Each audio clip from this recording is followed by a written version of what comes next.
Opening credits. This is the Memoirs of Sherlock Holmes. Written by Arthur Conan Doyle. Narrated by Wilfred, UK. 1. Silver Blaze. "I am afraid, Watson, that I shall have to go," said Holmes, as we sat down together to our breakfast one morning. "Go? Where to?"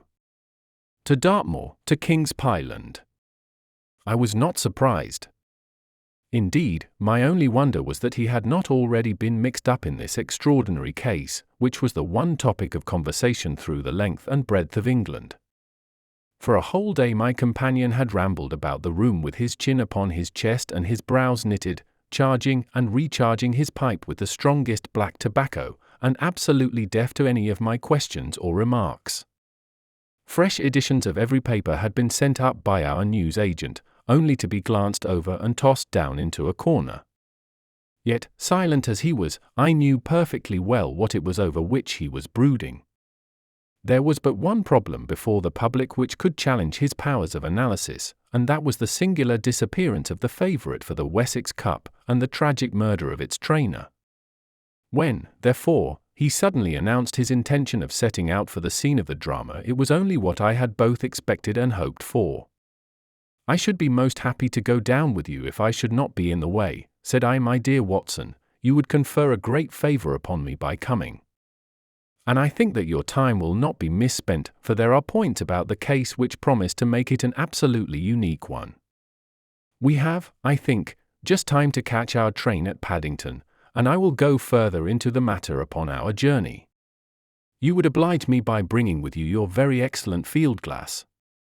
And so it happened that an hour or so later I found myself in the corner of a first-class carriage flying along en route for Exeter, while Sherlock Holmes, with his sharp, eager face framed in his ear-flap travelling cap, dipped rapidly into the bundle of fresh papers which he had procured at Paddington. We had left reading far behind us before he thrust the last one of them under the seat, and offered me his cigar case. "We are going well," said he, looking out the window and glancing at his watch. "Our rate at present is 53.5 miles an hour. I have not observed the quarter-mile posts," said I. "Nor have I. But the telegraph posts upon this line are 60 yards apart, and the calculation is a simple one. I presume that you have looked into this matter of the murder of John Straker and the disappearance of Silver Blaze. I have seen what the Telegraph and the Chronicle have to say. It is one of those cases where the art of the reasoner should be used rather for the sifting of details than for the acquiring of fresh evidence. The tragedy has been so uncommon, so complete, and of such personal importance to so many people, that we are suffering from a plethora of surmise, conjecture, and hypothesis. The difficulty is to detach the framework of fact, of absolute undeniable fact, from the embellishments of theorists and reporters. Then, having established ourselves upon this sound basis, it is our duty to see what inferences may be drawn and what are the special points upon which the whole mystery turns. On Tuesday evening I received telegrams from both Colonel Ross, the owner of the horse, and from Inspector Gregory, who is looking after the case, inviting my cooperation. "Tuesday evening!" I exclaimed. "And this is Thursday morning. Why didn't you go down yesterday?" "Because I made a blunder, my dear Watson, which is, I am afraid, a more common occurrence than anyone would think who only knew me through your memoirs. The fact is that I could not believe it possible that the most remarkable horse in England could long remain concealed, especially in so sparsely inhabited a place as the north of Dartmoor. From hour to hour yesterday I expected to hear that he had been found, and that his abductor was the murderer of John Straker. When, however, another morning had come, and I found that beyond the arrest of young Fitzroy Simpson nothing had been done, I felt that it was time for me to take action. Yet in some ways I feel that yesterday has not been wasted." "You have formed a theory, then?" "At least I have got a grip of the essential facts of the case. I shall enumerate them to you, for nothing clears up a case so much as stating it to another person, and I can hardly expect your cooperation if I do not show you the position from which we start."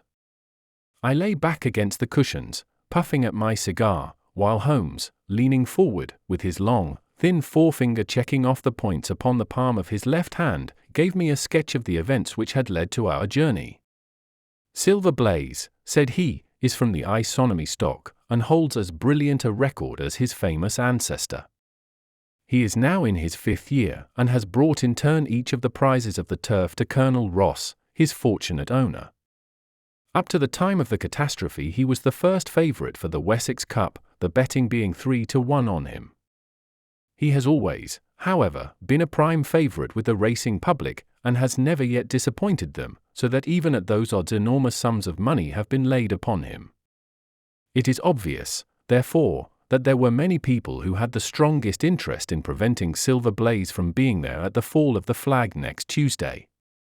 The fact was, of course, appreciated at King's Pyland, where the Colonel's training stable is situated. Every precaution was taken to guard the favourite. The trainer, John Straker, is a retired jockey who rode in Colonel Ross's colours before he became too heavy for the weighing chair. He has served the Colonel for 5 years as jockey and for 7 as trainer, and has always shown himself to be a zealous and honest servant. Under him were 3 lads, for the establishment was a small one, containing only 4 horses in all. One of these lads sat up each night in the stable, while the others slept in the loft. All 3 bore excellent characters. John Straker, who is a married man, lived in a small villa about 200 yards from the stables. He has no children, keeps 1 maidservant, and is comfortably off. The country round is very lonely, but about half a mile to the north there is a small cluster of villas which have been built by a Tavistock contractor for the use of invalids and others who may wish to enjoy the pure Dartmoor air. Tavistock itself lies 2 miles to the west, while across the moor, also about 2 miles distant, is the larger training establishment of Mapleton, which belongs to Lord Backwater, and is managed by Silas Brown. In every other direction the moor is a complete wilderness, inhabited only by a few roaming gypsies. Such was the general situation last Monday night when the catastrophe occurred. On that evening the horses had been exercised and watered as usual, and the stables were locked up at 9 o'clock. 2 of the lads walked up to the trainer's house, where they had supper in the kitchen, while the 3rd, Ned Hunter, remained on guard. At a few minutes after 9 the maid, Edith Baxter, carried down to the stables his supper, which consisted of a dish of curried mutton. She took no liquid, as there was a water tap in the stables, and it was the rule that the lad on duty should drink nothing else. The maid carried a lantern with her, as it was very dark and the path ran across the open moor. Edith Baxter was within 30 yards of the stables, when a man appeared out of the darkness and called to her to stop. As he stepped into the circle of yellow light thrown by the lantern she saw that he was a person of gentlemanly bearing, dressed in a grey suit of tweeds, with a cloth cap. He wore gaiters, and carried a heavy stick with a knob to it. She was most impressed, however, by the extreme pallor of his face and by the nervousness of his manner. His age, she thought, would be rather over 30 than under it. "Can you tell me where I am?" he asked. "I had almost made up my mind to sleep on the moor, when I saw the light of your lantern." "You are close to the King's Pyland training stables," said she. "Oh, indeed! What a stroke of luck," he cried. "I understand that a stable boy sleeps there alone every night. Perhaps that is his supper which you are carrying to him. Now I am sure that you would not be too proud to earn the price of a new dress, would you?"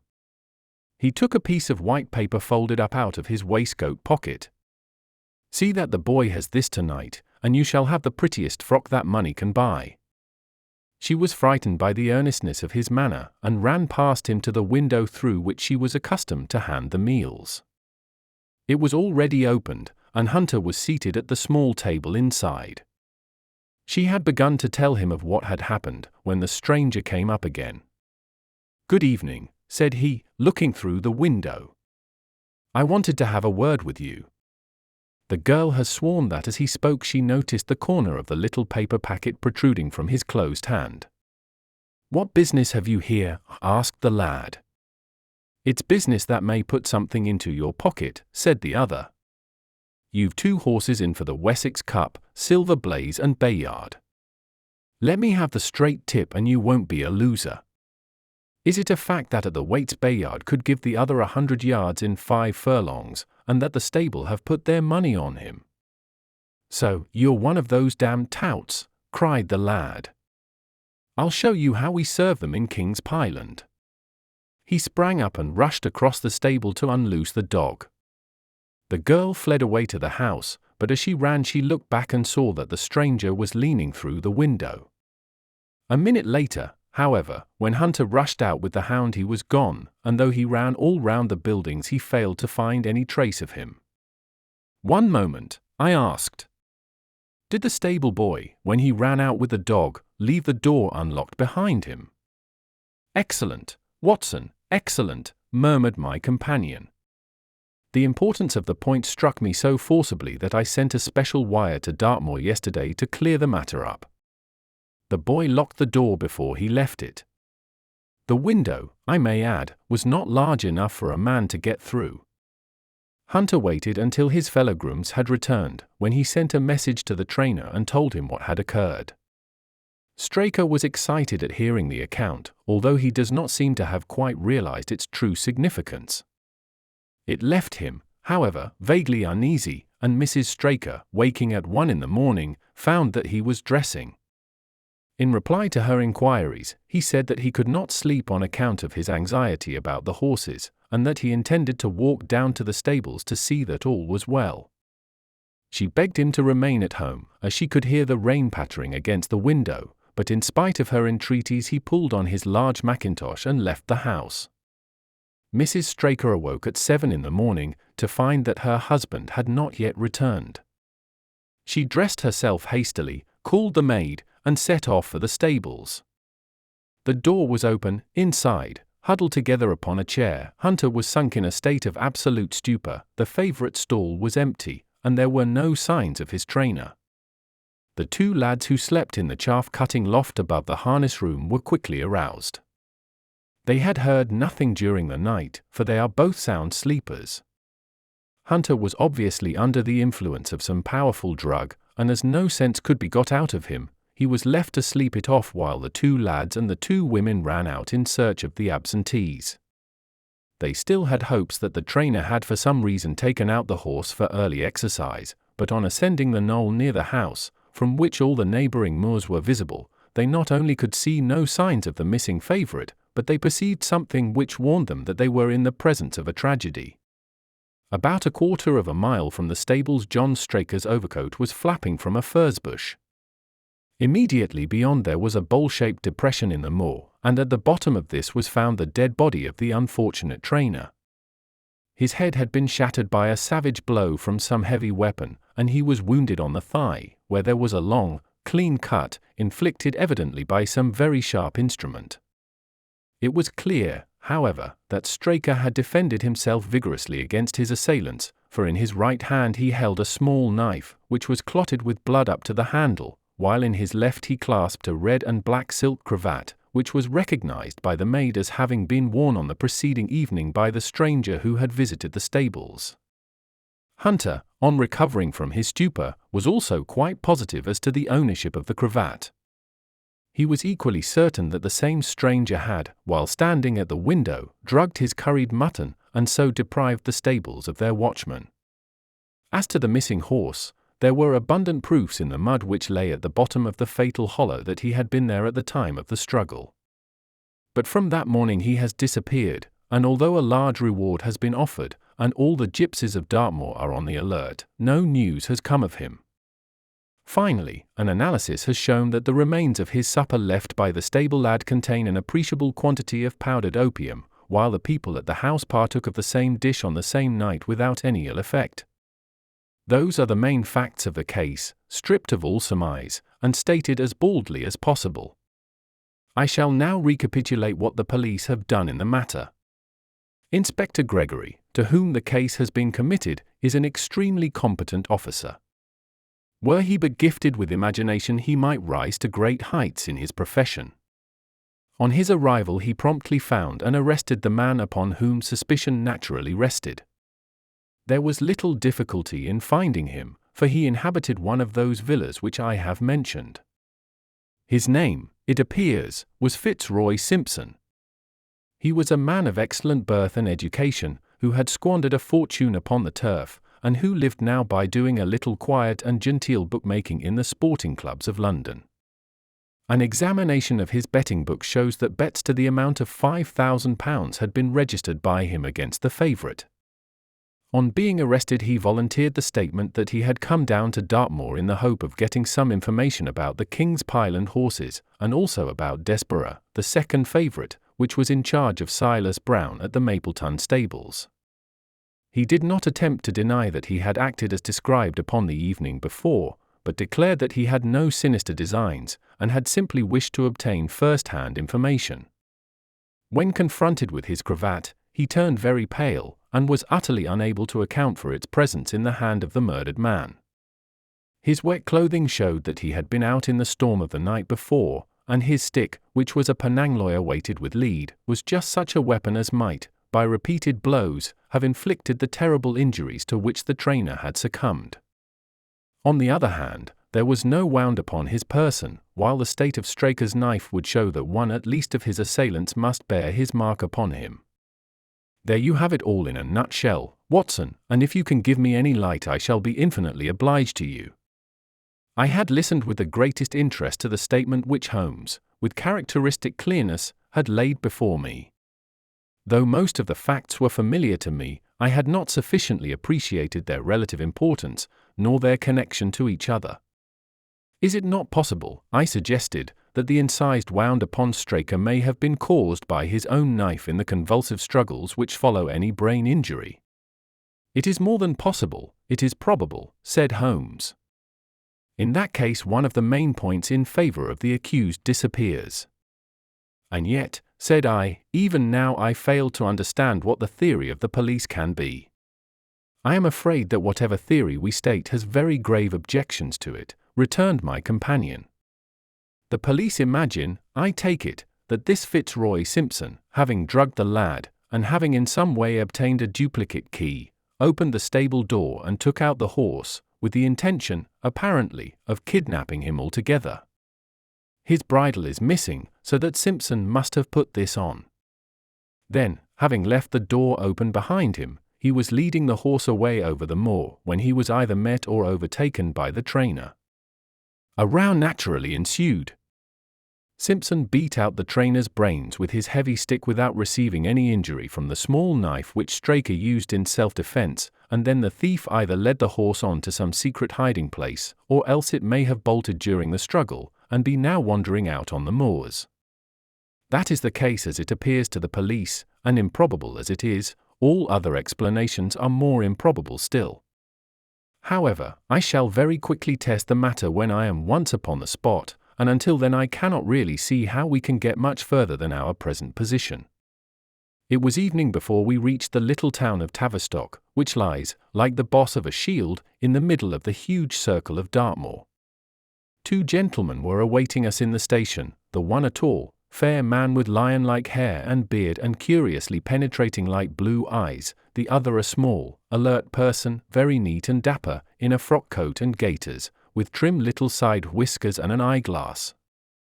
The latter was Colonel Ross, the well-known sportsman, the other, Inspector Gregory, a man who was rapidly making his name in the English detective service. "I am delighted that you have come down, Mr. Holmes," said the Colonel.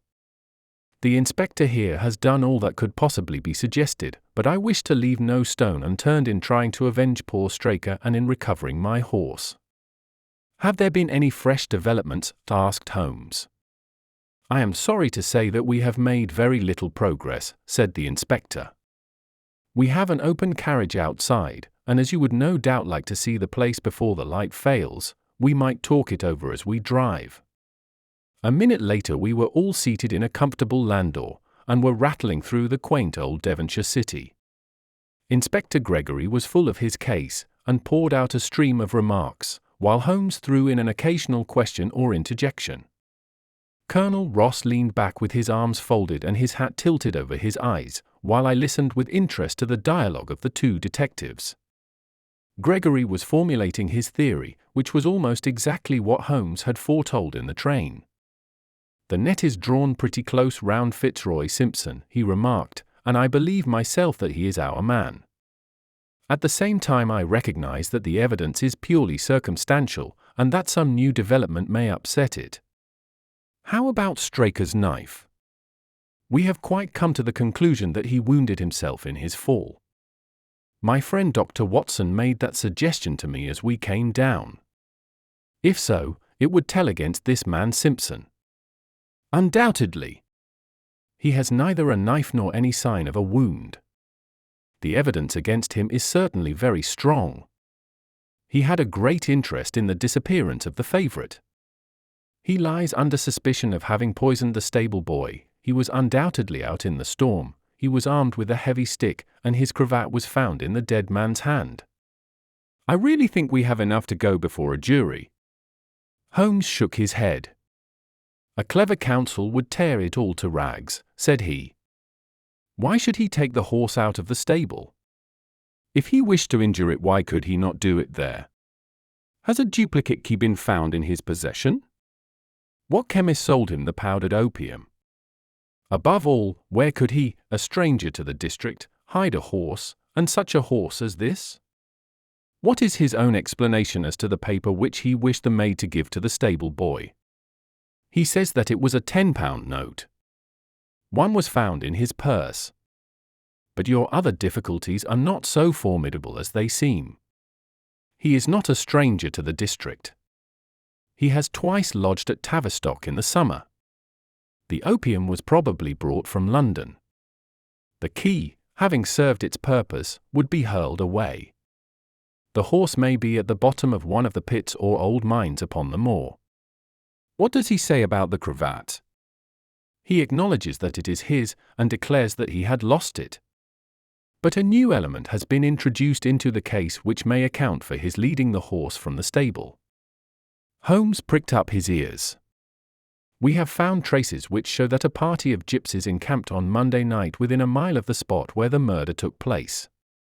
On Tuesday they were gone. Now, presuming that there was some understanding between Simpson and these gypsies, might he not have been leading the horse to them when he was overtaken, and may they not have him now? It is certainly possible. The moor is being scoured for these gypsies. I have also examined every stable and outhouse in Tavistock, and for a radius of 10 miles.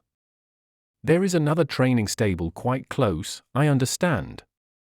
"Yes, and that is a factor which we must certainly not neglect. As Desborough, their horse, was second in the betting, they had an interest in the disappearance of the favourite. Silas Brown, the trainer, is known to have had large bets upon the event, and he was no friend to poor Straker.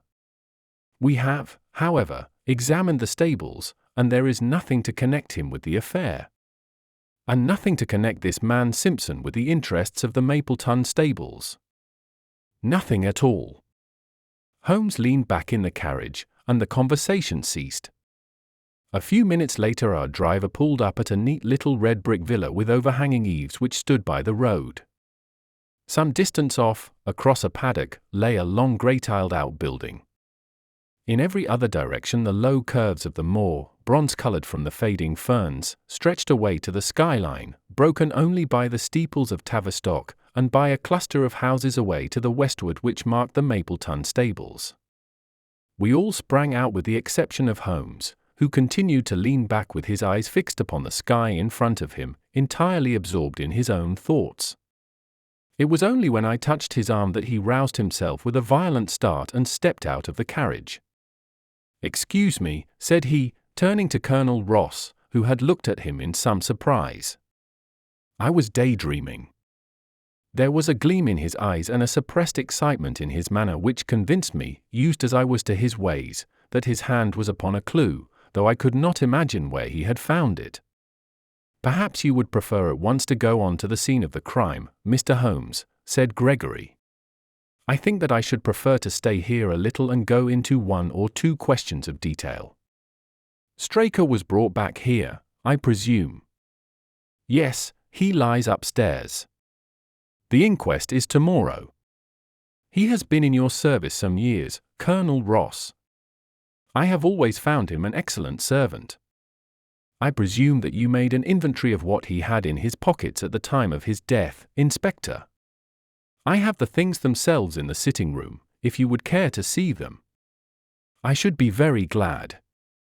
We all filed into the front room and sat round the central table while the inspector unlocked a square tin box and laid a small heap of things before us. There was a box of vestas, 2 inches of tallow candle, an ADP briar root pipe, a pouch of sealskin with half an ounce of long-cut Cavendish, a silver watch with a gold chain, 5 sovereigns in gold, an aluminium pencil case, a few papers, and an ivory-handled knife with a very delicate, inflexible blade marked Weiss and Company, London. "This is a very singular knife," said Holmes, lifting it up and examining it minutely. "I presume, as I see bloodstains upon it, that it is the one which was found in the dead man's grasp. Watson, this knife is surely in your line." "It is what we call a cataract knife," said I. "I thought so. A very delicate blade devised for very delicate work. A strange thing for a man to carry with him upon a rough expedition, especially as it would not shut in his pocket." "The tip was guarded by a disc of cork which we found beside his body," said the inspector. "His wife tells us that the knife had lain upon the dressing table, and that he had picked it up as he left the room. It was a poor weapon, but perhaps the best that he could lay his hands on at the moment." "Very possible. How about these papers?" 3 of them are receipted hay dealers' accounts. One of them is a letter of instructions from Colonel Ross. This other is a milliner's account for £37.15 made out by Madame Lejuria, of Bond Street, to William Derbyshire. Mrs. Straker tells us that Derbyshire was a friend of her husband's and that occasionally his letters were addressed here. Madame Derbyshire had somewhat expensive tastes, remarked Holmes, glancing down the account. 22 guineas is rather heavy for a single costume. However, there appears to be nothing more to learn, and we may now go down to the scene of the crime. As we emerged from the sitting room, a woman, who had been waiting in the passage, took a step forward and laid her hand upon the inspector's sleeve. Her face was haggard and thin and eager, stamped with the print of a recent horror. "Have you got them? Have you found them?" she panted. "No, Mrs. Straker. But Mr. Holmes here has come from London to help us, and we shall do all that is possible.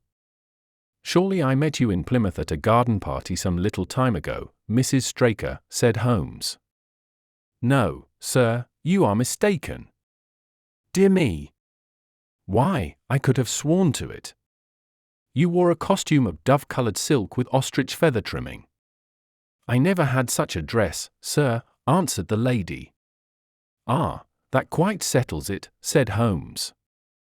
And with an apology he followed the inspector outside. A short walk across the moor took us to the hollow in which the body had been found. At the brink of it was the furze bush upon which the coat had been hung. "There was no wind that night, I understand," said Holmes. "None, but very heavy rain." "In that case the overcoat was not blown against the furze bush, but placed there." "Yes, it was laid across the bush." "You fill me with interest. I perceive that the ground has been trampled up a good deal. No doubt many feet have been here since Monday night. A piece of matting has been laid here at the side, and we have all stood upon that." "Excellent. In this bag I have one of the boots which Straker wore, one of Fitzroy Simpson's shoes, and a cast horseshoe of silver blaze." "My dear Inspector, you surpass yourself." Holmes took the bag, and, descending into the hollow, he pushed the matting into a more central position. Then, stretching himself upon his face and leaning his chin upon his hands, he made a careful study of the trampled mud in front of him. "Hullo," said he, suddenly. "What's this?"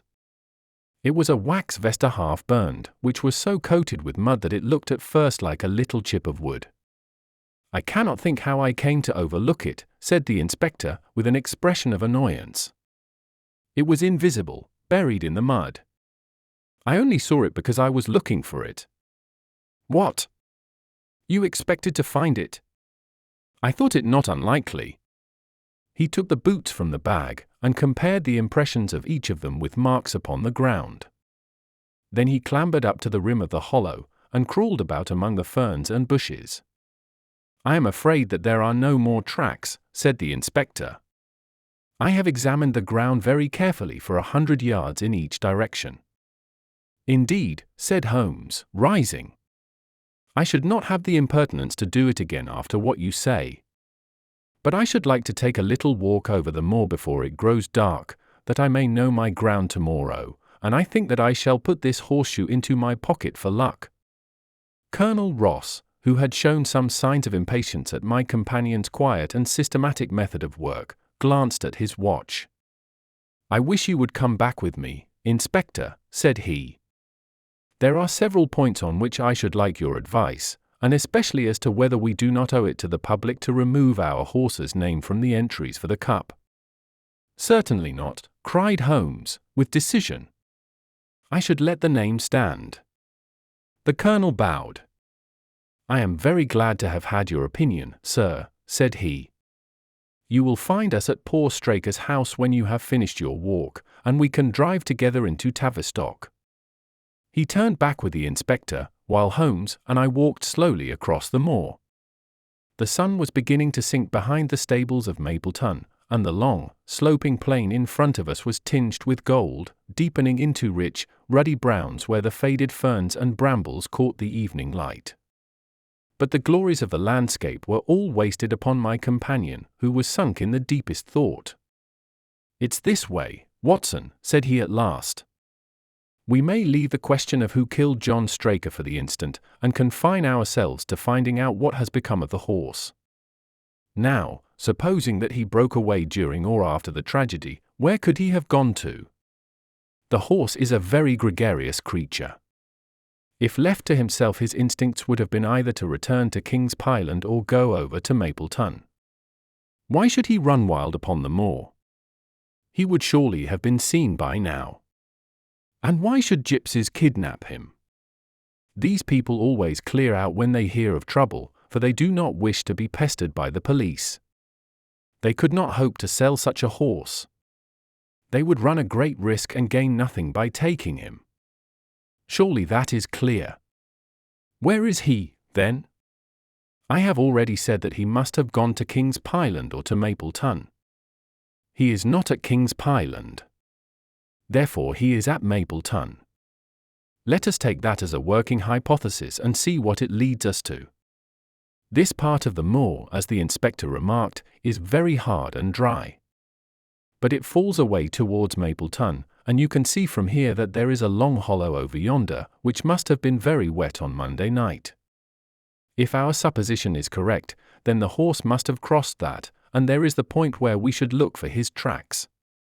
We had been walking briskly during this conversation, and a few more minutes brought us to the hollow in question. At Holmes' request I walked down the bank to the right, and he to the left, but I had not taken 50 paces before I heard him give a shout, and saw him waving his hand to me. The track of a horse was plainly outlined in the soft earth in front of him, and the shoe which he took from his pocket exactly fitted the impression. See the value of imagination, said Holmes. It is the one quality which Gregory lacks. We imagined what might have happened, acted upon the supposition, and find ourselves justified. Let us proceed. We crossed the marshy bottom and passed over a quarter of a mile of dry, hard turf. Again the ground sloped, and again we came on the tracks. Then we lost them for half a mile, but only to pick them up once more quite close to Mapleton. It was Holmes who saw them first, and he stood pointing with a look of triumph upon his face. A man's track was visible beside the horse's. The horse was alone before, I cried. Quite so. It was alone before. Hullo, what is this? The double track turned sharp off and took the direction of King's Pyland.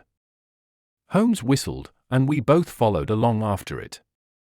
His eyes were on the trail, but I happened to look a little to one side, and saw to my surprise the same tracks coming back again in the opposite direction.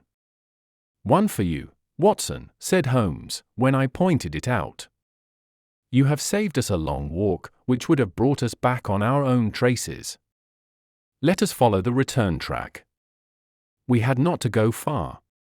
It ended at the paving of asphalt which led up to the gates of the Mapleton stables. As we approached, a groom ran out from them. "We don't want any loiterers about here," said he. "I only wished to ask a question," said Holmes, with his finger and thumb in his waistcoat pocket. "Should I be too early to see your master, Mr. Silas Brown, if I were to call at 5 o'clock tomorrow morning?" "Bless you, sir, if any one is about he will be, for he is always the first stirring. But here he is, sir, to answer your questions for himself." "No, sir, no, it is as much as my place is worth to let him see me touch your money. Afterwards, if you like." As Sherlock Holmes replaced the half-crown which he had drawn from his pocket, a fierce-looking elderly man strode out from the gate with a hunting crop swinging in his hand. "What's this, Dawson?" he cried. "No gossiping. Go about your business. And you, what the devil do you want here?" "10 minutes' talk with you, my good sir," said Holmes in the sweetest of voices. "I've no time to talk to every gadabout. We want no strangers here. Be off, or you may find a dog at your heels." Holmes leaned forward and whispered something in the trainer's ear. He started violently and flushed to the temples. "It's a lie," he shouted, "an infernal lie." "Very good. Shall we argue about it here in public or talk it over in your parlor?" "Oh, come in if you wish to." Holmes smiled. "I shall not keep you more than a few minutes, Watson," said he. "Now, Mr. Brown, I am quite at your disposal." It was 20 minutes, and the reds had all faded into greys before Holmes and the trainer reappeared.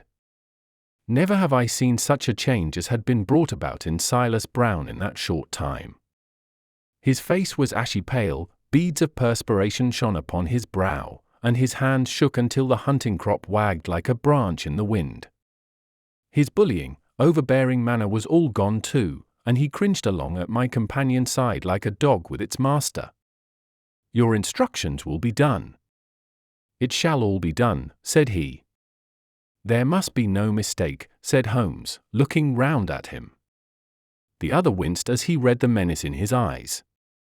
"Oh no, there shall be no mistake." "It shall be there. Should I change it first or not?" Holmes thought a little and then burst out laughing. "No, don't," said he, "I shall write to you about it. No tricks, now, or, oh, you can trust me, you can trust me." "Yes, I think I can." "Well, you shall hear from me tomorrow." He turned upon his heel, disregarding the trembling hand which the other held out to him, and we set off for King's Pyland. A more perfect compound of the bully, coward, and sneak than Master Silas Brown I have seldom met with, remarked Holmes as we trudged along together. "He has the horse, then?" He tried to bluster out of it, but I described to him so exactly what his actions had been upon that morning that he is convinced that I was watching him. Of course you observed the peculiarly square toes in the impressions, and that his own boots exactly corresponded to them. Again, of course no subordinate would have dared to do such a thing. I described to him how, when according to his custom he was the first down, he perceived a strange horse wandering over the moor. How he went out to it, and his astonishment at recognizing, from the white forehead which has given the favourite its name, that chance had put in his power the only horse which could beat the one upon which he had put his money. Then I described how his first impulse had been to lead him back to King's Pyland, and how the devil had shown him how he could hide the horse until the race was over, and how he had led it back and concealed it at Mapleton. When I told him every detail he gave it up and thought only of saving his own skin. But his stables had been searched. Oh, an old horse-faker like him has many a dodge. But are you not afraid to leave the horse in his power now, since he has every interest in injuring it? My dear fellow, he will guard it as the apple of his eye. He knows that his only hope of mercy is to produce it safe. Colonel Ross did not impress me as a man who would be likely to show much mercy in any case. The matter does not rest with Colonel Ross. I follow my own methods, and tell as much or as little as I choose. That is the advantage of being unofficial. I don't know whether you observed it, Watson, but the Colonel's manner has been just a trifle cavalier to me. I am inclined now to have a little amusement at his expense. Say nothing to him about the horse. Certainly not without your permission. And of course this is all quite a minor point compared to the question of who killed John Straker. And you will devote yourself to that. On the contrary, we both go back to London by the night train. I was thunderstruck by my friend's words. We had only been a few hours in Devonshire, and that he should give up an investigation which he had begun so brilliantly was quite incomprehensible to me. Not a word more could I draw from him until we were back at the trainer's house. The Colonel and the Inspector were awaiting us in the parlour. My friend and I returned to town by the night express, said Holmes. We have had a charming little breath of your beautiful Dartmoor air. The Inspector opened his eyes, and the Colonel's lip curled in a sneer. So you despair of arresting the murderer of poor Straker, said he. Holmes shrugged his shoulders. There are certainly grave difficulties in the way, said he. I have every hope, however, that your horse will start upon Tuesday, and I beg that you will have your jockey in readiness. Might I ask for a photograph of Mr. John Straker? The Inspector took one from an envelope and handed it to him. My dear Gregory, you anticipate all my wants. If I might ask you to wait here for an instant, I have a question which I should like to put to the maid. I must say that I am rather disappointed in our London consultant, said Colonel Ross, bluntly, as my friend left the room. I do not see that we are any further than when he came. At least you have his assurance that your horse will run, said I. Yes, I have his assurance, said the Colonel, with a shrug of his shoulders. I should prefer to have the horse. I was about to make some reply in defense of my friend when he entered the room again. Now, gentlemen, said he, I am quite ready for Tavistock.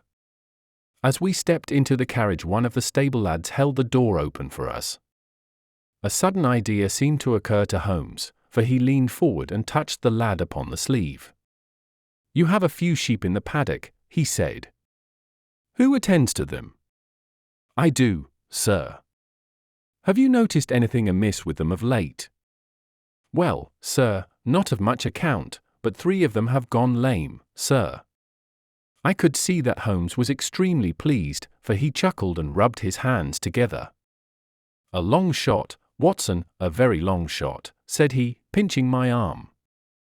Gregory, let me recommend to your attention this singular epidemic among the sheep. Drive on, coachman. Colonel Ross still wore an expression which showed the poor opinion which he had formed of my companion's ability, but I saw by the Inspector's face that his attention had been keenly aroused. You consider that to be important? He asked. Exceedingly so. Is there any point to which you would wish to draw my attention? To the curious incident of the dog in the night time. The dog did nothing in the night time. That was the curious incident, remarked Sherlock Holmes. For days later Holmes and I were again in the train, bound for Winchester to see the race for the Wessex Cup. Colonel Ross met us by appointment outside the station, and we drove in his drag to the course beyond the town. His face was grave, and his manner was cold in the extreme. I have seen nothing of my horse, said he. I suppose that you would know him when you saw him, asked Holmes. The Colonel was very angry. I have been on the turf for 20 years, and never was asked such a question as that before, said he. A child would know Silver Blaze, with his white forehead and his mottled-off foreleg. How is the betting? Well, that is the curious part of it. You could have got 15 to 1 yesterday, but the price has become shorter and shorter, until you can hardly get 3 to 1 now. Said Holmes. Somebody knows something, that is clear. As the drag drew up in the enclosure near the grandstand, I glanced at the card to see the entries. It ran, Wessex Plate. 50 sovs each feet with 1,000 sovs added for 4 and 5 year olds. Second, £300. Third, £200. New course, 1 mile and 5 furlongs. 1. Mr. Heath Newton's The Negro, red cap, cinnamon jacket. 2. Colonel Wardlaw's Pugilist, pink cap, blue and black jacket. 3. Lord Backwater's Desborough, yellow cap and sleeves. 4. Colonel Ross's Silver Blaze, black cap, red jacket. 5. Duke of Balmoral's Iris, yellow and black stripes.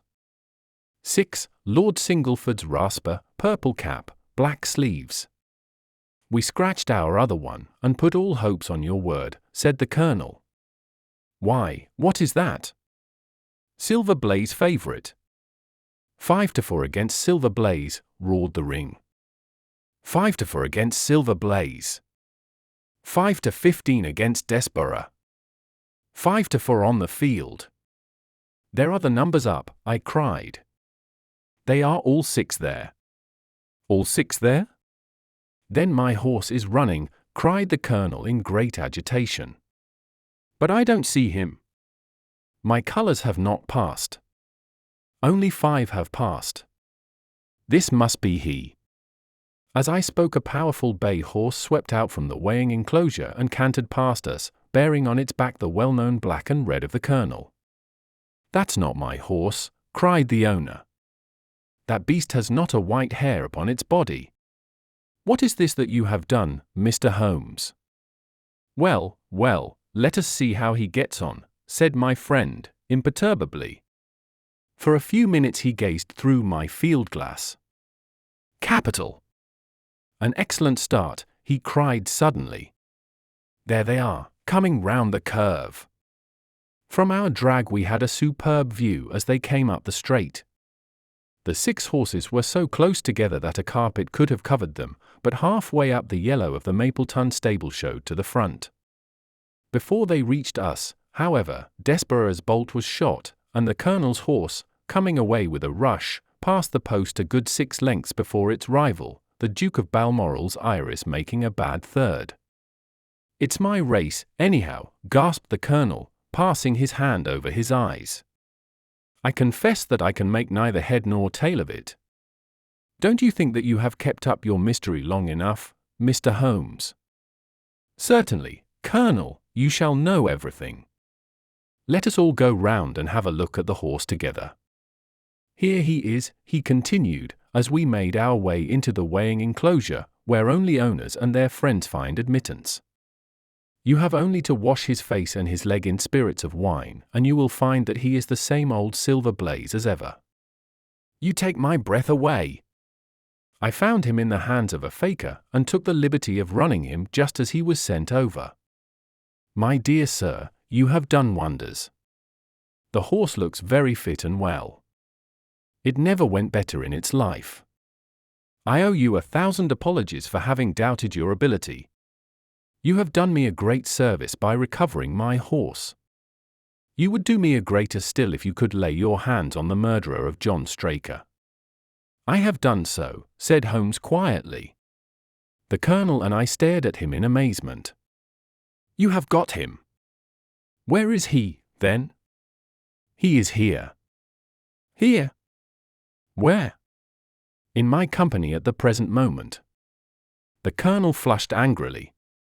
I quite recognize that I am under obligations to you, Mr. Holmes, said he, but I must regard what you have just said as either a very bad joke or an insult. Sherlock Holmes laughed. I assure you that I have not associated you with the crime, Colonel, said he. The real murderer is standing immediately behind you. He stepped past and laid his hand upon the glossy neck of the thoroughbred. The horse, cried both the Colonel and myself. Yes, the horse. And it may lessen his guilt if I say that it was done in self-defense, and that John Straker was a man who was entirely unworthy of your confidence. But there goes the bell, and as I stand to win a little on this next race, I shall defer a lengthy explanation until a more fitting time. We had the corner of a Pullman car to ourselves that evening as we whirled back to London, and I fancy that the journey was a short one to Colonel Ross as well as to myself, as we listened to our companion's narrative of the events which had occurred at the Dartmoor training stables upon the Monday night, and the means by which he had unravelled them. "I confess," said he, "that any theories which I had formed from the newspaper reports were entirely erroneous. And yet there were indications there, had they not been overlaid by other details which concealed their true import. I went to Devonshire with the conviction that Fitzroy Simpson was the true culprit, although, of course, I saw that the evidence against him was by no means complete. It was while I was in the carriage, just as we reached the trainer's house, that the immense significance of the curried mutton occurred to me. You may remember that I was distrait, and remained sitting after you had all alighted. I was marvelling in my own mind how I could possibly have overlooked so obvious a clue. I confess," said the Colonel, "that even now I cannot see how it helps us. It was the first link in my chain of reasoning. Powdered opium is by no means tasteless. The flavour is not disagreeable, but it is perceptible. Were it mixed with any ordinary dish, the eater would undoubtedly detect it, and would probably eat no more. A curry was exactly the medium which would disguise this taste. By no possible supposition could this stranger, Fitzroy Simpson, have caused curry to be served in the trainer's family that night, and it is surely too monstrous a coincidence to suppose that he happened to come along with powdered opium upon the very night when a dish happened to be served which would disguise the flavour. That is unthinkable. Therefore Simpson becomes eliminated from the case, and our attention centres upon Straker and his wife, the only two people who could have chosen curried mutton for supper that night. The opium was added after the dish was set aside for the stable boy, for the others had the same for supper with no ill effects. Which of them, then, had access to that dish without the maid seeing them? Before deciding that question I had grasped the significance of the silence of the dog, for one true inference invariably suggests others. The Simpson incident had shown me that a dog was kept in the stables, and yet, though some one had been in and had fetched out a horse, he had not barked enough to arouse the two lads in the loft. Obviously the midnight visitor was some one whom the dog knew well. I was already convinced, or almost convinced, that John Straker went down to the stables in the dead of the night and took out Silver Blaze. For what purpose? For a dishonest one, obviously, or why should he drug his own stable boy? And yet I was at a loss to know why. There have been cases before now where trainers have made sure of great sums of money by laying against their own horses, through agents, and then preventing them from winning by fraud. Sometimes it is a pulling jockey. Sometimes it is some surer and subtler means. What was it here? I hoped that the contents of his pockets might help me to form a conclusion. And they did so. You cannot have forgotten the singular knife which was found in the dead man's hand, a knife which certainly no sane man would choose for a weapon. It was, as Dr. Watson told us, a form of knife which is used for the most delicate operations known in surgery. And it was to be used for a delicate operation that night. You must know, with your wide experience of turf matters, Colonel Ross, that it is possible to make a slight nick upon the tendons of a horse's ham, and to do it subcutaneously, so as to leave absolutely no trace. A horse so treated would develop a slight lameness, which would be put down to a strain in exercise or a touch of rheumatism, but never to foul play. Villain! Scoundrel! Cried the Colonel. We have here the explanation of why John Straker wished to take the horse out onto the moor. So spirited a creature would have certainly roused the soundest of sleepers when it felt the prick of the knife. It was absolutely necessary to do it in the open air. I have been blind, cried the Colonel. Of course that was why he needed the candle, and struck the match. Undoubtedly. But in examining his belongings I was fortunate enough to discover not only the method of the crime, but even its motives. As a man of the world, Colonel, you know that men do not carry other people's bills about in their pockets. We have most of us quite enough to do to settle our own. I at once concluded that Straker was leading a double life, and keeping a second establishment. The nature of the bill showed that there was a lady in the case, and one who had expensive tastes. Liberal as you are with your servants, one can hardly expect that they can buy 20-guinea walking dresses for their ladies. I questioned Mrs. Straker as to the dress without her knowing it, and having satisfied myself that it had never reached her, I made a note of the milliner's address, and felt that by calling there with Straker's photograph I could easily dispose of the mythical Derbyshire. From that time on all was plain. Straker had led out the horse to a hollow where his light would be invisible. Simpson in his flight had dropped his cravat, and Straker had picked it up, with some idea, perhaps, that he might use it in securing the horse's leg. Once in the hollow, he had got behind the horse and had struck a light, but the creature, frightened at the sudden glare, and with the strange instinct of animals feeling that some mischief was intended, had lashed out, and the steel shoe had struck Straker full on the forehead. He had already, in spite of the rain, taken off his overcoat in order to do his delicate task, and so, as he fell, his knife gashed his thigh. Do I make it clear? Wonderful, cried the Colonel. Wonderful. You might have been there. My final shot was, I confess, a very long one. It struck me that so astute a man as Straker would not undertake this delicate tender nicking without a little practice. What could he practice on? My eyes fell upon the sheep, and I asked a question which, rather to my surprise, showed that my surmise was correct. When I returned to London I called upon the milliner, who had recognized Straker as an excellent customer of the name of Derbyshire, who had a very dashing wife, with a strong partiality for expensive dresses. I have no doubt that this woman had plunged him over head and ears in debt, and so led him into this miserable plot. You have explained all but one thing, cried the Colonel. Where was the horse? Ah, it bolted, and was cared for by one of your neighbours. We must have an amnesty in that direction, I think. This is Clapham Junction, if I am not mistaken, and we shall be in Victoria in less than 10 minutes. If you care to smoke a cigar in our rooms, Colonel, I shall be happy to give you any other details which might interest you. 2. The Adventure of the Cardboard Box. In choosing a few typical cases which illustrate the remarkable mental qualities of my friend, Sherlock Holmes, I have endeavoured, as far as possible, to select those which presented the minimum of sensationalism, while offering a fair field for his talents.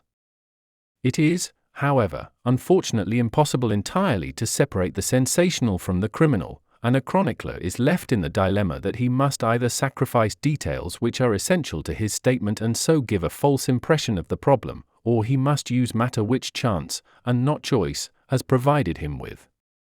With this short preface I shall turn to my notes of what proved to be a strange, though a peculiarly terrible, chain of events. It was a blazing hot day in August. Baker Street was like an oven, and the glare of the sunlight upon the yellow brickwork of the house across the road was painful to the eye. It was hard to believe that these were the same walls which loomed so gloomily through the fogs of winter. Our blinds were half drawn, and Holmes lay curled upon the sofa, reading and rereading a letter which he had received by the morning post. For myself, my term of service in India had trained me to stand heat better than cold, and a thermometer at 90 was no hardship. But the morning paper was uninteresting. Parliament had risen. Everybody was out of town, and I yearned for the glades of the New Forest or the shingle of Southsea. A depleted bank account had caused me to postpone my holiday, and as to my companion, neither the country nor the sea presented the slightest attraction to him. He loved to lie in the very centre of 5 millions of people, with his filaments stretching out and running through them, responsive to every little rumour or suspicion of unsolved crime. Appreciation of nature found no place among his many gifts, and his only change was when he turned his mind from the evildoer of the town to track down his brother of the country. Finding that Holmes was too absorbed for conversation, I had tossed aside the barren paper, and leaning back in my chair I fell into a brown study. Suddenly my companion's voice broke in upon my thoughts. "You are right, Watson," said he. "It does seem a most preposterous way of settling a dispute." "Most preposterous!" I exclaimed, and then suddenly realizing how he had echoed the inmost thought of my soul, I sat up in my chair and stared at him in blank amazement. "What is this, Holmes?" I cried. This is beyond anything which I could have imagined." He laughed heartily at my perplexity. "You remember," he said, "that some little time ago when I read you the passage in one of Poe's sketches in which a close reasoner follows the unspoken thoughts of his companion, you were inclined to treat the matter as a mere tour de force of the author. On my remarking that I was constantly in the habit of doing the same thing, you expressed incredulity." "Oh, no. Perhaps not with your tongue, my dear Watson, but certainly with your eyebrows. So when I saw you throw down your paper and enter upon a train of thought, I was very happy to have the opportunity of reading it off, and eventually of breaking into it, as a proof that I had been in rapport with you. But I was still far from satisfied. In the example which you read to me," said I, "the reasoner drew his conclusions from the actions of the man whom he observed. If I remember right, he stumbled over a heap of stones, looked up at the stars, and so on. But I have been seated quietly in my chair, and what clues can I have given you? You do yourself an injustice. The features are given to man as the means by which he shall express his emotions, and yours are faithful servants. Do you mean to say that you read my train of thoughts from my features? Your features, and especially your eyes. Perhaps you cannot yourself recall how your reverie commenced." "No, I cannot." "Then I will tell you. After throwing down your paper, which was the action which drew my attention to you, you sat for half a minute with a vacant expression. Then your eyes fixed themselves upon your newly framed picture of General Gordon, and I saw by the alteration in your face that a train of thought had been started. But it did not lead very far. Your eyes flashed across to the unframed portrait of Henry Ward Beecher which stands upon the top of your books. Then you glanced up at the wall, and of course your meaning was obvious. You were thinking that if the portrait were framed it would just cover that bare space and correspond with Gordon's picture over there. You have followed me wonderfully," I exclaimed. So far I could hardly have gone astray. But now your thoughts went back to Beecher, and you looked hard across as if you were studying the character in his features. Then your eyes ceased to pucker, but you continued to look across, and your face was thoughtful.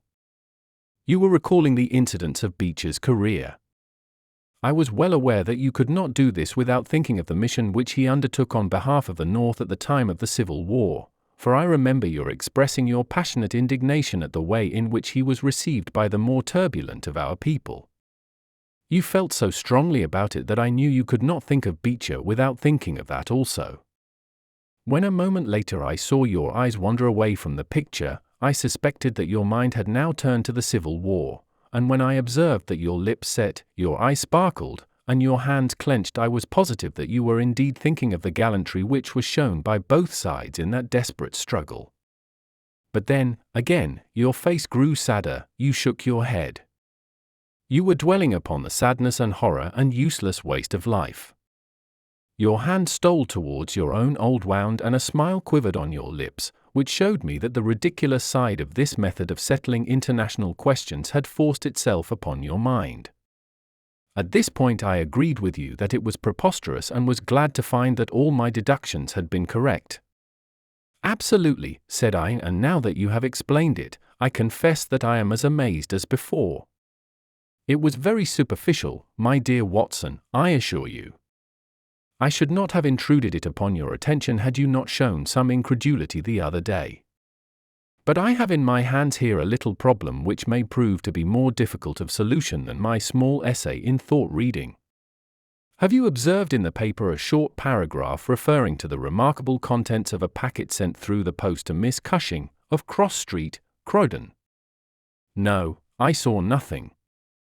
"Ah. Then you must have overlooked it. Just toss it over to me. Here it is, under the financial column. Perhaps you would be good enough to read it aloud." I picked up the paper which he had thrown back to me and read the paragraph indicated. It was headed, "A Gruesome Packet. Miss Susan Cushing, living at Cross Street, Croydon, has been made the victim of what must be regarded as a peculiarly revolting practical joke unless some more sinister meaning should prove to be attached to the incident." At 2 o'clock yesterday afternoon a small packet, wrapped in brown paper, was handed in by the postman. A cardboard box was inside, which was filled with coarse salt. On emptying this, Miss Cushing was horrified to find 2 human ears, apparently quite freshly severed. The box had been sent by parcel post from Belfast upon the morning before. There is no indication as to the sender, and the matter is the more mysterious as Miss Cushing, who is a maiden lady of 50, has led a most retired life, and has so few acquaintances or correspondents that it is a rare event for her to receive anything through the post. Some years ago, however, when she resided at Penge, she let apartments in her house to 3 young medical students, whom she was obliged to get rid of on account of their noisy and irregular habits. The police are of opinion that this outrage may have been perpetrated upon Miss Cushing by these youths, who owed her a grudge and who hoped to frighten her by sending her these relics of the dissecting rooms. Some probability is lent to the theory by the fact that one of these students came from the north of Ireland, and, to the best of Miss Cushing's belief, from Belfast. In the meantime, the matter is being actively investigated, Mr. Lestrade, one of the very smartest of our detective officers, being in charge of the case. So much for the Daily Chronicle, said Holmes as I finished reading. Now for our friend Lestrade. I had a note from him this morning, in which he says, I think that this case is very much in your line. We have every hope of clearing the matter up, but we find a little difficulty in getting anything to work upon. We have, of course, wired to the Belfast post office, but a large number of parcels were handed in upon that day, and they have no means of identifying this particular one, or of remembering the sender. The box is a half-pound box of honeydew tobacco and does not help us in any way. The medical student theory still appears to me to be the most feasible, but if you should have a few hours to spare I should be very happy to see you out here. I shall be either at the house or in the police station all day. What say you, Watson? Can you rise superior to the heat and run down to Croydon with me on the off chance of a case for your annals? I was longing for something to do. You shall have it then. Ring for our boots and tell them to order a cab. I'll be back in a moment when I have changed my dressing gown and filled my cigar case. A shower of rain fell while we were in the train, and the heat was far less oppressive in Croydon than in town. Holmes had sent on a wire, so that Lestrade, as wiry, as dapper, and as ferret-like as ever, was waiting for us at the station. A walk of 5 minutes took us to Cross Street, where Miss Cushing resided. It was a very long street of 2-story brick houses, neat and prim, with whitened stone steps and little groups of aproned women gossiping at the doors. Halfway down, Lestrade stopped and tapped at a door, which was opened by a small servant girl. Miss Cushing was sitting in the front room, into which we were ushered. She was a placid-faced woman, with large, gentle eyes, and grizzled hair curving down over her temples on each side. A worked antimacassar lay upon her lap and a basket of coloured silks stood upon a stool beside her. They are in the outhouse, those dreadful things, said she as Lestrade entered. I wish that you would take them away altogether. So I shall, Miss Cushing. I only kept them here until my friend, Mr. Holmes, should have seen them in your presence. Why in my presence, sir? In case he wished to ask any questions.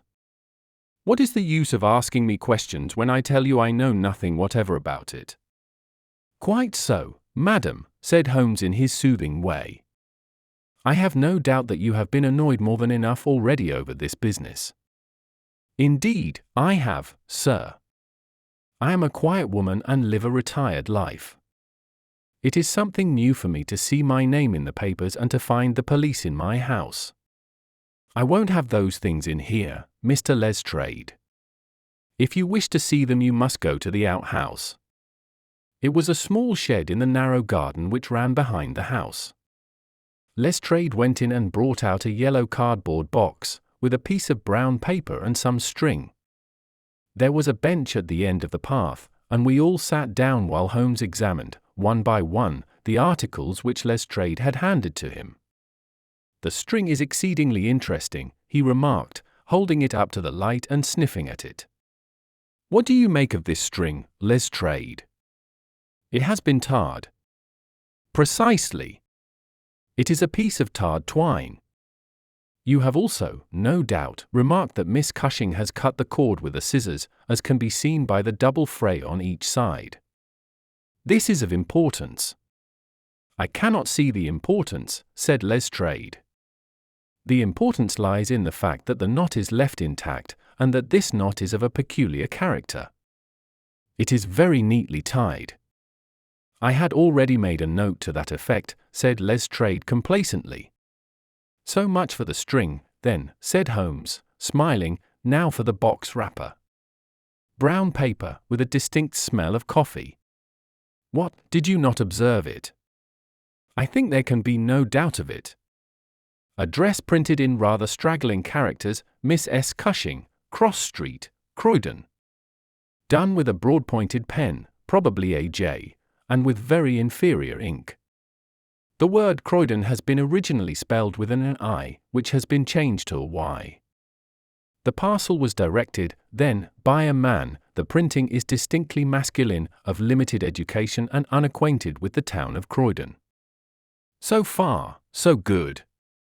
The box is a yellow half-pound honeydew box, with nothing distinctive save 2 thumb marks at the left bottom corner. It is filled with rough salt of the quality used for preserving hides and other of the coarser commercial purposes. And embedded in it are these very singular enclosures. He took out the 2 ears as he spoke, and laying a board across his knee he examined them minutely, while Lestrade and I, bending forward on each side of him, glanced alternately at these dreadful relics and at the thoughtful, eager face of our companion. Finally he returned them to the box once more and sat for a while in deep meditation. You have observed, of course, said he at last, that the ears are not a pair. Yes, I have noticed that. But if this were the practical joke of some students from the dissecting rooms, it would be as easy for them to send 2 odd ears as a pair. Precisely. But this is not a practical joke. You are sure of it? The presumption is strongly against it. Bodies in the dissecting rooms are injected with preservative fluid. These ears bear no signs of this. They are fresh, too. They have been cut off with a blunt instrument, which would hardly happen if a student had done it. Again, carbolic or rectified spirits would be the preservatives which would suggest themselves to the medical mind, certainly not rough salt. I repeat that there is no practical joke here, but that we are investigating a serious crime. A vague thrill ran through me as I listened to my companion's words and saw the stern gravity which had hardened his features. This brutal preliminary seemed to shadow forth some strange and inexplicable horror in the background. Lestrade, however, shook his head like a man who is only half convinced. There are objections to the joke theory, no doubt, said he, but there are much stronger reasons against the other. We know that this woman has led a most quiet and respectable life at Penjin here for the last 20 years.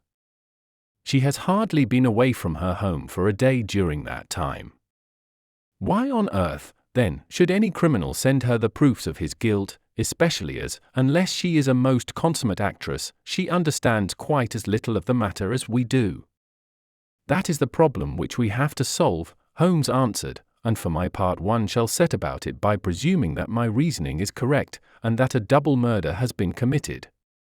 One of these ears is a woman's, small, finely formed, and pierced for an earring.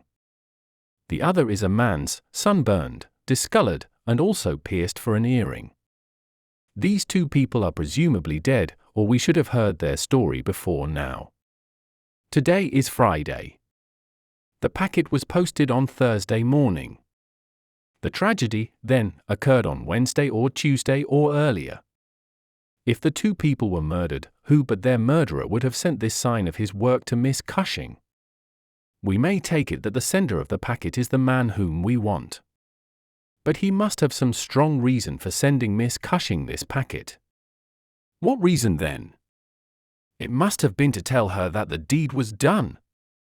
Or to pain her, perhaps. But in that case she knows who it is. Does she know? I doubt it. If she knew, why should she call the police in? She might have buried the ears, and no one would have been the wiser. That is what she would have done if she had wished to shield the criminal. But if she does not wish to shield him, she would give his name. There is a tangle here which needs straightening out.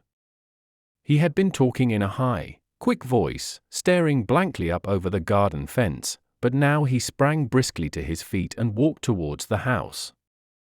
"I have a few questions to ask Miss Cushing," said he. "In that case I may leave you here," said Lestrade, "for I have another small business on hand. I think that I have nothing further to learn from Miss Cushing. You will find me at the police station." "We shall look in on our way to the train," answered Holmes. A moment later he and I were back in the front room, where the impassive lady was still quietly working away at her antimacassar. She put it down on her lap as we entered and looked at us with her frank, searching blue eyes. "I am convinced, sir," she said, "that this matter is a mistake, and that the parcel was never meant for me at all. I have said this several times to the gentleman from Scotland Yard, but he simply laughs at me. I have not an enemy in the world, as far as I know, so why should anyone play me such a trick?" "I am coming to be of the same opinion, Miss Cushing," said Holmes, taking a seat beside her. "I think that it is more than probable." He paused, and I was surprised, on glancing round, to see that he was staring with singular intentness at the lady's profile. Surprise and satisfaction were both for an instant to be read upon his eager face, though when she glanced round to find out the cause of his silence he had become as demure as ever. I stared hard myself at her flat, grizzled hair, her trim cap, her little gilt earrings, her placid features, but I could see nothing which could account for my companion's evident excitement. There were one or two questions. "Oh, I am weary of questions," cried Miss Cushing impatiently. "You have two sisters, I believe." "How could you know that?" "I observed the very instant that I entered the room that you have a portrait group of 3 ladies upon the mantelpiece, one of whom is undoubtedly yourself, while the others are so exceedingly like you that there could be no doubt of the relationship." "Yes, you are quite right. Those are my sisters, Sarah and Mary. And here at my elbow is another portrait, taken at Liverpool, of your younger sister, in the company of a man who appears to be a steward by his uniform. I observe that she was unmarried at the time." "You are very quick at observing." "That is my trade." "Well, you are quite right. But she was married to Mr. Browner a few days afterwards. He was on the South American line when that was taken, but he was so fond of her that he couldn't abide to leave her for so long, and he got into the Liverpool and London boats." "Ah, the Conqueror, perhaps?" "No, the Mayday, when last I heard. Jim came down here to see me once. That was before he broke the pledge, but afterwards he would always take drink when he was ashore, and a little drink would send him stark, staring mad. Ah! It was a bad day that ever he took a glass in his hand again. First he dropped me, then he quarrelled with Sarah, and now that Mary has stopped writing we don't know how things are going with them." It was evident that Miss Cushing had come upon a subject on which she felt very deeply. Like most people who lead a lonely life, she was shy at first, but ended by becoming extremely communicative. She told us many details about her brother-in-law the steward, and then wandering off on the subject of her former lodgers, the medical students, she gave us a long account of their delinquencies, with their names and those of their hospitals. Holmes listened attentively to everything, throwing in a question from time to time. "About your second sister, Sarah," said he. "I wonder, since you are both maiden ladies, that you do not keep house together." "Ah! You don't know Sarah's temper, or you would wonder no more. I tried it when I came to Croydon, and we kept on until about 2 months ago, when we had to part. I don't want to say a word against my own sister, but she was always meddlesome and hard to please, was Sarah." "You say that she quarrelled with your Liverpool relations?" "Yes, and they were the best of friends at one time. Why, she went up there to live in order to be near them." And now she has no word hard enough for Jim Browner. The last 6 months that she was here she would speak of nothing but his drinking and his ways. He had caught her meddling, I suspect, and given her a bit of his mind, and that was the start of it. "Thank you, Miss Cushing," said Holmes, rising and bowing. "Your sister Sarah lives, I think you said, at New Street, Wallington? Goodbye, and I am very sorry that you should have been troubled over a case with which, as you say, you have nothing whatever to do." There was a cab passing as we came out, and Holmes hailed it. "How far to Wallington?" he asked. "Only about a mile, sir." "Very good. Jump in, Watson. We must strike while the iron is hot. Simple as the case is, there have been 1 or 2 very instructive details in connection with it. Just pull up at a telegraph office as you pass, cabby." Holmes sent off a short wire and for the rest of the drive lay back in the cab, with his hat tilted over his nose to keep the sun from his face. Our driver pulled up at a house which was not unlike the one which we had just quitted. My companion ordered him to wait, and had his hand upon the knocker, when the door opened and a grave young gentleman in black, with a very shiny hat, appeared on the step. "Is Miss Cushing at home?" asked Holmes. "Miss Sarah Cushing is extremely ill," said he. "She has been suffering since yesterday from brain symptoms of great severity.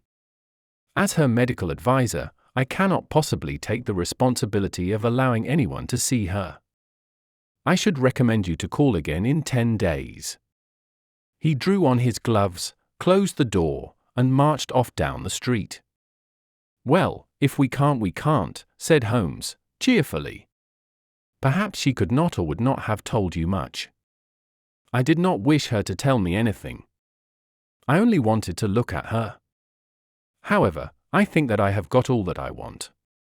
Drive us to some decent hotel, cabby, where we may have some lunch, and afterwards we shall drop down upon friend Lestrade at the police station."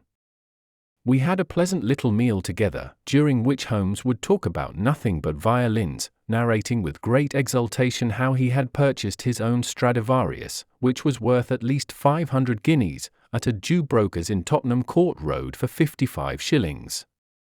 This led him to Paganini, and we sat for an hour over a bottle of claret while he told me anecdote after anecdote of that extraordinary man. The afternoon was far advanced and the hot glare had softened into a mellow glow before we found ourselves at the police station. Lestrade was waiting for us at the door. "A telegram for you, Mr. Holmes," said he. "Ah! It is the answer." He tore it open, glanced his eyes over it, and crumpled it into his pocket. "That's all right," said he. "Have you found out anything?" "I have found out everything." "What?" Lestrade stared at him in amazement. "You are joking." "I was never more serious in my life. A shocking crime has been committed, and I think I have now laid bare every detail of it." "And the criminal?" Holmes scribbled a few words upon the back of one of his visiting cards and threw it over to Lestrade. "That is the name," he said. "You cannot effect an arrest until tomorrow night at the earliest. I should prefer that you do not mention my name at all in connection with the case, as I choose to be only associated with those crimes which present some difficulty in their solution. Come on, Watson." We strode off together to the station, leaving Lestrade still staring with a delighted face at the card which Holmes had thrown him. "The case," said Sherlock Holmes as we chatted over our cigars that night in our rooms at Baker Street, "is one where, as in the investigations which you have chronicled under the names of Sir Study in Scarlet and of the Sign of 4, we have been compelled to reason backward from effects to causes. I have written to Lestrade asking him to supply us with the details which are now wanting, and which he will only get after he has secured his man. That he may be safely trusted to do, for although he is absolutely devoid of reason, he is as tenacious as a bulldog when he once understands what he has to do, and, indeed, it is just this tenacity which has brought him to the top at Scotland Yard." "Your case is not complete, then?" I asked. "It is fairly complete in essentials. We know who the author of the revolting business is, although one of the victims still escapes us. Of course, you have formed your own conclusions. I presume that this Jim Browner, the steward of a Liverpool boat, is the man whom you suspect. Oh. It is more than a suspicion. And yet I cannot see anything save very vague indications. On the contrary, to my mind nothing could be more clear. Let me run over the principal steps. We approached the case, you remember, with an absolutely blank mind, which is always an advantage. We had formed no theories. We were simply there to observe and to draw inferences from our observations.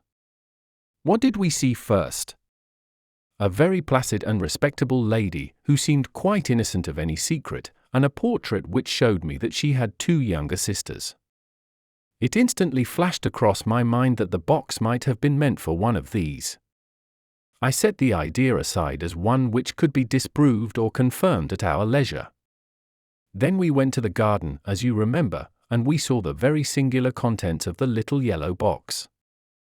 The string was of the quality which is used by sailmakers aboard ship, and at once a whiff of the sea was perceptible in our investigation.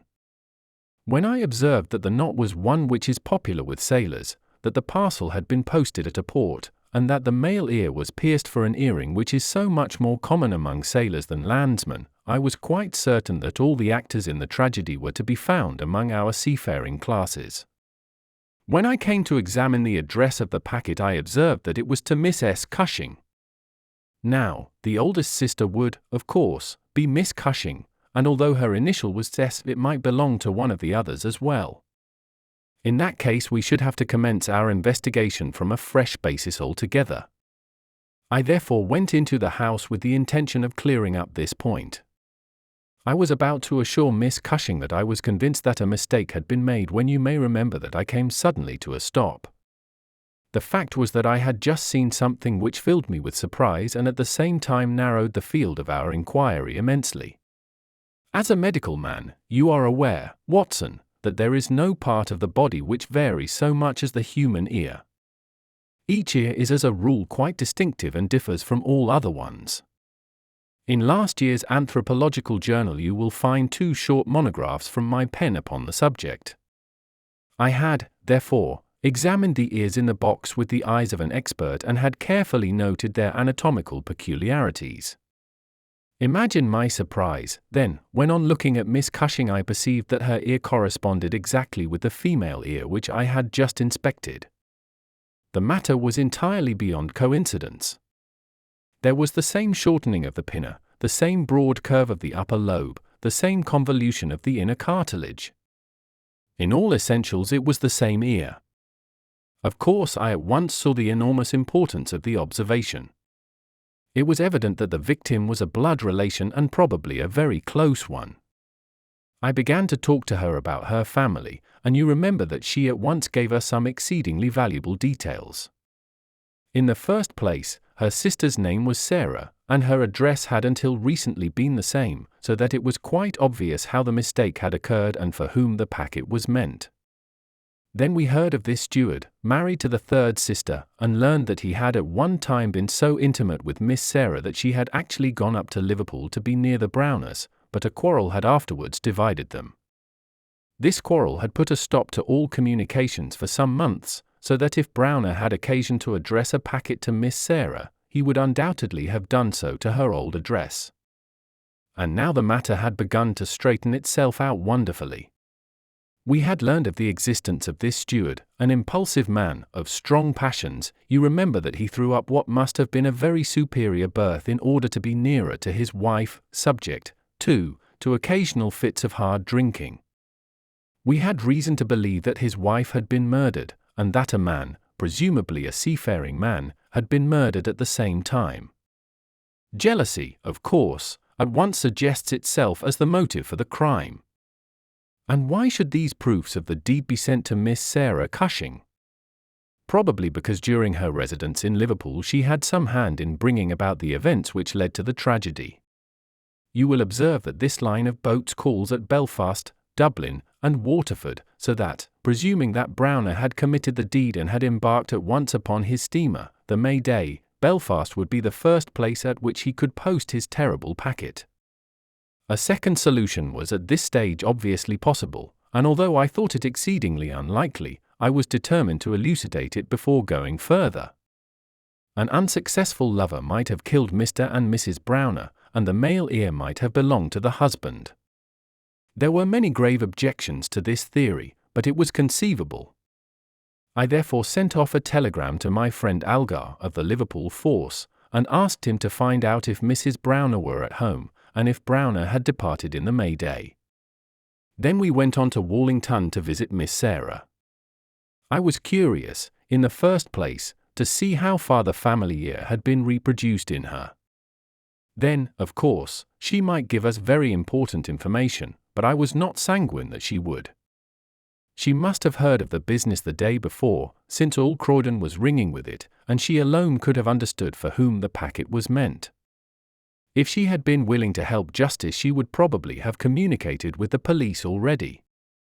However, it was clearly our duty to see her, so we went. We found that the news of the arrival of the packet, for her illness dated from that time, had such an effect upon her as to bring on brain fever. It was clearer than ever that she understood its full significance, but equally clear that we should have to wait some time for any assistance from her. However, we were really independent of her help. Our answers were waiting for us at the police station, where I had directed Algar to send them.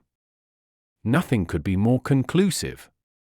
Mrs. Browner's house had been closed for more than 3 days, and the neighbours were of opinion that she had gone south to see her relatives. It had been ascertained at the shipping offices that Browner had left aboard of the May Day, and I calculate that she is due in the Thames tomorrow night. When he arrives he will be met by the obtuse but resolute Lestrade, and I have no doubt that we shall have all our details filled in. Sherlock Holmes was not disappointed in his expectations. 2 days later he received a bulky envelope, which contained a short note from the detective, and a typewritten document, which covered several pages of foolscap. "Lestrade has got him all right," said Holmes, glancing up at me. "Perhaps it would interest you to hear what he says. My dear Mr. Holmes, in accordance with the scheme which we had formed in order to test our theories, that we is rather fine, Watson, is it not? I went down to the Albert Dock yesterday at 6 p.m. and boarded the SS May Day, belonging to the Liverpool, Dublin, and London Steam Packet Company. On inquiry, I found that there was a steward on board of the name of James Browner, and that he had acted during the voyage in such an extraordinary manner that the captain had been compelled to relieve him of his duties. On descending to his berth, I found him seated upon a chest with his head sunk upon his hands, rocking himself to and fro. He is a big, powerful chap, clean-shaven, and very swarthy, something like Aldridge, who helped us in the bogus laundry affair. He jumped up when he heard my business, and I had my whistle to my lips to call a couple of river police, who were round the corner, but he seemed to have no heart in him, and he held out his hands quietly enough for the darbies. We brought him along to the cells, and his box as well, for we thought there might be something incriminating, but, bar a big sharp knife such as most sailors have, we got nothing for our trouble. However, we find that we shall want no more evidence, for on being brought before the inspector at the station he asked leave to make a statement, which was, of course, taken down, just as he made it, by our shorthand man. We had 3 copies typewritten, one of which I enclose. The affair proves, as I always thought it would, to be an extremely simple one, but I am obliged to you for assisting me in my investigation. With kind regards, yours very truly, G. Lestrade. The investigation really was a very simple one, remarked Holmes, but I don't think it struck him in that light when he first called us in. However, let us see what Jim Browner has to say for himself. This is his statement as made before Inspector Montgomery at the Shadwell police station, and it has the advantage of being verbatim. Have I anything to say? Yes, I have a deal to say. I have to make a clean breast of it all. You can hang me, or you can leave me alone. I don't care a plug which you do. I tell you I've not shut an eye in sleep since I did it, and I don't believe I ever will again until I get past all waking. Sometimes it's his face, but most generally it's hers. I'm never without one or the other before me. He looks frowning and black-like, but she has a kind surprise upon her face. The white lamb, she might well be surprised when she read death on a face that had seldom looked anything but love upon her before. But it was Sarah's fault, and may the curse of a broken man put a blight on her and set the blood rotting in her veins. It's not that I want to clear myself. I know that I went back to drink, like the beast that I was. But she would have forgiven me, she would have stuck as close to me as a rope to a block if that woman had never darkened our door. For Sarah Cushing loved me, that's the root of the business. She loved me until all her love turned to poisonous hate when she knew that I thought more of my wife's footmark in the mud than I did of her whole body and soul. There were 3 sisters altogether. The old one was just a good woman, the second was a devil, and the third was an angel. Sarah was 33, and Mary was 29 when I married. We were just as happy as the day was long when we set up house together, and in all Liverpool there was no better woman than my Mary. And then we asked Sarah up for a week, and the week grew into a month, and one thing led to another, until she was just one of ourselves. I was blue ribbon at that time, and we were putting a little money by, and all was as bright as a new dollar. My God, whoever would have thought that it could have come to this? Whoever would have dreamed it? I used to be home for the weekends very often, and sometimes if the ship were held back for cargo I would have a whole week at a time, and in this way I saw a deal of my sister-in-law, Sarah. She was a fine tall woman, black and quick and fierce, with a proud way of carrying her head, and a glint from her eye like a spark from a flint. But when little Mary was there I had never a thought of her, and that I swear as I hope for God's mercy. It had seemed to me sometimes that she liked to be alone with me, or to coax me out for a walk with her, but I had never thought anything of that. But one evening my eyes were opened. I had come up from the ship and found my wife out, but Sarah at home. "Where's Mary?" I asked. "Oh, she has gone to pay some accounts." I was impatient and paced up and down the room. "Can't you be happy for 5 minutes without Mary, Jim?" says she. "It's a bad compliment to me that you can't be contented with my society for so short a time." "That's all right, my lass," said I, putting out my hand towards her in a kindly way, but she had it in both hers in an instant, and they burned as if they were in a fever. I looked into her eyes and I read it all there. There was no need for her to speak, nor for me either. I frowned and drew my hand away. Then she stood by my side in silence for a bit, and then put up her hand and patted me on the shoulder. "Steady, old Jim," said she, and with a kind mocking laugh, she ran out of the room. Well, from that time Sarah hated me with her whole heart and soul, and she is a woman who can hate, too. I was a fool to let her go on biding with us, a besotted fool, but I never said a word to Mary, for I knew it would grieve her.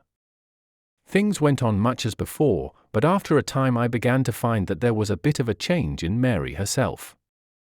She had always been so trusting and so innocent, but now she became queer and suspicious, wanting to know where I had been and what I had been doing, and whom my letters were from, and what I had in my pockets, and 1,000 such follies.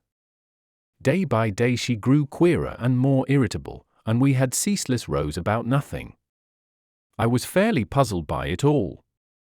Sarah avoided me now, but she and Mary were just inseparable. I can see now how she was plotting and scheming and poisoning my wife's mind against me, but I was such a blind beetle that I could not understand it at the time. Then I broke my blue ribbon and began to drink again, but I think I should not have done it if Mary had been the same as ever. She had some reason to be disgusted with me now, and the gap between us began to be wider and wider. And then this Alec Fairbairn chipped in, and things became 1,000 times blacker. It was to see Sarah that he came to my house first, but soon it was to see us, for he was a man with winning ways, and he made friends wherever he went. He was a dashing, swaggering chap, smart and curled, who had seen half the world and could talk of what he had seen. He was good company, I won't deny it, and he had wonderful polite ways with him for a sailor man, so that I think there must have been a time when he knew more of the poop than the forecastle. For a month he was in and out of my house, and never once did it cross my mind that harm might come of his soft, tricky ways. And then at last something made me suspect, and from that day my peace was gone forever. It was only a little thing, too. I had come into the parlor unexpected, and as I walked in at the door I saw a light of welcome on my wife's face. But as she saw who it was, it faded again, and she turned away with a look of disappointment. That was enough for me. There was no one but Alec Fairbairn whose step she could have mistaken for mine. If I could have seen him, then I should have killed him, for I have always been like a madman when my temper gets loose. Mary saw the devil's light in my eyes, and she ran forward with her hands on my sleeve. "Don't, Jim, don't," says she. "Where's Sarah?" I asked. "In the kitchen," says she. "Sarah," says I as I went in, "this man Fairbairn is never to darken my door again." "Why not?" says she. "Because I order it." "Oh," says she, "if my friends are not good enough for this house, then I am not good enough for it either." "You can do what you like," says I, "but if Fairbairn shows his face here again I'll send you one of his ears for a keepsake." She was frightened by my face, I think, for she never answered a word, and the same evening she left my house. Well, I don't know now whether it was pure devilry on the part of this woman, or whether she thought that she could turn me against my wife by encouraging her to misbehave. Anyway, she took a house just 2 streets off and let lodgings to sailors. Fairbairn used to stay there, and Mary would go round to have tea with her sister and him. How often she went I don't know, but I followed her one day, and as I broke in at the door Fairbairn got away over the back garden wall, like the cowardly skunk that he was. I swore to my wife that I would kill her if I found her in his company again, and I led her back with me, sobbing and trembling, and as white as a piece of paper. There was no trace of love between us any longer. I could see that she hated me and feared me, and when the thought of it drove me to drink, then she despised me as well. Well, Sarah found that she could not make a living in Liverpool, so she went back, as I understand, to live with her sister in Croydon, and things jogged on much the same as ever at home. And then came this last week and all the misery and ruin. It was in this way. We had gone on the May Day for a round voyage of 7 days, but a hogshead got loose and started one of our plates, so that we had to put back into port for 12 hours. I left the ship and came home, thinking what a surprise it would be for my wife, and hoping that maybe she would be glad to see me so soon. The thought was in my head as I turned into my own street, and at that moment a cab passed me, and there she was, sitting by the side of Fairbairn, the two chatting and laughing, with never a thought for me as I stood watching them from the footpath. I tell you, and I give you my word for it, that from that moment I was not my own master, and it is all like a dim dream when I look back on it. I had been drinking hard of late, and the two things together fairly turned my brain. There's something throbbing in my head now, like a docker's hammer, but that morning I seemed to have all Niagara whizzing and buzzing in my ears. Well, I took to my heels, and I ran after the cab. I had a heavy oak stick in my hand, and I tell you I saw red from the first, but as I ran I got cunning, too, and hung back a little to see them without being seen. They pulled up soon at the railway station. There was a good crowd round the booking office, so I got quite close to them without being seen. They took tickets for New Brighton. So did I, but I got in 3 carriages behind them. When we reached it they walked along the parade, and I was never more than 100 yards from them. At last I saw them hire a boat and start for a row, for it was a very hot day, and they thought, no doubt, that it would be cooler on the water. It was just as if they had been given into my hands. There was a bit of a haze, and you could not see more than a few 100 yards. I hired a boat for myself, and I pulled after them. I could see the blur of their craft, but they were going nearly as fast as I, and they must have been a long mile from the shore before I caught them up. The haze was like a curtain all round us, and there were we three in the middle of it. My God, shall I ever forget their faces when they saw who was in the boat that was closing in upon them? She screamed out. He swore like a madman and jabbed at me with an oar, for he must have seen death in my eyes. I got past it and got one in with my stick that crushed his head like an egg. I would have spared her, perhaps, for all my madness, but she threw her arms round him, crying out to him, and calling him Nalec. I struck again, and she lay stretched beside him. I was like a wild beast then that had tasted blood. If Sarah had been there, by the Lord, she should have joined them. I pulled out my knife, and, well, there. I've said enough.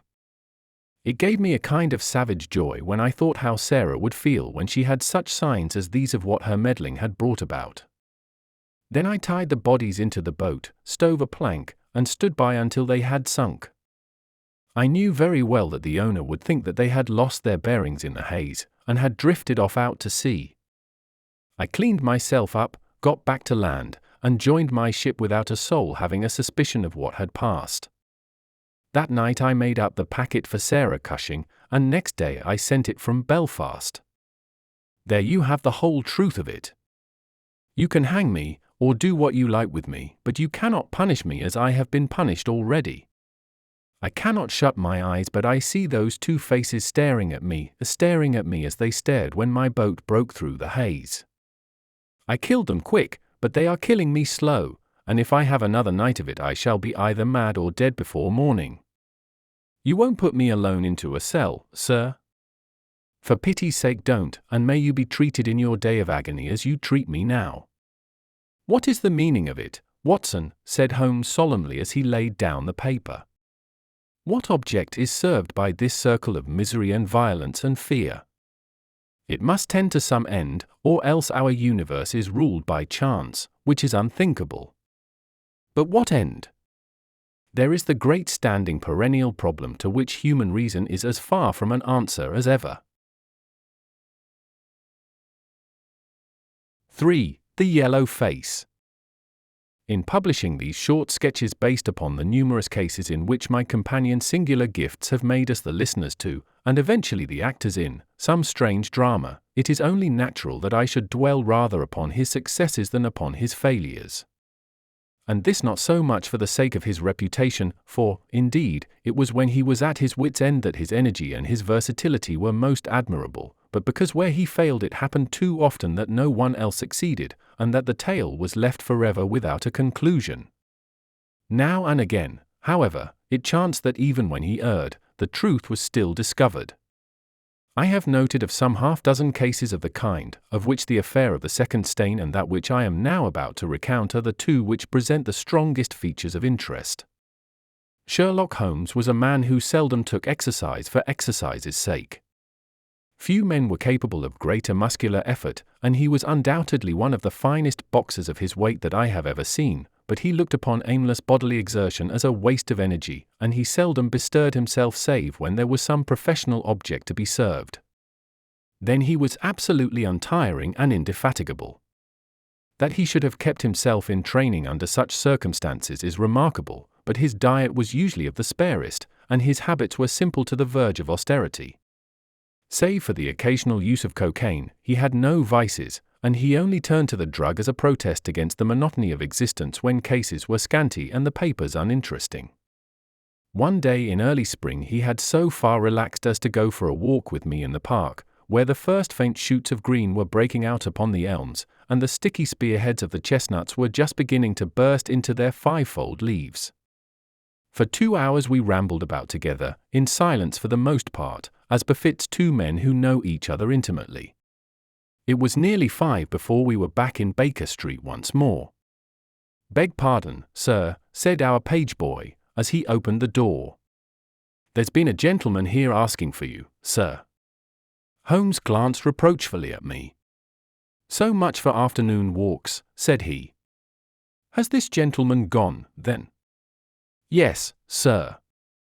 "Didn't you ask him in?" "Yes, sir, he came in." "How long did he wait?" "Half an hour, sir." He was a very restless gentleman, sir, walking and stamping for all the time he was here. I was waiting outside the door, sir, and I could hear him. At last he outs into the passage, and he cries, 'Is that man never going to come?' Those were his very words, sir. 'You'll only need to wait a little longer,' says I, 'and then I'll wait in the open air, for I feel half choked,' says he. 'I'll be back before long.' And with that he ups and he outs, and all I could say wouldn't hold him back." "Well, well, you did your best," said Holmes, as we walked into our room. "It's very annoying, though, Watson. I was badly in need of a case, and this looks, from the man's impatience, as if it were of importance. Hello! That's not your pipe on the table. He must have left his behind him. A nice old briar with a good long stem of what the tobacconists call amber. I wonder how many real amber mouthpieces there are in London. Some people think that a fly in it is a sign. Well, he must have been disturbed in his mind to leave a pipe behind him which he evidently values highly." "How do you know that he values it highly?" I asked. "Well, I should put the original cost of the pipe at 7 and 6pence. Now it has, you see, been twice mended, once in the wooden stem and once in the amber. Each of these mends, done, as you observe, with silver bands, must have cost more than the pipe did originally. The man must value the pipe highly when he prefers to patch it up rather than buy a new one with the same money." "Anything else?" I asked, for Holmes was turning the pipe about in his hand, and staring at it in his peculiar pensive way. He held it up and tapped on it with his long, thin forefinger, as a professor might who was lecturing on a bone. "Pipes are occasionally of extraordinary interest," said he. "Nothing has more individuality, save perhaps watches and bootlaces. The indications here, however, are neither very marked nor very important. The owner is obviously a muscular man, left-handed, with an excellent set of teeth, careless in his habits, and with no need to practice economy."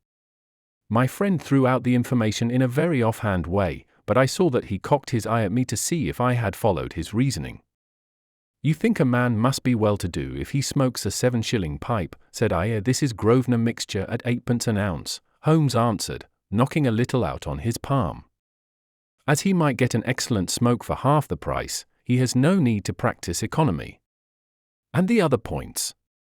He has been in the habit of lighting his pipe at lamps and gas jets. You can see that it is quite charred all down one side. Of course a match could not have done that.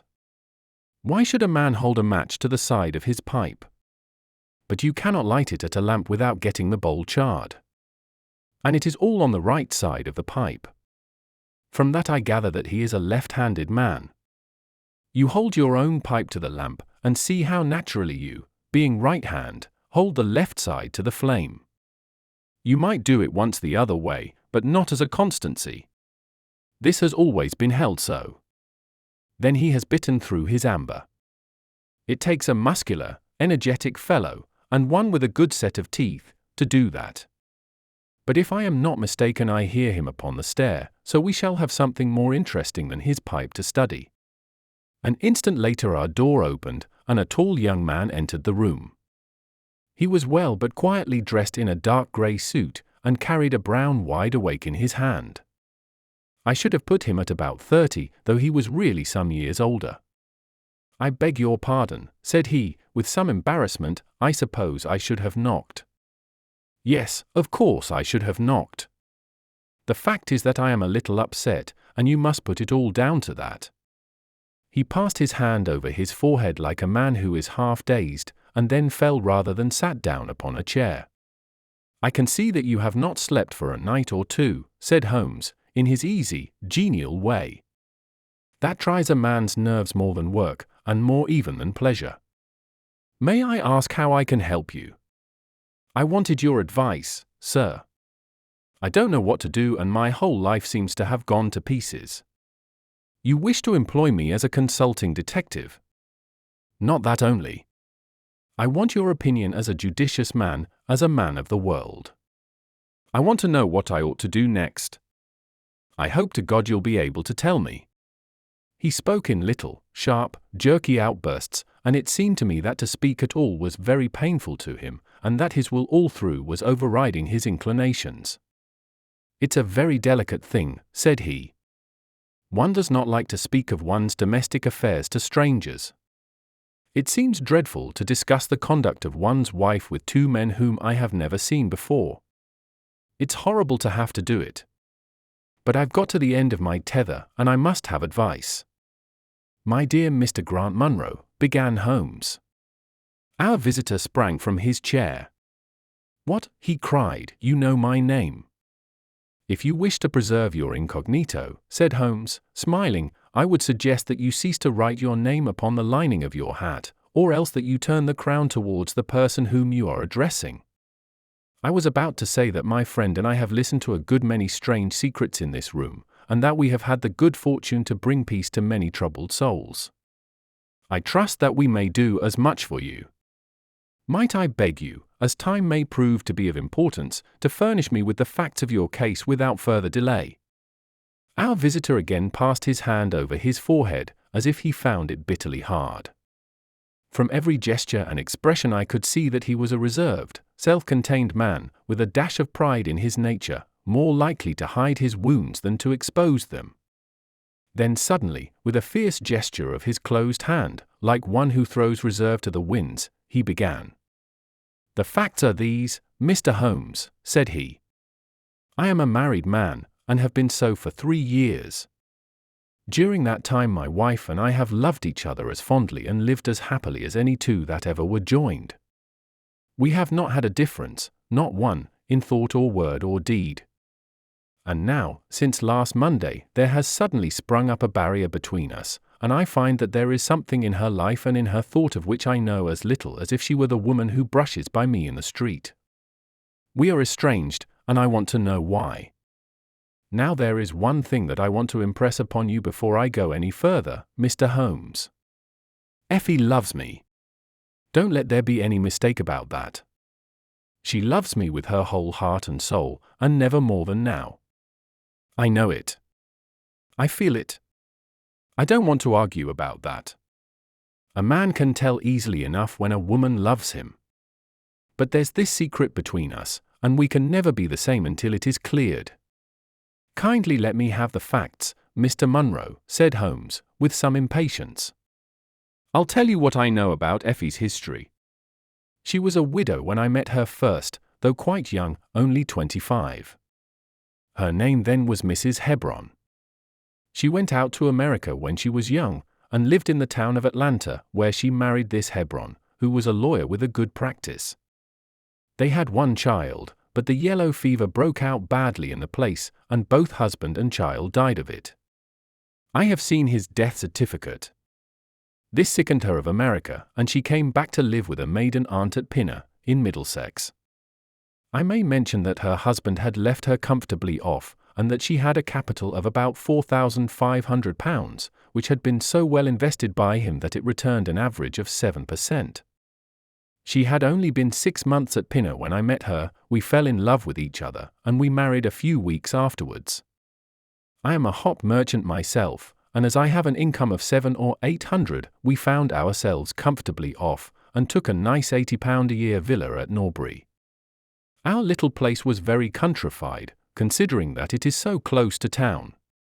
We had an inn and 2 houses a little above us, and a single cottage at the other side of the field which faces us, and except those there were no houses until you got halfway to the station. My business took me into town at certain seasons, but in summer I had less to do, and then in our country home my wife and I were just as happy as could be wished. I tell you that there never was a shadow between us until this accursed affair began.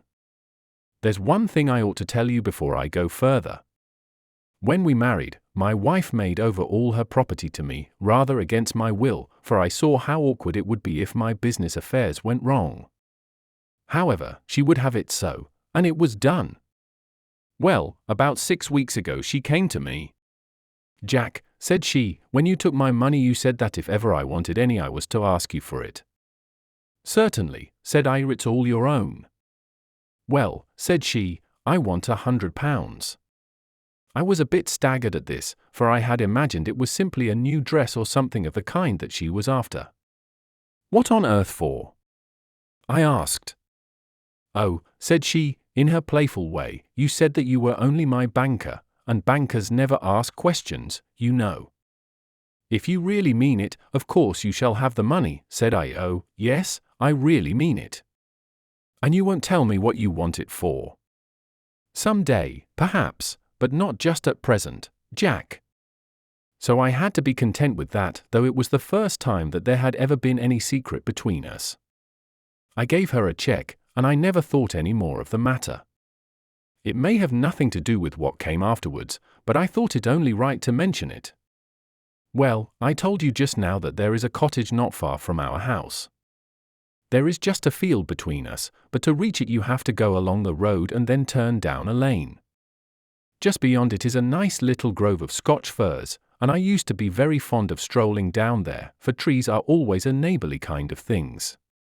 The cottage had been standing empty this 8 months, and it was a pity, for it was a pretty 2-storied place, with an old-fashioned porch and honeysuckle about it.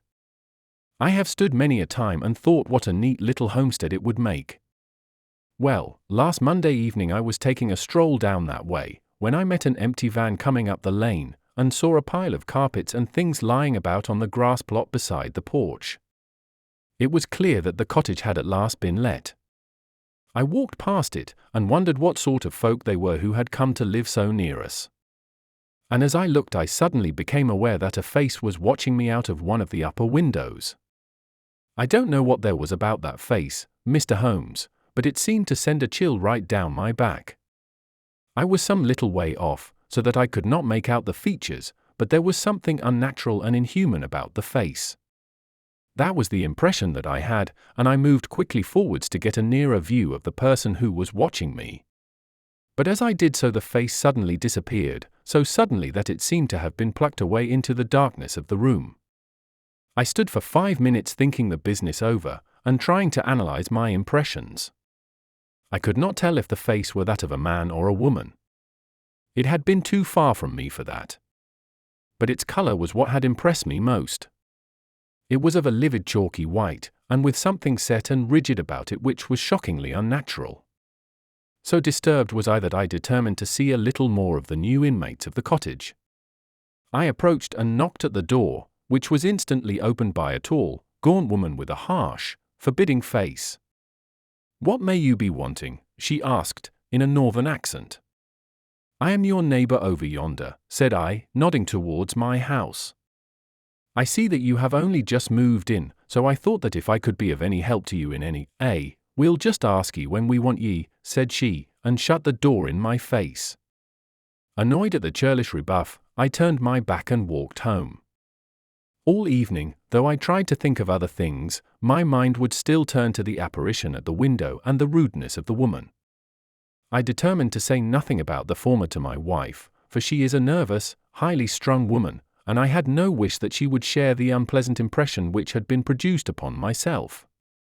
I remarked to her, however, before I fell asleep, that the cottage was now occupied, to which she returned no reply. I am usually an extremely sound sleeper. It has been a standing jest in the family that nothing could ever wake me during the night. And yet somehow on that particular night, whether it may have been the slight excitement produced by my little adventure or not I know not, but I slept much more lightly than usual.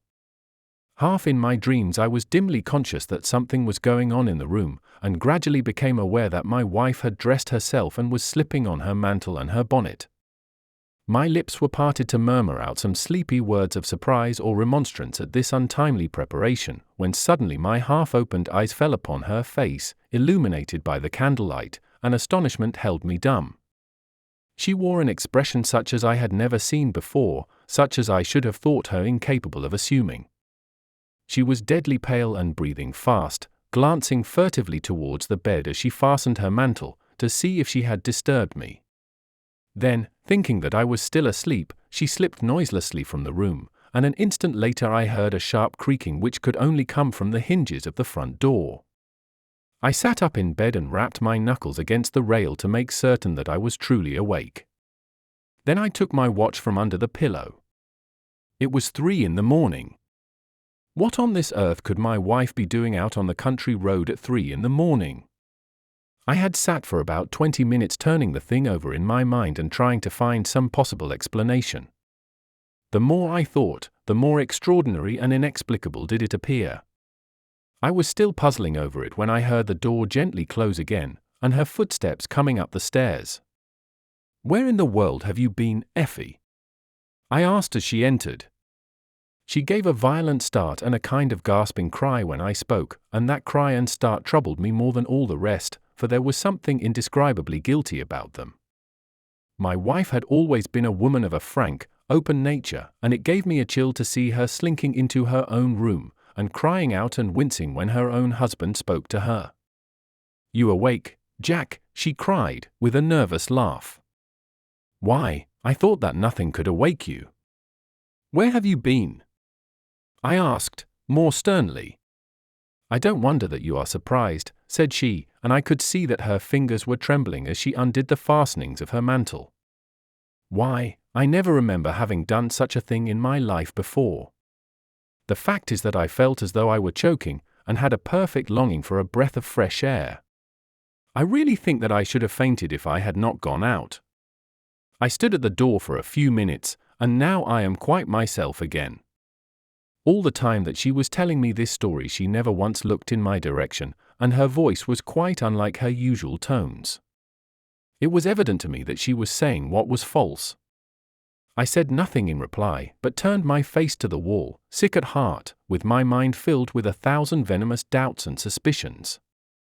What was it that my wife was concealing from me? Where had she been during that strange expedition? I felt that I should have no peace until I knew, and yet I shrank from asking her again after once she had told me what was false. All the rest of the night I tossed and tumbled, framing theory after theory, each more unlikely than the last. I should have gone to the city that day, but I was too disturbed in my mind to be able to pay attention to business matters. My wife seemed to be as upset as myself, and I could see from the little questioning glances which she kept shooting at me that she understood that I disbelieved her statement, and that she was at her wits' end what to do. We hardly exchanged a word during breakfast, and immediately afterwards I went out for a walk, that I might think the matter out in the fresh morning air. I went as far as the Crystal Palace, spent an hour in the grounds, and was back in Norbury by 1 o'clock. It happened that my way took me past the cottage, and I stopped for an instant to look at the windows, and to see if I could catch a glimpse of the strange face which had looked out at me on the day before. As I stood there, imagine my surprise, Mr. Holmes, when the door suddenly opened and my wife walked out. I was struck dumb with astonishment at the sight of her, but my emotions were nothing to those which showed themselves upon her face when our eyes met. She seemed for an instant to wish to shrink back inside the house again, and then, seeing how useless all concealment must be, she came forward, with a very white face and frightened eyes which belied the smile upon her lips. "Ah, Jack," she said, "I have just been in to see if I can be of any assistance to our new neighbors." "Why do you look at me like that, Jack? You are not angry with me?" "So," said I, "this is where you went during the night." "What do you mean?" she cried. "You came here." "I am sure of it." "Who are these people, that you should visit them at such an hour?" "I have not been here before." "How can you tell me what you know is false?" I cried. "Your very voice changes as you speak. When have I ever had a secret from you? I shall enter that cottage, and I shall probe the matter to the bottom." "No, no, Jack, for God's sake," she gasped, in uncontrollable emotion. Then, as I approached the door, she seized my sleeve and pulled me back with convulsive strength. "I implore you not to do this, Jack," she cried. "I swear that I will tell you everything some day, but nothing but misery can come of it if you enter that cottage." Then, as I tried to shake her off, she clung to me in a frenzy of entreaty. "Trust me, Jack," she cried. "Trust me only this once. You will never have cause to regret it. You know that I would not have a secret from you if it were not for your own sake. Our whole lives are at stake in this. If you come home with me, all will be well." If you force your way into that cottage, all is over between us." There was such earnestness, such despair, in her manner that her words arrested me, and I stood irresolute before the door. "I will trust you on one condition, and on one condition only," said I at last. "It is that this mystery comes to an end from now. You are at liberty to preserve your secret, but you must promise me that there shall be no more nightly visits, no more doings which are kept from my knowledge. I am willing to forget those which are past if you will promise that there shall be no more in the future."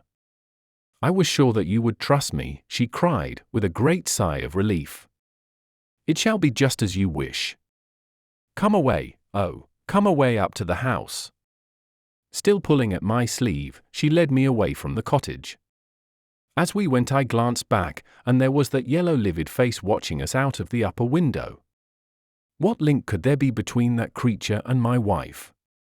Or how could the coarse, rough woman whom I had seen the day before be connected with her? It was a strange puzzle, and yet I knew that my mind could never know ease again until I had solved it. For 2 days after this I stayed at home, and my wife appeared to abide loyally by our engagement, for, as far as I know, she never stirred out of the house. On the 3rd day, however, I had ample evidence that her solemn promise was not enough to hold her back from this secret influence which drew her away from her husband and her duty. I had gone into town on that day, but I returned by the 2.40 instead of the 3.36, which is my usual train. As I entered the house, the maid ran into the hall with a startled face. "Where is your mistress?" I asked. "I think that she has gone out for a walk," she answered. My mind was instantly filled with suspicion. I rushed upstairs to make sure that she was not in the house. As I did so, I happened to glance out of one of the upper windows, and saw the maid with whom I had just been speaking running across the field in the direction of the cottage. Then of course I saw exactly what it all meant. My wife had gone over there, and had asked the servant to call her if I should return. Tingling with anger, I rushed down and hurried across, determined to end the matter once and forever. I saw my wife and the maid hurrying back along the lane, but I did not stop to speak with them. In the cottage lay the secret which was casting a shadow over my life. I vowed that, come what might, it should be a secret no longer. I did not even knock when I reached it, but turned the handle and rushed into the passage. It was all still and quiet upon the ground floor. In the kitchen a kettle was singing on the fire, and a large black cat lay coiled up in the basket, but there was no sign of the woman whom I had seen before. I ran into the other room, but it was equally deserted. Then I rushed up the stairs, only to find 2 other rooms empty and deserted at the top. There was no one at all in the whole house. The furniture and pictures were of the most common and vulgar description, save in the one chamber at the window of which I had seen the strange face. That was comfortable and elegant, and all my suspicions rose into a fierce bitter flame when I saw that on the mantelpiece stood a copy of a full-length photograph of my wife, which had been taken at my request only 3 months ago. I stayed long enough to make certain that the house was absolutely empty. Then I left it, feeling a weight at my heart such as I had never had before. My wife came out into the hall as I entered my house, but I was too hurt and angry to speak with her, and pushing past her, I made my way into my study. She followed me, however, before I could close the door. "I am sorry that I broke my promise, Jack," said she, "but if you knew all the circumstances I am sure that you would forgive me." "Tell me everything, then," said I. "I cannot, Jack, I cannot," she cried. "Until you tell me who it is that has been living in that cottage, and who it is to whom you have given that photograph, there can never be any confidence between us," said I, and breaking away from her, I left the house.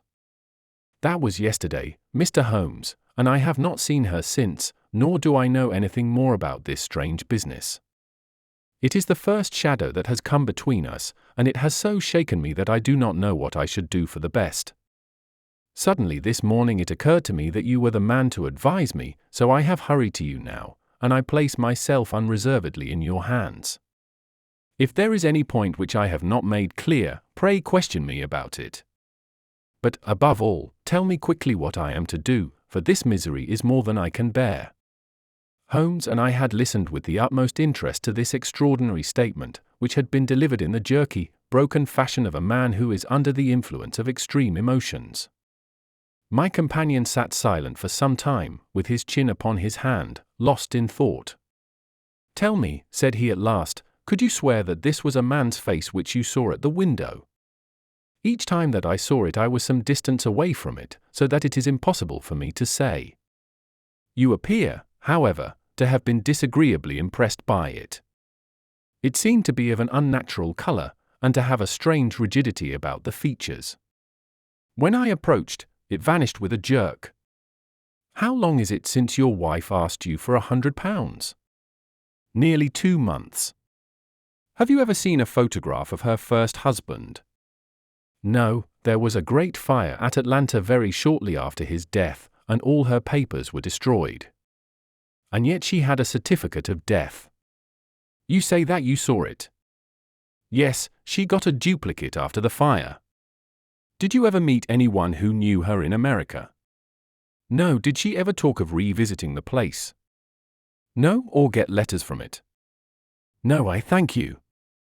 I should like to think over the matter a little now. If the cottage is now permanently deserted we may have some difficulty.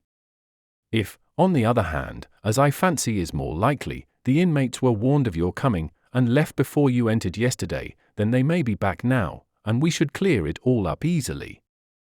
Let me advise you, then, to return to Norbury, and to examine the windows of the cottage again. If you have reason to believe that it is inhabited, do not force your way in, but send a wire to my friend and me. We shall be with you within an hour of receiving it, and we shall then very soon get to the bottom of the business. And if it is still empty, in that case I shall come out tomorrow and talk it over with you.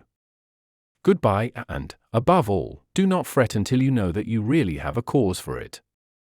"I am afraid that this is a bad business, Watson," said my companion, as he returned after accompanying Mr. Grant Munro to the door.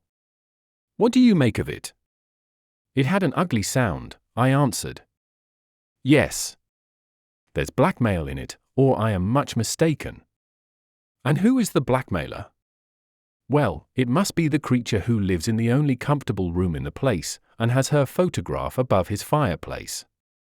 Upon my word, Watson, there is something very attractive about that livid face at the window, and I would not have missed the case for worlds." "You have a theory?" "Yes, a provisional one. But I shall be surprised if it does not turn out to be correct. This woman's first husband is in that cottage." "Why do you think so?" "How else can we explain her frenzied anxiety that her second one should not enter it?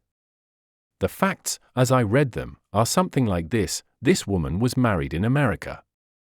Her husband developed some hateful qualities, or shall we say that he contracted some loathsome disease, and became a leper or an imbecile. She flies from him at last, returns to England, changes her name, and starts her life, as she thinks, afresh. She has been married 3 years, and believes that her position is quite secure, having shown her husband the death certificate of some man whose name she has assumed, when suddenly her whereabouts is discovered by her first husband, or, we may suppose, by some unscrupulous woman who has attached herself to the invalid. They write to the wife, and threaten to come and expose her. She asks for £100, and endeavours to buy them off. They come in spite of it, and when the husband mentions casually to the wife that there are newcomers in the cottage, she knows in some way that they are her pursuers.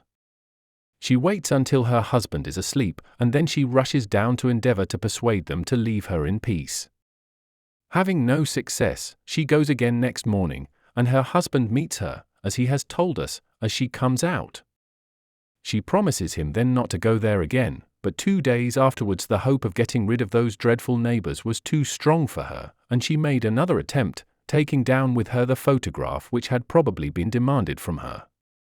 In the midst of this interview the maid rushed in to say that the master had come home, on which the wife, knowing that he would come straight down to the cottage, hurried the inmates out at the back door, into the grove of fir trees, probably, which was mentioned as standing near.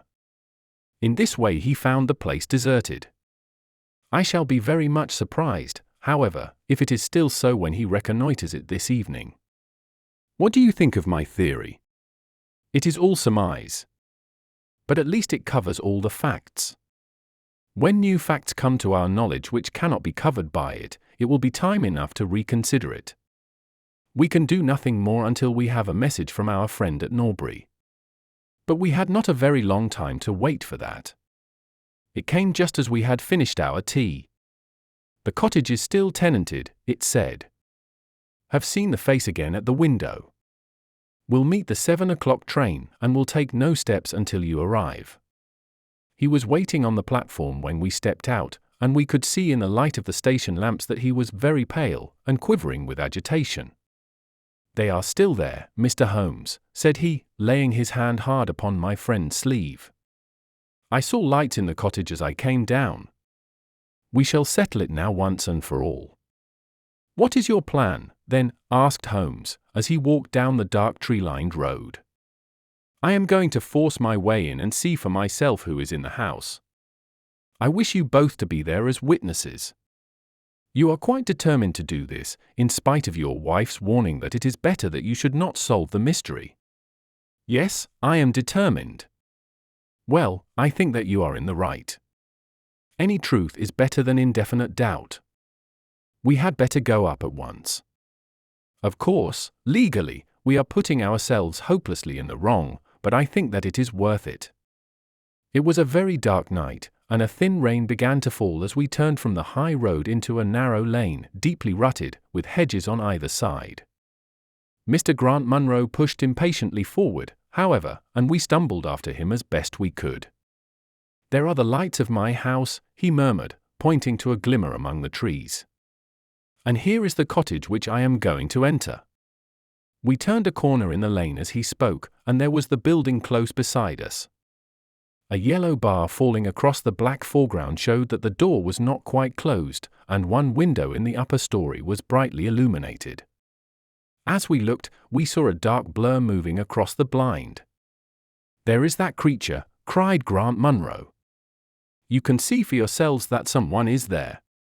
Now follow me, and we shall soon know all. We approached the door, but suddenly a woman appeared out of the shadow and stood in the golden track of the lamplight. I could not see her face in the darkness, but her arms were thrown out in an attitude of entreaty. For God's sake, don't, Jack, she cried. I had a presentiment that you would come this evening. Think better of it, dear. Trust me again, and you will never have cause to regret it. I have trusted you too long, Effie, he cried, sternly. Leave go of me. I must pass you. My friends and I are going to settle this matter once and forever. He pushed her to one side, and we followed closely after him. As he threw the door open, an old woman ran out in front of him and tried to bar his passage, but he thrust her back, and an instant afterwards we were all upon the stairs. Grant Munro rushed into the lighted room at the top, and we entered at his heels. It was a cosy, well-furnished apartment, with 2 candles burning upon the table and 2 upon the mantelpiece. In the corner, stooping over a desk, there sat what appeared to be a little girl. Her face was turned away as we entered, but we could see that she was dressed in a red frock and that she had long white gloves on. As she whisked round to us, I gave a cry of surprise and horror. The face which she turned towards us was of the strangest livid tint, and the features were absolutely devoid of any expression. An instant later the mystery was explained. Holmes, with a laugh, passed his hand behind the child's ear, a mask peeled off from her countenance, and there was a little coal-black negress, with all her white teeth flashing in amusement at our amazed faces. I burst out laughing, out of sympathy with her merriment, but Grant Munro stood staring, with his hand clutching his throat. My God, he cried. What can be the meaning of this? I will tell you the meaning of it, cried the lady, sweeping into the room with a proud, set face. You have forced me, against my own judgment, to tell you, and now we must both make the best of it. My husband died at Atlanta. My child survived. Your child? She drew a large silver locket from her bosom. You have never seen this open. I understood that it did not open. She touched a spring, and the front hinged back. There was a portrait within of a man strikingly handsome and intelligent-looking, but bearing unmistakable signs upon his features of his African descent. "That is John Hebron, of Atlanta," said the lady, "and a nobler man never walked the earth. I cut myself off from my race in order to wed him, but never once while he lived did I for an instant regret it. It was our misfortune that our only child took after his people rather than mine.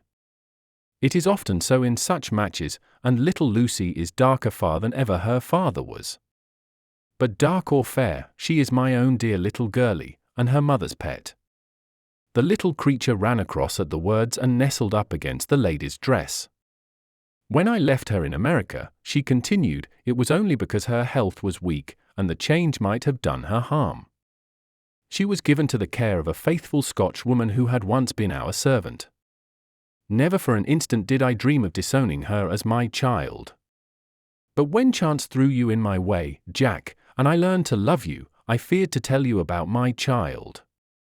God forgive me, I feared that I should lose you, and I had not the courage to tell you. I had to choose between you, and in my weakness I turned away from my own little girl. For 3 years I have kept her existence a secret from you, but I heard from the nurse, and I knew that all was well with her. At last, however, there came an overwhelming desire to see the child once more. I struggled against it, but in vain.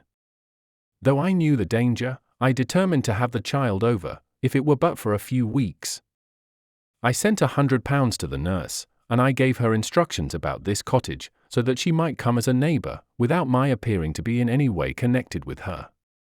I pushed my precautions so far as to order her to keep the child in the house during the daytime, and to cover up her little face and hands so that even those who might see her at the window should not gossip about there being a black child in the neighbourhood. If I had been less cautious I might have been more wise, but I was half crazy with fear that you should learn the truth. It was you who told me first that the cottage was occupied. I should have waited for the morning, but I could not sleep for excitement, and so at last I slipped out, knowing how difficult it is to awake you. But you saw me go, and that was the beginning of my troubles. Next day you had my secret at your mercy, but you nobly refrained from pursuing your advantage. 3 days later, however, the nurse and child only just escaped from the back door as you rushed in at the front one. And now tonight you at last know all, and I ask you what is to become of us, my child and me." She clasped her hands and waited for an answer. It was a long 10 minutes before Grant Munro broke the silence, and when his answer came it was one of which I love to think. He lifted the little child, kissed her, and then, still carrying her, he held his other hand out to his wife and turned towards the door. "We can talk it over more comfortably at home," said he. "I am not a very good man, Effie, but I think that I am a better one than you have given me credit for being." Holmes and I followed them down the lane, and my friend plucked at my sleeve as we came out. "I think," said he, "that we shall be of more use in London than in Norbury." Not another word did he say of the case until late that night, when he was turning away, with his lighted candle, for his bedroom. "Watson," said he, "if it should ever strike you that I am getting a little overconfident in my powers, or giving less pains to a case than it deserves, kindly whisper Norbury in my ear, and I shall be infinitely obliged to you." 4. The Stockbroker's Clerk. Shortly after my marriage I had bought a connection in the Paddington district. Old Mr. Farquhar, from whom I purchased it, had at one time an excellent general practice, but his age, and an affliction of the nature of St. Vitus's dance from which he suffered, had very much thinned it. The public not unnaturally goes on the principle that he who would heal others must himself be whole, and looks askance at the curative powers of the man whose own case is beyond the reach of his drugs. Thus as my predecessor weakened his practice declined, until when I purchased it from him it had sunk from 1,200 to little more than 300 a year. I had confidence, however, in my own youth and energy, and was convinced that in a very few years the concern would be as flourishing as ever. For 3 months after taking over the practice I was kept very closely at work, and saw little of my friend Sherlock Holmes, for I was too busy to visit Baker Street, and he seldom went anywhere himself save upon professional business. I was surprised, therefore, when, one morning in June, as I sat reading the British Medical Journal after breakfast, I heard a ring at the bell, followed by the high, somewhat strident tones of my old companion's voice. "Ah, my dear Watson," said he, striding into the room, "I am very delighted to see you. I trust that Mrs. Watson has entirely recovered from all the little excitements connected with our adventure of the Sign of 4. "Thank you, we are both very well," said I, shaking him warmly by the hand. "And I hope, also," he continued, sitting down in the rocking chair, "that the cares of medical practice have not entirely obliterated the interest which you used to take in our little deductive problems." "On the contrary," I answered, "it was only last night that I was looking over my old notes and classifying some of our past results." "I trust that you don't consider your collection closed." "Not at all. I should wish nothing better than to have some more of such experiences. Today, for example."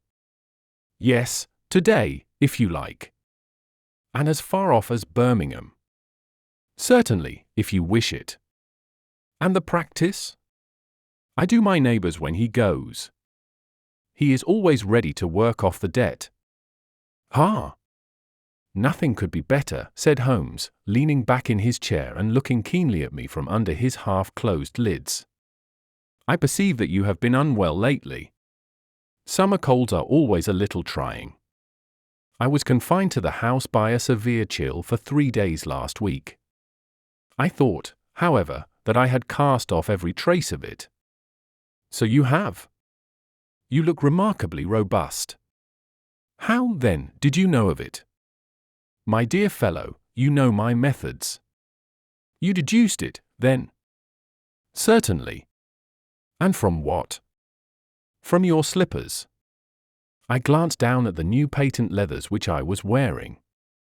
"How on earth," I began, but Holmes answered my question before it was asked. "Your slippers I knew," he said. "You could not have had them more than a few weeks. The soles which you are at this moment presenting to me are slightly scorched. For a moment I thought they might have got wet and been burned in the drying. But near the instep there is a small circular wafer of paper with the shopman's hieroglyphics upon it. Damp would of course have removed this. You had, then, been sitting with your feet outstretched to the fire, which a man would hardly do even in so wet a June as this if he were in his full health." Like all Holmes's reasoning, the thing seemed simplicity itself when it was once explained. He read the thought upon my features, and his smile had a tinge of bitterness. "I am afraid that I rather give myself away when I explain," said he. "Results without causes are much more impressive. You are ready to come to Birmingham, then?" "Certainly." "What is the case?" "You shall hear it all in the train. My client is outside in a four-wheeler. Can you come at once?" "In an instant."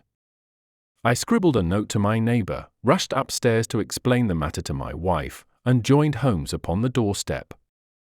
"Your neighbour is a doctor," said he, nodding at the brass plate. "Yes, he bought a practice as I did. An old established one. Just the same as mine. Both have been ever since the houses were built." "Ah. Then you got hold of the best of the two." "I think I did." "But how do you know?" "By the steps, my boy. Yours are worn 3 inches deeper than his. But this gentleman in the cab is my client, Mr. Hall Pycroft. Allow me to introduce you to him. Whip your horse up, cabby, for we have only just time to catch our train." The man whom I found myself facing was a well-built, fresh-complexioned young fellow, with a frank, honest face and a slight, crisp, yellow moustache. He wore a very shiny top hat and a neat suit of sober black, which made him look what he was, a smart young city man of the class who have been labelled cockneys, but who give us our crack volunteer regiments, and who turn out more fine athletes and sportsmen than any body of men in these islands. His round, ruddy face was naturally full of cheeriness, but the corners of his mouth seemed to me to be pulled down in a half-comical distress. It was not, however, until we were all in a first-class carriage and well started upon our journey to Birmingham that I was able to learn what the trouble was which had driven him to Sherlock Holmes. "We have a clear run here of 70 minutes, Holmes remarked.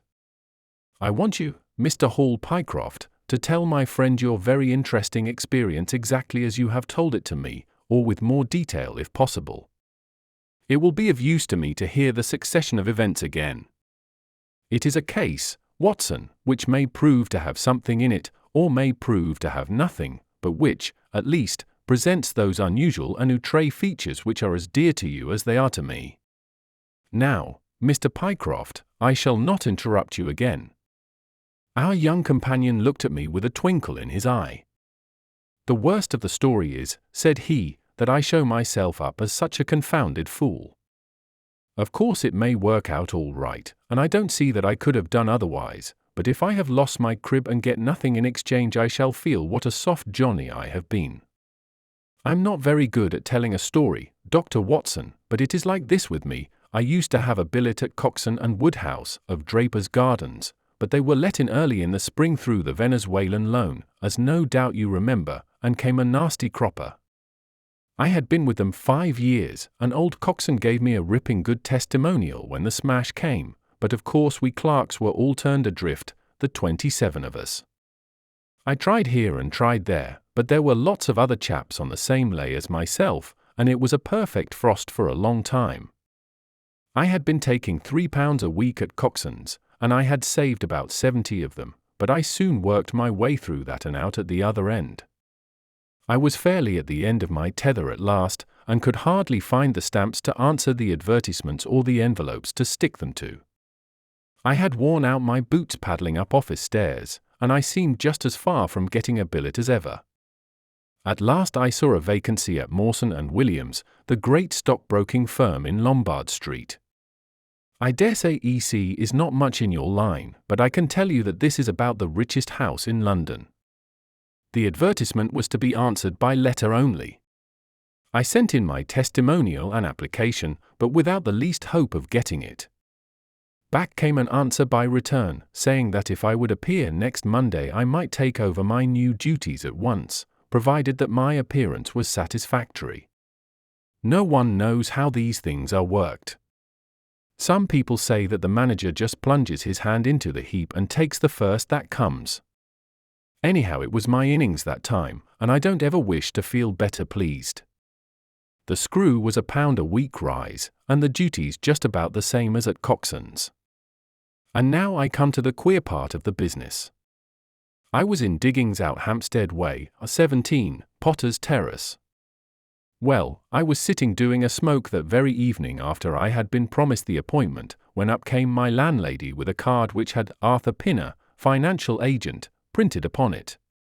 I had never heard the name before and could not imagine what he wanted with me, but, of course, I asked her to show him up. In he walked, a middle-sized, dark-haired, dark-eyed, black-bearded man, with a touch of the sheeny about his nose.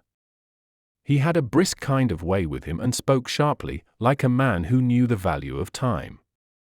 "Mr. Hall Pycroft, I believe," said he. "Yes, sir," I answered, pushing a chair towards him. "Lately engaged at Coxon and Woodhouse's?" "Yes, sir." "And now on the staff of Mawson's?" "Quite so." "Well," said he, "the fact is that I have heard some really extraordinary stories about your financial ability. You remember Parker, who used to be Coxon's manager? He can never say enough about it." Of course I was pleased to hear this. I had always been pretty sharp in the office, but I had never dreamed that I was talked about in the city in this fashion. "You have a good memory," said he. "Pretty fair," I answered, modestly. "Have you kept in touch with the market while you have been out of work?" he asked. "Yes, I read the stock exchange list every morning." "Now that shows real application," he cried. "That is the way to prosper. You won't mind my testing you, will you? Let me see. How are Escher's? 106 1/4 to 105 7/8. And New Zealand Consolidated. A104. And British Broken Hills. 7 to 7 and 6. Wonderful, he cried, with his hands up. This quite fits in with all that I had heard. My boy, you are very much too good to be a clerk at Mawson's. This outburst rather astonished me, as you can think. Well, said I, other people don't think quite so much of me as you seem to do, Mr. Pinner. I had a hard enough fight to get this berth, and I am very glad to have it. Pooh, man, you should soar above it. You are not in your true sphere. Now, I'll tell you how it stands with me. What I have to offer is little enough when measured by your ability, but when compared with Mawson's, it's light to dark. Let me see. When do you go to Mawson's? On Monday. Ha, ha. I think I would risk a little sporting flutter that you don't go there at all. Not go to Mawson's? No, sir. By that day you will be the business manager of the Franco-Midland Hardware Company, Limited, with 134 branches in the towns and villages of France, not counting one in Brussels and one in San Remo. This took my breath away. I never heard of it, said I. Very likely not. It has been kept very quiet, for the capital was all privately subscribed, and it's too good a thing to let the public into. My brother, Harry Pinner, is promoter, and joins the board after allotment as managing director. He knew I was in the swim down here, and asked me to pick up a good man cheap. A young, pushing man with plenty of snap about him. Parker spoke of you, and that brought me here tonight. We can only offer you a beggarly 500 to start with. 500 a year? I shouted. Only that at the beginning, but you are to have an overriding commission of 1% on all business done by your agents, and you may take my word for it that this will come to more than your salary. But I know nothing about hardware. Tut, my boy, you know about figures. My head buzzed, and I could hardly sit still in my chair. But suddenly a little chill of doubt came upon me. I must be frank with you, said I. Mawson only gives me 200, but Mawson is safe. Now, really, I know so little about your company that, smart, he cried, in a kind of ecstasy of delight. You are the very man for us. You are not to be talked over, and quite right, too. Now, here's a note for £100, and if you think that we can do business you may just slip it into your pocket as an advance upon your salary. That is very handsome, said I. When should I take over my new duties? Be in Birmingham tomorrow at 1, said he. I have a note in my pocket here which you will take to my brother. You will find him at 126B, Corporation Street, where the temporary offices of the company are situated. Of course he must confirm your engagement, but between ourselves it will be all right. Really, I hardly know how to express my gratitude, Mr. Pinner, said I. Not at all, my boy. You have only got your deserts. There are one or two small things, mere formalities, which I must arrange with you. You have a bit of paper beside you there. Kindly write upon it I am perfectly willing to act as business manager to the Franco-Midland Hardware Company, Limited, at a minimum salary of £500. I did as he asked, and he put the paper in his pocket. There is one other detail, said he. What do you intend to do about Mawson's? I had forgotten all about Mawson's in my joy. I'll write and resign, said I. Precisely what I don't want you to do. I had a row over you with Mawson's manager. I had gone up to ask him about you, and he was very offensive, accused me of coaxing you away from the service of the firm, and that sort of thing. At last I fairly lost my temper. If you want good men you should pay them a good price, said I. He would rather have our small price than your big one, said he. I'll lay you a fiver, said I, that when he has my offer you'll never so much as hear from him again. Done, said he. We picked him out of the gutter, and he won't leave us so easily. Those were his very words. The impudent scoundrel. I cried. I've never so much as seen him in my life. Why should I consider him in any way? I shall certainly not write if you would rather I didn't. Good. That's a promise, said he, rising from his chair. Well, I'm delighted to have got so good a man for my brother. Here's your advance of £100, and here is the letter. Make a note of the address, 126B, Corporation Street, and remember that 1 o'clock tomorrow is your appointment. Good night, and may you have all the fortune that you deserve. That's just about all that passed between us, as near as I can remember. You can imagine, Dr. Watson, how pleased I was at such an extraordinary bit of good fortune. I sat up half the night hugging myself over it, and next day I was off to Birmingham in a train that would take me in plenty time for my appointment. I took my things to a hotel in New Street, and then I made my way to the address which had been given me. It was a quarter of an hour before my time, but I thought that would make no difference. 126B was a passage between two large shops, which led to a winding stone stair, from which there were many flats, let as offices to companies or professional men. The names of the occupants were painted at the bottom on the wall, but there was no such name as the Franco-Midland Hardware Company, Limited. I stood for a few minutes with my heart in my boots, wondering whether the whole thing was an elaborate hoax or not, when up came a man and addressed me. He was very like the chap I had seen the night before, the same figure and voice, but he was clean-shaven and his hair was lighter. "Are you Mr. Hall Pycroft?" he asked. "Yes," said I. "Oh. I was expecting you, but you are a trifle before your time. I had a note from my brother this morning in which he sang your praises very loudly. I was just looking for the offices when you came. We have not got our name up yet, for we only secured these temporary premises last week. Come up with me, and we will talk the matter over." I followed him to the top of a very lofty stair, and there, right under the slates, were a couple of empty, dusty little rooms, uncarpeted and uncurtained, into which he led me. I had thought of a great office with shining tables and rows of clerks, such as I was used to, and I dare say I stared rather straight at the 2 deal chairs and 1 little table, which, with a ledger and a waste-paper basket, made up the whole furniture. "Don't be disheartened, Mr. Pycroft," said my new acquaintance, seeing the length of my face. "Rome was not built in a day, and we have lots of money at our backs, though we don't cut much dash yet in offices. Pray sit down, and let me have your letter." I gave it to him, and he read it over very carefully. "You seem to have made a vast impression upon my brother Arthur," said he, "and I know that he is a pretty shrewd judge. He swears by London, you know, and I by Birmingham, but this time I shall follow his advice. Pray consider yourself definitely engaged." "What are my duties?"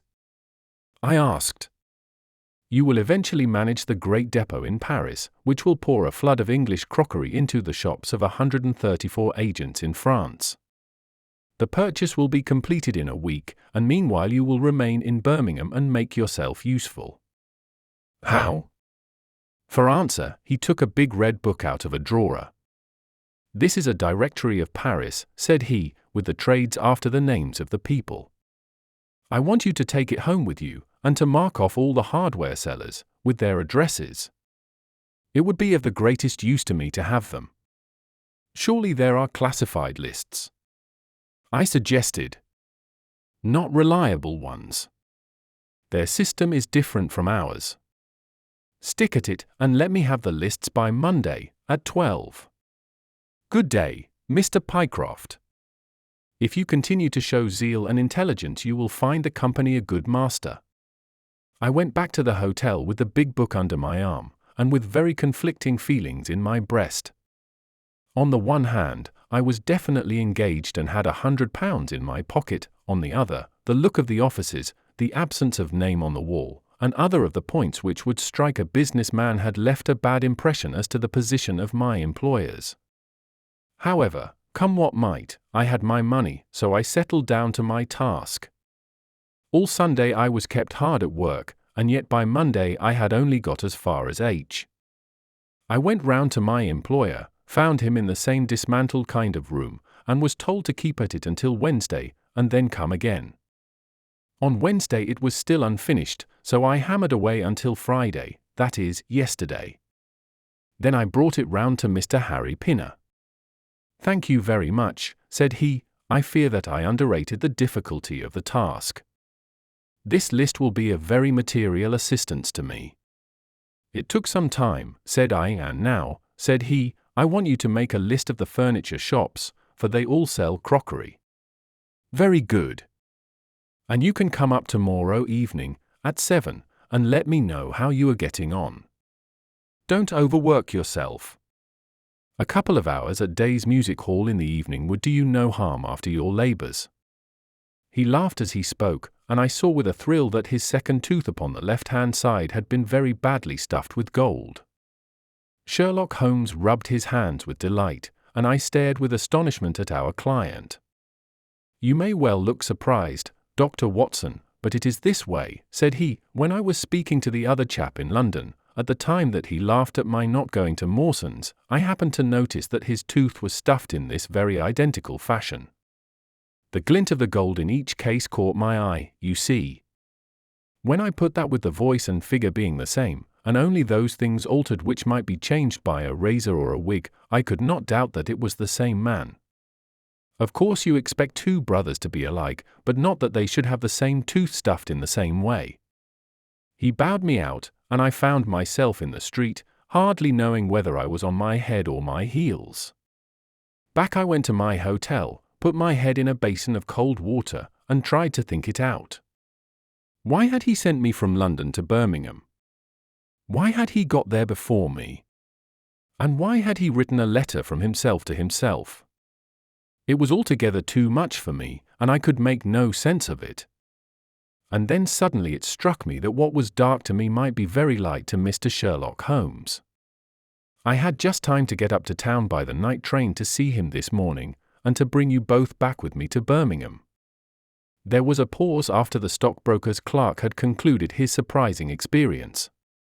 Then Sherlock Holmes cocked his eye at me, leaning back on the cushions with a pleased and yet critical face, like a connoisseur who has just taken his first sip of a Comet vintage. "Rather fine, Watson, is it not?" said he. "There are points in it which please me. I think that you will agree with me that an interview with Mr. Arthur Harry Pinner in the temporary offices of the Franco-Midland Hardware Company, Limited, would be a rather interesting experience for both of us." "But how can we do it?" I asked. "Oh, easily enough," said Hall Pycroft, cheerily. "You are two friends of mine who are in want of a billet, and what could be more natural than that I should bring you both round to the managing director?" "Quite so, of course," said Holmes. "I should like to have a look at the gentleman, and see if I can make anything of his little game. What qualities have you, my friend, which would make your services so valuable? Or is it possible that," he began biting his nails and staring blankly out of the window, and we hardly drew another word from him until we were in New Street. At 7 o'clock that evening we were walking, the three of us, down Corporation Street to the company's offices. "It is no use our being at all before our time," said our client. "He only comes there to see me, apparently, for the place is deserted up to the very hour he names." "That is suggestive," remarked Holmes. "By Jove, I told you so," cried the clerk. "That's he walking ahead of us there."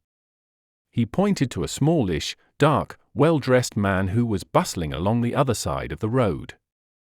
As we watched him he looked across at a boy who was bawling out the latest edition of the evening paper, and running over among the cabs and buses, he bought one from him. Then, clutching it in his hand, he vanished through a doorway. "There he goes," cried Hall Pycroft. "These are the company's offices into which he has gone. Come with me, and I'll fix it up as easily as possible." Following his lead, we ascended 5 stories until we found ourselves outside a half-open door, at which our client tapped. A voice within bade us enter, and we entered a bare, unfurnished room such as Hall Pycroft had described. At the single table sat the man whom we had seen in the street, with his evening paper spread out in front of him, and as he looked up at us it seemed to me that I had never looked upon a face which bore such marks of grief, and of something beyond grief, of a horror such as comes to few men in a lifetime. His brow glistened with perspiration, his cheeks were of the dull, dead white of a fish's belly, and his eyes were wild and staring. He looked at his clerk as though he failed to recognize him, and I could see by the astonishment depicted upon our conductor's face that this was by no means the usual appearance of his employer. "You look ill, Mr. Pinner," he exclaimed. "Yes, I am not very well," answered the other, making obvious efforts to pull himself together, and licking his dry lips before he spoke. "Who are these gentlemen whom you have brought with you?" "One is Mr. Harris, of Bermondsey, and the other is Mr. Price, of this town," said our clerk, glibly. "They are friends of mine and gentlemen of experience, but they have been out of a place for some little time, and they hoped that perhaps you might find an opening for them in the company's employment." "Very possibly." "Very possibly," cried Mr. Pinner with a ghastly smile. "Yes, I have no doubt that we shall be able to do something for you. What is your particular line, Mr. Harris?" "I am an accountant," said Holmes. "Ah, yes, we shall want something of the sort." "And you, Mr. Price?"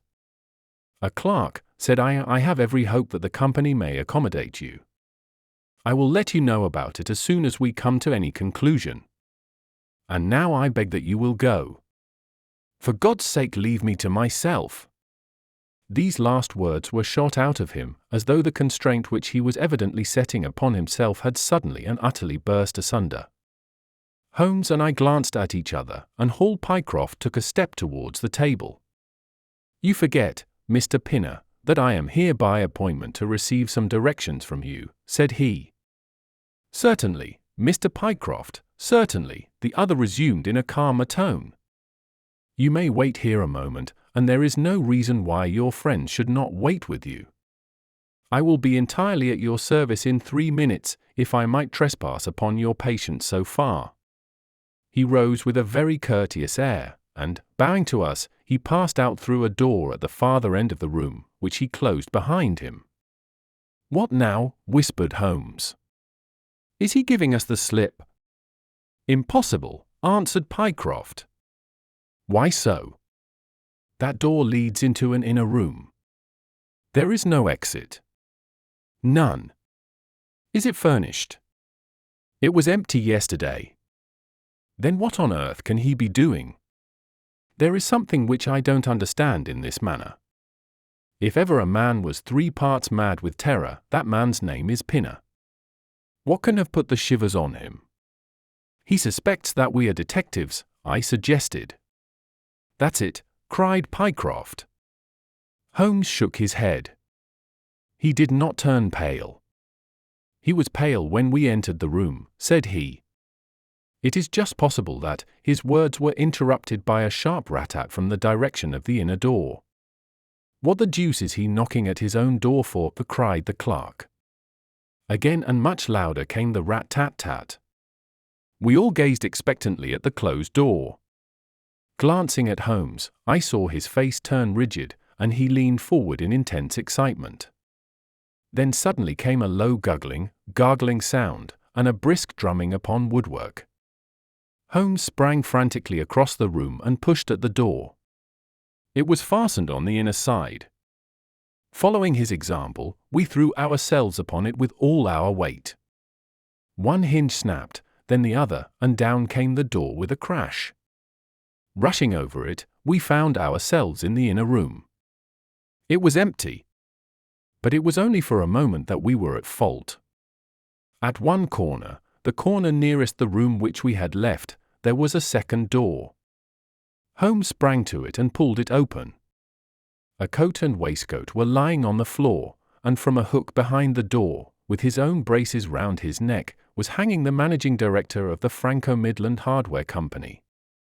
His knees were drawn up, his head hung at a dreadful angle to his body, and the clatter of his heels against the door made the noise which had broken in upon our conversation. In an instant I had caught him round the waist, and held him up while Holmes and Pycroft untied the elastic bands which had disappeared between the livid creases of skin. Then we carried him into the other room, where he lay with a clay-colored face, puffing his purple lips in and out with every breath, a dreadful wreck of all that he had been but 5 minutes before. "What do you think of him, Watson?" asked Holmes. I stooped over him and examined him. His pulse was feeble and intermittent, but his breathing grew longer, and there was a little shivering of his eyelids, which showed a thin white slit of ball beneath. "It has been touch and go with him," said I, "but he'll live now. Just open that window, and hand me the water carafe." I undid his collar, poured the cold water over his face, and raised and sank his arms until he drew a long, natural breath. "It's only a question of time now," said I, as I turned away from him. Holmes stood by the table, with his hands deep in his trousers pockets and his chin upon his breast. "I suppose we ought to call the police in now," said he. "And yet I confess that I'd like to give them a complete case when they come." "It's a blessed mystery to me," cried Pycroft, scratching his head. "Whatever they wanted to bring me all the way up here for, and then, pooh!" "All that is clear enough," said Holmes impatiently. "It is this last sudden move. You understand the rest, then?" "I think that it is fairly obvious." "What do you say, Watson?" I shrugged my shoulders. "I must confess that I am out of my depths," said I. "Oh, surely if you consider the events at first they can only point to one conclusion." "What do you make of them?" "Well, the whole thing hinges upon 2 points. The first is the making of Pycroft write a declaration by which he entered the service of this preposterous company. Do you not see how very suggestive that is?" "I am afraid I miss the point." "Well, why did they want him to do it?" "Not as a business matter, for these arrangements are usually verbal, and there was no earthly business reason why this should be an exception. Don't you see, my young friend, that they were very anxious to obtain a specimen of your handwriting, and had no other way of doing it?" "And why?" "Quite so." "Why?" "When we answer that we have made some progress with our little problem." "Why?" "There can be only one adequate reason. Someone wanted to learn to imitate your writing, and had to procure a specimen of it first. And now if we pass on to the second point we find that each throws light upon the other. That point is the request made by Pinner that you should not resign your place, but should leave the manager of this important business in the full expectation that a Mr. Hall Pycroft, whom he had never seen, was about to enter the office upon the Monday morning." "My God," cried our client, "what a blind beetle I have been! Now you see the point about the handwriting. Suppose that someone turned up in your place who wrote a completely different hand from that in which you had applied for the vacancy, of course the game would have been up. But in the interval the rogue had learned to imitate you, and his position was therefore secure, as I presume that nobody in the office had ever set eyes upon you." "Not a soul," groaned Hall Pycroft. "Very good. Of course it was of the utmost importance to prevent you from thinking better of it, and also to keep you from coming into contact with anyone who might tell you that your double was at work in Mawson's office. Therefore they gave you a handsome advance on your salary, and ran you off to the Midlands, where they gave you enough work to do to prevent your going to London, where you might have burst their little game up. That is all plain enough. But why should this man pretend to be his own brother? Well, that is pretty clear also. There are evidently only 2 of them in it. The other is impersonating you at the office. This one acted as your engager, and then found that he could not find you an employer without admitting a third person into his plot. That he was most unwilling to do. He changed his appearance as far as he could, and trusted that the likeness, which you could not fail to observe, would be put down to a family resemblance.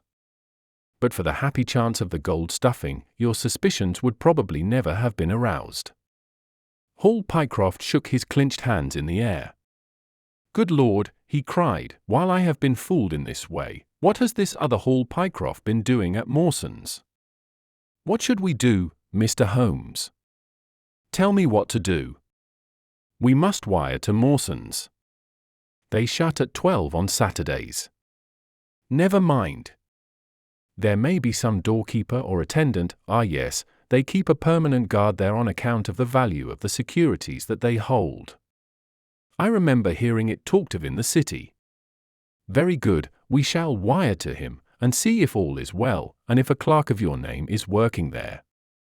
That is clear enough, but what is not so clear is why at sight of us one of the rogues should instantly walk out of the room and hang himself. The paper, croaked a voice behind us. The man was sitting up, blanched and ghastly, with returning reason in his eyes, and hands which rubbed nervously at the broad red band which still encircled his throat. The paper! Of course, yelled Holmes, in a paroxysm of excitement. Idiot that I was! I thought so much of our visit that the paper never entered my head for an instant. To be sure, the secret must be there. He flattened it out upon the table, and a cry of triumph burst from his lips. Look at this, Watson, he cried.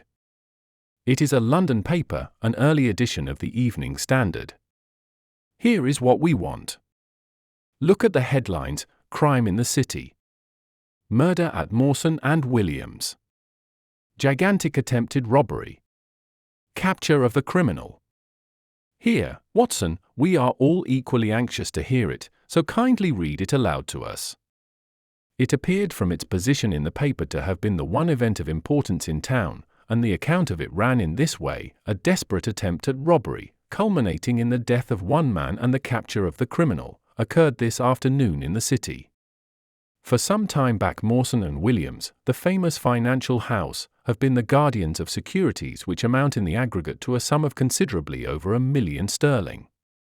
So conscious was the manager of the responsibility which devolved upon him in consequence of the great interests at stake that safes of the very latest construction have been employed, and an armed watchman has been left day and night in the building.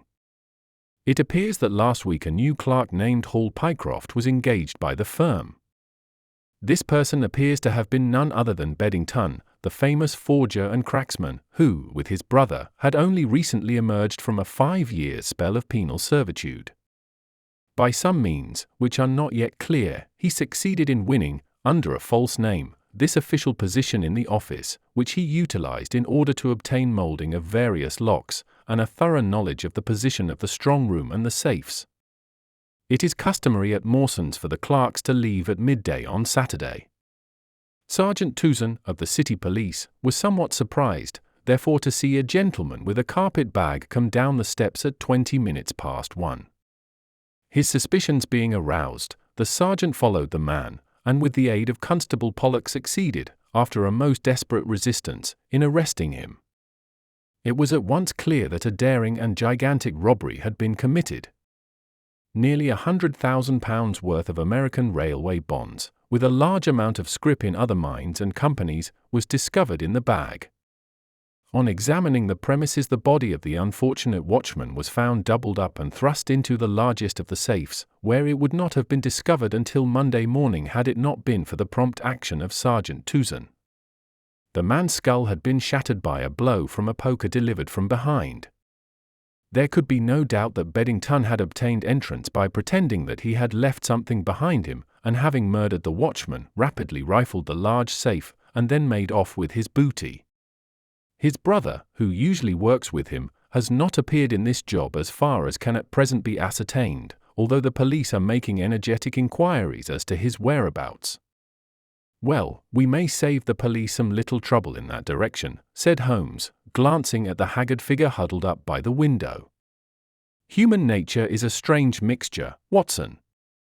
You see that even a villain and murderer can inspire such affection that his brother turns to suicide when he learns that his neck is forfeited. However, we have no choice as to our action. The doctor and I will remain on guard, Mr. Pycroft, if you will have the kindness to step out for the police.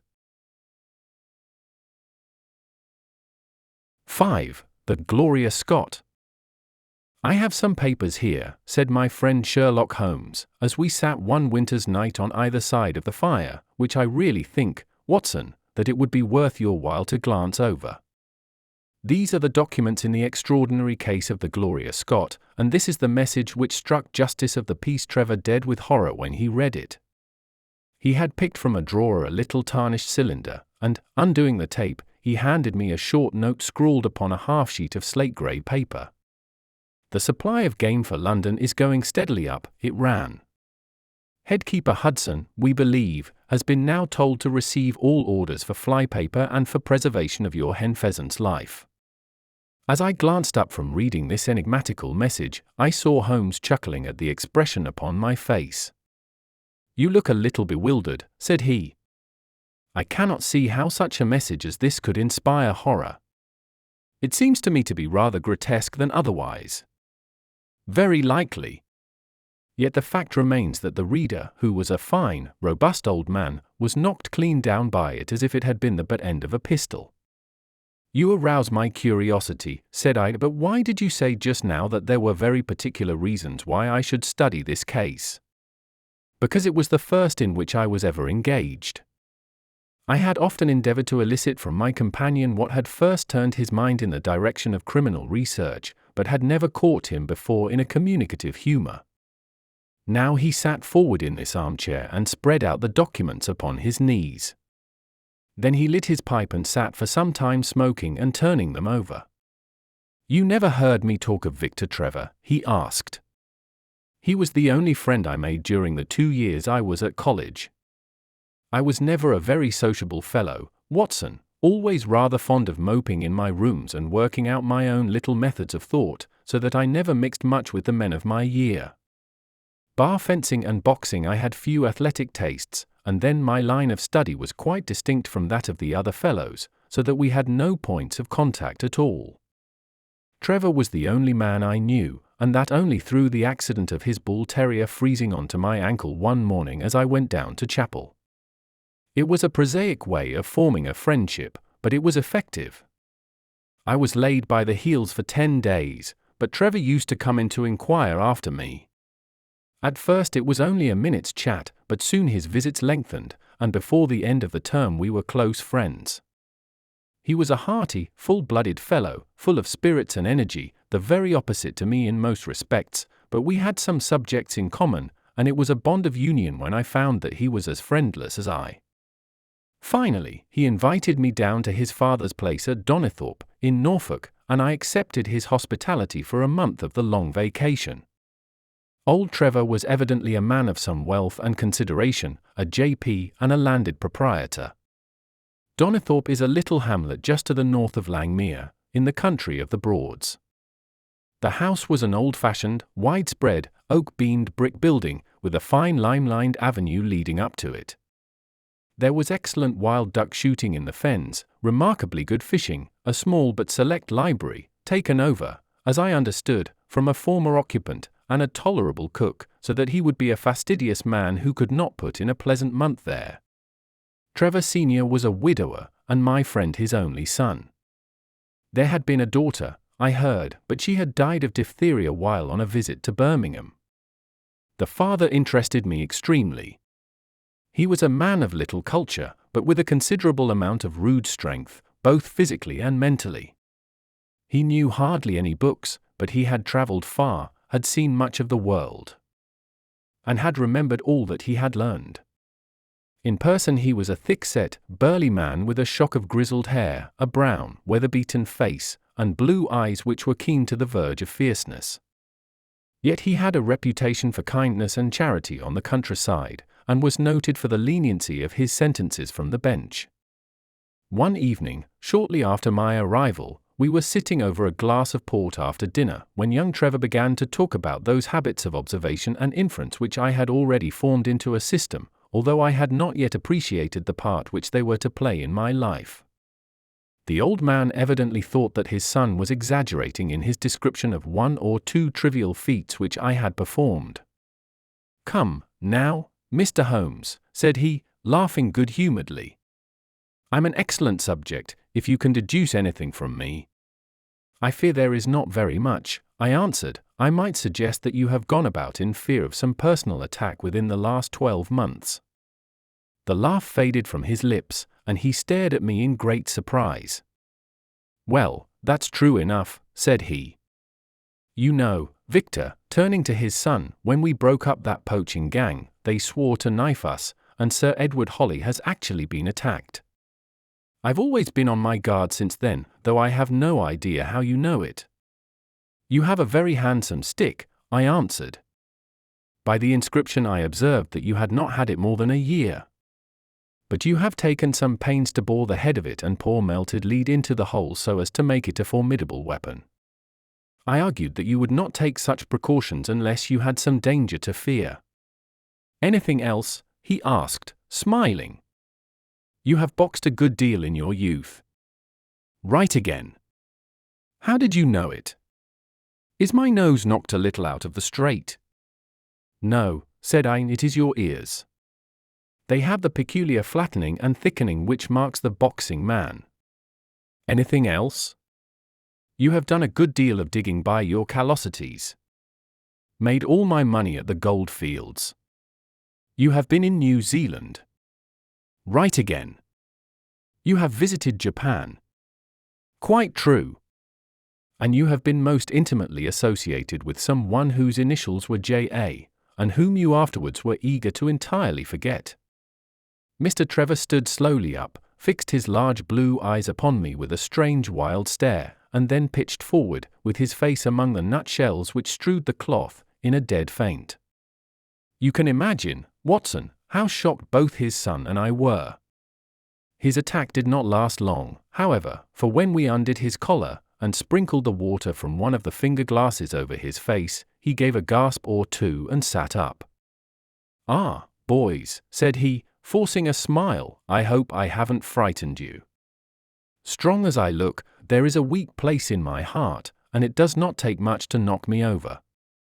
I don't know how you manage this, Mr. Holmes, but it seems to me that all the detectives of fact and of fancy would be children in your hands. That's your line of life, sir, and you may take the word of a man who has seen something of the world. And that recommendation, with the exaggerated estimate of my ability with which he prefaced it, was, if you will believe me, Watson, the very first thing which ever made me feel that a profession might be made out of what had up to that time been the merest hobby. At the moment, however, I was too much concerned at the sudden illness of my host to think of anything else. I hope that I have said nothing to pain you, said I. Well, you certainly touched upon rather a tender point. Might I ask how you know, and how much you know? He spoke now in a half-jesting fashion, but a look of terror still lurked at the back of his eyes. It is simplicity itself, said I. When you bared your arm to draw that fish into the boat, I saw that J.A. had been tattooed in the bend of the elbow. The letters were still legible, but it was perfectly clear from their blurred appearance, and from the staining of the skin round them, that efforts had been made to obliterate them. It was obvious, then, that those initials had once been very familiar to you, and that you had afterwards wished to forget them. What an eye you have, he cried, with a sigh of relief. It is just as you say. But we won't talk of it. Of all ghosts, the ghosts of our old lovers are the worst. Come into the billiard room and have a quiet cigar. From that day, amid all his cordiality, there was always a touch of suspicion in Mr. Trevor's manner towards me. Even his son remarked it. You've given the governor such a turn, said he, that he'll never be sure again of what you know and what you don't know. He did not mean to show it, I am sure, but it was so strongly in his mind that it peeped out at every action. At last I became so convinced that I was causing him uneasiness that I drew my visit to a close. On the very day, however, before I left, an incident occurred which proved in the sequel to be of importance. We were sitting out upon the lawn on garden chairs, the three of us, basking in the sun and admiring the view across the Broads, when a maid came out to say that there was a man at the door who wanted to see Mr. Trevor. What is his name? Asked my host. He would not give any. What does he want, then? He says that you know him, and that he only wants a moment's conversation. Show him round here.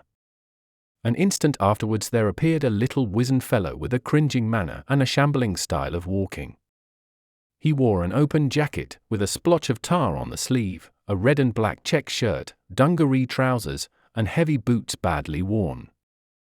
His face was thin and brown and crafty, with a perpetual smile upon it, which showed an irregular line of yellow teeth, and his crinkled hands were half closed in a way that is distinctive of sailors. As he came slouching across the lawn, I heard Mr. Trevor make a sort of hiccuping noise in his throat, and jumping out of his chair, he ran into the house. He was back in a moment, and I smelt a strong reek of brandy as he passed me. "Well, my man," said he, "what can I do for you?" The sailor stood looking at him with puckered eyes, and with the same loose-lipped smile upon his face. "You don't know me?" he asked.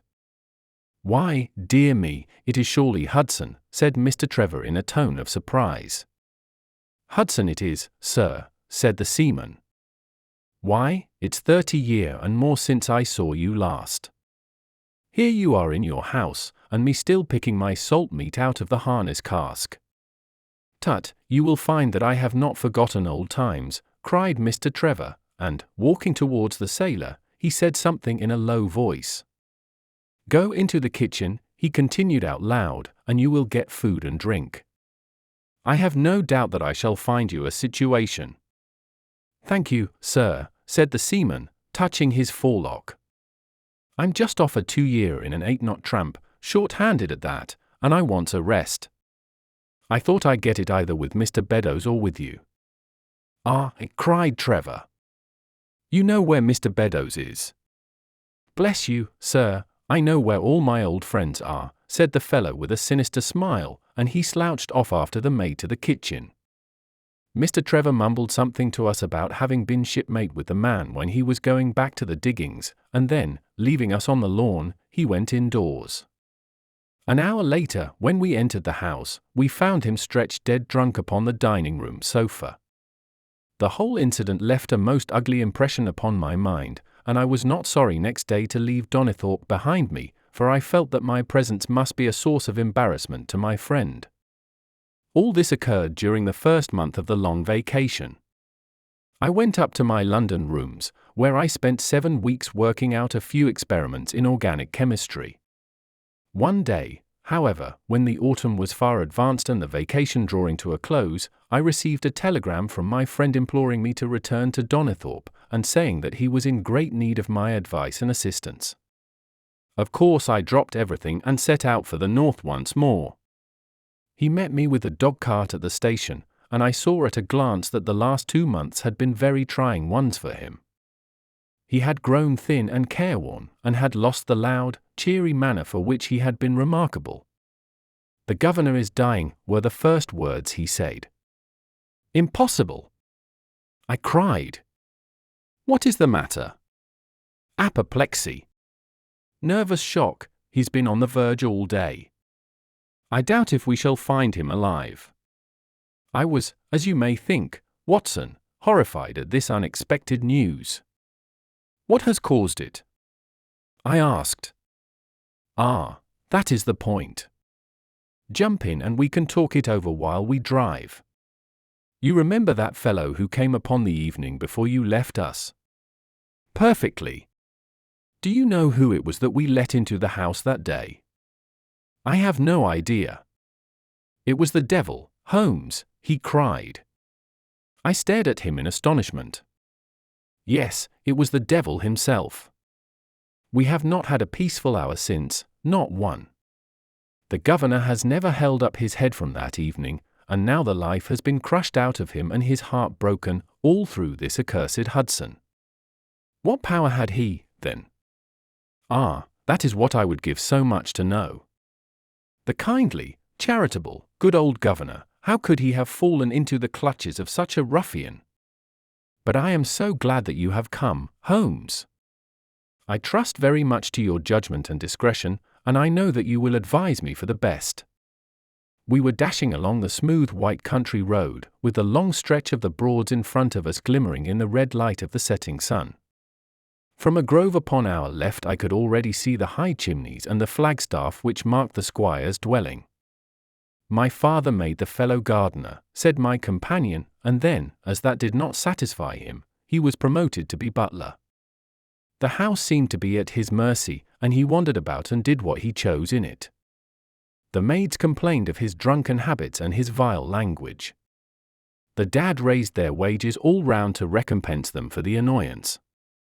The fellow would take the boat and my father's best gun and treat himself to little shooting trips. And all this with such a sneering, leering, insolent face that I would have knocked him down 20 times over if he had been a man of my own age. I tell you, Holmes, I have had to keep a tight hold upon myself all this time, and now I am asking myself whether, if I had let myself go a little more, I might not have been a wiser man. Well, matters went from bad to worse with us, and this animal Hudson became more and more intrusive, until at last, on making some insolent reply to my father in my presence one day, I took him by the shoulders and turned him out of the room. He slunk away with a livid face and 2 venomous eyes which uttered more threats than his tongue could do. I don't know what passed between the poor dad and him after that, but the dad came to me next day and asked me whether I would mind apologizing to Hudson. I refused, as you can imagine, and asked my father how he could allow such a wretch to take such liberties with himself and his household. "Ah, my boy," said he, "it is all very well to talk, but you don't know how I am placed." "But you shall know, Victor. I'll see that you shall know, come what may. You wouldn't believe harm of your poor old father, would you, lad?" He was very much moved, and shut himself up in the study all day, where I could see through the window that he was writing busily. That evening there came what seemed to me to be a grand release, for Hudson told us that he was going to leave us. He walked into the dining room as we sat after dinner, and announced his intention in the thick voice of a half-drunken man. "I've had enough of Norfolk," said he. "I'll run down to Mr. Beddoes in Hampshire. He'll be as glad to see me as you were, I dare say." "You're not going away in an unkind spirit, Hudson, I hope," said my father, with a tameness which made my blood boil. "I've not had my apology," said he sulkily, glancing in my direction. "Victor, you will acknowledge that you have used this worthy fellow rather roughly," said the dad, turning to me. "On the contrary, I think that we have both shown extraordinary patience towards him," I answered. "Oh, you do you?" he snarls. "Very good, mate. We'll see about that." He slouched out of the room, and half an hour afterwards left the house, leaving my father in a state of pitiable nervousness. Night after night I heard him pacing his room, and it was just as he was recovering his confidence that the blow did at last fall. "And how?" I asked eagerly. "In a most extraordinary fashion. A letter arrived for my father yesterday evening, bearing the Fordingbridge postmark.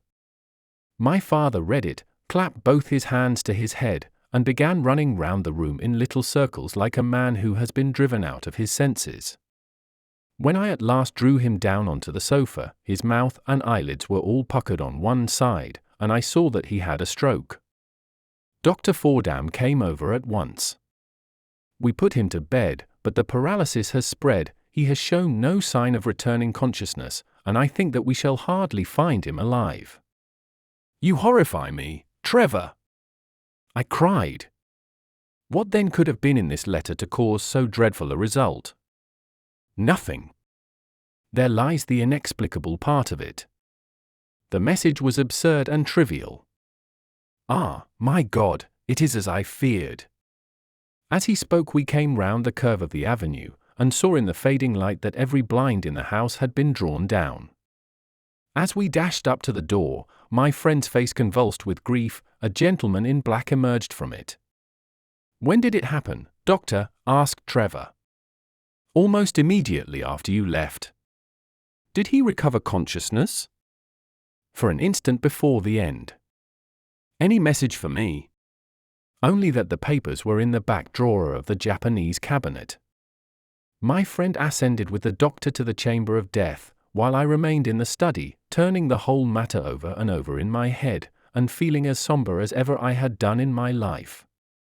What was the past of this Trevor, pugilist, traveller, and gold digger, and how had he placed himself in the power of this acid-faced seaman? Why, too, should he faint at an allusion to the half-effaced initials upon his arm, and die of fright when he had a letter from Fordingbridge? Then I remembered that Fordingbridge was in Hampshire, and that this Mr. Beddoes, whom the seaman had gone to visit and presumably to blackmail, had also been mentioned as living in Hampshire. The letter, then, might either come from Hudson, the seaman, saying that he had betrayed the guilty secret which appeared to exist, or it might come from Beddoes, warning an old confederate that such a betrayal was imminent. So far it seemed clear enough. But then how could this letter be trivial and grotesque, as described by the son? He must have misread it. If so, it must have been one of those ingenious secret codes which mean one thing while they seem to mean another. I must see this letter. If there were a hidden meaning in it, I was confident that I could pluck it forth. For an hour I sat pondering over it in the gloom, until at last a weeping maid brought in a lamp, and close at her heels came my friend Trevor, pale but composed, with these very papers which lie upon my knee held in his grasp. He sat down opposite to me, drew the lamp to the edge of the table, and handed me a short note scribbled, as you see, upon a single sheet of grey paper. The supply of game for London is going steadily up, it ran. Headkeeper Hudson, we believe, has been now told to receive all orders for fly paper and for preservation of your hen pheasant's life. I dare say my face looked as bewildered as yours did just now when first I read this message. Then I reread it very carefully. It was evidently as I had thought, and some secret meaning must lie buried in this strange combination of words. Or could it be that there was a prearranged significance to such phrases as fly paper and a hen pheasant? Such a meaning would be arbitrary and could not be deduced in any way. And yet I was loath to believe that this was the case, and the presence of the word Hudson seemed to show that the subject of the message was as I had guessed, and that it was from Beddoes rather than the sailor. I tried it backwards, but the combination a live pheasant's hen was not encouraging. Then I tried alternate words, but neither the afore nor supply game London promised to throw any light upon it. And then in an instant the key of the riddle was in my hands, and I saw that every third word, beginning with the first, would give a message which might well drive old Trevor to despair. It was short and terse, the warning, as I now read it to my companion, the game is up. Hudson has told all. Fly for your life. Victor Trevor sank his face into his shaking hands. It must be that, I suppose, said he. This is worse than death, for it means disgrace as well. But what is the meaning of these headkeepers and hen pheasants? It means nothing to the message, but it might mean a good deal to us if we had no other means of discovering the sender. You see that he has begun by writing that game is, and so on. Afterwards he had, to fulfill the prearranged cipher, to fill in any 2 words in each space. He would naturally use the first words which came to his mind, and if there were so many which referred to sport among them, you may be tolerably sure that he is either an ardent shot or interested in breeding. Do you know anything of this Beddoes? Why, now that you mention it, said he, I remember that my poor father used to have an invitation from him to shoot over his preserves every autumn. Then it is undoubtedly from him that the note comes, said I. It only remains for us to find out what this secret was which the sailor Hudson seems to have held over the heads of these 2 wealthy and respected men. Alas, Holmes, I fear that it is one of sin and shame, cried my friend. But from you I shall have no secrets. Here is the statement which was drawn up by my father when he knew that the danger from Hudson had become imminent. I found it in the Japanese cabinet, as he told the doctor. Take it and read it to me, for I have neither the strength nor the courage to do it myself. These are the very papers, Watson, which he handed to me, and I will read them to you, as I read them in the old study that night to him. They are endorsed outside, as you see, some particulars of the voyage of the bark Gloria Scott, from her leaving Falmouth on the 8th of October, 1855, to her destruction in N. Lat. 15 degrees 20 foot, W. long. 25 degrees 14 foot on November 6th. It is in the form of a letter, and runs in this way: My dear, dear son, now that approaching disgrace begins to darken the closing years of my life, I can write with all truth and honesty that it is not the terror of the law, it is not the loss of my position in the county, nor is it my fall in the eyes of all who have known me, which cuts me to the heart, but it is the thought that you should come to blush for me, you who love me and who have seldom, I hope, had reason to do other than respect me. But if the blow falls which is forever hanging over me, then I should wish you to read this, that you may know straight from me how far I have been to blame. On the other hand, if all should go well, which may kind God Almighty grant, then if by any chance this paper should be still undestroyed and should fall into your hands, I conjure you, by all you hold sacred, by the memory of your dear mother, and by the love which had been between us, to hurl it into the fire and to never give one thought to it again. If then your eye goes on to read this line, I know that I shall already have been exposed and dragged from my home, or as is more likely, for you know that my heart is weak, by lying with my tongue sealed forever in death. In either case the time for suppression is past, and every word which I tell you is the naked truth, and this I swear as I hope for mercy. My name, dear lad, is not Trevor. I was James Armitage in my younger days, and you can understand now the shock that it was to me a few weeks ago when your college friend addressed me in words which seemed to imply that he had surmised my secret. As Armitage it was that I entered a London banking house, and as Armitage I was convicted of breaking my country's laws, and was sentenced to transportation. Do not think very harshly of me, laddie. It was a debt of honour, so called, which I had to pay, and I used money which was not my own to do it, in the certainty that I could replace it before there could be any possibility of its being missed. But the most dreadful ill luck pursued me.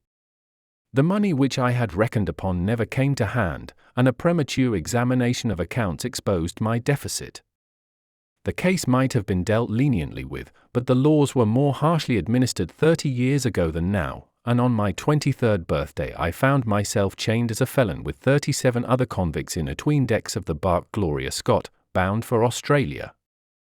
It was the year 55 when the Crimean War was at its height, and the old convict ships had been largely used as transports in the Black Sea. The government was compelled, therefore, to use smaller and less suitable vessels for sending out their prisoners. The Gloria Scott had been in the Chinese tea trade, but she was an old-fashioned, heavy-bowed, broad-beamed craft, and the new clippers had cut her out. She was a 500-ton boat, and besides her 38 gale birds, she carried 26 of a crew, 18 soldiers, a captain, 3 mates, a doctor, a chaplain, and 4 warders. Nearly 100 souls were in her, all told, when we set sail from Falmouth. The partitions between the cells of the convicts, instead of being of thick oak, as is usual in convict ships, were quite thin and frail. The man next to me, upon the aft side, was one whom I had particularly noticed when we were led down the quay. He was a young man with a clear, hairless face, a long, thin nose, and rather nutcracker jaws. He carried his head very jauntily in the air, had a swaggering style of walking, and was, above all else, remarkable for his extraordinary height. I don't think any of our heads would have come up to his shoulder, and I am sure that he could not have measured less than 6½ feet. It was strange among so many sad and weary faces to see one which was full of energy and resolution. The sight of it was to me like a fire in a snowstorm. I was glad, then, to find that he was my neighbour, and gladder still when, in the dead of the night, I heard a whisper close to my ear, and found that he had managed to cut an opening in the board which separated us. "Hallo, chummy," said he, "what's your name, and what are you here for?" I answered him, and asked in turn who I was talking with. "I'm Jack Prendergast," said he, "and by God, you'll learn to bless my name before you've done with me." I remembered hearing of his case, for it was one which had made an immense sensation throughout the country some time before my own arrest. He was a man of good family and of great ability, but of incurably vicious habits, who had by an ingenious system of fraud obtained huge sums of money from the leading London merchants. "Ha, ha! You remember my case," said he proudly. "Very well, indeed. Then maybe you remember something queer about it." "What was that, then?" "I'd had nearly $250,000, hadn't I?" "So it was said." "But none was recovered, eh?" "No. Well, where do ye suppose the balance is?" he asked. "I have no idea," said I. "Right between my finger and thumb," he cried. "By God! I've got more pounds to my name than you've hairs on your head." And if you've money, my son, and know how to handle it and spread it, you can do anything. Now, you don't think it likely that a man who could do anything is going to wear his breeches out sitting in the stinking hold of a rat-gutted, beetle-ridden, mouldy old coffin of a China coaster? No, sir, such a man will look after himself and will look after his chums. You may lay to that. You hold on to him, and you may kiss the book that he'll haul you through. That was his style of talk, and at first I thought it meant nothing, but after a while, when he had tested me and sworn me in with all possible solemnity, he let me understand that there really was a plot to gain command of the vessel.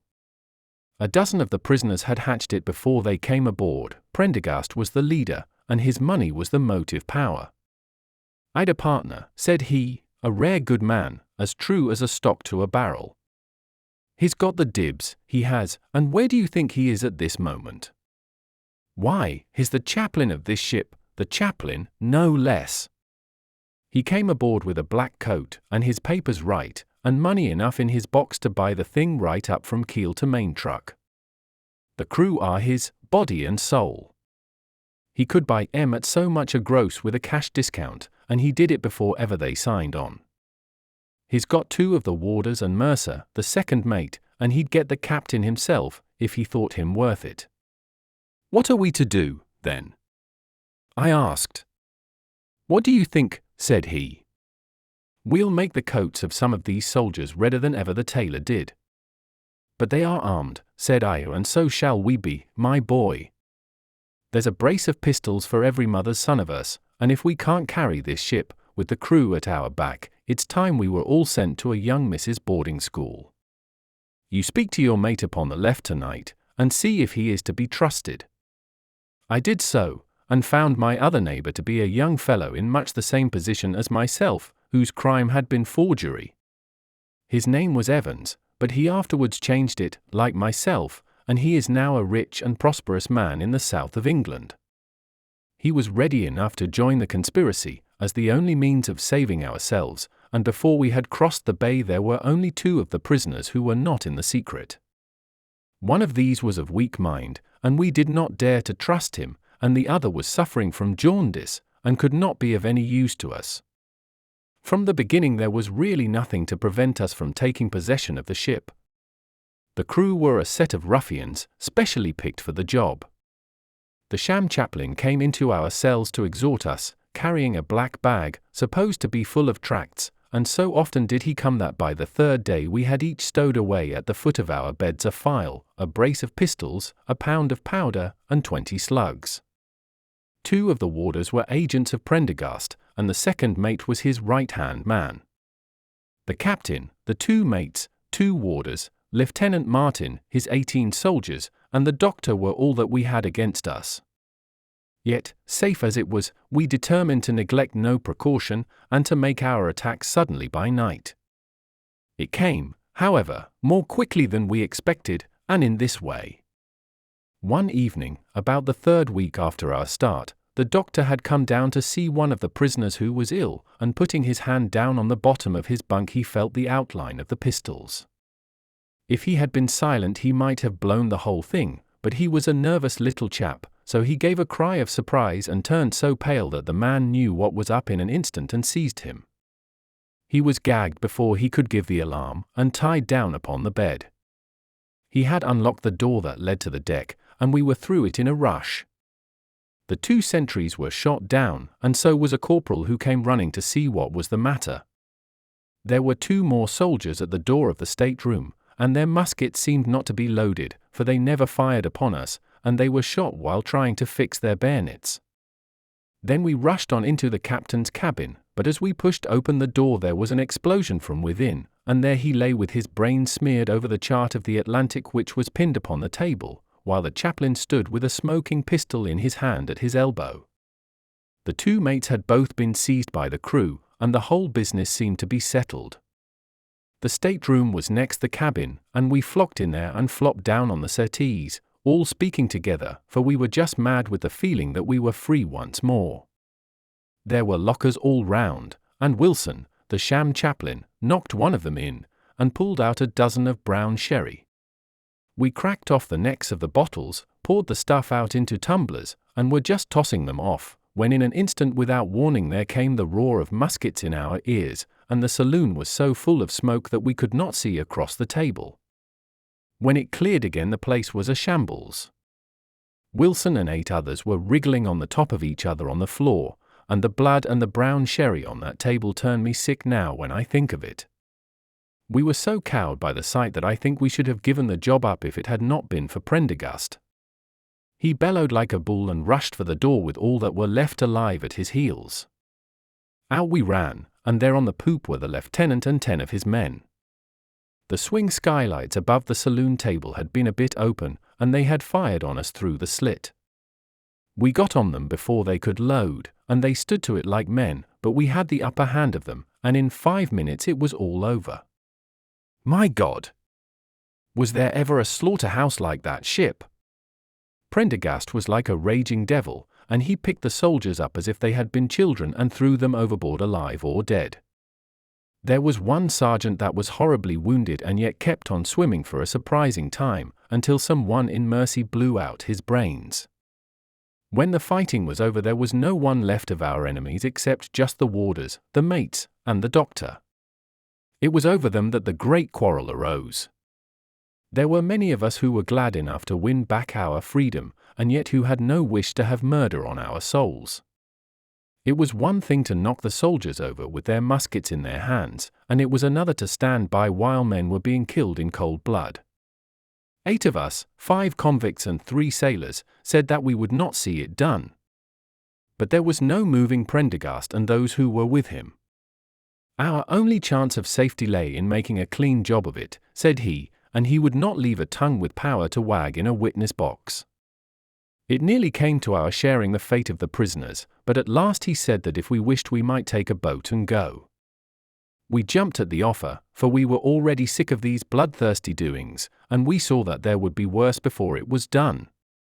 We were given a suit of sailors' togs each, a barrel of water, 2 casks, 1 of junk and 1 of biscuits, and a compass. Prendergast threw us over a chart, told us that we were shipwrecked mariners whose ship had foundered in lat. 15 degrees north and long 25 degrees west, and then cut the painter and let us go. And now I come to the most surprising part of my story, my dear son. The seamen had hauled the foreyard aback during the rising, but now as we left them they brought it square again, and as there was a light wind from the north and east the bark began to draw slowly away from us. Our boat lay, rising and falling, upon the long, smooth rollers, and Evans and I, who were the most educated of the party, were sitting in the sheets working out our position and planning what coast we should make for. It was a nice question, for the Cape de Verds were about 500 miles to the north of us, and the African coast about 700 to the east. On the whole, as the wind was coming round to the north, we thought that Sierra Leone might be best, and turned our head in that direction, the bark being at that time nearly hull down on our starboard quarter. Suddenly as we looked at her we saw a dense black cloud of smoke shoot up from her, which hung like a monstrous tree upon the sky line. A few seconds later a roar like thunder burst upon our ears, and as the smoke thinned away there was no sign left of the Gloria Scott. In an instant we swept the boat's head round again and pulled with all our strength for the place where the haze still trailing over the water marked the scene of this catastrophe. It was a long hour before we reached it, and at first we feared that we had come too late to save anyone. A splintered boat and a number of crates and fragments of spars rising and falling on the waves showed us where the vessel had foundered, but there was no sign of life, and we had turned away in despair when we heard a cry for help and saw at some distance a piece of wreckage with a man lying stretched across it. When we pulled him aboard the boat he proved to be a young seaman of the name of Hudson, who was so burned and exhausted that he could give us no account of what had happened until the following morning. It seemed that after we had left, Prendergast and his gang had proceeded to put to death the 5 remaining prisoners. The 2 warders had been shot and thrown overboard, and so also had the 3rd mate. Prendergast then descended into the sea-tween decks and with his own hands cut the throat of the unfortunate surgeon. There only remained the 1st mate, who was a bold and active man. When he saw the convict approaching him with the bloody knife in his hand he kicked off his bonds, which he had somehow contrived to loosen, and rushing down the deck he plunged into the afterhold.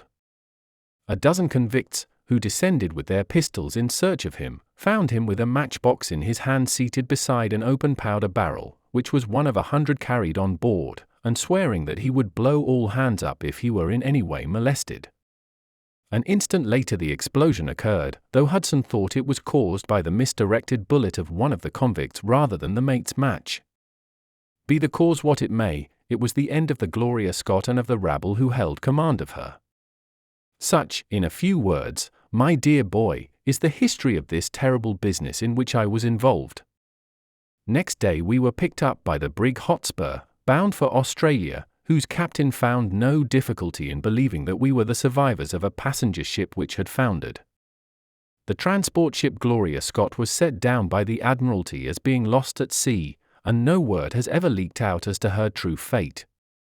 After an excellent voyage the Hotspur landed us at Sydney, where Evans and I changed our names and made our way to the diggings, where, among the crowds who were gathered from all nations, we had no difficulty in losing our former identities. The rest I need not relate. We prospered, we travelled, we came back as rich colonials to England, and we bought country estates. For more than 20 years we have led peaceful and useful lives, and we hoped that our past was forever buried. Imagine, then, my feelings when in the seaman who came to us I recognized instantly the man who had been picked off the wreck. He had tracked us down somehow, and had set himself to live upon our fears. You will understand now how it was that I strove to keep the peace with him, and you will in some measure sympathize with me in the fears which fill me, now that he has gone from me to his other victim with threats upon his tongue.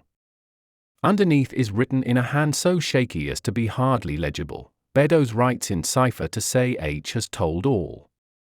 Sweet Lord, have mercy on our souls. That was the narrative which I read that night to young Trevor, and I think, Watson, that under the circumstances it was a dramatic one. The good fellow was heartbroken at it, and went out to the Turai tea planting, where I hear that he is doing well. As to the sailor and Beddoes, neither of them was ever heard of again after that day on which the letter of warning was written. They both disappeared utterly and completely. No complaint had been lodged with the police, so that Beddoes had mistaken a threat for a deed. Hudson had been seen lurking about, and it was believed by the police that he had done away with Beddoes and had fled. For myself I believe that the truth was exactly the opposite. I think that it is most probable that Beddoes, pushed to desperation and believing himself to have been already betrayed, had revenged himself upon Hudson, and had fled from the country with as much money as he could lay his hands on. Those are the facts of the case, Doctor, and if they are of any use to your collection, I am sure that they are very heartily at your service. 6. The Musgrave Ritual. An anomaly which often struck me in the character of my friend Sherlock Holmes was that, although in his methods of thought he was the neatest and most methodical of mankind, and although also he affected a certain quiet primness of dress, he was none the less in his personal habits one of the most untidy men that ever drove a fellow lodger to distraction. Not that I am in the least conventional in that respect myself. The rough-and-tumble work in Afghanistan, coming on the top of a natural bohemianism of disposition, has made me rather more lax than befits a medical man. But with me there is a limit, and when I find a man who keeps his cigars in the coal scuttle, his tobacco in the toe end of a Persian slipper, and his unanswered correspondence transfixed by a jackknife into the very centre of his wooden mantelpiece, then I begin to give myself virtuous airs. I have always held, too, that pistol practice should be distinctly an open-air pastime, and when Holmes, in one of his queer humours, would sit in an armchair with his hair-trigger and 100 Boxer cartridges, and proceed to adorn the opposite wall with a patriotic VOR done in bullet pocks, I felt strongly that neither the atmosphere nor the appearance of our room was improved by it.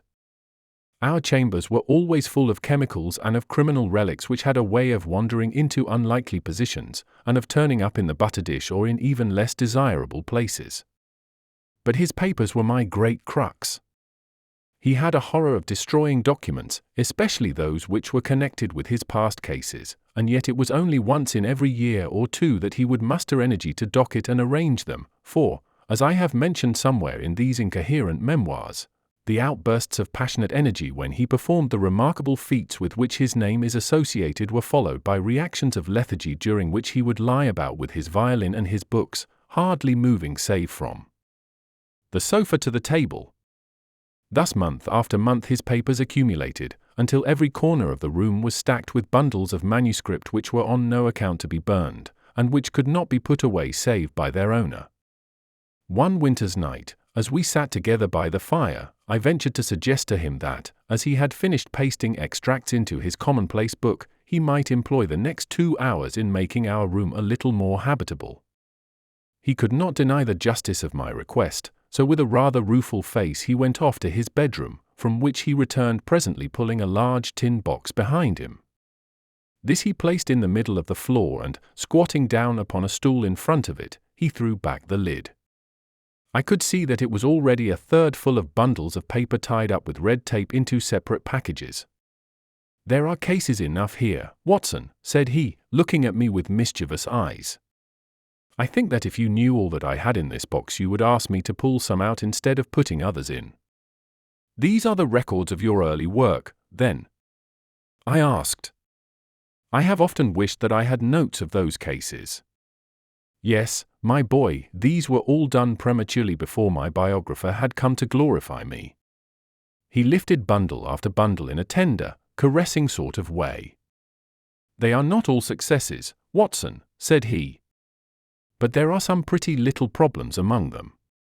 Here's the record of the Torelton murders, and the case of Vanbury, the wine merchant, and the adventure of the old Russian woman, and the singular affair of the aluminium crutch, as well as a full account of Ricoletti of the clubfoot, and his abominable wife. And here, now, this really is something a little recherché." He dived his arm down to the bottom of the chest, and brought up a small wooden box with a sliding lid, such as children's toys are kept in. From within he produced a crumpled piece of paper, an old-fashioned brass key, a peg of wood with a ball of string attached to it, and 3 rusty old discs of metal. "Well, my boy, what do you make of this lot?" he asked, smiling at my expression. "It is a curious collection." "Very curious, and the story that hangs round it will strike you as being more curious still." "These relics have a history then?" "So much so that they are history." "What do you mean by that?" Sherlock Holmes picked them up one by one, and laid them along the edge of the table. Then he reseated himself in his chair and looked them over with a gleam of satisfaction in his eyes. "These," said he, "are all that I have left to remind me of the adventure of the Musgrave Ritual." I had heard him mention the case more than once, though I had never been able to gather the details. "I should be so glad," said I, "if you would give me an account of it." "And leave the litter as it is," he cried, mischievously. "Your tidiness won't bear much strain after all, Watson. But I should be glad that you should add this case to your annals, for there are points in it which make it quite unique in the criminal records of this or, I believe, of any other country. A collection of my trifling achievements would certainly be incomplete which contained no account of this very singular business. You may remember how the affair of the Gloria Scott and my conversation with the unhappy man whose fate I told you of, first turned my attention in the direction of the profession which has become my life's work. You see me now when my name has become known far and wide, and when I am generally recognized both by the public and by the official force as being a final court of appeal in doubtful cases. Even when you knew me first, at the time of the affair which you have commemorated in her study in scarlet, I had already established a considerable, though not a very lucrative, connection. You can hardly realize, then, how difficult I found it at first, and how long I had to wait before I succeeded in making any headway. When I first came up to London I had rooms in Montague Street, just round the corner from the British Museum, and there I waited, filling in my too abundant leisure time by studying all those branches of science which might make me more efficient. Now and again cases came in my way, principally through the introduction of old fellow students, for during my last years at the university there was a good deal of talk there about myself and my methods. The third of these cases was that of the Musgrave Ritual, and it is to the interest which was aroused by that singular chain of events, and the large issues which proved to be at stake, that I trace my first stride towards the position which I now hold. Reginald Musgrave had been in the same college as myself, and I had some slight acquaintance with him. He was not generally popular among the undergraduates, though it always seemed to me that what was set down as pride was really an attempt to cover extreme natural diffidence. In appearance he was a man of exceedingly aristocratic type, thin, high-nosed, and large-eyed, with languid and yet courtly manners. He was indeed a scion of one of the very oldest families in the kingdom, though his branch was a cadet one which had separated from the northern Musgrave sometime in the 16th century, and had established itself in western Sussex, where the manor house of Hurlstone is perhaps the oldest inhabited building in the county. Something of his birthplace seemed to cling to the man, and I never looked at his pale, keen face or the poise of his head without associating him with grey archways and mullioned windows and all the venerable wreckage of a feudal keep. Once or twice we drifted into talk, and I can remember that more than once he expressed a keen interest in my methods of observation and inference. For 4 years I had seen nothing of him until one morning he walked into my room in Montague Street. He had changed little, was dressed like a young man of fashion, he was always a bit of a dandy, and preserved the same quiet, suave manner which had formerly distinguished him. "How has all gone with you, Musgrave?" I asked, after we had cordially shaken hands. "You probably heard of my poor father's death," said he. "He was carried off about 2 years ago. Since then I have of course had the Hurlstone estates to manage, and as I am member for my district as well, my life has been a busy one. But I understand, Holmes, that you are turning to practical ends those powers with which you used to amaze us." "Yes," said I have taken to living by my wits."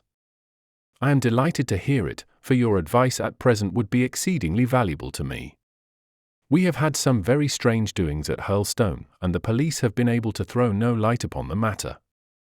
It is really the most extraordinary and inexplicable business.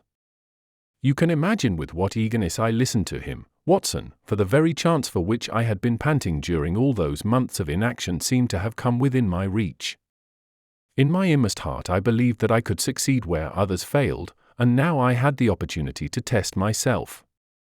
"Pray, let me have the details," I cried. Reginald Musgrave sat down opposite to me, and lit the cigarette which I had pushed towards him. "You must know," said he, "that though I am a bachelor, I have to keep up a considerable staff of servants at Hurlstone, for it is a rambling old place, and takes a good deal of looking after. I preserve, too, and in the pheasant months I usually have a house party, so that it would not do to be short-handed. Altogether there are 8 maids, the cook, the butler, 2 footmen, and a boy. The garden and the stables of course have a separate staff. Of these servants the one who had been longest in our service was Brunton the butler. He was a young schoolmaster out of place when he was first taken up by my father, but he was a man of great energy and character, and he soon became quite invaluable in the household. He was a well-grown, handsome man, with a splendid forehead, and though he has been with us for 20 years he cannot be more than 40 now. With his personal advantages and his extraordinary gifts, for he can speak several languages and play nearly every musical instrument, it is wonderful that he should have been satisfied so long in such a position, but I suppose that he was comfortable, and lacked energy to make any change. The butler of Hurlstone is always a thing that is remembered by all who visit us. But this paragon has one fault. He is a bit of a Don Juan, and you can imagine that for a man like him it is not a very difficult part to play in a quiet country district. When he was married it was all right, but since he has been a widower we have had no end of trouble with him. A few months ago we were in hopes that he was about to settle down again, for he became engaged to Rachel Howells, our second housemaid, but he has thrown her over since then and taken up with Janet Tregellis, the daughter of the head gamekeeper. Rachel, who is a very good girl, but of an excitable Welsh temperament, had a sharp touch of brain fever, and goes about the house now, or did until yesterday, like a black-eyed shadow of her former self. That was our first drama at Hurlstone, but a second one came to drive it from our minds, and it was prefaced by the disgrace and dismissal of Butler Brunton. This was how it came about. I have said that the man was intelligent, and this very intelligence has caused his ruin, for it seems to have led to an insatiable curiosity about things which did not in the least concern him. I had no idea of the lengths to which this would carry him, until the merest accident opened my eyes to it. I have said that the house is a rambling one. One day last week, on Thursday night, to be more exact, I found that I could not sleep, having foolishly taken a cup of strong café noir after my dinner. After struggling against it until 2 in the morning, I felt that it was quite hopeless, so I rose and lit the candle with the intention of continuing a novel which I was reading. The book, however, had been left in the billiard room, so I pulled on my dressing gown and started off to get it. In order to reach the billiard room, I had to descend a flight of stairs and then to cross the head of a passage which led to the library and the gun room. You can imagine my surprise when, as I looked down this corridor, I saw a glimmer of light coming from the open door of the library. I had myself extinguished the lamp and closed the door before coming to bed. Naturally, my first thought was of burglars. The corridors at Hurlstone have their walls largely decorated with trophies of old weapons. From one of these I picked a battle-axe, and then, leaving my candle behind me, I crept on tiptoe down the passage and peeped in at the open door. Brunton, the butler, was in the library. He was sitting, fully dressed, in an easy chair, with a slip of paper which looked like a map upon his knee, and his forehead sunk forward upon his hand in deep thought. I stood dumb with astonishment, watching him from the darkness. A small taper on the edge of the table shed a feeble light which sufficed to show me that he was fully dressed. Suddenly, as I looked, he rose from his chair, and walking over to a bureau at the side, he unlocked it and drew out one of the drawers. From this he took a paper, and returning to his seat he flattened it out beside the taper on the edge of the table, and began to study it with minute attention. My indignation at this calm examination of our family documents overcame me so far that I took a step forward, and Brunton, looking up, saw me standing in the doorway. He sprang to his feet, his face turned livid with fear, and he thrust into his breast the chart-like paper which he had been originally studying. "So," said I, "this is how you repay the trust which we have reposed in you. You will leave my service tomorrow." He bowed with the look of a man who is utterly crushed, and slunk past me without a word. The taper was still on the table, and by its light I glanced to see what the paper was which Brunton had taken from the bureau. To my surprise, it was nothing of any importance at all, but simply a copy of the questions and answers in the singular old observance called the Musgrave Ritual. It is a sort of ceremony peculiar to our family, which each Musgrave for centuries past has gone through on his coming of age, a thing of private interest, and perhaps of some little importance to the archaeologist, like our own blazonings and charges, but of no practical use whatever. "We had better come back to the paper afterwards," said I, "if you think it really necessary," he answered, with some hesitation. To continue my statement, however, I relocked the bureau, using the key which Brunton had left, and I had turned to go when I was surprised to find that the butler had returned, and was standing before me. "Mr. Musgrave, sir," he cried, in a voice which was hoarse with emotion, "I can't bear disgrace, sir. I've always been proud above my station in life, and disgrace would kill me. My blood will be on your head, sir, it will, indeed, if you drive me to despair. If you cannot keep me after what has passed, then for God's sake let me give you notice and leave in a month, as if of my own free will. I could stand that, Mr. Musgrave, but not to be cast out before all the folk that I know so well." "You don't deserve much consideration, Brunton," I answered. "Your conduct has been most infamous. However, as you have been a long time in the family, I have no wish to bring public disgrace upon you. A month, however, is too long. Take yourself away in a week, and give what reason you like for going." "Only a week, sir," he cried, in a despairing voice. "A fortnight, say at least a fortnight." "A week," I repeated, "and you may consider yourself to have been very leniently dealt with." He crept away, his face sunk upon his breast, like a broken man, while I put out the light and returned to my room. For 2 days after this Brunton was most assiduous in his attention to his duties. I made no allusion to what had passed, and waited with some curiosity to see how he would cover his disgrace. On the 3rd morning, however, he did not appear, as was his custom, after breakfast to receive my instructions for the day. As I left the dining room, I happened to meet Rachel Howells, the maid. I have told you that she had only recently recovered from an illness, and was looking so wretchedly pale and wan that I remonstrated with her for being at work. "You should be in bed," I said. "Come back to your duties when you are stronger." She looked at me with so strange an expression that I began to suspect that her brain was affected. "I am strong enough, Mr. Musgrave," said she. "We will see what the doctor says," I answered. "You must stop work now, and when you go downstairs just say that I wish to see Brunton." "The butler is gone," said she. "Gone? Gone where?" "He is gone. No one has seen him. He is not in his room." "Oh, yes, he is gone, he is gone." She fell back against the wall with shriek after shriek of laughter, while I, horrified at this sudden hysterical attack, rushed to the bell to summon help. The girl was taken to her room, still screaming and sobbing, while I made inquiries about Brunton. There was no doubt about it that he had disappeared. His bed had not been slept in, he had been seen by no one since he had retired to his room the night before, and yet it was difficult to see how he could have left the house, as both windows and doors were found to be fastened in the morning.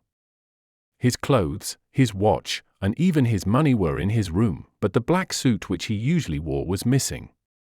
His slippers, too, were gone, but his boots were left behind.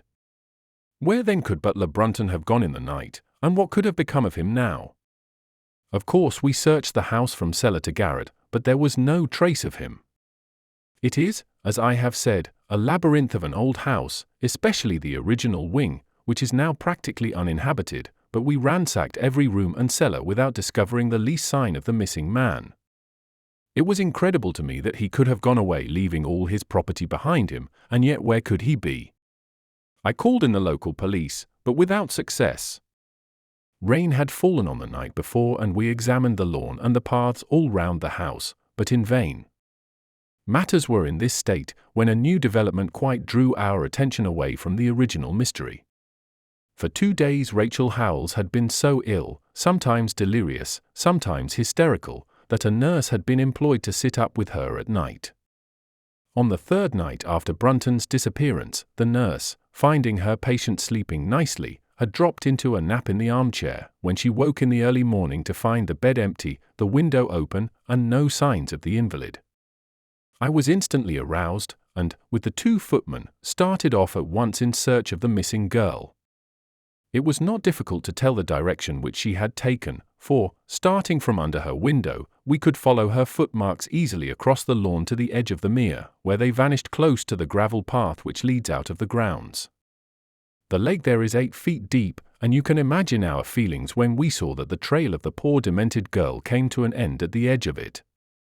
Of course, we had the drags at once, and set to work to recover the remains, but no trace of the body could we find.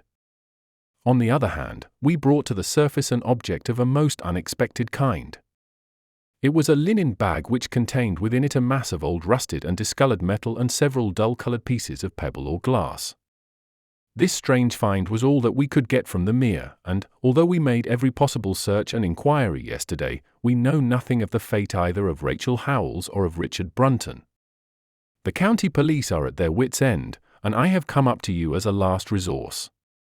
You can imagine, Watson, with what eagerness I listened to this extraordinary sequence of events, and endeavored to piece them together, and to devise some common thread upon which they might all hang.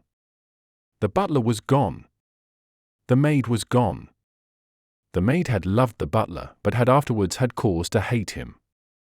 She was of Welsh blood, fiery and passionate. She had been terribly excited immediately after his disappearance. She had flung into the lake a bag containing some curious contents. These were all factors which had to be taken into consideration, and yet none of them got quite to the heart of the matter. What was the starting point of this chain of events? There lay the end of this tangled line. "I must see that paper, Musgrave," said I, "which this butler of yours thought it worth his while to consult, even at the risk of the loss of his place." "It is rather an absurd business, this ritual of ours," he answered. "But it has at least the saving grace of antiquity to excuse it. I have a copy of the questions and answers here if you care to run your eye over them. He handed me the very paper which I have here, Watson, and this is the strange catechism to which each Musgrave had to submit when he came to man's estate. I will read you the questions and answers as they stand. Whose was it? His who is gone. Who shall have it? He who will come. Where was the sun? Over the oak. Where was the shadow? Under the elm. How was it stepped? North by 10 and by 10, east by 5 and by 5, south by 2 and by 2, west by 1 and by 1, and so under. What shall we give for it? All that is ours. Why should we give it? For the sake of the trust. The original has no date, but is in the spelling of the middle of the 17th century, remarked Musgrave. I am afraid, however, that it can be of little help to you in solving this mystery. At least, said I, it gives us another mystery, and one which is even more interesting than the first. It may be that the solution of the one may prove to be the solution of the other. You will excuse me, Musgrave, if I say that your butler appears to me to have been a very clever man, and to have had a clearer insight than 10 generations of his masters. I hardly follow you, said Musgrave. The paper seems to me to be of no practical importance. But to me it seems immensely practical, and I fancy that Brunton took the same view. He had probably seen it before that night on which you caught him. It is very possible. We took no pains to hide it. He simply wished, I should imagine, to refresh his memory upon that last occasion. He had, as I understand, some sort of map or chart which he was comparing with the manuscript, and which he thrust into his pocket when you appeared. That is true. But what could he have to do with this old family custom of ours, and what does this rigmarole mean? I don't think that we should have much difficulty in determining that, said I. With your permission we will take the first train down to Sussex, and go a little more deeply into the matter upon the spot. The same afternoon saw us both at Hurlstone. Possibly you have seen pictures and read descriptions of the famous old building, so I will confine my account of it to saying that it is built in the shape of an L, the long arm being the more modern portion, and the shorter the ancient nucleus, from which the other had developed. Over the low, heavily linteled door, in the centre of this old part, is chiselled the date, 1607, but experts are agreed that the beams and stonework are really much older than this. The enormously thick walls and tiny windows of this part had in the last century driven the family into building the new wing, and the old one was used now as a storehouse and a cellar, when it was used at all. A splendid park with fine old timber surrounds the house, and the lake, to which my client had referred, lay close to the avenue, about 200 yards from the building. I was already firmly convinced, Watson, that there were not 3 separate mysteries here, but one only, and that if I could read the Musgrave Ritual aright I should hold in my hand the clue which would lead me to the truth concerning both the butler Brunton and the maid Howells. To that then I turned all my energies. Why should this servant be so anxious to master this old formula? Evidently because he saw something in it which had escaped all those generations of country squires, and from which he expected some personal advantage. What was it then, and how had it affected his fate? It was perfectly obvious to me, on reading the ritual, that the measurements must refer to some spot to which the rest of the document alluded, and that if we could find that spot, we should be in a fair way towards finding what the secret was which the old Musgraves had thought it necessary to embalm in so curious a fashion. There were 2 guides given us to start with, an oak and an elm. As to the oak there could be no question at all. Right in front of the house, upon the left-hand side of the drive, there stood a patriarch among oaks, one of the most magnificent trees that I have ever seen. That was there when your ritual was drawn up, said I, as we drove past it. It was there at the Norman Conquest in all probability, he answered. It has a girth of 23 feet. Have you any old elms? I asked. There used to be a very old one over yonder, but it was struck by lightning 10 years ago, and we cut down the stump. You can see where it used to be. Oh, yes. There are no other elms. No old ones, but plenty of beeches. I should like to see where it grew. We had driven up in a dog cart, and my client led me away at once, without our entering the house, to the scar on the lawn where the elm had stood. It was nearly midway between the oak and the house. My investigation seemed to be progressing. I suppose it is impossible to find out how high the elm was. I asked. I can give you it at once. It was 64 feet. How do you come to know it? I asked, in surprise. When my old tutor used to give me an exercise in trigonometry, it always took the shape of measuring heights. When I was a lad, I worked out every tree and building in the estate. This was an unexpected piece of luck. My data were coming more quickly than I could have reasonably hoped. Tell me, I asked, did your butler ever ask you such a question? Reginald Musgrave looked at me in astonishment. Now that you call it to my mind, he answered, Brunton did ask me about the height of the tree some months ago, in connection with some little argument with the groom. This was excellent news, Watson, for it showed me that I was on the right road. I looked up at the sun. It was low in the heavens, and I calculated that in less than an hour it would lie just above the topmost branches of the old oak. One condition mentioned in the ritual would then be fulfilled. And the shadow of the elm must mean the farther end of the shadow, otherwise the trunk would have been chosen as the guide. I had, then, to find where the far end of the shadow would fall when the sun was just clear of the oak. That must have been difficult, Holmes, when the elm was no longer there. Well, at least I knew that if Brunton could do it, I could also. Besides, there was no real difficulty. I went with Musgrave to his study and whittled myself this peg, to which I tied this long string with a knot at each yard. Then I took 2 lengths of a fishing rod, which came to just 6 feet, and I went back with my client to where the elm had been. The sun was just grazing the top of the oak. I fastened the rod on end, marked out the direction of the shadow, and measured it. It was 9 feet in length. Of course, the calculation now was a simple one. If a rod of 6 feet threw a shadow of 9, a tree of 64 feet would throw one of 96, and the line of the one would of course be the line of the other. I measured out the distance, which brought me almost to the wall of the house, and I thrust a peg into the spot. You can imagine my exultation, Watson, when within 2 inches of my peg I saw a conical depression in the ground. I knew that it was the mark made by Brunton in his measurements, and that I was still upon his trail.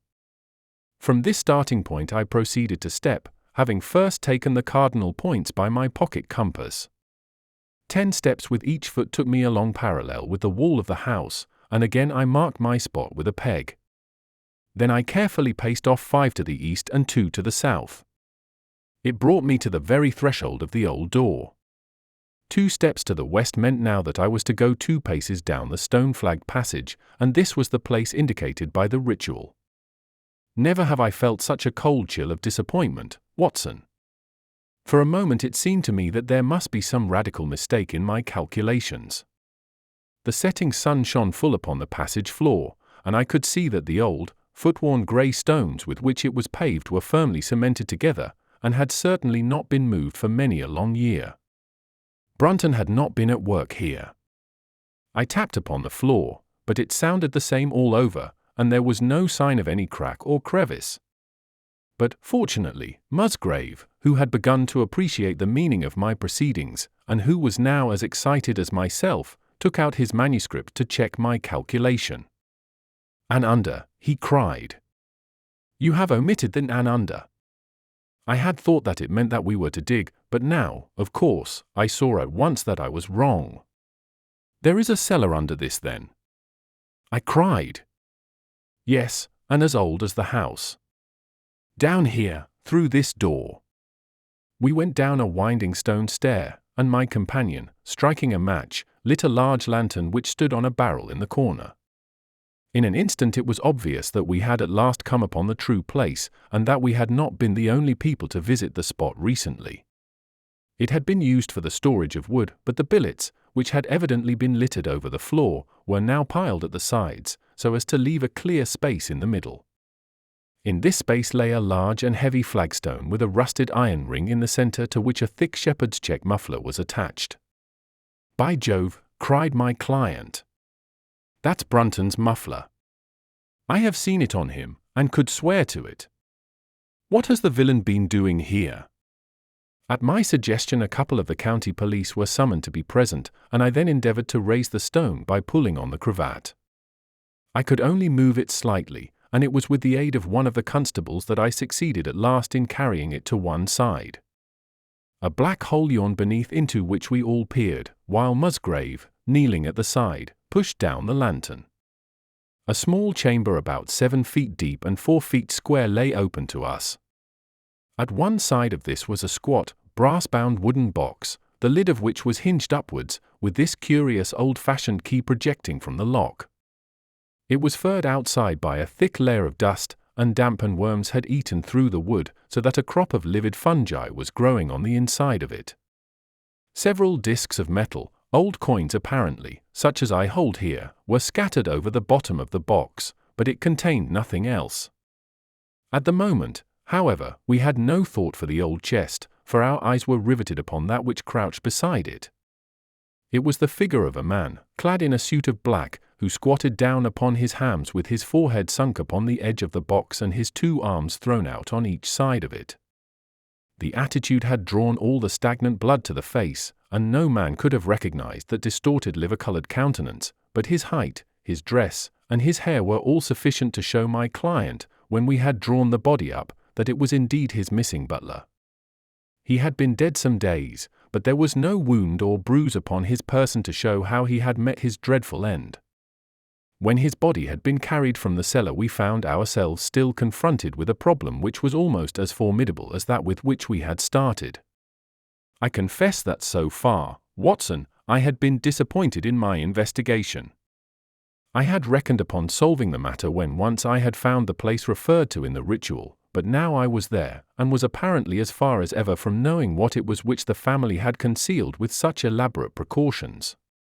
It is true that I had thrown a light upon the fate of Brunton, but now I had to ascertain how that fate had come upon him, and what part had been played in the matter by the woman who had disappeared. I sat down upon a keg in the corner and thought the whole matter carefully over. You know my methods in such cases, Watson. I put myself in the man's place and, having first gauged his intelligence, I try to imagine how I should myself have proceeded under the same circumstances. In this case the matter was simplified by Brunton's intelligence being quite first-rate, so that it was unnecessary to make any allowance for the personal equation, as the astronomers have dubbed it. He knew that something valuable was concealed. He had spotted the place. He found that the stone which covered it was just too heavy for a man to move unaided. What would he do next? He could not get help from outside, even if he had some one whom he could trust, without the unbarring of doors and considerable risk of detection. It was better, if he could, to have his helpmate inside the house. But whom could he ask? This girl had been devoted to him. A man always finds it hard to realize that he may have finally lost a woman's love, however badly he may have treated her. He would try by a few attentions to make his peace with the girl Howells, and then would engage her as his accomplice. Together they would come at night to the cellar, and their united force would suffice to raise the stone. So far I could follow their actions as if I had actually seen them. But for 2 of them, and one a woman, it must have been heavy work the raising of that stone. A burly Sussex policeman, and I had found it no light job. What would they do to assist them? Probably what I should have done myself. I rose and examined carefully the different billets of wood which were scattered round the floor. Almost at once I came upon what I expected. One piece, about 3 feet in length, had a very marked indentation at one end, while several were flattened at the sides as if they had been compressed by some considerable weight. Evidently, as they had dragged the stone up, they had thrust the chunks of wood into the chink, until at last, when the opening was large enough to crawl through, they would hold it open by a billet placed lengthwise, which might very well become indented at the lower end, since the whole weight of the stone would press it down onto the edge of this other slab. So far I was still on safe ground. And now how was I to proceed to reconstruct this midnight drama? Clearly, only one could fit into the hole, and that one was Brunton. The girl must have waited above. Brunton then unlocked the box, handed up the contents presumably, since they were not to be found, and then what happened? What smouldering fire of vengeance had suddenly sprung into flame in this passionate Celtic woman's soul when she saw the man who had wronged her, perhaps, far more than we suspected, in her power? Was it a chance that the wood had slipped, and that the stone had shut Brunton into what had become his sepulchre? Had she only been guilty of silence as to his fate? Or had some sudden blow from her hand dashed the support away and sent the slab crashing down into its place? Be that as it might, I seemed to see that woman's figure still clutching at her treasure trove and flying wildly up the winding stair, with her ears ringing perhaps with the muffled screams from behind her and with the drumming of frenzied hands against the slab of stone which was choking her faithless lover's life out. Here was the secret of her blanched face, her shaken nerves, her peals of hysterical laughter on the next morning. But what had been in the box? What had she done with that? Of course, it must have been the old metal and pebbles which my client had dragged from the mere. She had thrown them in there at the first opportunity to remove the last trace of her crime. For 20 minutes I had sat motionless, thinking the matter out. Musgrave still stood with a very pale face, swinging his lantern and peering down into the hole. "These are coins of Charles I," said he, holding out the few which had been in the box. "You see we were right in fixing our date for the ritual." "We may find something else of Charles I," I cried, as the probable meaning of the first two questions of the ritual broke suddenly upon me. "Let me see the contents of the bag which you fished from the mere." We ascended to his study, and he laid the debris before me. I could understand his regarding it as of small importance when I looked at it, for the metal was almost black and the stones lustreless and dull. I rubbed one of them on my sleeve, however, and it glowed afterwards like a spark in the dark hollow of my hand. The metal work was in the form of a double ring, but it had been bent and twisted out of its original shape. "You must bear in mind," said I, "that the royal party made head in England even after the death of the king, and that when they at last fled they probably left many of their most precious possessions buried behind them, with the intention of returning for them in more peaceful times. My ancestor, Sir Ralph Musgrave, was a prominent cavalier and the right-hand man of Charles II in his wanderings," said my friend. "Ah, indeed?" I answered. "Well now, I think that really should give us the last link that we wanted. I must congratulate you on coming into the possession, though in rather a tragic manner, of a relic which is of great intrinsic value, but of even greater importance as an historical curiosity." "What is it, then?" he gasped in astonishment. "It is nothing less than the ancient crown of the kings of England." "The crown?" "Precisely. Consider what the ritual says. How does it run? Whose was it? His who is gone. That was after the execution of Charles.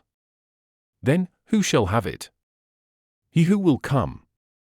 That was Charles II, whose advent was already foreseen. There can, I think, be no doubt that this battered and shapeless diadem once encircled the brows of the royal Stuarts. And how came it in the pond? Ah, that is a question that will take some time to answer." And with that I sketched out to him the whole long chain of surmise and of proof which I had constructed. The twilight had closed in and the moon was shining brightly in the sky before my narrative was finished. "And how was it then that Charles did not get his crown when he returned?" asked Musgrave, pushing back the relic into its linen bag. "Ah, there you lay your finger upon the one point which we shall probably never be able to clear up. It is likely that the Musgrave who held the secret died in the interval, and by some oversight left this guide to his descendant without explaining the meaning of it. From that day to this it has been handed down from father to son, until at last it came within reach of a man who tore its secret out of it and lost his life in the venture. And that's the story of the Musgrave Ritual, Watson. They have the crown down at Hurlstone, though they had some legal bother and a considerable sum to pay before they were allowed to retain it. I am sure that if you mentioned my name they would be happy to show it to you. Of the woman nothing was ever heard, and the probability is that she got away out of England and carried herself and the memory of her crime to some land beyond the seas. 7. The Reigate Squires. It was some time before the health of my friend Mr. Sherlock Holmes recovered from the strain caused by his immense exertions in the spring of '87. The whole question of the Netherland Sumatra Company and of the colossal schemes of Baron Maupertuis are too recent in the minds of the public, and are too intimately concerned with politics and finance to be fitting subjects for this series of sketches. They led, however, in an indirect fashion to a singular and complex problem which gave my friend an opportunity of demonstrating the value of a fresh weapon among the many with which he waged his lifelong battle against crime. On referring to my notes, I see that it was upon the 14th of April that I received a telegram from Lyons which informed me that Holmes was lying ill in the Hotel Geelong. Within 24 hours I was in his sick room, and was relieved to find that there was nothing formidable in his symptoms. Even his iron constitution, however, had broken down under the strain of an investigation which had extended over 2 months, during which period he had never worked less than 15 hours a day, and had more than once, as he assured me, kept to his task for 5 days at a stretch. Even the triumphant issue of his labours could not save him from reaction after so terrible an exertion, and at a time when Europe was ringing with his name and when his room was literally ankle-deep with congratulatory telegrams, I found him a prey to the blackest depression. Even the knowledge that he had succeeded where the police of 3 countries had failed, and that he had outmanoeuvred at every point the most accomplished swindler in Europe, was insufficient to rouse him from his nervous prostration. 3 days later we were back in Baker Street together, but it was evident that my friend would be much the better for a change, and the thought of a week of springtime in the country was full of attractions to me also. My old friend, Colonel Hayter, who had come under my professional care in Afghanistan, had now taken a house near Reigate in Surrey, and had frequently asked me to come down to him upon a visit. On the last occasion he had remarked that if my friend would only come with me he would be glad to extend his hospitality to him also. A little diplomacy was needed, but when Holmes understood that the establishment was a bachelor one, and that he would be allowed the fullest freedom, he fell in with my plans, and a week after our return from Lyons we were under the Colonel's roof. Hayter was a fine old soldier who had seen much of the world, and he soon found, as I had expected, that Holmes and he had much in common. On the evening of our arrival we were sitting in the Colonel's gun-room after dinner, Holmes stretched upon the sofa, while Hayter and I looked over his little armory of firearms. "By the way," said he suddenly, "I think I'll take one of these pistols upstairs with me in case we have an alarm." "An alarm?" said I. "Yes, we've had a scare in this part lately. Old Acton, who is one of our county magnates, had his house broken into last Monday. No great damage done, but the fellows are still at large." "No clue?" asked Holmes, cocking his eye at the Colonel. "None as yet. But the affair is a petty one of our little country crimes, which must seem too small for your attention, Mr. Holmes, after this great international affair." Holmes waved away the compliment, though his smile showed that it had pleased him. "Was there any feature of interest?" "I fancy not. The thieves ransacked the library and got very little for their pains. The whole place was turned upside down, drawers burst open, and presses ransacked, with the result that an odd volume of Pope's Homer, 2 plated candlesticks, an ivory letter-weight, a small oak barometer, and a ball of twine are all that have vanished." "What an extraordinary assortment!" I exclaimed. "Oh, the fellows evidently grabbed hold of everything they could get." Holmes grunted from the sofa. "The county police ought to make something of that," said he. "Why, it is surely obvious that," but I held up a warning finger. "You are here for a rest, my dear fellow. For heaven's sake don't get started on a new problem when your nerves are all in shreds." Holmes shrugged his shoulders with a glance of comic resignation towards the Colonel, and the talk drifted away into less dangerous channels. It was destined, however, that all my professional caution should be wasted, for next morning the problem obtruded itself upon us in such a way that it was impossible to ignore it, and our country visit took a turn which neither of us could have anticipated. We were at breakfast when the Colonel's butler rushed in with all his propriety shaken out of him. "Have you heard the news, sir?" he gasped. "At the Cunninghams, sir." "Burglary," cried the Colonel, with his coffee cup in mid-air. "Murder!" The Colonel whistled. "By Jove," said he. "Who's killed, then? The JP or his son?" "Neither, sir. It was William the coachman. Shot through the heart, sir, and never spoke again." "Who shot him, then?" "The burglar, sir. He was off like a shot and got clean away. He'd just broke in at the pantry window when William came on him and met his end in saving his master's property." "What time?" "It was last night, sir, somewhere about 12. "Ah, then, we'll step over afterwards," said the Colonel, coolly settling down to his breakfast again. "It's a baddish business," he added when the butler had gone. Our leading man about here is old Cunningham, and a very decent fellow too. He'll be cut up over this, for the man has been in his service for years and was a good servant. It's evidently the same villains who broke into Acton's and stole that very singular collection," said Holmes, thoughtfully. "Precisely. It may prove the simplest matter in the world, but all the same at first glance this is just a little curious, is it not? A gang of burglars acting in the country might be expected to vary the scene of their operations, and not to crack 2 cribs in the same district within a few days. When you spoke last night of taking precautions, I remember that it passed through my mind that this was probably the last parish in England to which the thief or thieves would be likely to turn their attention, which shows that I have still much to learn." "I fancy it's some local practitioner," said the Colonel.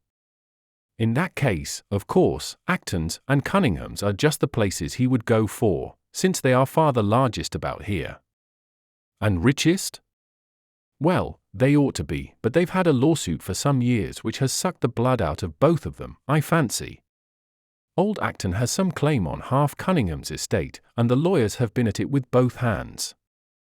If it's a local villain there should not be much difficulty in running him down," said Holmes with a yawn. "All right, Watson, I don't intend to meddle." "Inspector Forrester, sir," said the butler, throwing open the door. The official, a smart, keen-faced young fellow, stepped into the room. "Good morning, Colonel," said he. "I hope I don't intrude, but we hear that Mr. Holmes of Baker Street is here." The Colonel waved his hand towards my friend, and the inspector bowed. "We thought that perhaps you would care to step across, Mr. Holmes." "The fates are against you, Watson," said he, laughing. "We were chatting about the matter when you came in, Inspector. Perhaps you can let us have a few details."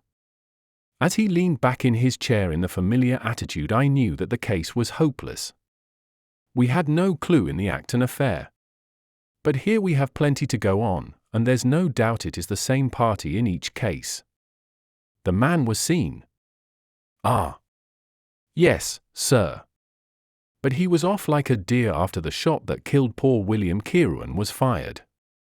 Mr. Cunningham saw him from the bedroom window, and Mr. Alec Cunningham saw him from the back passage. It was 11:45 when the alarm broke out. Mr. Cunningham had just got into bed, and Mr. Alec was smoking a pipe in his dressing gown. They both heard William the coachman calling for help, and Mr. Alec ran down to see what was the matter. The back door was open, and as he came to the foot of the stairs he saw 2 men wrestling together outside. One of them fired a shot, the other dropped, and the murderer rushed across the garden and over the hedge. Mr. Cunningham, looking out of his bedroom, saw the fellow as he gained the road, but lost sight of him at once. Mr. Alec stopped to see if he could help the dying man, and so the villain got clean away. Beyond the fact that he was a middle-sized man and dressed in some dark stuff, we have no personal clue, but we are making energetic inquiries, and if he is a stranger we shall soon find him out." "What was this William doing there? Did he say anything before he died?" "Not a word. He lived at the lodge with his mother, and as he was a very faithful fellow we imagined that he walked up to the house with the intention of seeing that all was right there. Of course this Acton business has put everyone on their guard. The robber must have just burst open the door, the lock has been forced, when William came upon him." "Did William say anything to his mother before going out?" "She is very old and deaf, and we can get no information from her. The shock has made her half-witted, but I understand that she was never very bright." There is one very important circumstance, however. Look at this. He took a small piece of torn paper from a notebook and spread it out upon his knee. This was found between the finger and thumb of the dead man. It appears to be a fragment torn from a larger sheet. You will observe that the hour mentioned upon it is the very time at which the poor fellow met his fate. You see that his murderer might have torn the rest of the sheet from him, or he might have taken this fragment from the murderer. It reads almost as though it were an appointment. Holmes took up the scrap of paper, a facsimile of which is here reproduced. Scrap of paper, presuming that it is an appointment, continued the inspector. It is of course a conceivable theory that this William Kieran, though he had the reputation of being an honest man, may have been in league with the thief. He may have met him there, may even have helped him to break in the door, and then they may have fallen out between themselves. This writing is of extraordinary interest, said Holmes, who had been examining it with intense concentration. These are much deeper waters than I had thought. He sank his head upon his hands, while the inspector smiled at the effect which his case had had upon the famous London specialist. Your last remark, said Holmes, presently, as to the possibility of there being an understanding between the burglar and the servant, and this being a note of appointment from one to the other, is an ingenious and not entirely impossible supposition. But this writing opens up. He sank his head into his hands again and remained for some minutes in the deepest thought. When he raised his face again, I was surprised to see that his cheek was tinged with color, and his eyes as bright as before his illness. He sprang to his feet with all his old energy. "I'll tell you what," said he, "I should like to have a quiet little glance into the details of this case. There is something in it which fascinates me extremely. If you will permit me, Colonel, I will leave my friend Watson and you, and I will step round with the inspector to test the truth of one or two little fancies of mine. I will be with you again in half an hour." An hour and a half had elapsed before the inspector returned alone. "Mr. Holmes is walking up and down in the field outside," said he. "He wants us all four to go up to the house together." "To Mr. Cunningham's?" "Yes, sir." "What for?" The inspector shrugged his shoulders. "I don't quite know, sir. Between ourselves, I think Mr. Holmes had not quite got over his illness yet. He's been behaving very queerly, and he is very much excited." "I don't think you need alarm yourself," said I. "I have usually found that there was method in his madness." "Some folks might say there was madness in his method," muttered the inspector. "But he's all on fire to start, Colonel, so we had best go out if you are ready." We found Holmes pacing up and down in the field, his chin sunk upon his breast, and his hands thrust into his trousers pockets. "The matter grows in interest," said he. "Watson, your country trip has been a distinct success." "I have had a charming morning." "You have been up to the scene of the crime, I understand," said the Colonel. "Yes, the inspector and I have made quite a little reconnaissance together." "Any success?" "Well, we have seen some very interesting things. I'll tell you what we did as we walk. First of all, we saw the body of this unfortunate man. He certainly died from a revolver wound as reported." "Had you doubted it, then?" "Oh, it is as well to test everything." Our inspection was not wasted. We then had an interview with Mr. Cunningham and his son, who were able to point out the exact spot where the murderer had broken through the garden hedge in his flight. That was of great interest. Naturally. Then we had a look at this poor fellow's mother. We could get no information from her, however, as she is very old and feeble. "And what is the result of your investigations?" "The conviction that the crime is a very peculiar one. Perhaps our visit now may do something to make it less obscure. I think that we are both agreed, Inspector, that the fragment of paper in the dead man's hand, bearing, as it does, the very hour of his death written upon it, is of extreme importance. It should give a clue, Mr. Holmes." "It does give a clue. Whoever wrote that note was the man who brought William Kieran out of his bed at that hour." "But where is the rest of that sheet of paper?" "I examined the ground carefully in the hope of finding it," said the inspector. It was torn out of the dead man's hand. Why was someone so anxious to get possession of it? Because it incriminated him. And what would he do with it? Thrust it into his pocket, most likely, never noticing that a corner of it had been left in the grip of the corpse. If we could get the rest of that sheet, it is obvious that we should have gone a long way toward solving the mystery. Yes, but how can we get at the criminal's pocket before we catch the criminal? Well, it was worth thinking over. Then there is another obvious point. The note was sent to William. The man who wrote it could not have taken it, otherwise, of course, he might have delivered his own message by word of mouth. Who brought the note, then? Or did it come through the post? I have made inquiries, said the inspector. William received a letter by the afternoon post yesterday. The envelope was destroyed by him. Excellent, cried Holmes, clapping the inspector on the back. You've seen the postman. It is a pleasure to work with you. Well, here is the lodge, and if you will come up, Colonel, I will show you the scene of the crime. We passed the pretty cottage where the murdered man had lived, and walked up an oak-lined avenue to the fine old Queen Anne house, which bears the date of Malplaquet upon the lintel of the door. Holmes and the inspector led us round it until we came to the side gate, which is separated by a stretch of garden from the hedge which lines the road. A constable was standing at the kitchen door. "Throw the door open, officer," said Holmes. Now, it was on those stairs that young Mr. Cunningham stood and saw the two men struggling just where we are. Old Mr. Cunningham was at that window, the second on the left, and he saw the fellow get away just to the left of that bush. Then Mr. Alec ran out and knelt beside the wounded man. The ground is very hard, you see, and there are no marks to guide us. As he spoke, two men came down the garden path, from round the angle of the house.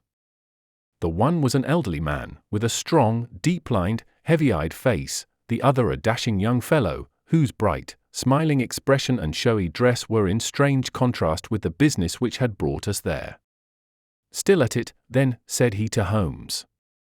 "I thought you Londoners were never at fault. You don't seem to be so very quick, after all." "Ah, you must give us a little time," said Holmes good-humouredly. "You'll want it," said young Alec Cunningham. "Why, I don't see that we have any clue at all." "There's only one," answered the inspector. "We thought that if we could only find, good heavens, Mr. Holmes." "What is the matter?" My poor friend's face had suddenly assumed the most dreadful expression. His eyes rolled upwards, his features writhed in agony, and with a suppressed groan he dropped on his face upon the ground. Horrified at the suddenness and severity of the attack, we carried him into the kitchen, where he lay back in a large chair, and breathed heavily for some minutes. Finally, with a shamefaced apology for his weakness, he rose once more. "Watson would tell you that I have only just recovered from a severe illness," he explained. "I am liable to these sudden nervous attacks." "Shall I send you home in my trap?" asked old Cunningham. "Well, since I am here, there is one point on which I should like to feel sure. We can very easily verify it." "What was it?" "Well, it seems to me that it is just possible that the arrival of this poor fellow William was not before, but after, the entrance of the burglar into the house. You appear to take it for granted that, although the door was forced, the robber never got in." "I fancy that is quite obvious," said Mr. Cunningham, gravely. "Why, my son Alec had not yet gone to bed, and he would certainly have heard anyone moving about." "Where was he sitting?" "I was smoking in my dressing room." "Which window is that?" "The last on the left next my father's." "Both of your lamps were lit, of course?" "Undoubtedly." "There are some very singular points here," said Holmes, smiling. "Is it not extraordinary that a burglar who had had some previous experience, should deliberately break into a house at a time when he could see from the lights that two of the family were still afoot? He must have been a cool hand." "Well, of course, if the case were not an odd one we should not have been driven to ask you for an explanation," said young Mr. Alec. "But as to your ideas that the man had robbed the house before William tackled him, I think it a most absurd notion. Wouldn't we have found the place disarranged, and missed the things which he had taken? It depends on what the things were, said Holmes. You must remember that we are dealing with a burglar who is a very peculiar fellow, and who appears to work on lines of his own. Look, for example, at the queer lot of things which he took from Acton's. What was it? The ball of string, a letter weight, and I don't know what other odds and ends. Well, we are quite in your hands, Mr. Holmes, said old Cunningham. Anything which you or the inspector may suggest will most certainly be done. In the first place, said Holmes, I should like you to offer a reward, coming from yourself, for the officials may take a little time before they would agree upon the sum, and these things cannot be done too promptly. I have jotted down the form here, if you would not mind signing it. £50 was quite enough, I thought. I would willingly give 500, said the J.P., taking the slip of paper and the pencil which Holmes handed to him. This is not quite correct, however, he added, glancing over the document. I wrote it rather hurriedly. You see, you begin, whereas, at about 1:15 on Tuesday morning an attempt was made, and so on. It was at 11:45, as a matter of fact. I was pained at the mistake, for I knew how keenly Holmes would feel any slip of the kind. It was his specialty to be accurate as to fact, but his recent illness had shaken him, and this one little incident was enough to show me that he was still far from being himself. He was obviously embarrassed for an instant, while the inspector raised his eyebrows, and Alec Cunningham burst into a laugh. The old gentleman corrected the mistake, however, and handed the paper back to Holmes. Get it printed as soon as possible, he said. I think your idea is an excellent one. Holmes put the slip of paper carefully away into his pocket-book. And now, said he, it really would be a good thing that we should all go over the house together and make certain that this rather erratic burglar did not, after all, carry anything away with him. Before entering, Holmes made an examination of the door which had been forced. It was evident that a chisel or strong knife had been thrust in, and the lock forced back with it. We could see the marks in the wood where it had been pushed in. You don't use bars, then? He asked. We have never found it necessary. You don't keep a dog? Yes, but he is chained on the other side of the house. When do the servants go to bed? About 10. I understand that William was usually in bed also at that hour. Yes.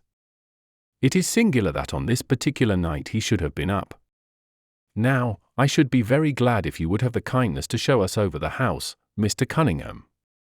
A stone-flagged passage, with the kitchens branching away from it, led by a wooden staircase directly to the first floor of the house. It came out upon the landing opposite to a second more ornamental stair which came up from the front hall. Out of this landing opened the drawing-room and several bedrooms, including those of Mr. Cunningham and his son. Holmes walked slowly, taking keen note of the architecture of the house. I could tell from his expression that he was on a hot scent, and yet I could not in the least imagine in what direction his inferences were leading him. My good sir, said Mr. Cunningham with some impatience, this is surely very unnecessary. That is my room at the end of the stairs, and my son's is the one beyond it. I leave it to your judgment whether it was possible for the thief to have come up here without disturbing us. You must try round and get on a fresh scent, I fancy, said the son with a rather malicious smile. Still, I must ask you to humour me a little further.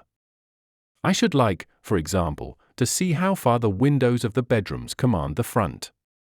This, I understand, is your son's room. He pushed open the door, and that, I presume, is the dressing room in which he sat smoking when the alarm was given.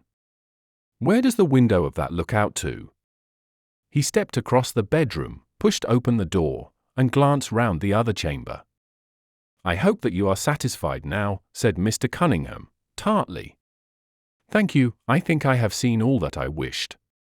Then if it is really necessary we can go into my room. If it is not too much trouble. The J.P. shrugged his shoulders, and led the way into his own chamber, which was a plainly furnished and commonplace room. As we moved across it in the direction of the window, Holmes fell back until he and I were the last of the group. Near the foot of the bed stood a dish of oranges and a carafe of water. As we passed it, Holmes, to my unutterable astonishment, leaned over in front of me and deliberately knocked the whole thing over. The glass smashed into 1,000 pieces and the fruit rolled about into every corner of the room. "You've done it now, Watson," said he, coolly. "A pretty mess you've made of the carpet." I stooped in some confusion and began to pick up the fruit, understanding for some reason my companion desired me to take the blame upon myself. The others did the same, and set the table on its legs again. "Hullo," cried the inspector, "where's he got to?" Holmes had disappeared. "Wait here an instant," said young Alec Cunningham. "The fellow is off his head, in my opinion. Come with me, father, and see where he has got to." They rushed out of the room, leaving the inspector, the colonel, and me staring at each other. "'Pon my word, I am inclined to agree with Master Alec," said the official. "It may be the effect of this illness, but it seems to me that his words were cut short by a sudden scream of help. Help! Murder! With a thrill I recognized the voice of that of my friend. I rushed madly from the room onto the landing. The cries, which had sunk down into a hoarse, inarticulate shouting, came from the room which we had first visited. I dashed in, and on into the dressing room beyond. The two Cunninghams were bending over the prostrate figure of Sherlock Holmes, the younger clutching his throat with both hands, while the elder seemed to be twisting one of his wrists. In an instant the three of us had torn them away from him, and Holmes staggered to his feet, very pale and evidently greatly exhausted. "Arrest these men, Inspector," he gasped. "On what charge?" "That of murdering their coachman, William Kieran." The inspector stared about him in bewilderment. "Oh, come now, Mr. Holmes," said he at last, "I'm sure you don't really mean to." "Tut, man, look at their faces," cried Holmes, curtly. "Never, certainly, have I seen a plainer confession of guilt upon human countenances." The older man seemed numbed and dazed with a heavy, sullen expression upon his strongly marked face. The son, on the other hand, had dropped all that jaunty, dashing style which had characterized him, and the ferocity of a dangerous wild beast gleamed in his dark eyes and distorted his handsome features. The inspector said nothing, but, stepping to the door, he blew his whistle. Two of his constables came at the call. "I have no alternative, Mr. Cunningham," said he. "I trust that this may all prove to be an absurd mistake, but you can see that, would you?" "Drop it!" He struck out with his hand, and a revolver which the younger man was in the act of cocking clattered down upon the floor. "Keep that," said Holmes, quietly putting his foot upon it, "you will find it useful at the trial." But this is what we really wanted. He held up a little crumpled piece of paper. "The remainder of the sheet," cried the inspector. "Precisely. And where was it?" "Where I was sure it must be. I'll make the whole matter clear to you presently. I think, Colonel, that you and Watson might return now, and I will be with you again in an hour at the furthest. The inspector and I must have a word with the prisoners, but you will certainly see me back at luncheon time." Sherlock Holmes was as good as his word, for about 1 o'clock he rejoined us in the Colonel's smoking room. He was accompanied by a little elderly gentleman, who was introduced to me as the Mr. Acton whose house had been the scene of the original burglary. "I wished Mr. Acton to be present while I demonstrated this small matter to you," said Holmes, "for it is natural that he should take a keen interest in the details. I am afraid, my dear Colonel, that you must regret the hour that you took in such a stormy petrel as I am." "On the contrary," answered the Colonel, warmly, "I consider it the greatest privilege to have been permitted to study your methods of working. I confess that they quite surpass my expectations, and that I am utterly unable to account for your result. I have not yet seen the vestige of a clue. I am afraid that my explanation may disillusionize you, but it has always been my habit to hide none of my methods, either from my friend Watson or from anyone who might take an intelligent interest in them. But first, as I am rather shaken by the knocking about which I had in the dressing room, I think that I shall help myself to a dash of your brandy, Colonel. My strength has been rather tried of late. I trust that you had no more of those nervous attacks." Sherlock Holmes laughed heartily. "We will come to that in its turn," said he. "I will lay an account of the case before you in its due order, showing you the various points which guided me in my decision. Pray interrupt me if there is any inference which is not perfectly clear to you. It is of the highest importance in the art of detection to be able to recognize, out of a number of facts, which are incidental and which vital. Otherwise your energy and attention must be dissipated instead of being concentrated. Now, in this case there was not the slightest doubt in my mind from the first that the key of the whole matter must be looked for in the scrap of paper in the dead man's hand.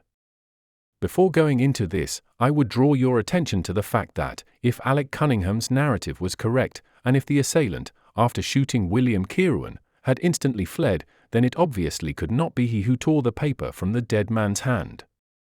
But if it was not he, it must have been Alec Cunningham himself, for by the time that the old man had descended several servants were upon the scene. The point is a simple one, but the inspector had overlooked it because he had started with the supposition that these county magnates had had nothing to do with the matter. Now, I make a point of never having any prejudices, and of following docilely wherever fact may lead me, and so, in the very first stage of the investigation, I found myself looking a little askance at the part which had been played by Mr. Alec Cunningham. And now I made a very careful examination of the corner of paper which the inspector had submitted to us. It was at once clear to me that it formed part of a very remarkable document. Here it is. Do you not now observe something very suggestive about it? It has a very irregular look, said the Colonel. My dear sir, cried Holmes, there cannot be the least doubt in the world that it has been written by two persons doing alternate words. When I draw your attention to the strong T's of at and to, and ask you to compare them with the weak ones of quarter and a 12, you will instantly recognize the fact. A very brief analysis of these four words would enable you to say with the utmost confidence that the learn and the maybe are written in the stronger hand, and the what in the weaker.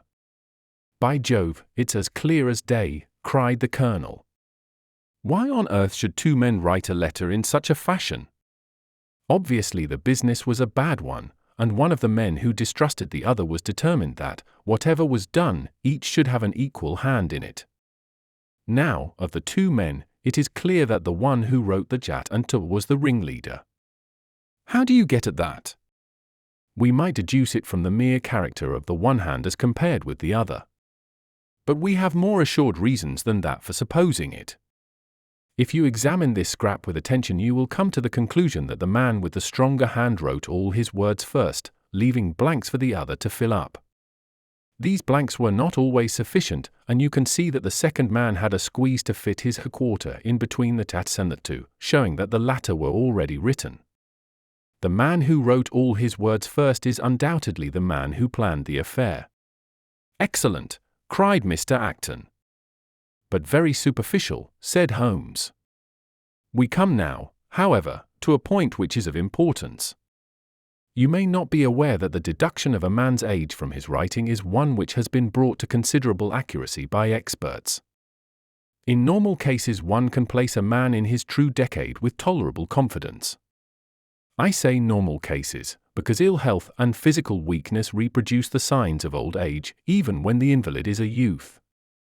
In this case, looking at the bold, strong hand of the one, and the rather broken-backed appearance of the other, which still retains its legibility although the T's have begun to lose their crossing, we can say that the one was a young man and the other was advanced in years without being positively decrepit. Excellent, cried Mr. Acton again. There is a further point, however, which is subtler and of greater interest. There is something in common between these hands. They belong to men who are blood relatives. It may be most obvious to you in the Greek E's, but to me there are many small points which indicate the same thing. I have no doubt at all that a family mannerism can be traced in these two specimens of writing.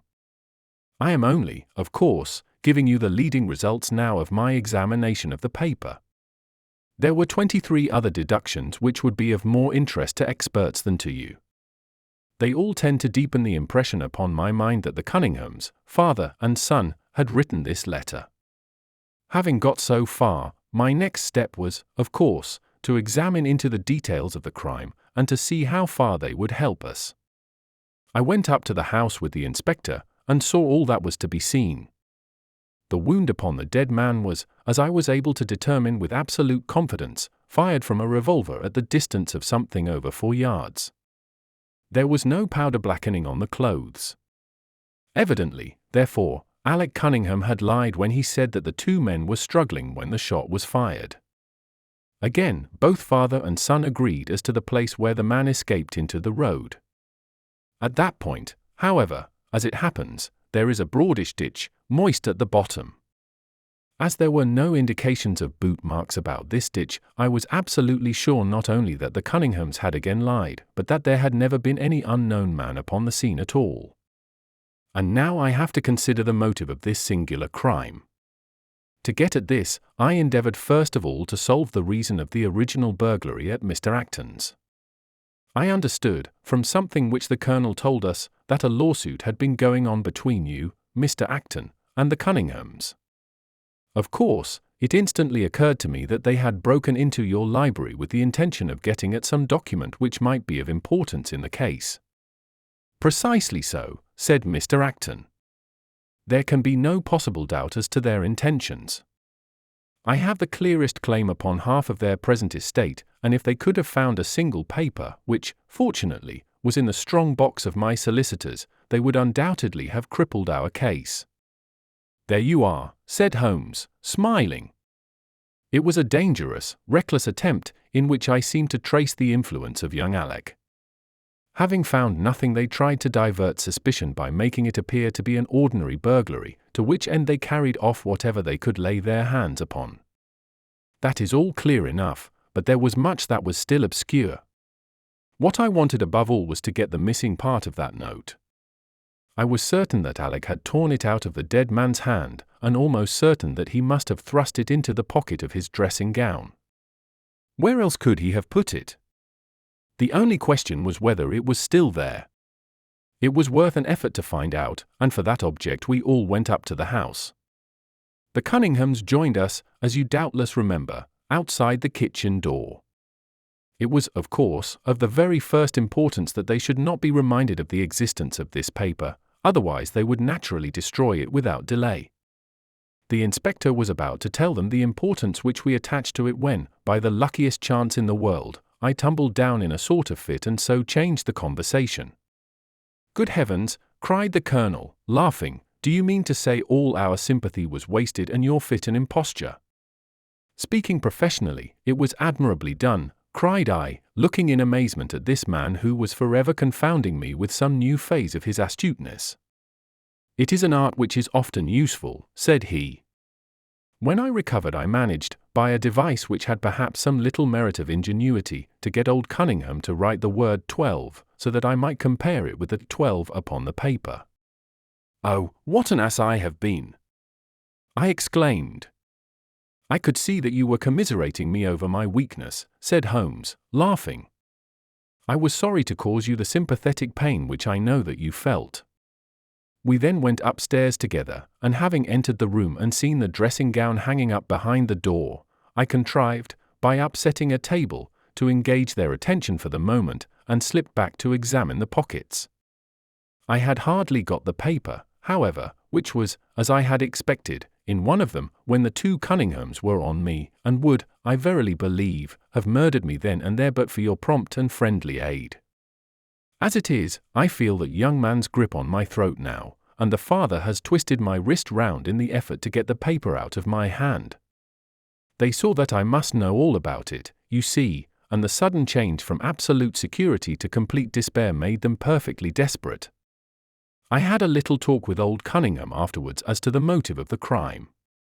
He was tractable enough, though his son was a perfect demon, ready to blow out his own or anybody else's brains if he could have got to his revolver. When Cunningham saw that the case against him was so strong, he lost all heart and made a clean breast of everything. It seems that William had secretly followed his two masters on the night when they made their raid upon Mr. Acton's, and having thus got them into his power, proceeded, under threats of exposure, to levy blackmail upon them. Mr. Alec, however, was a dangerous man to play games of that sort with. It was a stroke of positive genius on his part to see in the burglary scare which was convulsing the countryside an opportunity of plausibly getting rid of the man whom he feared. William was decoyed up and shot, and had they only got the whole of the note and paid a little more attention to detail in the accessories, it is very possible that suspicion might never have been aroused. "And the note?" I asked. Sherlock Holmes placed the subjoined paper before us. "Piece of paper, if you will only come round at 11:45 to the East Gate, you will learn what will very much surprise you and maybe be of the greatest service to you and also to Annie Morrison. But say nothing to anyone upon the matter, it is very much the sort of thing that I expected," said he. "Of course, we do not yet know what the relations may have been between Alec Cunningham, William Kieran, and Annie Morrison. The result shows that the trap was skillfully baited. I am sure that you cannot fail to be delighted with the traces of heredity shown in the PS and in the tales of the GS.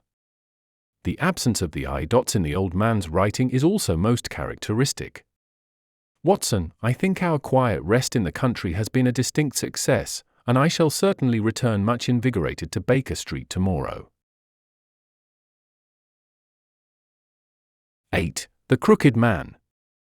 One summer night, a few months after my marriage, I was seated by my own hearth smoking a last pipe and nodding over a novel, for my day's work had been an exhausting one. My wife had already gone upstairs, and the sound of the locking of the hall door some time before told me that the servants had also retired. I had risen from my seat and was knocking out the ashes of my pipe when I suddenly heard the clang of the bell. I looked at the clock. It was 11:45. This could not be a visitor at so late an hour. A patient, evidently, and possibly an all-night sitting. With a wry face I went out into the hall and opened the door. To my astonishment it was Sherlock Holmes who stood upon my step. "Ah, Watson," said he, "I hoped that I might not be too late to catch you. My dear fellow, pray come in. You look surprised, and no wonder. Relieved, too, I fancy. Hum. You still smoke the Arcadia mixture of your bachelor days, then? There's no mistaking that fluffy ash upon your coat. It's easy to tell that you have been accustomed to wear a uniform, Watson. You'll never pass as a purebred civilian as long as you keep that habit of carrying your handkerchief in your sleeve. Could you put me up tonight?" "With pleasure. You told me that you had bachelor quarters for one, and I see that you have no gentleman visitor at present. Your hat stand proclaims as much. I shall be delighted if you will stay." "Thank you. I'll fill the vacant peg then. Sorry to see that you've had the British workman in the house. He's a token of evil. Not the drains, I hope." "No, the gas." "Ah. He has left 2 nail marks from his boot upon your linoleum just where the light strikes it." "No, thank you, I had some supper at Waterloo, but I'll smoke a pipe with you with pleasure." I handed him my pouch, and he seated himself opposite to me and smoked for some time in silence. I was well aware that nothing but business of importance would have brought him to me at such an hour, so I waited patiently until he should come round to it. "I see that you are professionally rather busy just now," said he, glancing very keenly across at me. "Yes, I've had a busy day," I answered. "It may seem very foolish in your eyes," I added, "but really I don't know how you deduced it." Holmes chuckled to himself. "I have the advantage of knowing your habits, my dear Watson," said he. "When your round is a short one you walk, and when it is a long one you use a hansom. As I perceive that your boots, although used, are by no means dirty, I cannot doubt that you are at present busy enough to justify the hansom." "Excellent!" I cried. "Elementary," said he. "It is one of those instances where the reasoner can produce an effect which seems remarkable to his neighbor, because the latter has missed the one little point which is the basis of the deduction. The same may be said, my dear fellow, for the effect of some of these little sketches of yours, which is entirely meretricious, depending as it does upon your retaining in your own hand some factors in the problem which are never imparted to the reader. Now, at present I am in the position of these same readers, for I hold in this hand several threads of one of the strangest cases which ever perplexed a man's brain, and yet I lack the one or two which are needful to complete my theory. But I'll have them, Watson, I'll have them." His eyes kindled and a slight flush sprang into his thin cheeks. For an instant only. When I glanced again, his face had resumed the Red Indian composure which had made so many regard him as a machine rather than a man. "The problem presents features of interest," said he. "I may even say exceptional features of interest. I have already looked into the matter, and have come, as I think, within sight of my solution. If you could accompany me in that last step, you might be of considerable service to me. I should be delighted. Could you go as far as Aldershot tomorrow? I have no doubt Jackson would take my practice." "Very good. I want to start by the 11.10 from Waterloo. That would give me time. Then, if you are not too sleepy, I will give you a sketch of what has happened, and of what remains to be done. I was sleepy before you came. I am quite wakeful now. I will compress the story as far as may be done without omitting anything vital to the case. It is conceivable that you may even have read some account of the matter. It is the supposed murder of Colonel Berkeley of the Royal Mallows, at Aldershot, which I am investigating. I have heard nothing of it. It has not excited much attention yet, except locally. The facts are only 2 days old. Briefly, they are these: the Royal Mallows is, as you know, one of the most famous Irish regiments in the British Army. It did wonders both in the Crimea and the Mutiny, and has since that time distinguished itself upon every possible occasion. It was commanded up to Monday night by James Berkeley, a gallant veteran, who started as a full private, was raised to commissioned rank for his bravery at the time of the Mutiny, and so lived to command the regiment in which he had once carried a musket. Colonel Berkeley had married at the time when he was a sergeant, and his wife, whose maiden name was Miss Nancy Devoy, was the daughter of a former colour sergeant in the same corps. There was, therefore, as can be imagined, some little social friction when the young couple, for they were still young, found themselves in their new surroundings. They appear, however, to have quickly adapted themselves, and Mrs. Berkeley has always, I understand, been as popular with the ladies of the regiment as her husband was with his brother officers. I may add that she was a woman of great beauty, and that even now, when she has been married for upwards of 30 years, she is still of a striking and queenly appearance. Colonel Berkeley's family life appears to have been a uniformly happy one. Major Murphy, to whom I owe most of my facts, assures me that he has never heard of any misunderstanding between the pair. On the whole, he thinks that Berkeley's devotion to his wife was greater than his wife's to Berkeley. He was acutely uneasy if he were absent from her for a day. She, on the other hand, though devoted and faithful, was less obtrusively affectionate. But they were regarded in the regiment as the very model of a middle-aged couple. There was absolutely nothing in their mutual relations to prepare people for the tragedy which was to follow. Colonel Berkeley himself seems to have had some singular traits in his character. He was a dashing, jovial old soldier in his usual mood, but there were occasions on which he seemed to show himself capable of considerable violence and vindictiveness. This side of his nature, however, appears never to have been turned towards his wife. Another fact, which had struck Major Murphy and 3 out of 5 of the other officers with whom I conversed, was the singular sort of depression which came upon him at times. As the Major expressed it, the smile had often been struck from his mouth, as if by some invisible hand, when he has been joining the gaieties and chaff of the mess table. For days on end, when the mood was on him, he has been sunk in the deepest gloom. This and a certain tinge of superstition were the only unusual traits in his character which his brother officers had observed. The latter peculiarity took the form of a dislike to being left alone, especially after dark. This puerile feature in a nature which was conspicuously manly had often given rise to comment and conjecture.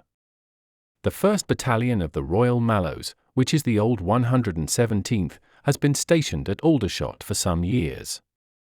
The married officers live out of barracks, and the colonel has during all this time occupied a villa called Lackhein, about half a mile from the north camp.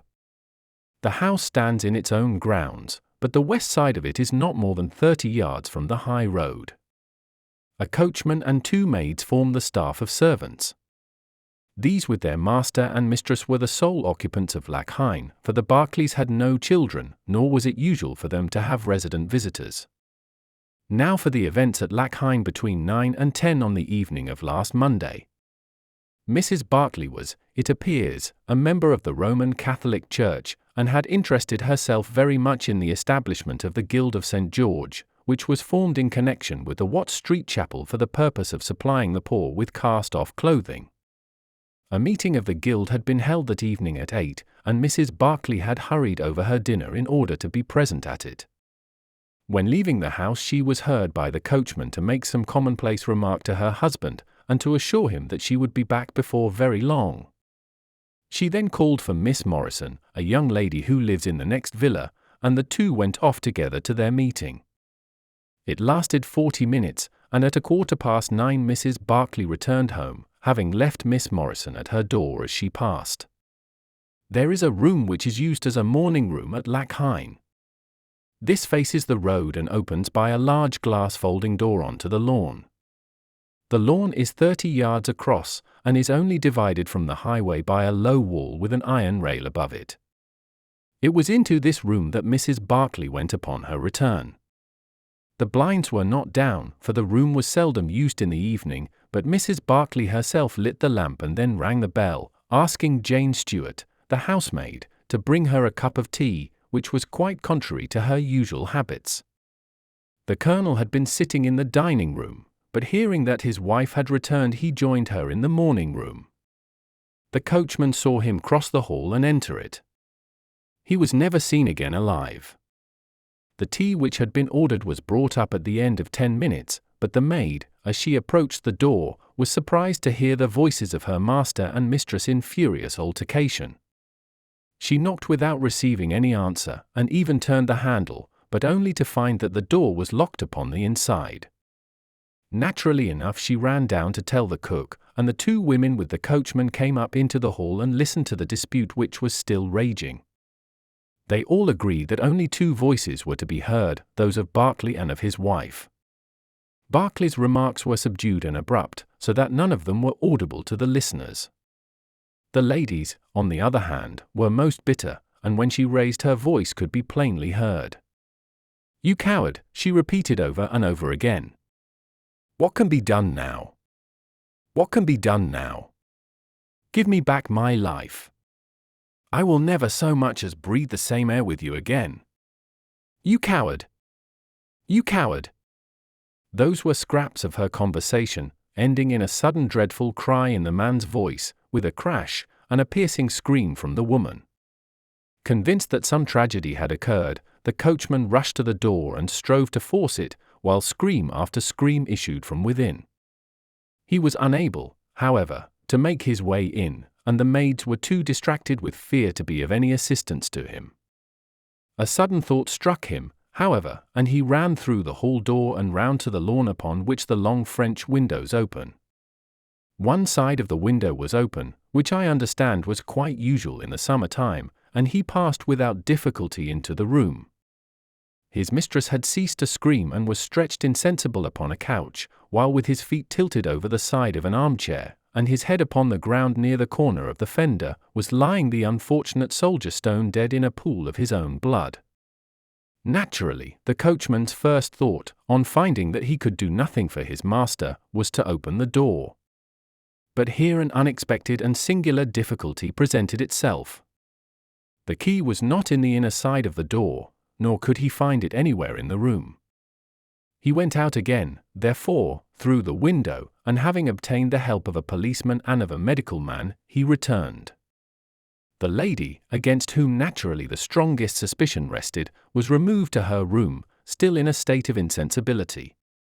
The Colonel's body was then placed upon the sofa, and a careful examination made of the scene of the tragedy. The injury from which the unfortunate veteran was suffering was found to be a jagged cut some 2 inches long at the back part of his head, which had evidently been caused by a violent blow from a blunt weapon. Nor was it difficult to guess what that weapon may have been. Upon the floor, close to the body, was lying a singular club of hard-carved wood with a bone handle. The colonel possessed a varied collection of weapons brought from the different countries in which he had fought, and it is conjectured by the police that his club was among his trophies. The servants deny having seen it before, but among the numerous curiosities in the house it is possible that it may have been overlooked. Nothing else of importance was discovered in the room by the police, save the inexplicable fact that neither upon Mrs. Barclay's person nor upon that of the victim nor in any part of the room was the missing key to be found. The door had eventually to be opened by a locksmith from Aldershot.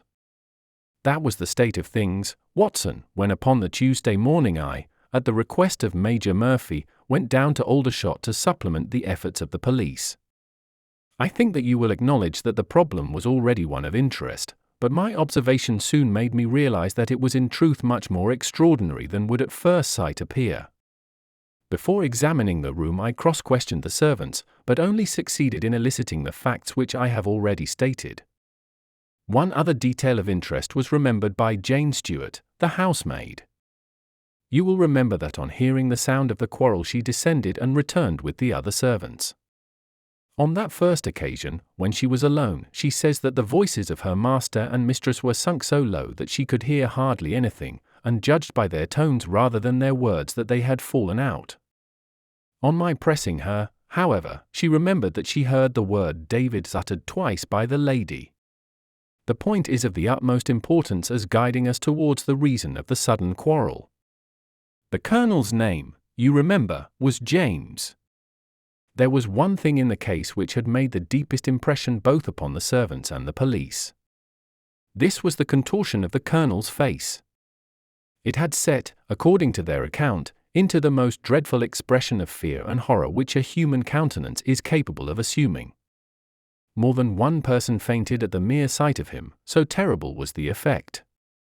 It was quite certain that he had foreseen his fate, and that it had caused him the utmost horror. This, of course, fitted in well enough with the police theory, if the colonel could have seen his wife making a murderous attack upon him. Nor was the fact of the wound being on the back of his head a fatal objection to this, as he might have turned to avoid the blow. No information could be got from the lady herself, who was temporarily insane from an acute attack of brain fever. From the police I learned that Miss Morrison, who you remember went out that evening with Mrs. Barclay, denied having any knowledge of what it was which had caused the ill humour in which her companion had returned. Having gathered these facts, Watson, I smoked several pipes over them, trying to separate those which were crucial from others which were merely incidental. There could be no question that the most distinctive and suggestive point in the case was the singular disappearance of the door key. A most careful search had failed to discover it in the room. Therefore it must have been taken from it. But neither the colonel nor the colonel's wife could have taken it. That was perfectly clear. Therefore a third person must have entered the room. And that third person could only have come in through the window. It seemed to me that a careful examination of the room and the lawn might possibly reveal some traces of this mysterious individual. You know my methods, Watson. There was not one of them which I did not apply to the inquiry. And it ended by my discovering traces, but very different ones from those which I had expected. There had been a man in the room, and he had crossed the lawn coming from the road. I was able to obtain 5 very clear impressions of his footmarks, one in the roadway itself, at the point where he had climbed the low wall, 2 on the lawn, and 2 very faint ones upon the stained boards near the window where he had entered. He had apparently rushed across the lawn, for his toe marks were much deeper than his heels. But it was not the man who surprised me. It was his companion. His companion! Holmes pulled a large sheet of tissue paper out of his pocket and carefully unfolded it upon his knee. "What do you make of that?" he asked. The paper was covered with the tracings of the footmarks of some small animal. It had 5 well-marked footpads, an indication of long nails, and the whole print might be nearly as large as a dessert spoon. "It's a dog," said I. "Did you ever hear of a dog running up a curtain?" I found distinct traces that this creature had done so. "A monkey, then?" But it is not the print of a monkey. What can it be, then? Neither dog nor cat nor monkey nor any creature that we are familiar with. I have tried to reconstruct it from the measurements. Here are footprints where the beast has been standing motionless. You see that it is no less than 15 inches from forefoot to hind. Add to that the length of neck and head, and you get a creature not much less than 2 feet long, probably more if there is any tail. But now observe this other measurement. The animal has been moving, and we have the length of its stride. In each case it is only about 3 inches. You have an indication, you see, of a long body with very short legs attached to it. It has not been considerate enough to leave any of its hair behind it. But its general shape must be what I have indicated, and it can run up a curtain, and it is carnivorous. How do you deduce that? Because it ran up the curtain. A canary's cage was hanging in the window, and its aim seems to have been to get at the bird. Then what was the beast? If I could give it a name, it might go a long way towards solving the case. On the whole, it was probably some creature of the weasel and stoat tribe, and yet it is larger than any of these that I have seen. But what had it to do with the crime? That, also, is still obscure. But we have learned a good deal, you perceive. We know that a man stood in the road looking at the quarrel between the Berkeleys, the blinds were up and the room lighted. We know, also, that he ran across the lawn, entered the room, accompanied by a strange animal, and that he either struck the colonel or, as is equally possible, that the colonel fell down from sheer fright at the sight of him, and cut his head on the corner of the fender. Finally, we have the curious fact that the intruder carried away the key with him when he left. Your discoveries seem to have left the business more obscure than it was before, said I. Quite so. They undoubtedly showed that the affair was much deeper than was at first conjectured. I thought the matter over, and I came to the conclusion that I must approach the case from another aspect. But really, Watson, I am keeping you up, and I might just as well tell you all this on our way to Aldershot tomorrow. Thank you, you have gone rather too far to stop. It is quite certain that when Mrs. Berkeley left the house at 7:30 she was on good terms with her husband. She was never, as I think I have said, ostentatiously affectionate, but she was heard by the coachman chatting with the colonel in a friendly fashion. Now, it was equally certain that, immediately on her return, she had gone to the room in which she was least likely to see her husband, had flown to tea as an agitated woman will, and finally, on his coming in to her, had broken into violent recriminations. Therefore something had occurred between 7:30 and 9 o'clock which had completely altered her feelings towards him. But Miss Morrison had been with her during the whole of that hour and a half. It was absolutely certain, therefore, in spite of her denial, that she must know something of the matter. My first conjecture was that possibly there had been some passages between this young lady and the old soldier, which the former had now confessed to the wife. That would account for the angry return, and also for the girl's denial that anything had occurred.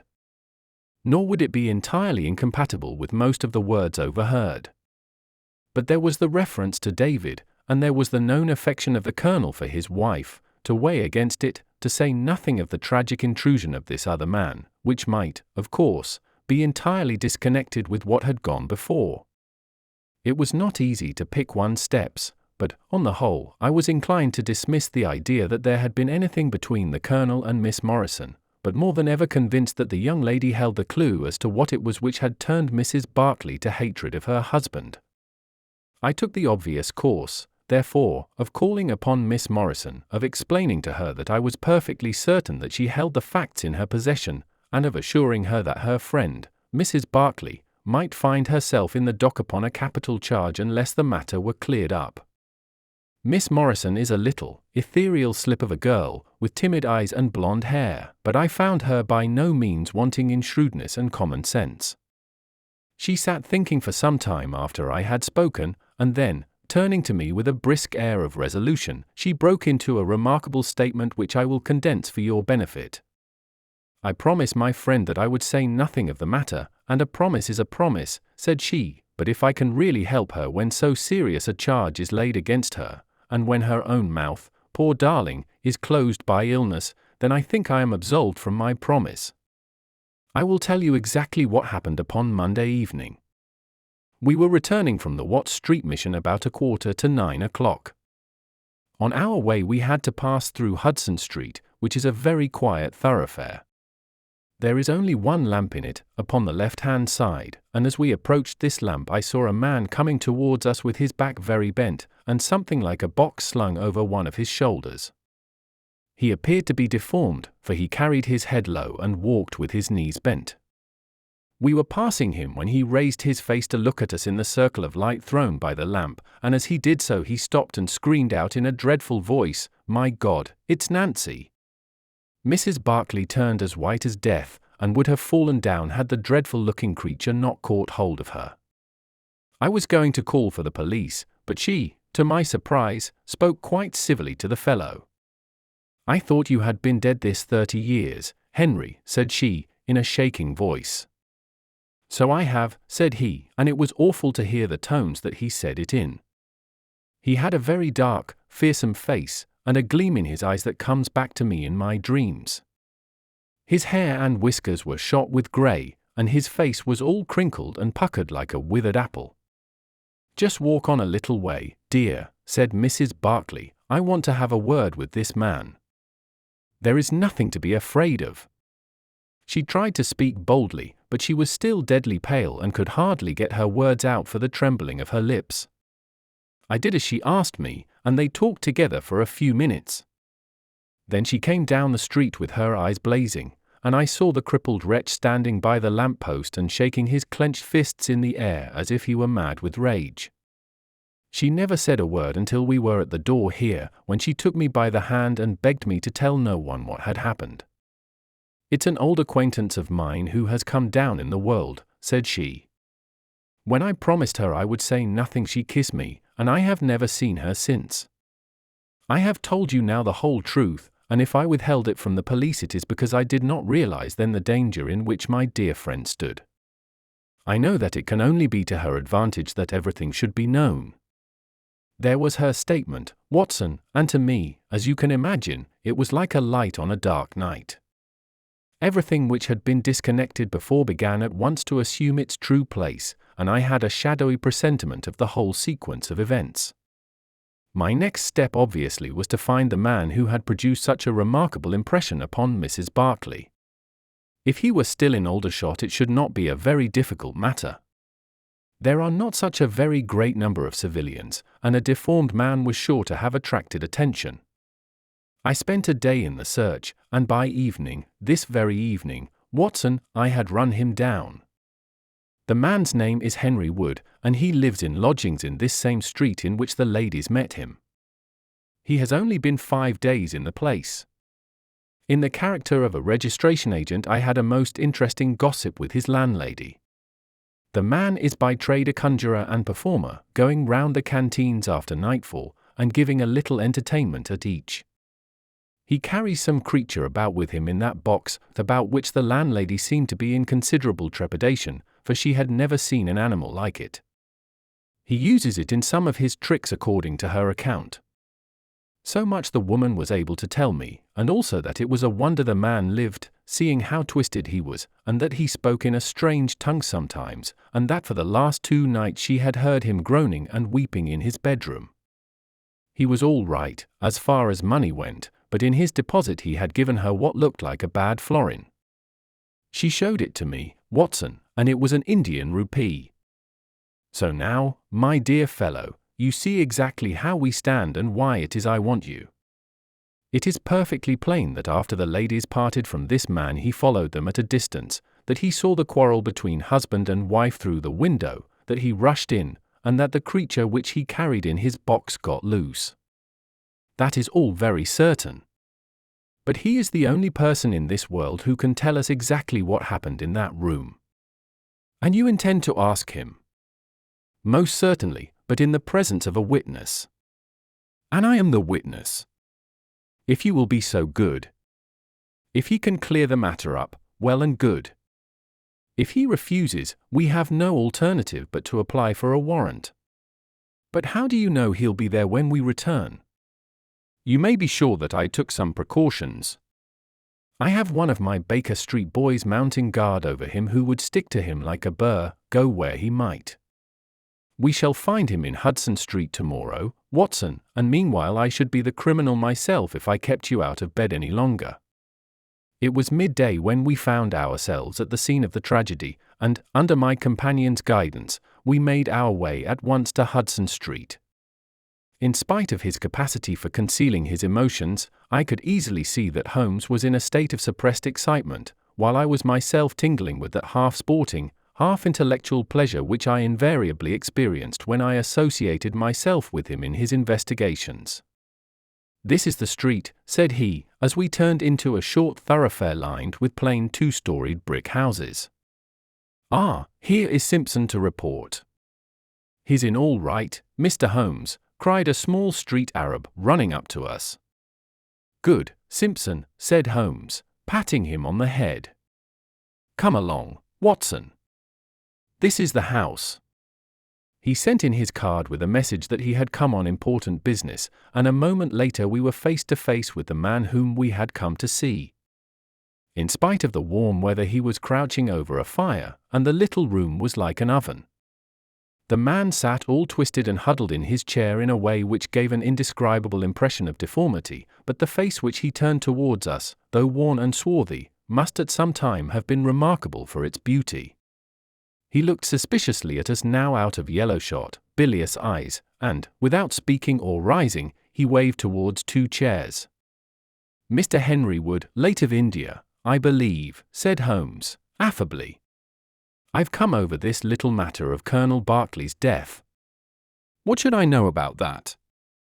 "That's what I want to ascertain. You know, I suppose, that unless the matter is cleared up, Mrs. Berkeley, who is an old friend of yours, will in all probability be tried for murder." The man gave a violent start. "I don't know who you are," he cried, "nor how you come to know what you do know, but will you swear that this is true that you tell me?" "Why, they are only waiting for her to come to her senses to arrest her." "My God! Are you in the police yourself?" "No, what business is it of yours, then?" "It's every man's business to see justice done." "You can take my word that she is innocent." "Then you are guilty." "No, I am not." "Who killed Colonel James Berkeley, then?" "It was a just providence that killed him. But, mind you this, that if I had knocked his brains out, as it was in my heart to do, he would have had no more than his due from my hands. If his own guilty conscience had not struck him down, it is likely enough that I might have had his blood upon my soul."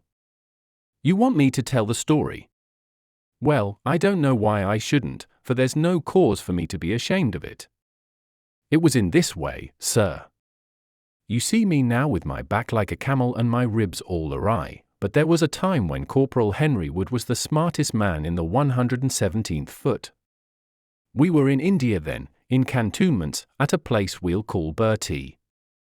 Berkeley, who died the other day, was sergeant in the same company as myself, and the belle of the regiment, and the finest girl that ever had the breath of life between her lips, was Nancy Devoy, the daughter of the colour sergeant.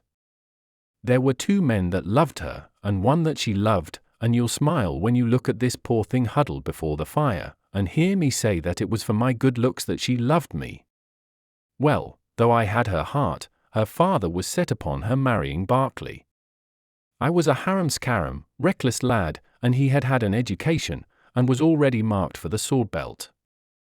But the girl held true to me, and it seemed that I would have had her when the mutiny broke out, and all hell was loose in the country.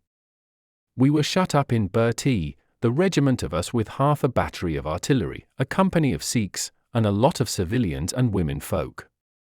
There were 10,000 rebels round us, and they were as keen as a set of terriers round a rat cage.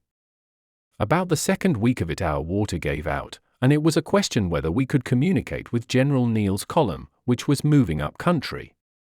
It was our only chance, for we could not hope to fight our way out with all the women and children, so I volunteered to go out and to warn General Neil of our danger. My offer was accepted, and I talked it over with Sergeant Berkeley, who was supposed to know the ground better than any other man, and who drew up a route by which I might get through the rebel lines. At 10 o'clock the same night I started off upon my journey. There were 1,000 lives to save, but it was of only one that I was thinking when I dropped over the wall that night. My way ran down a dried-up watercourse, which we hoped would screen me from the enemy's sentries, but as I crept round the corner of it I walked right into 6 of them, who were crouching down in the dark waiting for me. In an instant I was stunned with a blow and bound hand and foot. But the real blow was to my heart and not to my head, for as I came to and listened to as much as I could understand of their talk, I heard enough to tell me that my comrade, the very man who had arranged the way that I was to take, had betrayed me by means of a native servant into the hands of the enemy. Well, there's no need for me to dwell on that part of it. You know now what James Berkeley was capable of. But he was relieved by Neil next day, but the rebels took me away with them in their retreat, and it was many a long year before ever I saw a white face again. I was tortured and tried to get away, and was captured and tortured again. You can see for yourselves the state in which I was left. Some of them that fled into Nepal took me with them, and then afterwards I was up past Darjeeling. The hill folk up there murdered the rebels who had me, and I became their slave for a time until I escaped, but instead of going south I had to go north, until I found myself among the Afghans. There I wandered about for many a year, and at last came back to the Punjab, where I lived mostly among the natives and picked up a living by the conjuring tricks that I had learned.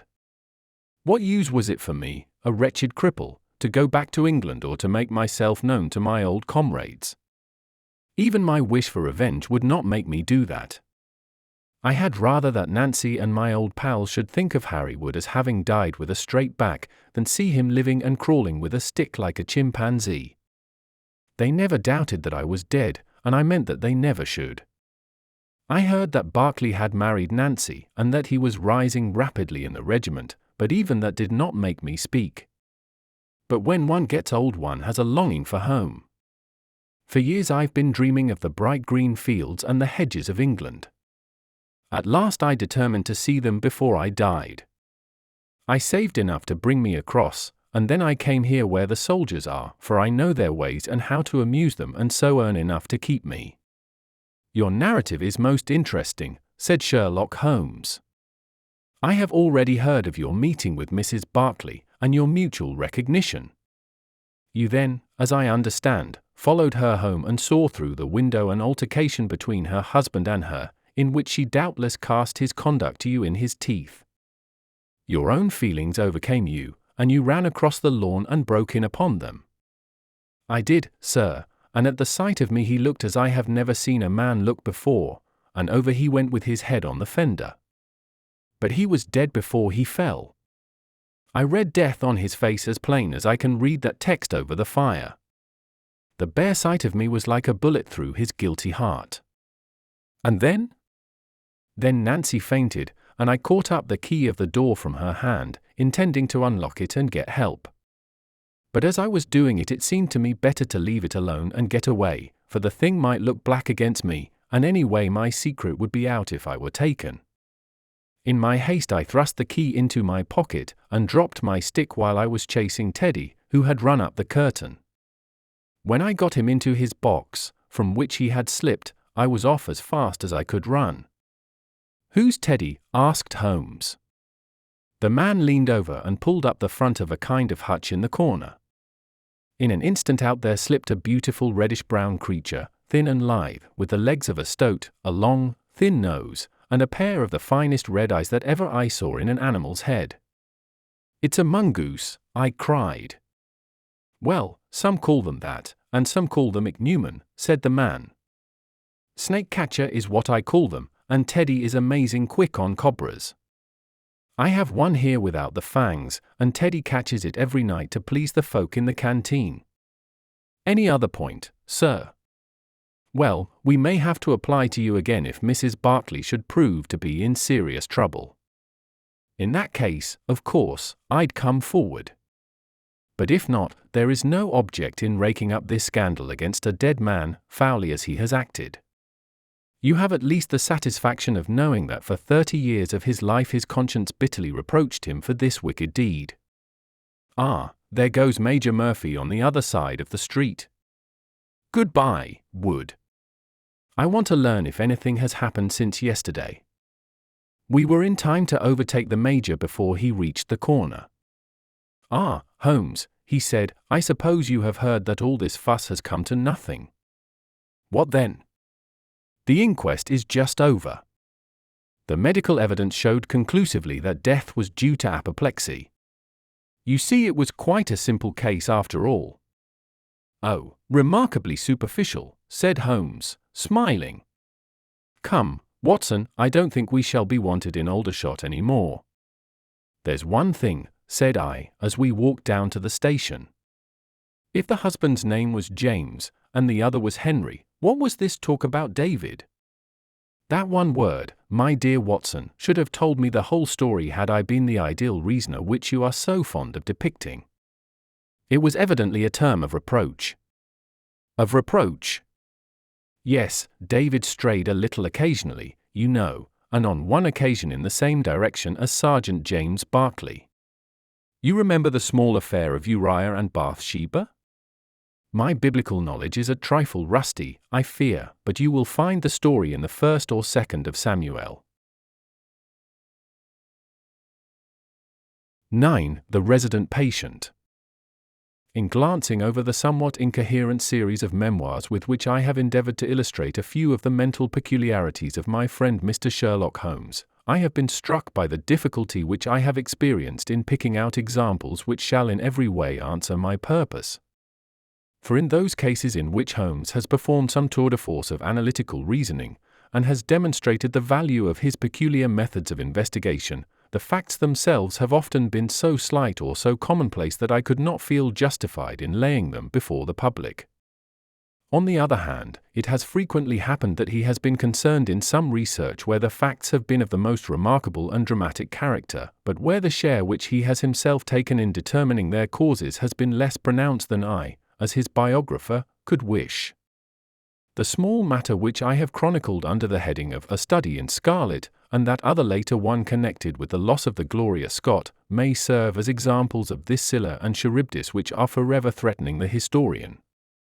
It may be that in the business of which I am now about to write the part which my friend played is not sufficiently accentuated, and yet the whole train of circumstances is so remarkable that I cannot bring myself to omit it entirely from this series. I cannot be sure of the exact date, for some of my memoranda upon the matter have been mislaid, but it must have been towards the end of the first year during which Holmes and I shared chambers in Baker Street. It was boisterous October weather, and we had both remained indoors all day, I because I feared with my shaken health to face the keen autumn wind, while he was deep in some of those abstruse chemical investigations which absorbed him utterly as long as he was engaged upon them. Towards evening, however, the breaking of a test tube brought his research to a premature ending, and he sprang up from his chair with an exclamation of impatience and a clouded brow. "A day's work ruined, Watson," said he, striding across to the window. "Ha! The stars are out and the wind has fallen. What do you say to a ramble through London?" I was weary of our little sitting room and gladly acquiesced.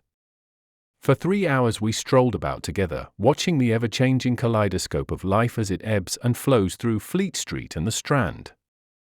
Holmes had shaken off his temporary ill humor, and his characteristic talk, with its keen observance of detail and subtle power of inference, held me amused and enthralled.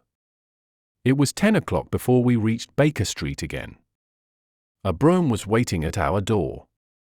A doctor's, general practitioner, I perceive," said Holmes. "Not been long in practice, but has had a good deal to do. Come to consult us, I fancy. Lucky we came back." I was sufficiently conversant with Holmes's methods to be able to follow his reasoning, and to see that the nature and state of the various medical instruments in the wicker basket which hung in the lamplight inside the brougham had given him the data for his swift deduction. The light in our window above showed that this late visit was indeed intended for us. With some curiosity as to what could have sent a brother medico to us at such an hour, I followed Holmes into our sanctum. A pale, taper-faced man with sandy whiskers rose up from a chair by the fire as we entered. His age may not have been more than 3 or 34, but his haggard expression and unhealthy hue told of a life which has sapped his strength and robbed him of his youth. His manner was nervous and shy, like that of a sensitive gentleman, and the thin white hand which he laid on the mantelpiece as he rose was that of an artist rather than of a surgeon. His dress was quiet and sombre, a black frock coat, dark trousers, and a touch of colour about his necktie. "Good evening, Doctor," said Holmes, cheerily. "I am glad to see that you have only been waiting a very few minutes. You spoke to my coachman, then?" "No, it was the candle on the side table that told me. Pray resume your seat and let me know how I can serve you." "My name is Dr. Percy Trevelyan," said our visitor, "and I live at 403, Brook Street." "Are you not the author of a monograph upon obscure nervous lesions?" I asked. His pale cheeks flushed with pleasure at hearing that his work was known to me. "I so seldom hear of the work that I thought it was quite dead," said he. "My publishers gave me a most discouraging account of its sale." "You are yourself, I presume, a medical man?" "A retired army surgeon. My own hobby has always been nervous disease. I should wish to make it an absolute specialty, but, of course, a man must take what he can get at first. This, however, is beside the question, Mr. Sherlock Holmes, and I quite appreciate how valuable your time is. The fact is that a very singular train of events has occurred recently at my house in Brook Street, and tonight they came to such a head that I felt it was quite impossible for me to wait another hour before asking for your advice and assistance." Sherlock Holmes sat down and lit his pipe. "You are very welcome to both," said he. "Pray let me have a detailed account of what the circumstances are which have disturbed you." "One or two of them are so trivial," said Dr. Trevelyan, "that really I am almost ashamed to mention them. But the matter is so inexplicable, and the recent turn which it has taken is so elaborate, that I shall lay it all before you, and you shall judge what is essential and what is not. I am compelled, to begin with, to say something of my own college career. I am a London University man, you know, and I am sure that you will not think that I am unduly singing my own praises if I say that my student career was considered by my professors to be a very promising one. After I had graduated, I continued to devote myself to research, occupying a minor position in King's College Hospital, and I was fortunate enough to excite considerable interest by my research into the pathology of catalepsy, and finally to win the Bruce Pinkerton Prize and medal by the monograph on nervous lesions to which your friend has just alluded. I should not go too far if I were to say that there was a general impression at that time that a distinguished career lay before me. But the one great stumbling block lay in my want of capital. As you will readily understand, a specialist who aims high is compelled to start in one of a dozen streets in the Cavendish Square quarter, all of which entail enormous rents and furnishing expenses. Besides this preliminary outlay, he must be prepared to keep himself for some years, and to hire a presentable carriage and horse. To do this was quite beyond my power, and I could only hope that by economy I might in 10 years' time save enough to enable me to put up my plate. Suddenly, however, an unexpected incident opened up quite a new prospect to me. This was a visit from a gentleman of the name of Blessington, who was a complete stranger to me. He came up to my room one morning, and plunged into business in an instant. "You are the same Percy Trevelyan who has had so distinguished a career and won a great prize lately," said he. I bowed. "Answer me frankly," he continued, "for you will find it to your interest to do so. You have all the cleverness which makes a successful man. Have you the tact?" I could not help smiling at the abruptness of the question. "I trust that I have my share," I said. "Any bad habits?" "Not drawn towards drink, eh?" "Really, sir?" I cried. "Quite right. That's all right. But I was bound to ask. With all these qualities, why are you not in practice?" I shrugged my shoulders. "Come, come," said he, in his bustling way. "It's the old story. More in your brains than in your pocket, eh? What would you say if I were to start you in Brook Street?" I stared at him in astonishment. "Oh, it's for my sake, not for yours," he cried. "I'll be perfectly frank with you, and if it suits you it will suit me very well. I have a few thousands to invest, DEC, and I think I'll sink them in you." "But why?" I gasped. "Well, it's just like any other speculation, and safer than most." "What am I to do, then?" "I'll tell you. I'll take the house, furnish it, pay the maids, and run the whole place. All you have to do is just to wear out your chair in the consulting room. I'll let you have pocket money and everything. Then you hand over to me 3/4 of what you earn, and you keep the other quarter for yourself." This was the strange proposal, Mr. Holmes, with which the man Blessing Ton approached me. I won't weary you with the account of how we bargained and negotiated. It ended in my moving into the house next Lady Day, and starting in practice on very much the same conditions as he had suggested. He came himself to live with me in the character of a resident patient. His heart was weak, it appears, and he needed constant medical supervision. He turned the 2 best rooms of the first floor into a sitting room and bedroom for himself. He was a man of singular habits, shunning company and very seldom going out.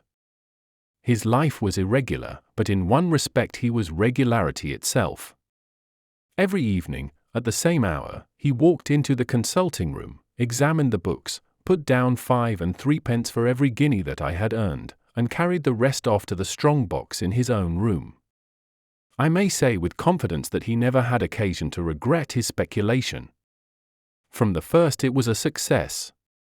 A few good cases and the reputation which I had won in the hospital brought me rapidly to the front, and during the last few years I have made him a rich man. So much, Mr. Holmes, for my past history and my relations with Mr. Blessing Ton. It only remains for me now to tell you what has occurred to bring me here tonight. Some weeks ago Mr. Blessing Ton came down to me in, as it seemed to me, a state of considerable agitation. He spoke of some burglary which, he said, had been committed in the West End, and he appeared, I remember, to be quite unnecessarily excited about it, declaring that a day should not pass before we should add stronger bolts to our windows and doors. For a week he continued to be in a peculiar state of restlessness, peering continually out of the windows, and ceasing to take the short walk which had usually been the prelude to his dinner. From his manner it struck me that he was in mortal dread of something or somebody, but when I questioned him upon the point he became so offensive that I was compelled to drop the subject. Gradually, as time passed, his fears appeared to die away, and he had renewed his former habits, when a fresh event reduced him to the pitiable state of prostration in which he now lies. What happened was this. 2 days ago I received the letter which I now read to you. Neither address nor date is attached to it. A Russian nobleman who is now resident in England, it runs, would be glad to avail himself of the professional assistance of Dr. Percy Trevelyan. He has been for some years a victim to cataleptic attacks, on which, as is well known, Dr. Trevelyan is an authority. He proposes to call at about 6:15 tomorrow evening, if Dr. Trevelyan will make it convenient to be at home. This letter interested me deeply, because the chief difficulty in the study of catalepsy is the rareness of the disease. You may believe, then, that I was in my consulting room when, at the appointed hour, the page showed in the patient. He was an elderly man, thin, demure, and commonplace, by no means the conception one forms of a Russian nobleman. I was much more struck by the appearance of his companion. This was a tall young man, surprisingly handsome, with a dark, fierce face, and the limbs and chest of a Hercules. He had his hand under the other's arm as they entered, and helped him to a chair with a tenderness which one would hardly have expected from his appearance. "You will excuse my coming in, doctor," said he to me, speaking English with a slight lisp. "This is my father, and his health is a matter of the most overwhelming importance to me."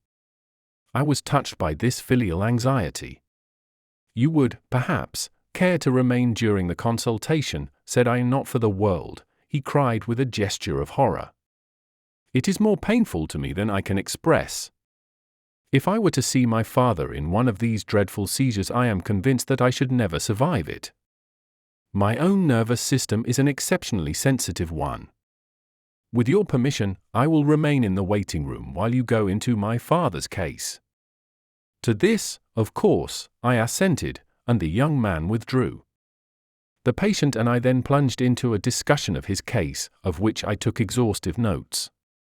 He was not remarkable for intelligence, and his answers were frequently obscure, which I attributed to his limited acquaintance with our language.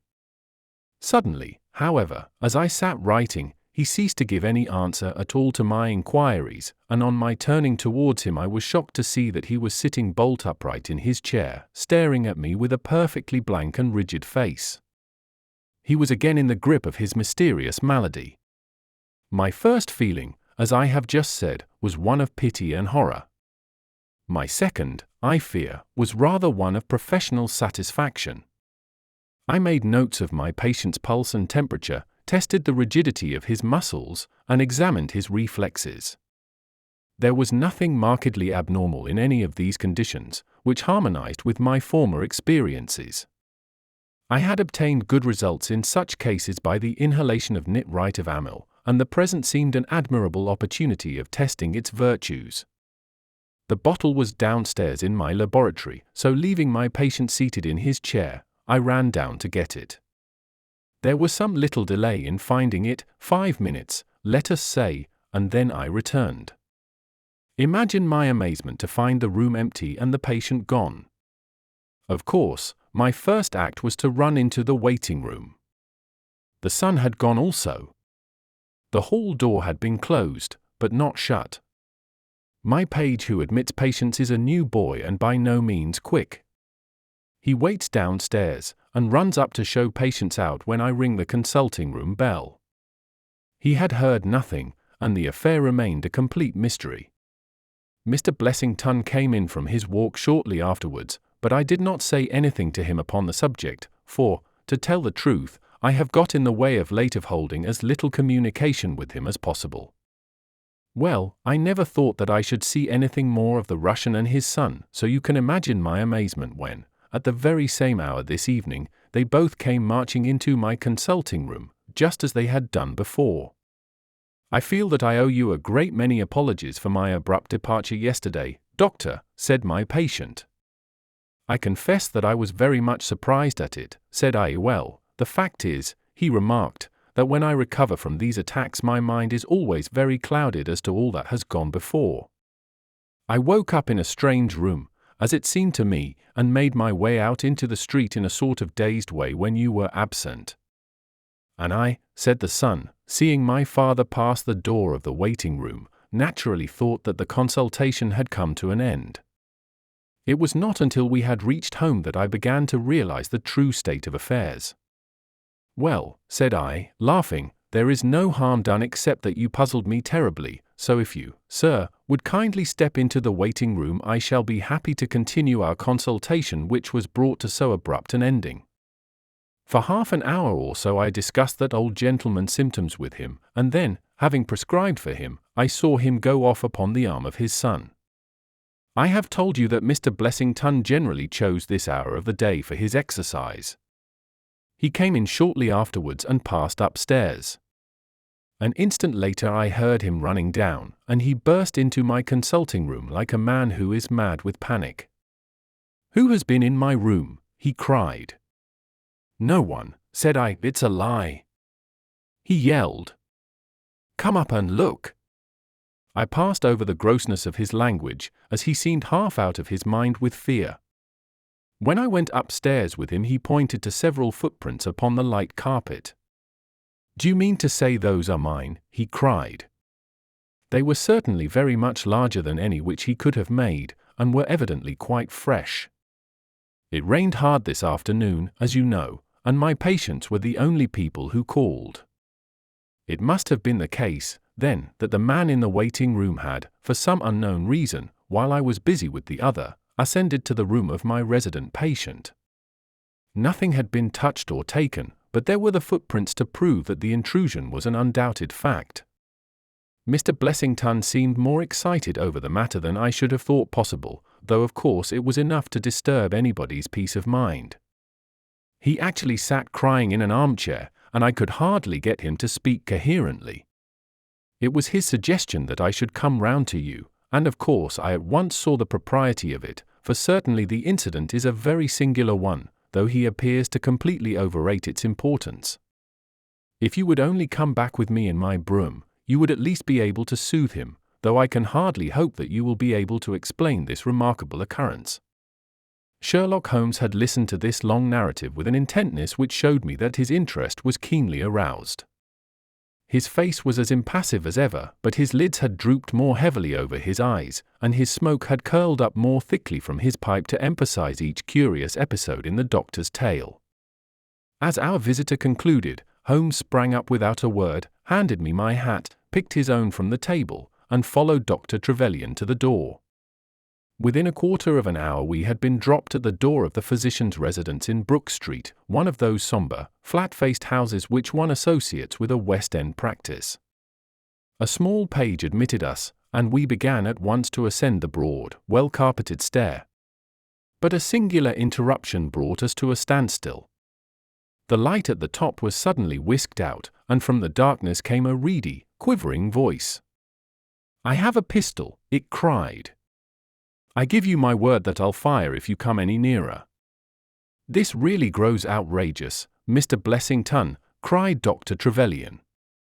"Oh, then it is you, Doctor," said the voice, with a great heave of relief. "But those other gentlemen, are they what they pretend to be?" We were conscious of a long scrutiny out of the darkness. Yes, it's all right," said the voice at last. "You can come up, and I am sorry if my precautions have annoyed you." He relit the stair gas as he spoke, and we saw before us a singular-looking man, whose appearance, as well as his voice, testified to his jangled nerves. He was very fat, but had apparently at some time been much fatter, so that the skin hung about his face in loose pouches, like the cheeks of a bloodhound. He was of a sickly color, and his thin, sandy hair seemed to bristle up with the intensity of his emotion. In his hand he held a pistol, but he thrust it into his pocket as we advanced. "Good evening, Mr. Holmes," said he. "I am sure I am very much obliged to you for coming round. No one ever needed your advice more than I do. I suppose that Dr. Trevelyan has told you of this most unwarrantable intrusion into my rooms." "Quite so," said Holmes. "Who are these two men, Mr. Blessington, and why do they wish to molest you?" Well, said the resident patient, in a nervous fashion, "of course it is hard to say that." "You can hardly expect me to answer that, Mr. Holmes." "Do you mean that you don't know?" "Come in here, if you please. Just have the kindness to step in here." He led the way into his bedroom, which was large and comfortably furnished. "You see that," said he, pointing to a big black box at the end of his bed. "I have never been a very rich man, Mr. Holmes, never made but one investment in my life, as Dr. Trevelyan would tell you. But I don't believe in bankers. I would never trust a banker, Mr. Holmes. Between ourselves, what little I have is in that box, so you can understand what it means to me when unknown people force themselves into my rooms." Holmes looked at Blessington in his questioning way and shook his head. "I cannot possibly advise you if you try to deceive me," said he. "But I have told you everything." Holmes turned on his heel with a gesture of disgust. "Good night, Dr. Trevelyan," said he. "And no advice for me," cried Blessington, in a breaking voice. "My advice to you, sir, is to speak the truth." A minute later we were in the street and walking for home. We had crossed Oxford Street and were halfway down Harley Street before I could get a word from my companion. "Sorry to bring you out on such a fool's errand, Watson," he said at last. "It is an interesting case, too, at the bottom of it. I can make little of it, I confessed. Well, it is quite evident that there are two men, more, perhaps, but at least two, who are determined for some reason to get at this fellow Blessington. I have no doubt in my mind that both on the first and on the second occasion that young man penetrated to Blessington's room, while his confederate, by an ingenious device, kept the doctor from interfering. And the catalepsy. A fraudulent imitation, Watson, though I should hardly dare to hint as much to our specialist. It is a very easy complaint to imitate. I have done it myself. And then? By the purest chance Blessington was out on each occasion. Their reason for choosing so unusual an hour for a consultation was obviously to ensure that there should be no other patient in the waiting room. It just happened, however, that this hour coincided with Blessington's constitutional, which seems to show that they were not very well acquainted with his daily routine. Of course, if they had been merely after plunder they would at least have made some attempt to search for it. Besides, I can read in a man's eye when it is his own skin that he is frightened for. It is inconceivable that this fellow could have made two such vindictive enemies as these appear to be without knowing of it. I hold it, therefore, to be certain that he does know who these men are, and that for reasons of his own he suppresses it. It is just possible that tomorrow may find him in a more communicative mood. Is there not one alternative, I suggested, grotesquely improbable, no doubt, but still just conceivable?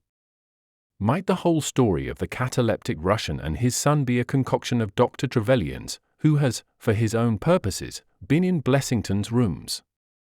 I saw in the gaslight that Holmes wore an amused smile at this brilliant departure of mine. "My dear fellow," said he, "it was one of the first solutions which occurred to me, but I was soon able to corroborate the doctor's tale. This young man has left prints upon the stair carpet which made it quite superfluous for me to ask to see those which he had made in the room.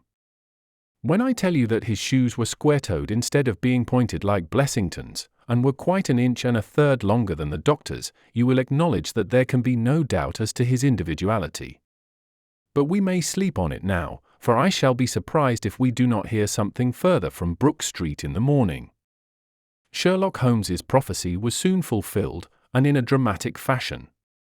At 7:30 next morning, in the first glimmer of daylight, I found him standing by my bedside in his dressing gown. "There's a brougham waiting for us, Watson," said he. "What's the matter, then?" "The Brook Street business." "Any fresh news?" "Tragic, but ambiguous," said he, pulling up the blind. "Look at this," a sheet from a notebook, with "For God's sake come at once, P.T." scrawled upon it in pencil. Our friend, the doctor, was hard put to it when he wrote this. "Come along, my dear fellow, for it's an urgent call." In a quarter of an hour or so we were back at the physician's house. He came running out to meet us with a face of horror. "Oh, such a business," he cried, with his hands to his temples. "What then?" "Blessington has committed suicide." Holmes whistled. "Yes, he hanged himself during the night." We had entered, and the doctor had preceded us into what was evidently his waiting room. "I really hardly know what I am doing," he cried. "The police are already upstairs. It has shaken me most dreadfully. When did you find it out?" "He has a cup of tea taken in to him early every morning. When the maid entered, about 7, there the unfortunate fellow was hanging in the middle of the room. He had tied his cord to the hook on which the heavy lamp used to hang, and he had jumped off from the top of the very box that he showed us yesterday." Holmes stood for a moment in deep thought. "With your permission," said he at last, "I should like to go upstairs and look into the matter." We both ascended, followed by the doctor. It was a dreadful sight which met us as we entered the bedroom door. I have spoken of the impression of flabbiness which this man Blessington conveyed. As he dangled from the hook it was exaggerated and intensified until he was scarce human in his appearance. The neck was drawn out like a plucked chicken's, making the rest of him seem the more obese and unnatural by the contrast. He was clad only in his long night dress, and his swollen ankles and ungainly feet protruded starkly from beneath it. Beside him stood a smart-looking police inspector who was taking notes in a pocket-book. "Ah, Mr. Holmes," said he, heartily, as my friend entered, I am delighted to see you." "Good morning, Lana," answered Holmes. "You won't think me an intruder, I am sure. Have you heard of the events which led up to this affair?" "Yes, I heard something of them." "Have you formed any opinion?" "As far as I can see, the man has been driven out of his senses by fright. The bed has been well slept in, you see. There's his impression deep enough. It's about 5 in the morning, you know, that suicides are most common. That would be about his time for hanging himself. It seems to have been a very deliberate affair. I should say that he has been dead about 3 hours, judging by the rigidity of the muscles." "Said I noticed anything peculiar about the room?" asked Holmes. "Found a screwdriver and some screws on the wash-hand stand. Seems to have smoked heavily during the night, too. Here are 4 cigar ends that I picked out of the fireplace." Said Holmes. "Have you got his cigar holder?" "No, I have seen none." "His cigar case, then?" "Yes, it was in his coat pocket." Holmes opened it and smelled the single cigar which it contained. "Oh, this is a Havana, and these others are cigars of the peculiar sort which are imported by the Dutch from their East Indian colonies. They are usually wrapped in straw, you know, and are thinner for their length than any other brand." He picked up the 4 ends and examined them with his pocket lens. "2 of these have been smoked from a holder and 2 without," said he. "2 have been cut by a not very sharp knife, and 2 have had the ends bitten off by a set of excellent teeth. This is no suicide, Mr. Lana. It is a very deeply planned and cold-blooded murder." "Impossible!" cried the inspector. "And why? Why should any one murder a man in so clumsy a fashion as by hanging him? That is what we have to find out. How could they get in?" "Through the front door." "It was barred in the morning." "Then it was barred after them." "How do you know?" "I saw their traces." "Excuse me a moment, and I may be able to give you some further information about it." He went over to the door, and turning the lock he examined it in his methodical way. Then he took out the key, which was on the inside, and inspected that also. The bed, the carpet, the chairs, the mantelpiece, the dead body, and the rope were each in turn examined, until at last he professed himself satisfied, and with my aid and that of the inspector cut down the wretched object and laid it reverently under a sheet. "How about this rope?" he asked. "It is cut off this," said Dr. Trevelyan, drawing a large coil from under the bed. He was morbidly nervous of fire, and always kept this beside him, so that he might escape by the window in case the stairs were burning. "That must have saved them trouble," said Holmes, thoughtfully. "Yes, the actual facts are very plain, and I shall be surprised if by the afternoon I cannot give you the reasons for them as well. I will take this photograph of Blessington, which I see upon the mantelpiece, as it may help me in my inquiries." "But you have told us nothing," cried the doctor. "Oh, there can be no doubt as to the sequence of events," said Holmes. "There were 3 of them in it, the young man, the old man, and a third, to whose identity I have no clue. The first 2, I need hardly remark, are the same who masqueraded as the Russian Count and his son, so we can give a very full description of them. They were admitted by a confederate inside the house. If I might offer you a word of advice, Inspector, it would be to arrest the page, who, as I understand, has only recently come into your service, Doctor." "The young imp cannot be found," said Dr. Trevelyan. "The maid and the cook have just been searching for him." Holmes shrugged his shoulders. "He has played a not unimportant part in this drama," said he. "The 3 men having ascended the stairs, which they did on tiptoe, the elder man first, the younger man second, and the unknown man in the rear, my dear Holmes." I ejaculated. "Oh, there could be no question as to the superimposing of the footmarks. I had the advantage of learning which was which last night. They ascended, then, to Mr. Blessington's room, the door of which they found to be locked. With the help of a wire, however, they forced round the key. Even without the lens you will perceive, by the scratches on this ward, where the pressure was applied. On entering the room their first proceeding must have been to gag Mr. Blessington. He may have been asleep, or he may have been so paralyzed with terror as to have been unable to cry out. These walls are thick, and it is conceivable that his shriek, if he had time to utter one, was unheard. Having secured him, it is evident to me that a consultation of some sort was held. Probably it was something in the nature of a judicial proceeding. It must have lasted for some time, for it was then that these cigars were smoked. The older man sat in that wicker chair, it was he who used the cigar holder. The younger man sat over yonder, he knocked his ash off against the chest of drawers. The third fellow paced up and down. Blessington, I think, sat upright in the bed, but of that I cannot be absolutely certain. Well, it ended by their taking Blessington and hanging him.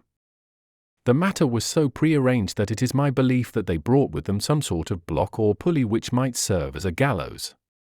That screwdriver and those screws were, as I conceive, for fixing it up. Seeing the hook, however, they naturally saved themselves the trouble. Having finished their work they made off, and the door was barred behind them by their confederate. We had all listened with the deepest interest to this sketch of the night's doings, which Holmes had deduced from signs so subtle and minute that, even when he had pointed them out to us, we could scarcely follow him in his reasoning. The inspector hurried away on the instant to make inquiries about the page, while Holmes and I returned to Baker Street for breakfast. "I'll be back by 3, said he, when we had finished our meal. "Both the inspector and the doctor will meet me here at that hour, and I hope by that time to have cleared up any little obscurity which the case may still present." Our visitors arrived at the appointed time, but it was 3:15 before my friend put in an appearance. From his expression as he entered, however, I could see that all had gone well with him. "Any news, Inspector?" "We have got the boy, sir." "Excellent, and I have got the men." "You have got them," we cried, all three. "Well, at least I have got their identity. This so-called Blessington is, as I expected, well known at headquarters, and so are his assailants. Their names are Biddle, Hayward, and Moffat." "The Worthington Bank gang," cried the inspector.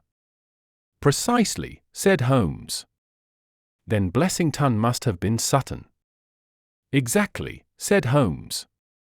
"Why, that makes it as clear as crystal," said the inspector.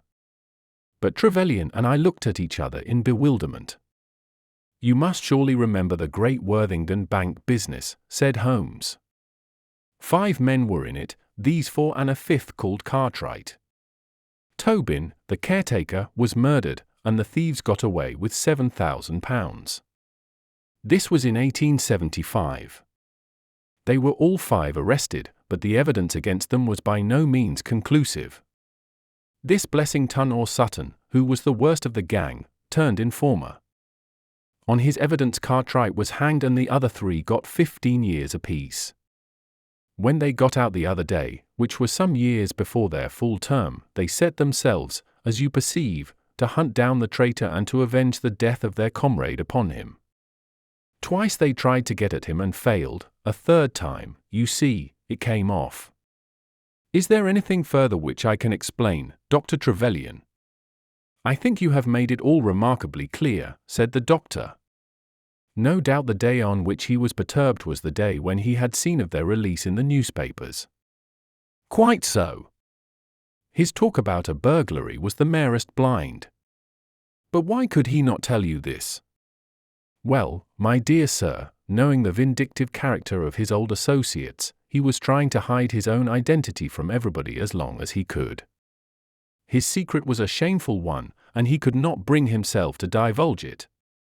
However, wretch as he was still living under the shield of British law, and I have no doubt, Inspector, that you will see that, though that shield may fail to guard, the sword of justice is still there to avenge." Such were the singular circumstances in connection with the resident patient and the Brook Street doctor. From that night nothing has been seen of the 3 murderers by the police, and it is surmised at Scotland Yard that they were among the passengers of the ill-fated steamer Nora Creina, which was lost some years ago with all hands upon the Portuguese coast, some leagues to the north of Oporto. The proceedings against the page broke down for want of evidence, and the Brook Street mystery, as it was called, has never until now been fully dealt with in any public print. 10. The Greek Interpreter.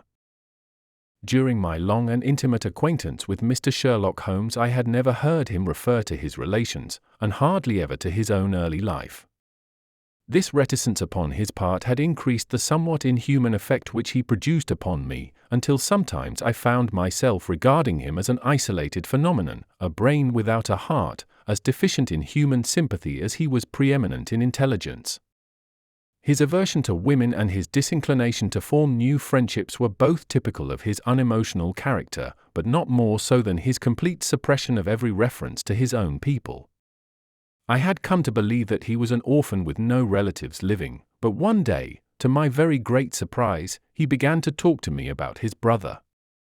It was after tea on a summer evening, and the conversation, which had roamed in a desultory, spasmodic fashion from golf clubs to the causes of the change in the obliquity of the ecliptic, came round at last to the question of atavism and hereditary aptitudes.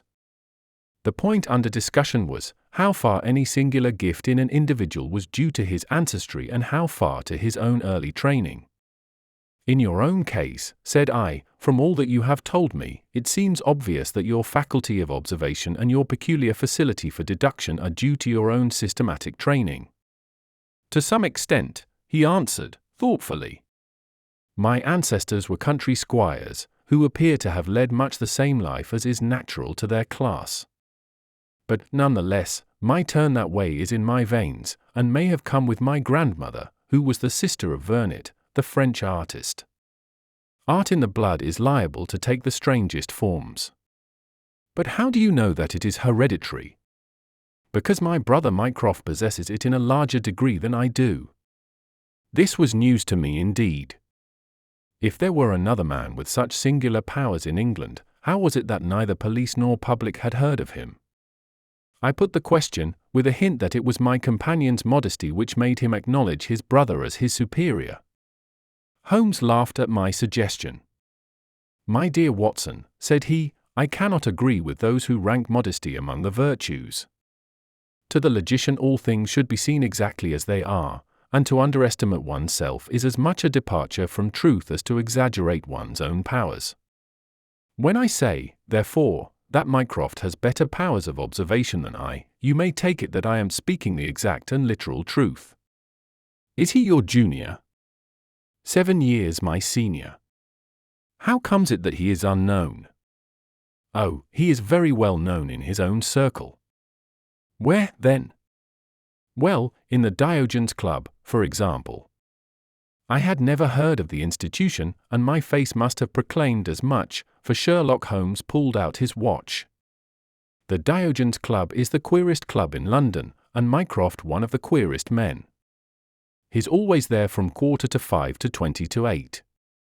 It's 6 now, so if you care for a stroll this beautiful evening I shall be very happy to introduce you to 2 curiosities. 5 minutes later we were in the street, walking towards Regent Circus. You wonder, said my companion, why it is that Mycroft does not use his powers for detective work. He is incapable of it. But I thought you said, I said that he was my superior in observation and deduction. If the art of the detective began and ended in reasoning from an armchair, my brother would be the greatest criminal agent that ever lived. But he has no ambition and no energy. He will not even go out of his way to verify his own solutions, and would rather be considered wrong than take the trouble to prove himself right. Again and again I have taken a problem to him, and have received an explanation which has afterwards proved to be the correct one. And yet he was absolutely incapable of working out the practical points which must be gone into before a case could be laid before a judge or jury. It is not his profession, then? By no means. What is to me a means of livelihood is to him the merest hobby of a dilettante. He has an extraordinary faculty for figures and audits the books in some of the government departments. Mycroft lodges in Pall Mall, and he walks round the corner into Whitehall every morning and back every evening. From year's end to year's end he takes no other exercise, and is seen nowhere else, except only in the Diogenes Club, which is just opposite his rooms. I cannot recall the name. Very likely not. There are many men in London, you know, who, some from shyness, some from misanthropy, have no wish for the company of their fellows. Yet they are not averse to comfortable chairs and the latest periodicals. It is for the convenience of these that the Diogenes Club was started, and it now contains the most unsociable and unclubbable men in town. No member is permitted to take the least notice of any other one. Save in the strangers' room, no talking is, under any circumstances, allowed, and 3 offences, if brought to the notice of the committee, render the talker liable to expulsion. My brother was one of the founders, and I have myself found it a very soothing atmosphere. We had reached Pall Mall as we talked, and were walking down it from the St. James's End. Sherlock Holmes stopped at a door some little distance from the Carlton, and, cautioning me not to speak, he led the way into the hall. Through the glass panelling I caught a glimpse of a large and luxurious room, in which a considerable number of men were sitting about and reading papers, each in his own little nook. Holmes showed me into a small chamber which looked out into Pall Mall, and then, leaving me for a minute, he came back with a companion whom I knew could only be his brother. Mycroft Holmes was a much larger and stouter man than Sherlock. His body was absolutely corpulent, but his face, though massive, had preserved something of the sharpness of expression which was so remarkable in that of his brother. His eyes, which were of a peculiarly light, watery grey, seemed to always retain that faraway, introspective look which I had only observed in Sherlock's when he was exerting his full powers. "I am glad to meet you, sir," said he, putting out a broad, fat hand like the flipper of a seal. "I hear of Sherlock everywhere since you became his chronicler. By the way, Sherlock, I expected to see you round last week to consult me over that Manor House case. I thought you might be a little out of your depth." "No, I solved it," said my friend, smiling. "It was Adams, of course." "Yes, it was Adams. I was sure of it from the first." The two sat down together in the bow window of the club. "To anyone who wishes to study mankind, this is the spot," said Mycroft. "Look at the magnificent types. Look at these 2 men who are coming towards us, for example. The billiard marker and the other." "Precisely. What do you make of the other?" The 2 men had stopped opposite the window. Some chalk marks over the waistcoat pocket were the only signs of billiards which I could see in one of them. The other was a very small, dark fellow, with his hat pushed back and several packages under his arm. "An old soldier, I perceive," said Sherlock. "And very recently discharged," remarked the brother. "Served in India, I see. And a non-commissioned officer. Royal Artillery, I fancy," said Sherlock. "And a widower. But with a child." "Children, my dear boy, children." "Come," said I, laughing, "this is a little too much."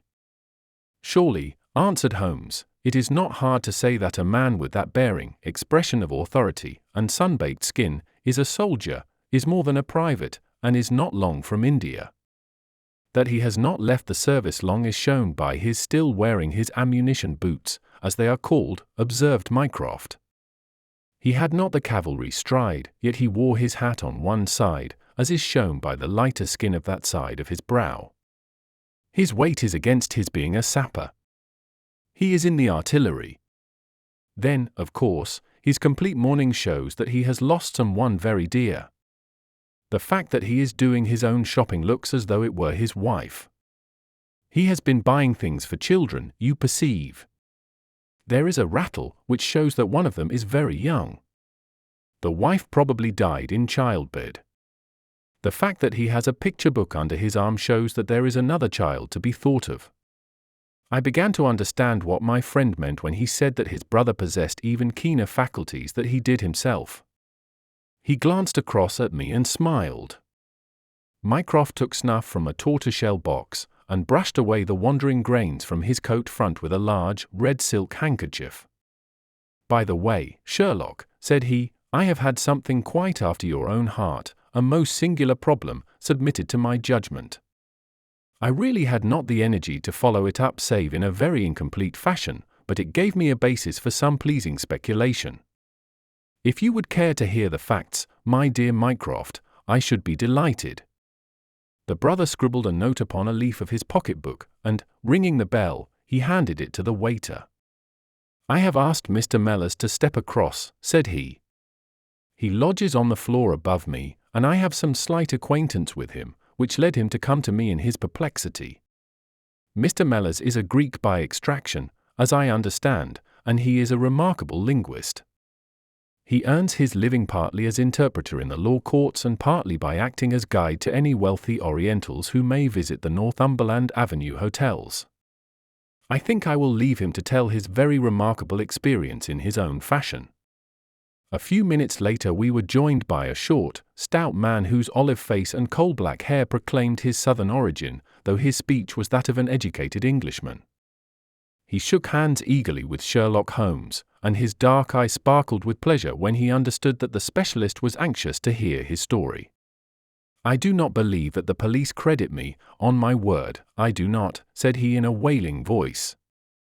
"Just because they have never heard of it before, they think that such a thing cannot be. But I know that I shall never be easy in my mind until I know what has become of my poor man with the sticking plaster upon his face."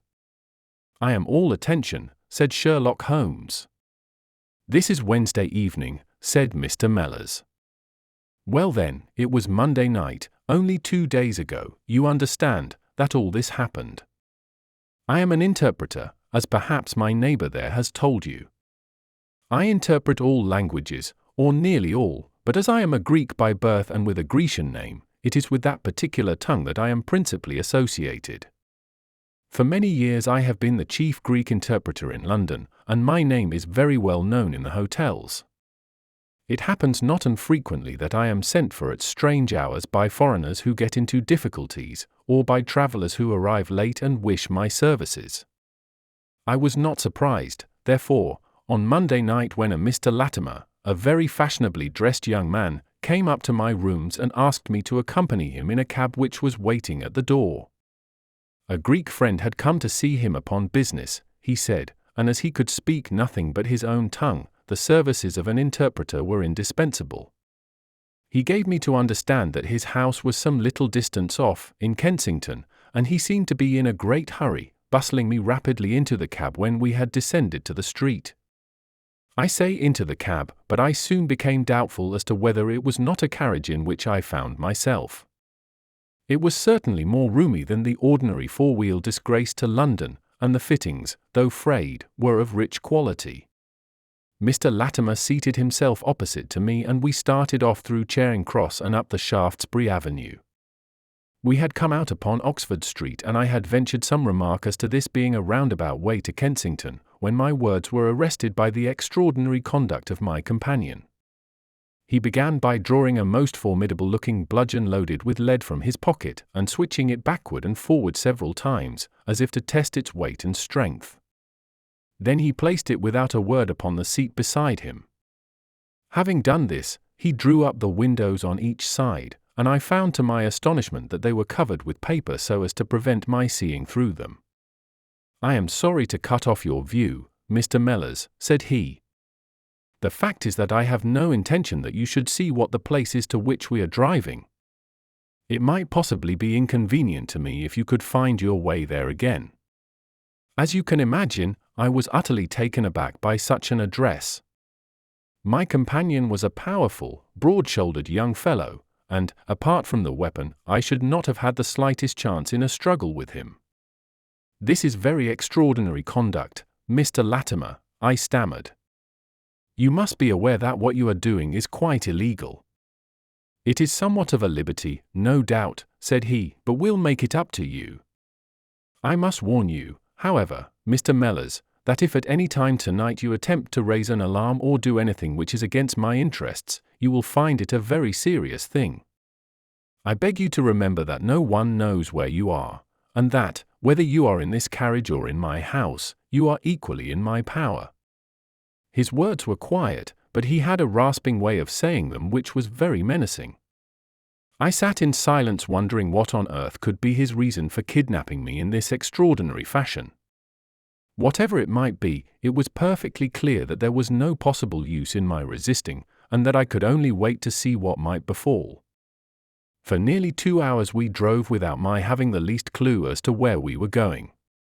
Sometimes the rattle of the stones told of a paved causeway, and at others our smooth, silent course suggested asphalt, but, save by this variation in sound, there was nothing at all which could in the remotest way help me to form a guess as to where we were. The paper over each window was impenetrable to light, and a blue curtain was drawn across the glass work in front. It was 7:15 when we left Pall Mall, and my watch showed me that it was 10 minutes to 9 when we at last came to a standstill. My companion let down the window, and I caught a glimpse of a low, arched doorway with a lamp burning above it. As I was hurried from the carriage it swung open, and I found myself inside the house, with a vague impression of a lawn and trees on each side of me as I entered.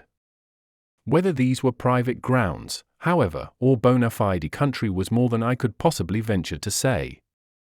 There was a coloured gas lamp inside which was turned so low that I could see little save that the hall was of some size and hung with pictures. In the dim light I could make out that the person who had opened the door was a small, mean-looking, middle-aged man with rounded shoulders. As he turned towards us the glint of the light showed me that he was wearing glasses. "Is this Mr. Mellors, Harold?" said he. "Yes." "Well done, well done. No ill will, Mr. Mellors, I hope, but we could not get on without you. If you deal fair with us you'll not regret it, but if you try any tricks, God help you." He spoke in a nervous, jerky fashion, and with little giggling laughs in between, but somehow he impressed me with fear more than the other. "What do you want with me?" I asked. "Only to ask a few questions of a Greek gentleman who is visiting us, and to let us have the answers. But say no more than you are told to say, or," here came the nervous giggle again, "you had better never have been born." As he spoke he opened a door and showed the way into a room which appeared to be very richly furnished, but again the only light was afforded by a single lamp half turned down. The chamber was certainly large, and the way in which my feet sank into the carpet as I stepped across it told me of its richness. I caught glimpses of velvet chairs, a high white marble mantelpiece, and what seemed to be a suit of Japanese armor at one side of it. There was a chair just under the lamp, and the elderly man motioned that I should sit in it. The younger had left us, but he suddenly returned through another door, leading with him a gentleman clad in some sort of loose dressing gown who moved slowly towards us. As he came into the circle of dim light which enables me to see him more clearly I was thrilled with horror at his appearance. He was deadly pale and terribly emaciated, with the protruding, brilliant eyes of a man whose spirit was greater than his strength. But what shocked me more than any signs of physical weakness was that his face was grotesquely criss-crossed with sticking plaster, and that one large pad of it was fastened over his mouth. "Have you the slate, Harold?" cried the older man, as this strange being fell rather than sat down into a chair. "Are his hands loose? Now, then, give him the pencil. You are to ask the questions, Mr. Mellors, and he will write the answers. Ask him first of all whether he is prepared to sign the papers." The man's eyes flashed fire. "Never," he wrote in Greek upon the slate. "On no condition?" I asked, at the bidding of our tyrant. "Only if I see her married in my presence by a Greek priest whom I know." The man giggled in his venomous way. "You know what awaits you, then." "I care nothing for myself." These are samples of the questions and answers which made up our strange half-spoken, half-written conversation. Again and again I had to ask him whether he would give in and sign the documents. Again and again I had the same indignant reply. But soon a happy thought came to me. I took to adding on little sentences of my own to each question, innocent ones at first, to test whether either of our companions knew anything of the matter, and then, as I found that they showed no signs, I played a more dangerous game. Our conversation ran something like this: "You can do no good by this obstinacy." "Who are you?" "I care not. I am a stranger in London. Your fate will be upon your own head." "How long have you been here?" "Let it be so." 3 weeks. "The property can never be yours." "What ails you?" "It shall not go to villains. They are starving me." "You shall go free if you sign." "What house is this?" "I will never sign." "I do not know." "You are not doing her any service." "What is your name?" "Let me hear her say so." "Cratides." "You shall see her if you sign." "Where are you from?" "Then I shall never see her." "Athens." Another 5 minutes, Mr. Holmes, and I should have wormed out the whole story under their very noses. My very next question might have cleared the matter up, but at that instant the door opened and a woman stepped into the room. I could not see her clearly enough to know more than that she was tall and graceful, with black hair, and clad in some sort of loose white gown. "Harold," said she, speaking English with a broken accent. I could not stay away longer. "It is so lonely up there with only, oh, my God, it is Paul." These last words were in Greek, and at the same instant the man with a convulsive effort tore the plaster from his lips, and screaming out "Sophie!" Sophie rushed into the woman's arms. Their embrace was but for an instant, however, for the younger man seized the woman and pushed her out of the room, while the elder easily overpowered his emaciated victim and dragged him away through the other door. For a moment I was left alone in the room, and I sprang to my feet with some vague idea that I might in some way get a clue to what this house was in which I found myself. Fortunately, however, I took no steps, for looking up I saw that the older man was standing in the doorway with his eyes fixed upon me. "That will do, Mr. Mellors," said he. "You perceive that we have taken you into our confidence over some very private business. We should not have troubled you, only that our friend who speaks Greek and who began these negotiations has been forced to return to the East. It was quite necessary for us to find someone to take his place, and we were fortunate in hearing of your powers." I bowed. "There are 5 sovereigns here," said he, walking up to me, "which will, I hope, be a sufficient fee. But remember," he added, tapping me lightly on the chest and giggling, "if you speak to a human soul about this, one human soul, mind, well, may God have mercy upon your soul. I cannot tell you the loathing and horror with which this insignificant-looking man inspired me. I could see him better now as the lamplight shone upon him. His features were peaky and sallow, and his little pointed beard was thready and ill-nourished. He pushed his face forward as he spoke, and his lips and eyelids were continually twitching like a man with St. Vitus's dance.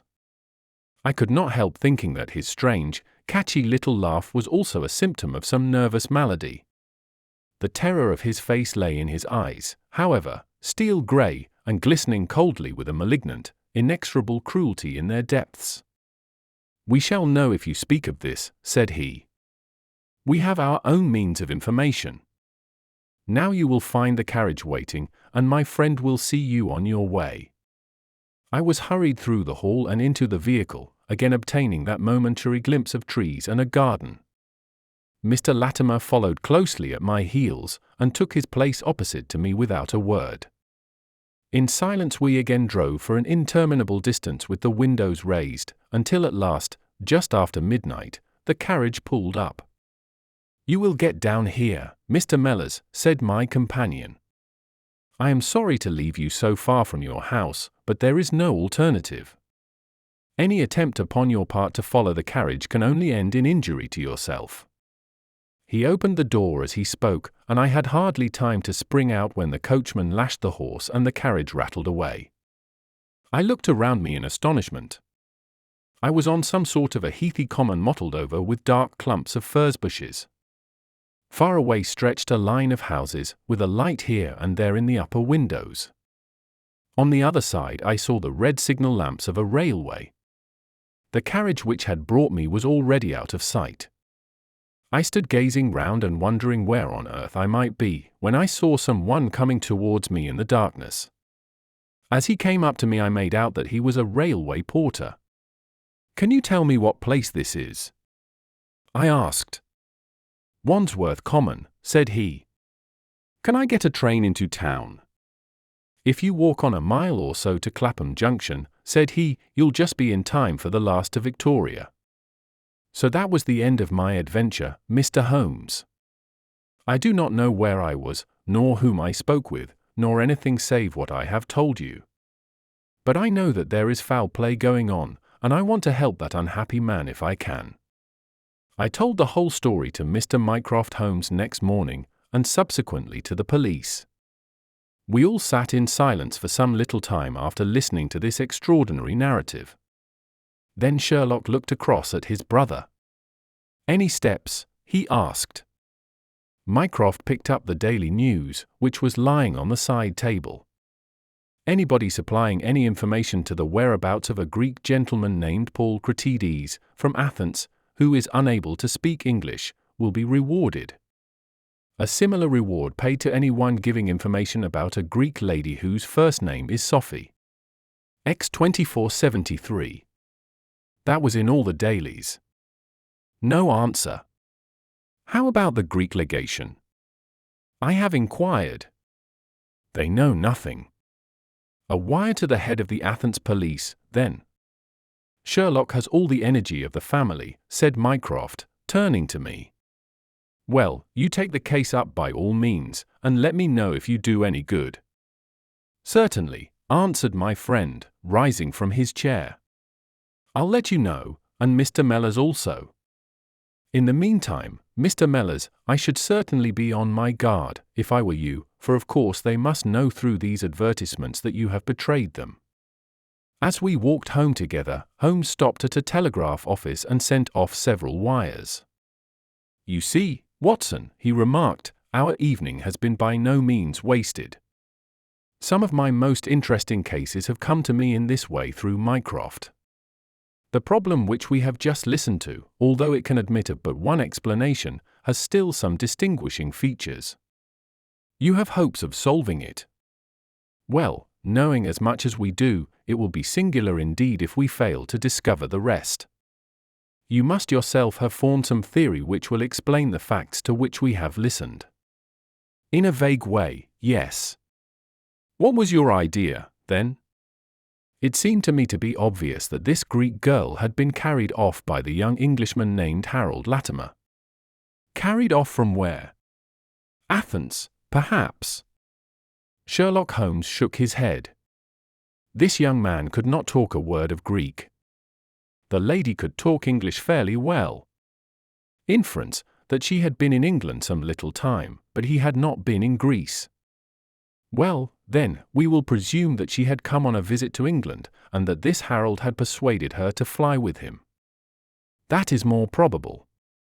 Then the brother, for that, I fancy, must be the relationship, comes over from Greece to interfere.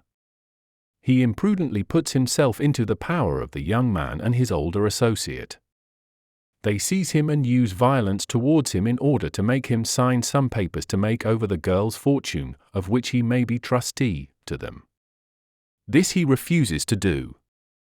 In order to negotiate with him they have to get an interpreter, and they pitch upon this Mr. Mellors, having used some other one before. The girl is not told of the arrival of her brother, and finds it out by the merest accident. Excellent, Watson, cried Holmes. I really fancy that you are not far from the truth. You see that we hold all the cards, and we have only to fear some sudden act of violence on their part. If they give us time we must have them. But how can we find where this house lies?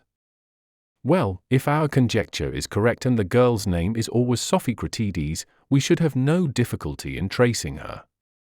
That must be our main hope, for the brother is, of course, a complete stranger.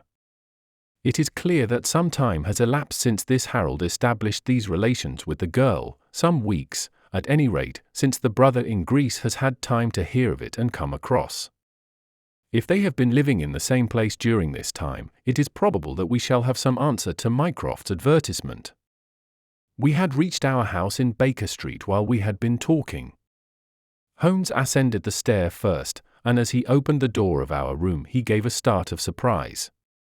Looking over his shoulder, I was equally astonished. His brother Mycroft was sitting smoking in the armchair. "Come in, Sherlock." "Come in, sir," said he blandly, smiling at our surprised faces. "You don't expect such energy from me, do you, Sherlock? But somehow this case attracts me. How did you get here?" "I passed you in a hansom." "There has been some new development."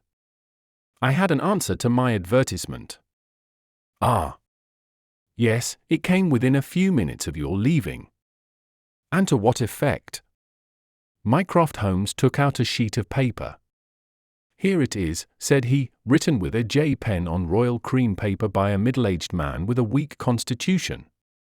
'Sir,' he says, 'in answer to your advertisement of today's date, I beg to inform you that I know the young lady in question very well. If you should care to call upon me I could give you some particulars as to her painful history. She is living at present at the Myrtles, Beckenham. Yours faithfully, J. Davenport.'" "He writes from Lower Brixton," said Mycroft Holmes. "Do you not think that we might drive to him now, Sherlock, and learn these particulars?" "My dear Mycroft, the brother's life is more valuable than the sister's story. I think we should call at Scotland Yard for Inspector Gregson, and go straight out to Beckenham. We know that a man is being done to death, and every hour may be vital. Better pick up Mr. Mellors on our way," I suggested. "We may need an interpreter." "Excellent," said Sherlock Holmes. "Send the boy for a four-wheeler, and we shall be off at once." He opened the table drawer as he spoke, and I noticed that he slipped his revolver into his pocket. "Yes," said he, "in answer to my glance, I should say from what we have heard, that we are dealing with a particularly dangerous gang."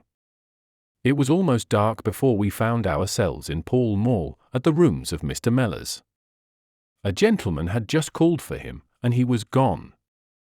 "Can you tell me where?" asked Mycroft Holmes. "I don't know, sir," answered the woman who had opened the door. "I only know that he drove away with the gentleman in a carriage." "Did the gentleman give a name?" "No, sir." "He wasn't a tall, handsome, dark young man?" "Oh, no, sir. He was a little gentleman, with glasses, thin in the face, but very pleasant in his ways, for he was laughing all the time that he was talking." "Come along," cried Sherlock Holmes, abruptly. "This grows serious," he observed, as we drove to Scotland Yard. "These men have got hold of Mellors again. He is a man of no physical courage, as they are well aware from their experience the other night. This villain was able to terrorize him the instant that he got into his presence. No doubt they want his professional services, but, having used him, they may be inclined to punish him for what they will regard as his treachery. Our hope was that, by taking train, we might get to Beckenham as soon or sooner than the carriage. On reaching Scotland Yard, however, it was more than an hour before we could get Inspector Gregson and comply with the legal formalities which would enable us to enter the house. It was 9:45 before we reached London Bridge, and past before the four of us alighted on the Beckenham platform. A drive of half a mile brought us to the Myrtles, a large, dark house standing back from the road in its own grounds. Here we dismissed our cab, and made our way up the drive together. "The windows are all dark," remarked the inspector. "The house seems deserted." "Our birds are flown and the nest empty," said Holmes. "Why do you say so?" "A carriage heavily loaded with luggage has passed out during the last hour." The inspector laughed. "I saw the wheel tracks in the light of the gate lamp, but where does the luggage come in?" "You may have observed the same wheel tracks going the other way." But the outward-bound ones were very much deeper, so much so that we can say for a certainty that there was a very considerable weight on the carriage. "You get a trifle beyond me there," said the inspector, shrugging his shoulder. "It will not be an easy door to force, but we will try if we cannot make someone hear us." He hammered loudly at the knocker and pulled at the bell, but without any success. Holmes had slipped away, but he came back in a few minutes. "I have a window open," said he. "It is a mercy that you are on the side of the force, and not against it, Mr. Holmes," remarked the inspector, as he noted the clever way in which my friend had forced back the catch. "Well, I think that under the circumstances we may enter without an invitation." One after the other we made our way into a large apartment, which was evidently that in which Mr. Mellors had found himself. The inspector had lit his lantern, and by its light we could see the two doors, the curtain, the lamp, and the suit of Japanese mail as he had described them. On the table lay 2 glasses, an empty brandy bottle, and the remains of a meal. "What is that?" asked Holmes, suddenly. We all stood still and listened. A low moaning sound was coming from somewhere over our heads. Holmes rushed to the door and out into the hall. The dismal noise came from upstairs. He dashed up, the inspector and I at his heels, while his brother Mycroft followed as quickly as his great bulk would permit. 3 doors faced up upon the second floor, and it was from the central of these that the sinister sounds were issuing, sinking sometimes into a dull mumble and rising again into a shrill whine. It was locked, but the key had been left on the outside. Holmes flung open the door and rushed in, but he was out again in an instant, with his hand to his throat. "It's charcoal," he cried. "Give it time. It will clear." Peering in, we could see that the only light in the room came from a dull blue flame which flickered from a small brass tripod in the center. It threw a livid, unnatural circle upon the floor, while in the shadows beyond we saw the vague loom of 2 figures which crouched against the wall. From the open door there reeked a horrible poisonous exhalation which set us gasping and coughing. Holmes rushed to the top of the stairs to draw in the fresh air, and then, dashing into the room, he threw up the window and hurled the brazen tripod out into the garden. "We can enter in a minute," he gasped, darting out again. "Where is a candle? I doubt if we could strike a match in that atmosphere. Hold the light at the door and we shall get them out, Mycroft, now." With a rush we got to the poisoned men and dragged them out into the well-lit hall. Both of them were blue-lipped and insensible, with swollen, congested faces and protruding eyes. Indeed, so distorted were their features that, save for his black beard and stout figure, we might have failed to recognize in one of them the Greek interpreter who had parted from us only a few hours before at the Diogenes Club. His hands and feet were securely strapped together, and he bore over one eye the marks of a violent blow. The other, who was secured in a similar fashion, was a tall man in the last stage of emaciation, with several strips of sticking plaster arranged in a grotesque pattern over his face. He had ceased to moan as we laid him down, and a glance showed me that for him at least our aid had come too late. Mr. Mellors, however, still lived, and in less than an hour, with the aid of ammonia and brandy, I had the satisfaction of seeing him open his eyes, and of knowing that my hand had drawn him back from that dark valley in which all paths meet. It was a simple story which he had to tell, and one which did but confirm our own deductions. His visitor, on entering his rooms, had drawn a life-preserver from his sleeve, and had so impressed him with the fear of instant and inevitable death that he had kidnapped him for the second time. Indeed, it was almost mesmeric, the effect which this giggling ruffian had produced upon the unfortunate linguist, for he could not speak of him save with trembling hands and a blanched cheek. He had been taken swiftly to Beckenham, and had acted as interpreter in a second interview, even more dramatic than the first, in which the 2 Englishmen had menaced their prisoner with instant death if he did not comply with their demands. Finally, finding him proof against every threat, they had hurled him back into his prison, and after reproaching Mellors with his treachery, which appeared from the newspaper advertisement, they had stunned him with a blow from a stick, and he remembered nothing more until he found us bending over him. And this was the singular case of the Grecian interpreter, the explanation of which is still involved in some mystery. We were able to find out, by communicating with the gentleman who had answered the advertisement, that the unfortunate young lady came of a wealthy Grecian family, and that she had been on a visit to some friends in England. While there she had met a young man named Harold Latimer, who had acquired an ascendancy over her and had eventually persuaded her to fly with him. Her friends, shocked at the event, had contented themselves with informing her brother at Athens, and had then washed their hands of the matter. The brother, on his arrival in England, had imprudently placed himself in the power of Latimer and of his associate, whose name was Wilson Kemp, a man of the foulest antecedents. These two, finding that through his ignorance of the language he was helpless in their hands, had kept him a prisoner, and had endeavored by cruelty and starvation to make him sign away his own and his sister's property. They had kept him in the house without the girl's knowledge, and the plaster over the face had been for the purpose of making recognition difficult in case she should ever catch a glimpse of him.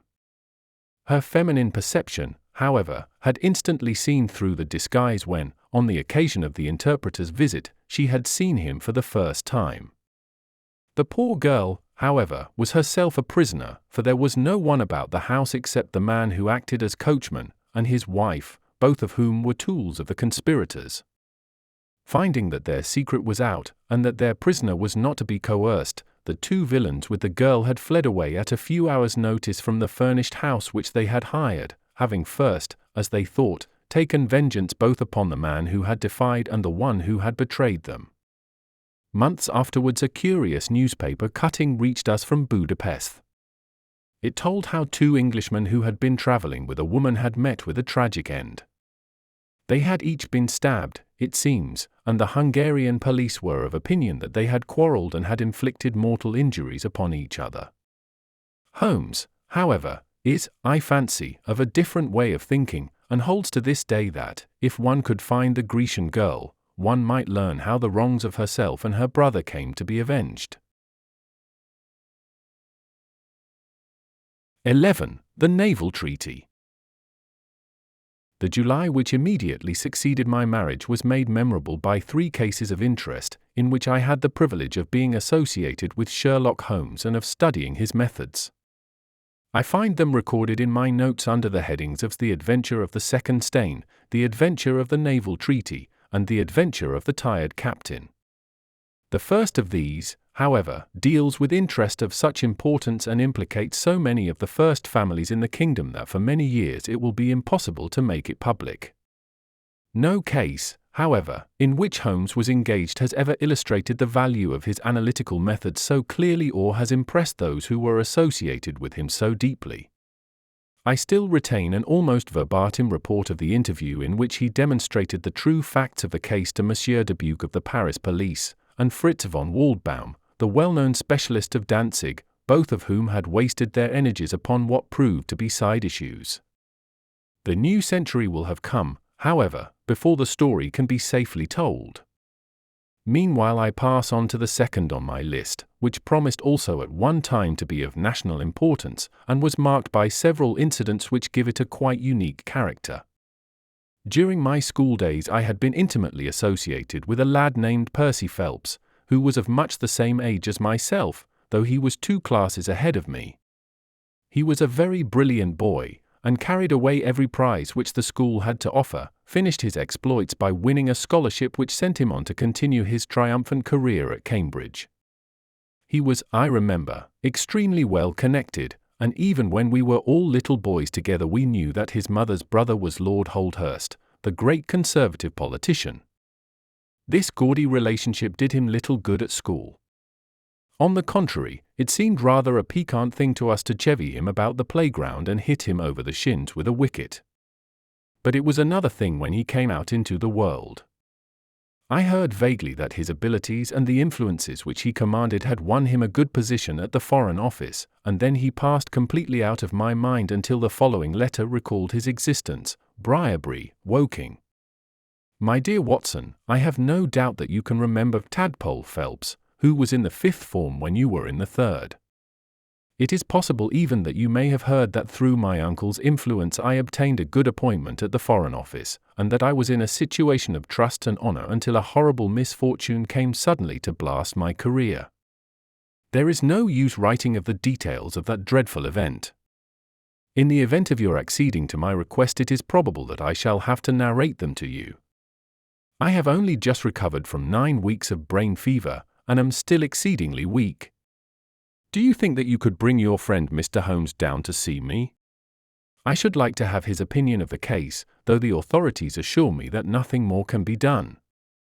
Do try to bring him down, and as soon as possible. Every minute seems an hour while I live in this state of horrible suspense. Assure him that if I have not asked his advice sooner, it was not because I did not appreciate his talents, but because I have been off my head ever since the blow fell. Now I am clear again, though I dare not think of it too much for fear of a relapse. I am still so weak that I have to write, as you see, by dictating. Do try to bring him. Your old schoolfellow, Percy Phelps. There was something that touched me as I read this letter, something pitiable in the reiterated appeals to bring Holmes.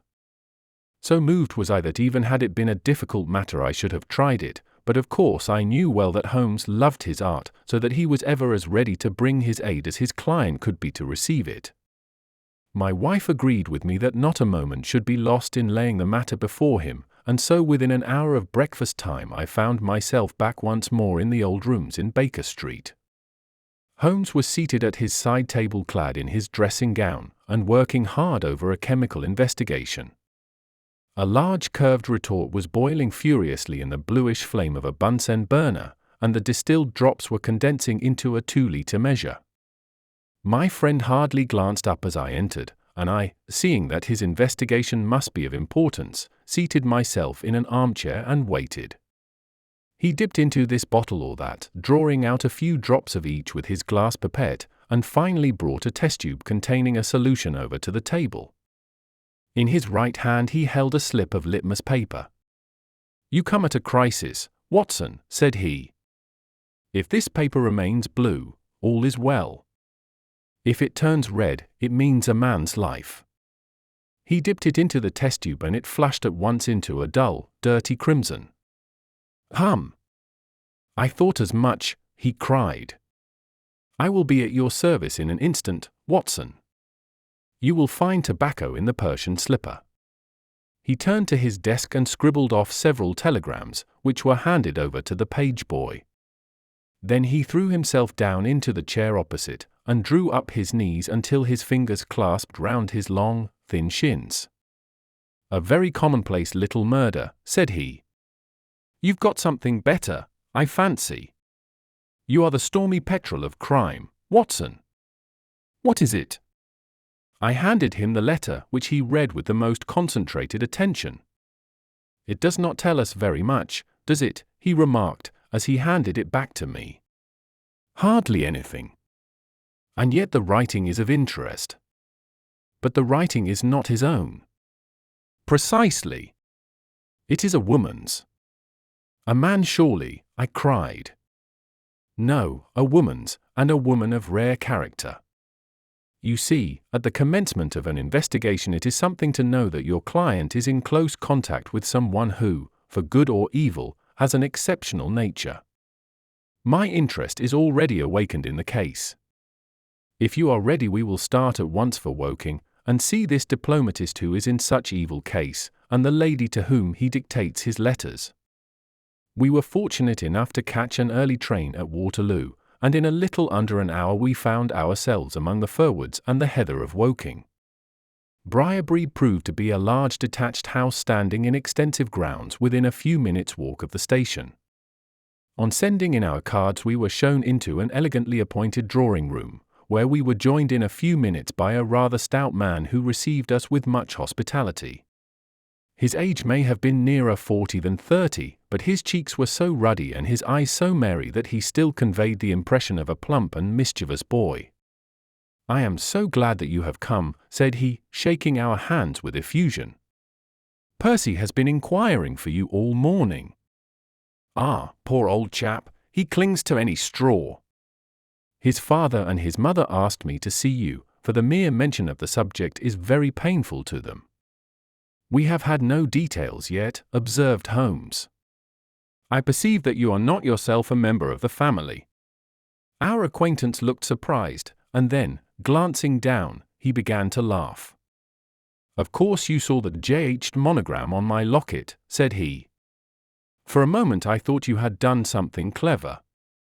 Joseph Harrison is my name, and as Percy is to marry my sister Annie, I shall at least be a relation by marriage.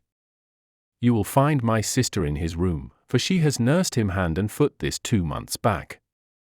Perhaps we'd better go in at once, for I know how impatient he is. The chamber in which we were shown was on the same floor as the drawing-room. It was furnished partly as a sitting and partly as a bedroom, with flowers arranged daintily in every nook and corner. A young man, very pale and worn, was lying upon a sofa near the open window, through which came the rich scent of the garden and the balmy summer air. A woman was sitting beside him, who rose as we entered. "Shall I leave, Percy?" she asked. He clutched her hand to detain her. "How are you, Watson?" said he, cordially. "I should never have known you under that moustache, and I dare say you would not be prepared to swear to me. This, I presume, is your celebrated friend, Mr. Sherlock Holmes." I introduced him in a few words, and we both sat down. The stout young man had left us, but his sister still remained with her hand in that of the invalid.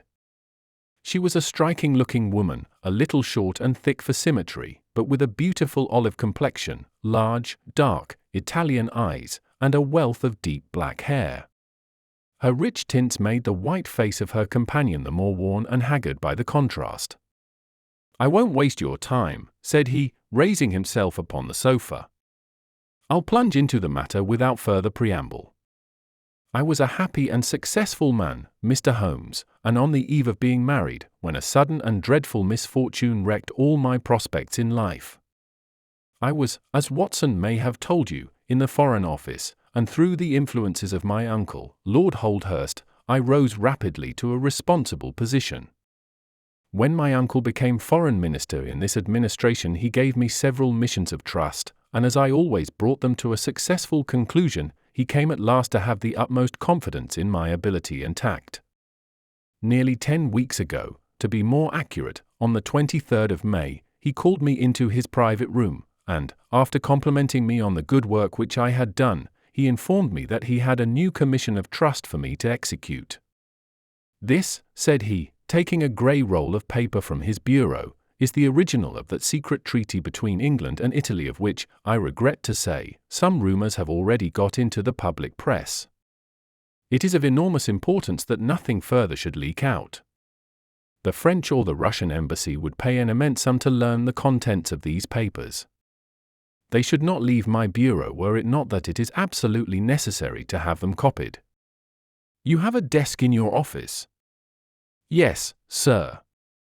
"Then take the treaty and lock it up there. I shall give directions that you may remain behind when the others go, so that you may copy it at your leisure without fear of being overlooked. When you have finished, relock both the original and the draft in the desk, and hand them over to me personally tomorrow morning." I took the papers and, "Excuse me an instant," said Holmes. "Were you alone during this conversation?" "Absolutely." "In a large room?" 30 feet each way. "In the centre?"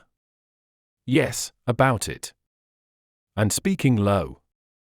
"My uncle's voice is always remarkably low." "I hardly spoke at all." "Thank you," said Holmes, shutting his eyes. "Pray go on."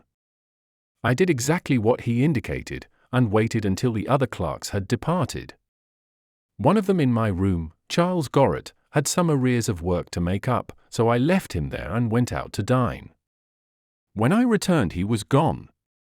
I was anxious to hurry my work, for I knew that Joseph, the Mr. Harrison whom you saw just now, was in town, and that he would travel down to Woking by the 11 o'clock train, and I wanted if possible to catch it.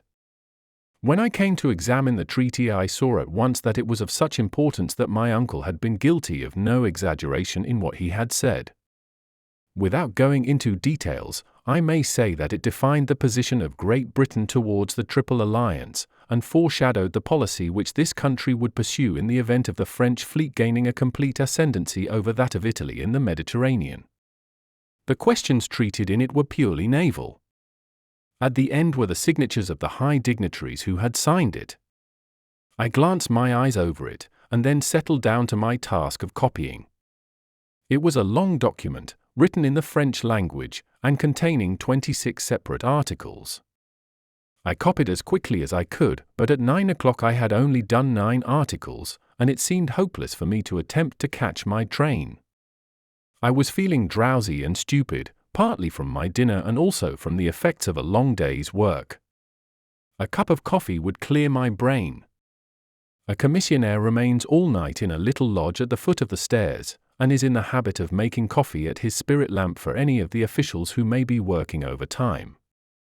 I rang the bell, therefore, to summon him.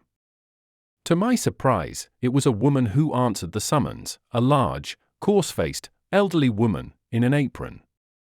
She explained that she was the commissionnaire's wife, who did the chairing, and I gave her the order for the coffee. I wrote 2 more articles and then, feeling more drowsy than ever, I rose and walked up and down the room to stretch my legs. My coffee had not yet come, and I wondered what the cause of the delay could be. Opening the door, I started down the corridor to find out. There was a straight passage, dimly lighted, which led from the room in which I had been working, and was the only exit from it. It ended in a curving staircase, with the commissionnaire's lodge in the passage at the bottom. Halfway down this staircase is a small landing, with another passage running into it at right angles. This second one leads by means of a second small stair to a side door, used by servants, and also as a shortcut by clerks when coming from Charles Street. Here is a rough chart of the place. Rough chart, thank you. I think that I quite follow you, said Sherlock Holmes. It is of the utmost importance that you should notice this point. I went down the stairs and into the hall, where I found the commissionaire fast asleep in his box, with the kettle boiling furiously upon the spirit lamp. I took off the kettle and blew out the lamp, for the water was spurting over the floor. Then I put out my hand and was about to shake the man, who was still sleeping soundly, when a bell over his head rang loudly, and he woke with a start. "Mr. Phelps, sir," said he, looking at me in bewilderment. "I came down to see if my coffee was ready." "I was boiling the kettle when I fell asleep, sir." He looked at me and then up at the still quivering bell with an ever-growing astonishment upon his face. "If you was here, sir, then who rang the bell?" he asked. "The bell!" I cried. "What bell is it?" "It's the bell of the room you were working in." A cold hand seemed to close round my heart. Someone, then, was in that room where my precious treaty lay upon the table. I ran frantically up the stairs and along the passage. There was no one in the corridors, Mr. Holmes. There was no one in the room. All was exactly as I left it, save only that the papers which had been committed to my care had been taken from the desk on which they lay. The copy was there, and the original was gone. Holmes sat up in his chair and rubbed his hands. I could see that the problem was entirely to his heart. "Pray, what did you do then?" he murmured. I recognized in an instant that the thief must have come up the stairs from the side door. Of course I must have met him if he had come the other way. "You were satisfied that he could not have been concealed in the room all the time, or in the corridor which you have just described as dimly lighted?" "It is absolutely impossible. A rat could not conceal himself either in the room or the corridor. There is no cover at all." "Thank you. Pray proceed." The commissionaire, seeing by my pale face that something was to be feared, had followed me upstairs. Now we both rushed along the corridor and down the steep steps which led to Charles Street. The door at the bottom was closed, but unlocked. We flung it open and rushed out. I can distinctly remember that as we did so there came 3 chimes from a neighboring clock. It was 10:15. "That is of enormous importance," said Holmes, making a note upon his shirt cuff. The night was very dark, and a thin, warm rain was falling. There was no one in Charles Street, but a great traffic was going on, as usual, in Whitehall, at the extremity.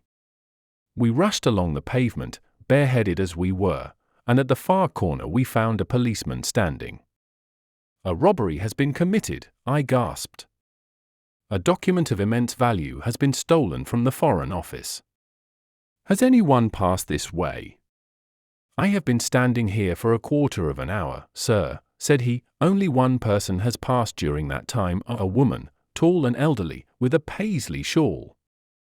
"Ah, that is only my wife," cried the commissionaire. "Has no one else passed?" "No one."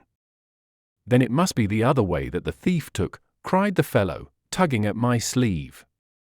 But I was not satisfied, and the attempts which he made to draw me away increased my suspicions. "Which way did the woman go?" I cried.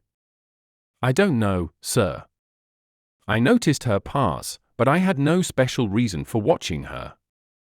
She seemed to be in a hurry." "How long ago was it?" "Oh, not very many minutes."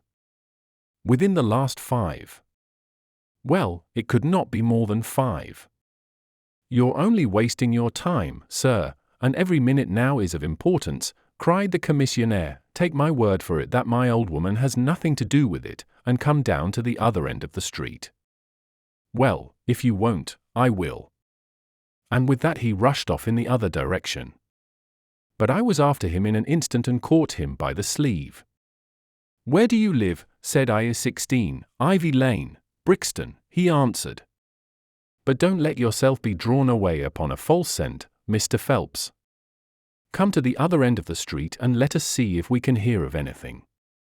Nothing was to be lost by following his advice. With the policeman we both hurried down, but only to find the street full of traffic, many people coming and going, but all only too eager to get to a place of safety upon so wet a night. There was no lounger who could tell us who had passed. Then we returned to the office, and searched the stairs and the passage without result. The corridor which led to the room was laid down with a kind of creamy linoleum which shows an impression very easily. We examined it very carefully, but found no outline of any footmark.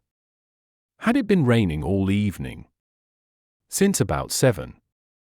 How is it, then, that the woman who came into the room about 9 left no traces with her muddy boots? I am glad you raised the point. It occurred to me at the time. The charwomen are in the habit of taking off their boots at the commissionnaire's office and putting on list slippers. That is very clear. There were no marks, then, though the night was a wet one. The chain of events is certainly one of extraordinary interest. What did you do next? We examined the room also. There is no possibility of a secret door, and the windows are quite 30 feet from the ground. Both of them were fastened on the inside. The carpet prevents any possibility of a trap door, and the ceiling is of the ordinary whitewashed kind. I will pledge my life that whoever stole my papers could only have come through the door. How about the fireplace? They use none. There is a stove. The bell rope hangs from the wire just to the right of my desk. Whoever rang it must have come right up to the desk to do it.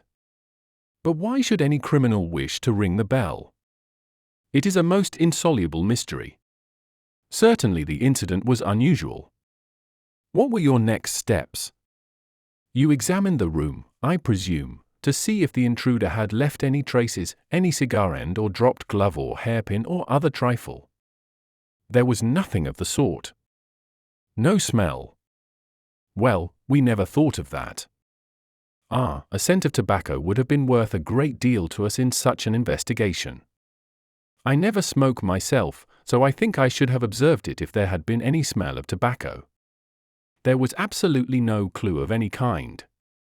The only tangible fact was that the commissionnaire's wife, Mrs. Tangi was the name, had hurried out of the place. He could give no explanation save that it was about the time when the woman always went home. The policeman and I agreed that our best plan would be to seize the woman before she could get rid of the papers, presuming that she had them. The alarm had reached Scotland Yard by this time, and Mr. Forbes, the detective, came round at once and took up the case with a great deal of energy. We hired a hansom, and in half an hour we were at the address which had been given to us. A young woman opened the door, who proved to be Mrs. Tangis' eldest daughter. Her mother had not come back yet, and we were shown into the front room to wait. About 10 minutes later a knock came at the door, and here we made the one serious mistake for which I blame myself. Instead of opening the door ourselves, we allowed the girl to do so. We heard her say, "Mother, there are 2 men in the house waiting to see you," and an instant afterwards we heard the patter of feet rushing down the passage.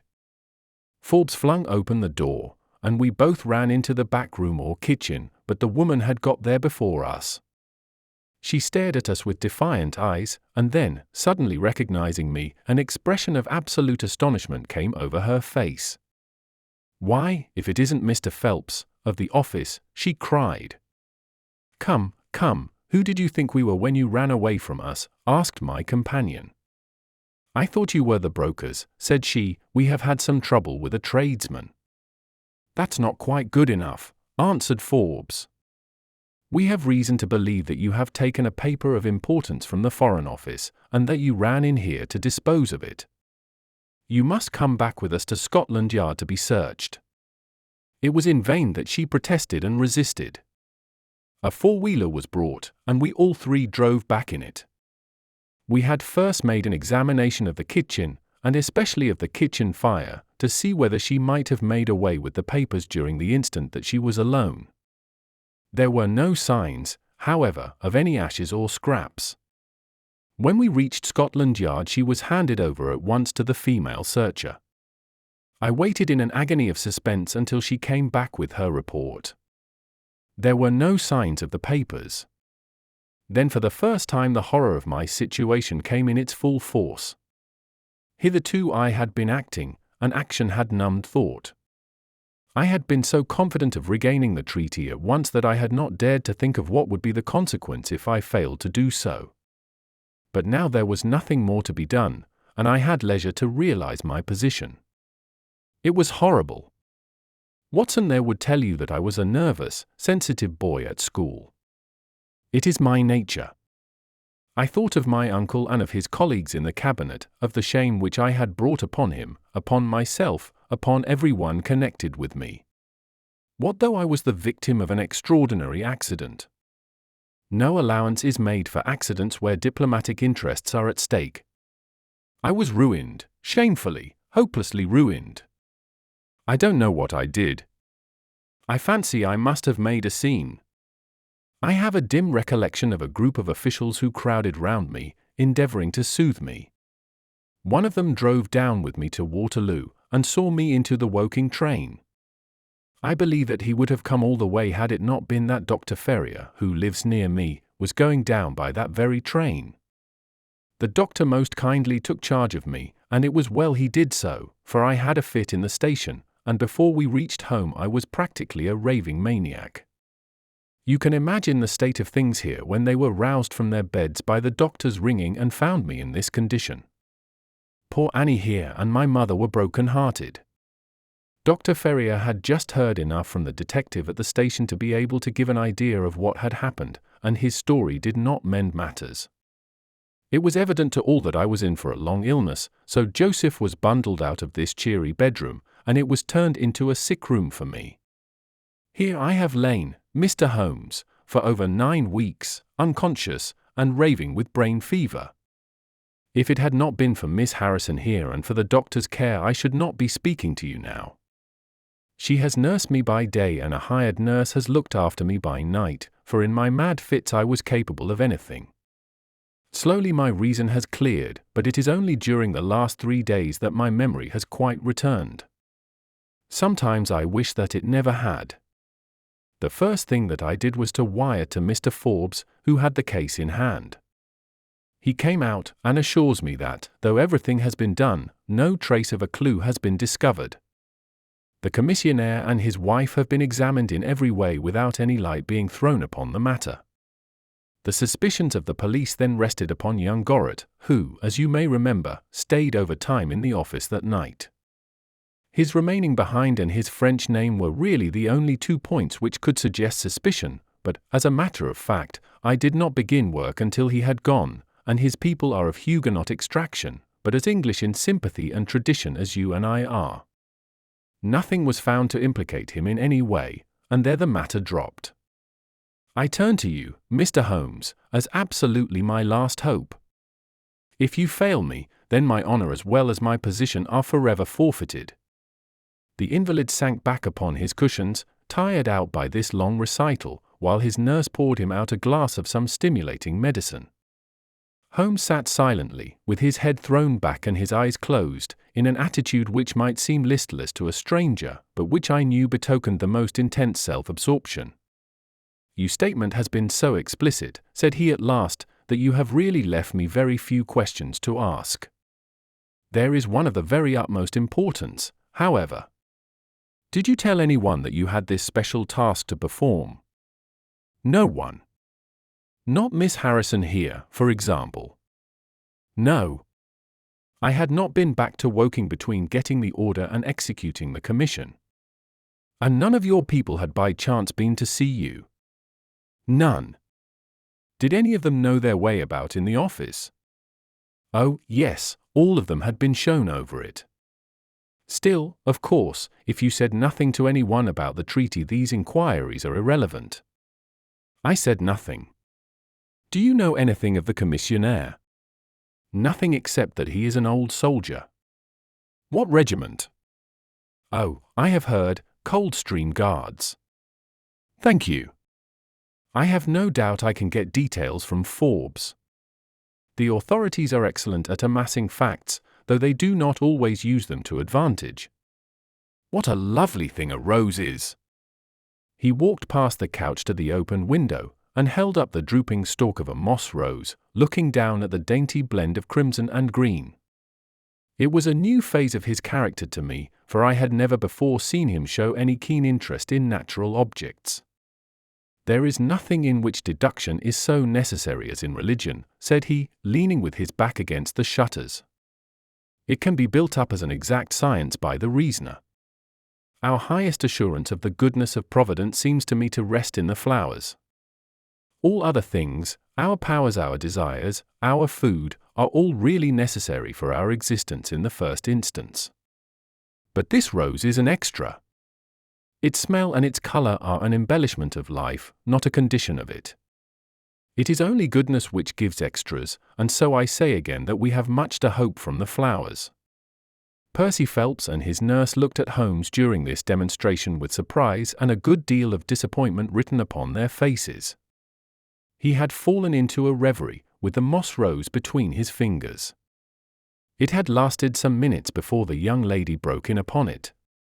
Do you see any prospect of solving this mystery, Mr. Holmes? She asked, with a touch of asperity in her voice. Oh, the mystery, he answered, coming back with a start to the realities of life. Well, it would be absurd to deny that the case is a very abstruse and complicated one, but I can promise you that I will look into the matter and let you know any points which may strike me. Do you see any clue? You have furnished me with 7, but, of course, I must test them before I can pronounce upon their value. You suspect someone. I suspect myself. What?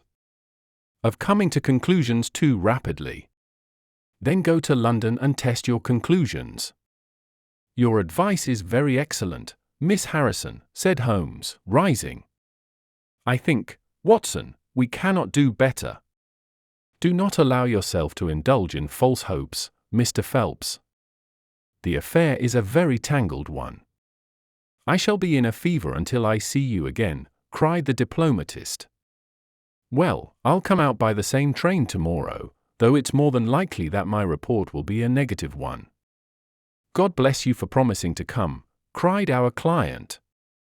It gives me fresh life to know that something is being done. By the way, I have had a letter from Lord Holdhurst. Ah! What did he say? He was cold, but not harsh. I dare say my severe illness prevented him from being that. He repeated that the matter was of the utmost importance, and added that no steps would be taken about my future, by which he means, of course, my dismissal, until my health was restored and I had an opportunity of repairing my misfortune. Well, that was reasonable and considerate, said Holmes. Come, Watson, for we have a good day's work before us in town. Mr. Joseph Harrison drove us down to the station, and we were soon whirling up in a Portsmouth train. Holmes was sunk in profound thought, and hardly opened his mouth until we had passed Clapham Junction. It's a very cheery thing to come into London by any of these lines which run high, and allow you to look down upon the houses like this. I thought he was joking, for the view was sordid enough, but he soon explained himself. Look at those big, isolated clumps of building rising up above the slates, like brick islands in a lead-coloured sea. The board schools. Lighthouses, my boy. Beacons of the future. Capsules with hundreds of bright little seeds in each, out of which will spring the wise, better England of the future. I suppose that man Phelps does not drink. I should not think so. Nor should I, but we are bound to take every possibility into account. The poor devil has certainly got himself into very deep water, and it's a question whether we shall ever be able to get him ashore. What did you think of Miss Harrison? A girl of strong character. Yes, but she is a good sort, or I am mistaken. She and her brother are the only children of an ironmaster somewhere up Northumberland way. He got engaged to her when travelling last winter, and she came down to be introduced to his people, with her brother as escort.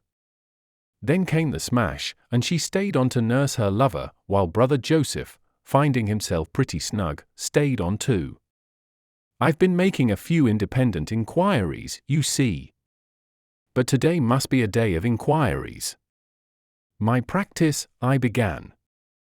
Oh, if you find your own cases more interesting than mine, said Holmes, with some asperity. I was going to say that my practice could get along very well for a day or two, since it is the slackest time in the year. Excellent, said he, recovering his good humour. Then we'll look into this matter together. I think that we should begin by seeing Forbes. He can probably tell us all the details we want until we know from what side the case is to be approached. You said you had a clue. Well, we have several, but we can only test their value by further inquiry. The most difficult crime to track is the one which is purposeless. Now this is not purposeless. Who is it who profits by it? There is the French ambassador, there is the Russian, there is whoever might sell it to either of these, and there is Lord Holdhurst. Lord Holdhurst. Well, it is just conceivable that a statesman might find himself in a position where he was not sorry to have such a document accidentally destroyed. Not a statesman with the honourable record of Lord Holdhurst. It is a possibility and we cannot afford to disregard it. We shall see the noble lord today and find out if he can tell us anything. Meanwhile I have already set inquiries on foot. Already? Yes, I sent wires from Woking Station to every evening paper in London. This advertisement will appear in each of them. He handed over a sheet torn from a notebook. On it was scribbled in pencil, £1.10 reward. The number of the cab which dropped a fare at or about the door of the Foreign Office in Charles Street at 9:45 in the evening of May 23rd applied 221B, Baker Street. You are confident that the thief came in a cab? If not, there is no harm done. But if Mr. Phelps is correct in stating that there is no hiding place either in the room or the corridors, then the person must have come from outside. If he came from outside on so wet a night, and yet left no trace of damp upon the linoleum, which was examined within a few minutes of his passing, then it is exceeding probable that he came in a cab. Yes, I think that we may safely deduce a cab. It sounds plausible. That is one of the clues of which I spoke. It may lead us to something. And then, of course, there is the bell, which is the most distinctive feature of the case. Why should the bell ring? Was it the thief who did it out of bravado? Or was it someone who was with the thief who did it in order to prevent the crime? Or was it an accident? Or was it? He sank back into the state of intense and silent thought from which he had emerged, but it seemed to me, accustomed as I was to his every mood, that some new possibility had dawned suddenly upon him. It was 3:20 when we reached our terminus, and after a hasty luncheon at the buffet we pushed on at once to Scotland Yard. Holmes had already wired to Forbes, and we found him waiting to receive us, a small, foxy man with a sharp but by no means amiable expression. He was decidedly frigid in his manner to us, especially when he heard the errand upon which we had come. "I've heard of your methods before now, Mr. Holmes," said he, tartly. "You are ready enough to use all the information that the police can lay at your disposal, and then you try to finish the case yourself and bring discredit on them." "On the contrary," said Holmes, "out of my last 53 cases my name has only appeared in 4, and the police have had all the credit in 49. I don't blame you for not knowing this, for you are young and inexperienced, but if you wish to get on in your new duties you will work with me and not against me." "I'd be very glad of a hint or two," said the detective, changing his manner. "I've certainly had no credit from the case so far." "What steps have you taken?" "Tangi, the commissionaire, has been shadowed. He left the guards with a good character and we can find nothing against him. His wife is a bad lot, though. I fancy she knows more about this than appears." "Have you shadowed her?" "We have set one of our women on to her. Mrs. Tangi drinks, and our woman has been with her twice when she was well on, but she could get nothing out of her. I understand that they have had brokers in the house." "Yes, but they were paid off." "Where did the money come from?" "That was all right. His pension was due. They have not shown any sign of being in funds." "What explanation did she give of having answered the bell when Mr. Phelps rang for the coffee?" "She said that her husband was very tired and she wished to relieve him." "Well, certainly that would agree with his being found a little later asleep in his chair. There is nothing against them then but the woman's character." "Did you ask her why she hurried away that night?" "Her haste attracted the attention of the police constable. She was later than usual and wanted to get home." "Did you point out to her that you and Mr. Phelps, who started at least 20 minutes after her, got home before her?" "She explains that by the difference between a bus and a hansom." "Did she make it clear why, on reaching her house, she ran into the back kitchen?" "Because she had the money there with which to pay off the brokers." "She has at least an answer for everything." "Did you ask her whether in leaving she met anyone or saw anyone loitering about Charles Street?" "She saw no one but the constable." "Well, you seem to have cross-examined her pretty thoroughly. What else have you done?" "The clerk Gorret has been shadowed all these 9 weeks, but without result.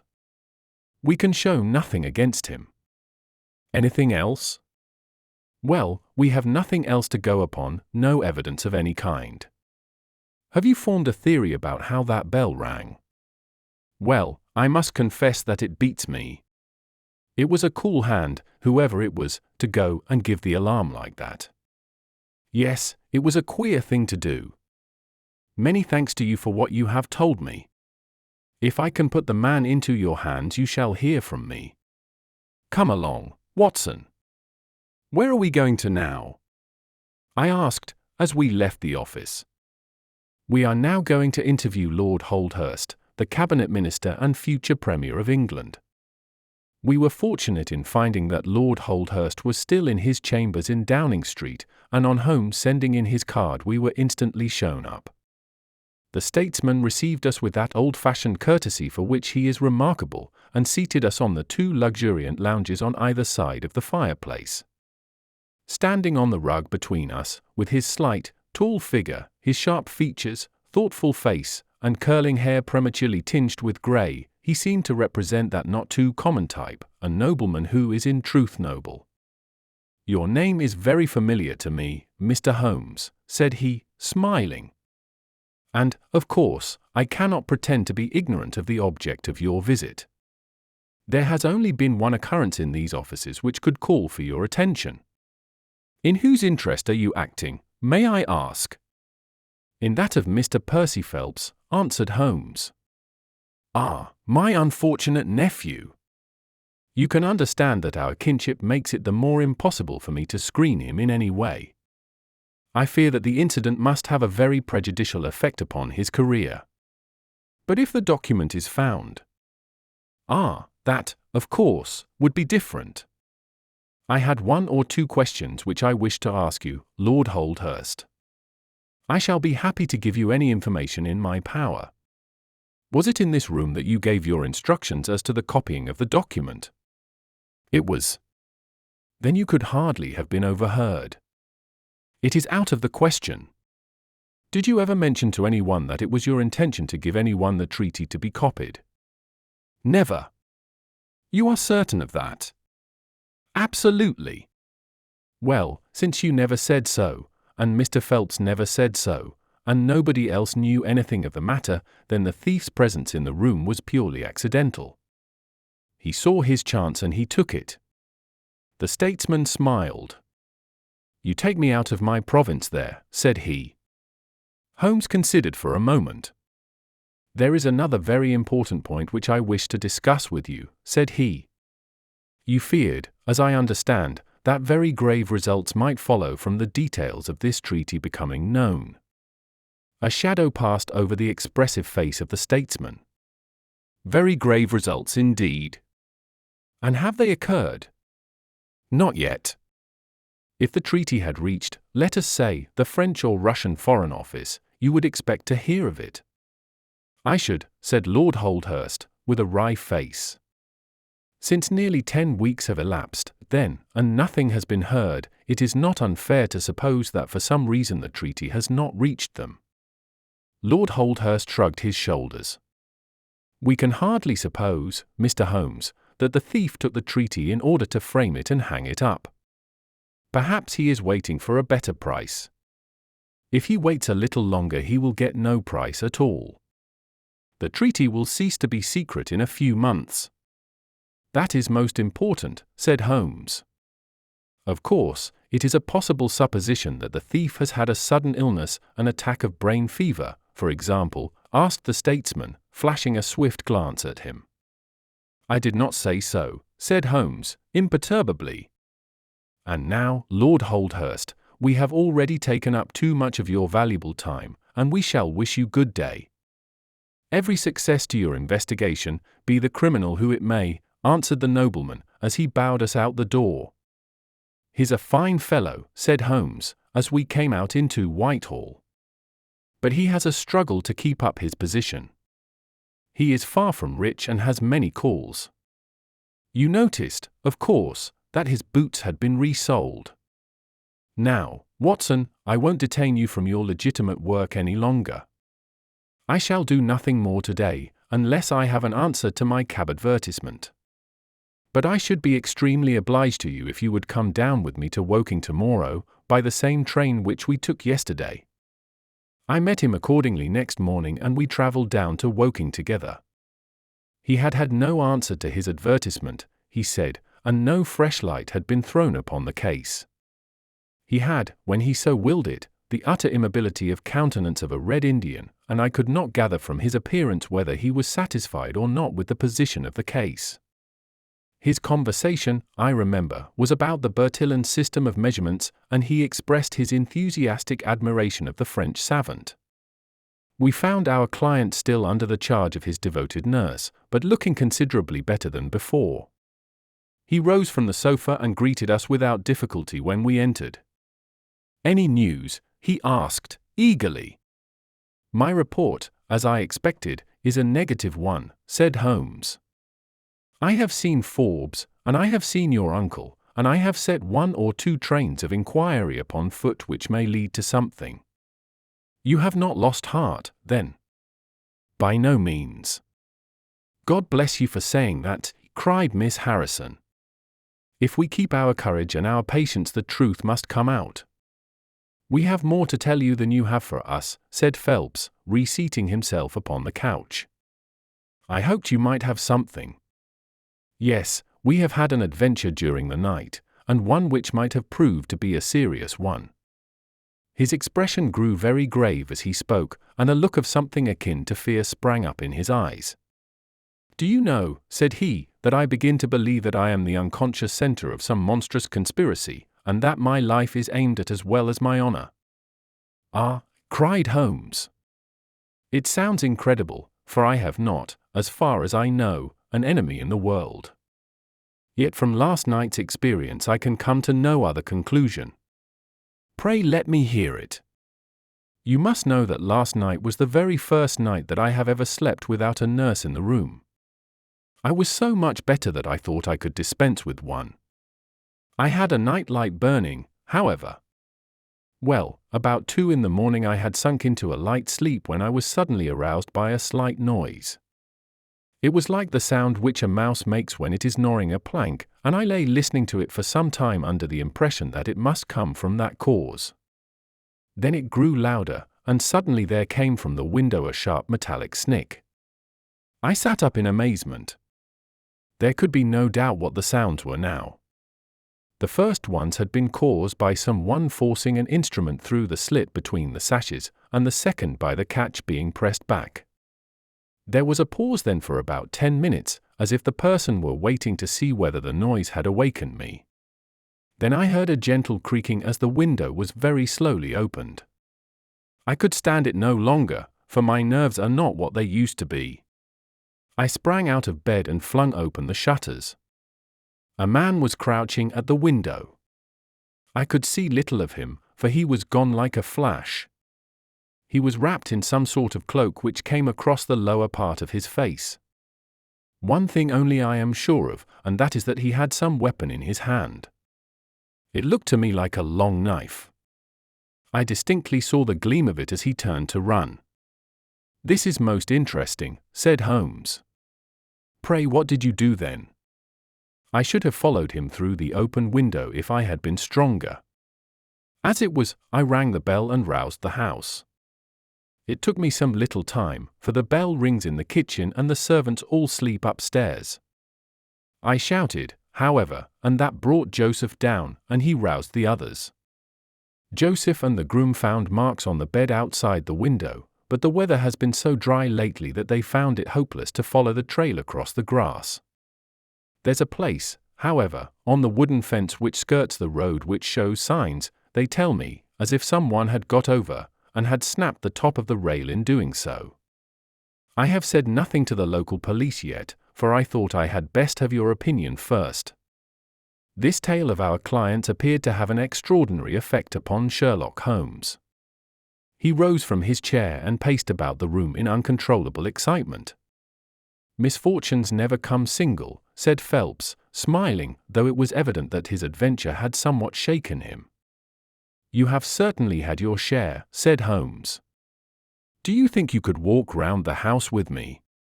"Oh, yes, I should like a little sunshine." "Joseph will come, too." "And I also," said Miss Harrison. "I am afraid not," said Holmes, shaking his head. "I think I must ask you to remain sitting exactly where you are." The young lady resumed her seat with an air of displeasure. Her brother, however, had joined us and we set off all four together. We passed round the lawn to the outside of the young diplomatist's window. There were, as he had said, marks upon the bed, but they were hopelessly blurred and vague. Holmes stopped over them for an instant, and then rose shrugging his shoulders. "I don't think anyone could make much of this," said he. "Let us go round the house and see why this particular room was chosen by the burglar. I should have thought those larger windows of the drawing-room and dining-room would have had more attractions for him." "They are more visible from the road," suggested Mr. Joseph Harrison. "Ah, yes, of course. There is a door here which he might have attempted." "What is it for?" "It is the side entrance for tradespeople. Of course it is locked at night." "Have you ever had an alarm like this before?" "Never," said our client. "Do you keep plate in the house, or anything to attract burglars?" "Nothing of value." Holmes strolled round the house with his hands in his pockets and a negligent air which was unusual with him. "By the way," said he to Joseph Harrison, "you found some place, I understand, where the fellow scaled the fence. Let us have a look at that." The plump young man led us to a spot where the top of one of the wooden rails had been cracked. A small fragment of the wood was hanging down. Holmes pulled it off and examined it critically. "Do you think that was done last night? It looks rather old, does it not?" "Well, possibly so. There are no marks of anyone jumping down upon the other side. No, I fancy we shall get no help here. Let us go back to the bedroom and talk the matter over." Percy Phelps was walking very slowly, leaning upon the arm of his future brother-in-law. Holmes walked swiftly across the lawn, and we were at the open window of the bedroom long before the others came up. "Miss Harrison," said Holmes, speaking with the utmost intensity of manner, "you must stay where you are all day. Let nothing prevent you from staying where you are all day. It is of the utmost importance." "Certainly, if you wish it, Mr. Holmes," said the girl in astonishment. "When you go to bed, lock the door of this room on the outside and keep the key. Promise to do this." "But Percy? He will come to London with us. And am I to remain here?" "It is for his sake. You can serve him. Quick!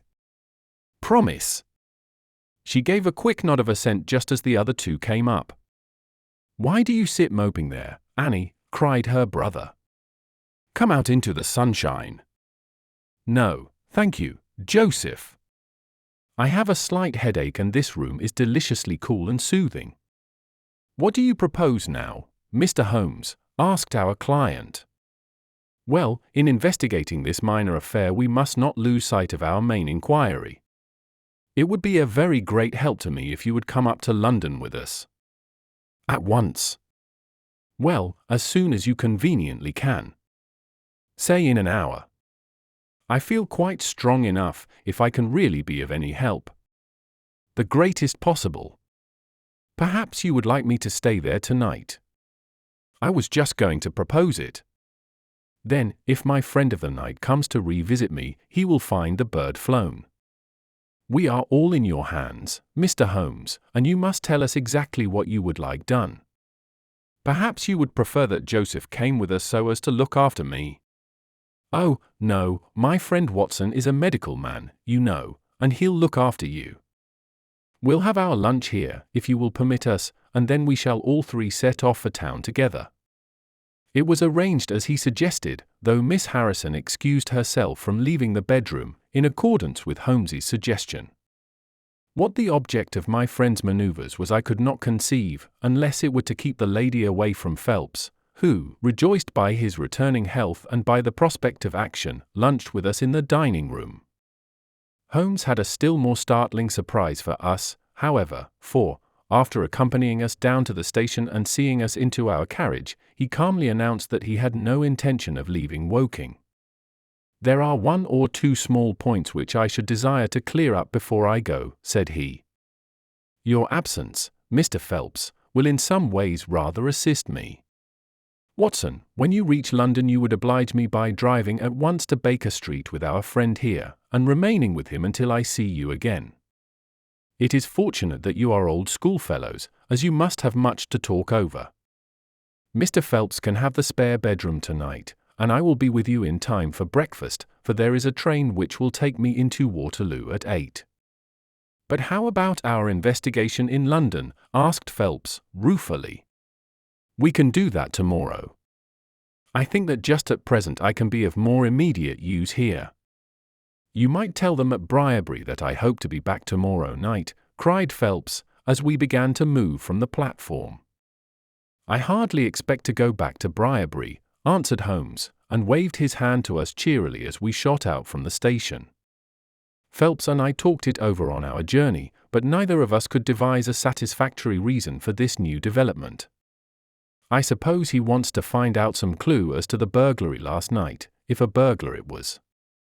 For myself, I don't believe it was an ordinary thief." "What is your own idea, then?" Upon my word, you may put it down to my weak nerves or not, but I believe there is some deep political intrigue going on around me, and that for some reason that passes my understanding my life is aimed at by the conspirators. It sounds high-flown and absurd, but consider the facts. Why should a thief try to break in at a bedroom window, where there could be no hope of any plunder, and why should he come with a long knife in his hand?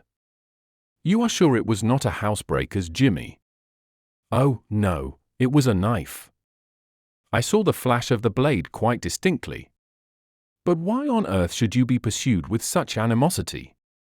Ah, that is the question. Well, if Holmes takes the same view, that would account for his action, would it not? Presuming that your theory is correct, if he can lay his hands upon the man who threatened you last night, he will have gone a long way towards finding who took the Naval Treaty. It is absurd to suppose that you have two enemies, one of whom robs you, while the other threatens your life. But Holmes said that he was not going to Briarbury. I have known him for some time, said I, but I never knew him do anything yet without a very good reason, and with that our conversation drifted off onto other topics. But it was a weary day for me. Phelps was still weak after his long illness, and his misfortune made him querulous and nervous. In vain I endeavored to interest him in Afghanistan, in India, in social questions, in anything which might take his mind out of the groove. He would always come back to his lost treaty, wondering, guessing, speculating, as to what Holmes was doing, what steps Lord Holdhurst was taking, what news we should have in the morning. As the evening wore on, his excitement became quite painful. "You have implicit faith in Holmes?" he asked. "I have seen him do some remarkable things. But he never brought light into anything quite so dark as this." "Oh, yes, I have known him solve questions which presented fewer clues than yours. But not where such large interests are at stake." "I don't know that. To my certain knowledge he has acted on behalf of 3 of the reigning houses of Europe in very vital matters." "But you know him well, Watson." "He is such an inscrutable fellow that I never quite know what to make of him." "Do you think he is hopeful? Do you think he expects to make a success of it?" "He has said nothing." "That is a bad sign." "On the contrary, I have noticed that when he is off the trail he generally says so. It is when he is on a scent and is not quite absolutely sure yet that it is the right one that he is most taciturn. Now, my dear fellow, we can't help matters by making ourselves nervous about them, so let me implore you to go to bed and so be fresh for whatever may await us tomorrow." I was able at last to persuade my companion to take my advice, though I knew from his excited manner that there was not much hope of sleep for him. Indeed, his mood was infectious, for I lay tossing half the night myself, brooding over this strange problem, and inventing 100 theories, each of which was more impossible than the last. Why had Holmes remained at Woking? Why had he asked Miss Harrison to remain in the sick-room all day? Why had he been so careful not to inform the people at Briarbury that he intended to remain near them? I cudgelled my brains until I fell asleep in the endeavour to find some explanation which would cover all these facts. It was 7 o'clock when I awoke, and I set off at once for Phelps's room, to find him haggard and spent after a sleepless night. His first question was whether Holmes had arrived yet.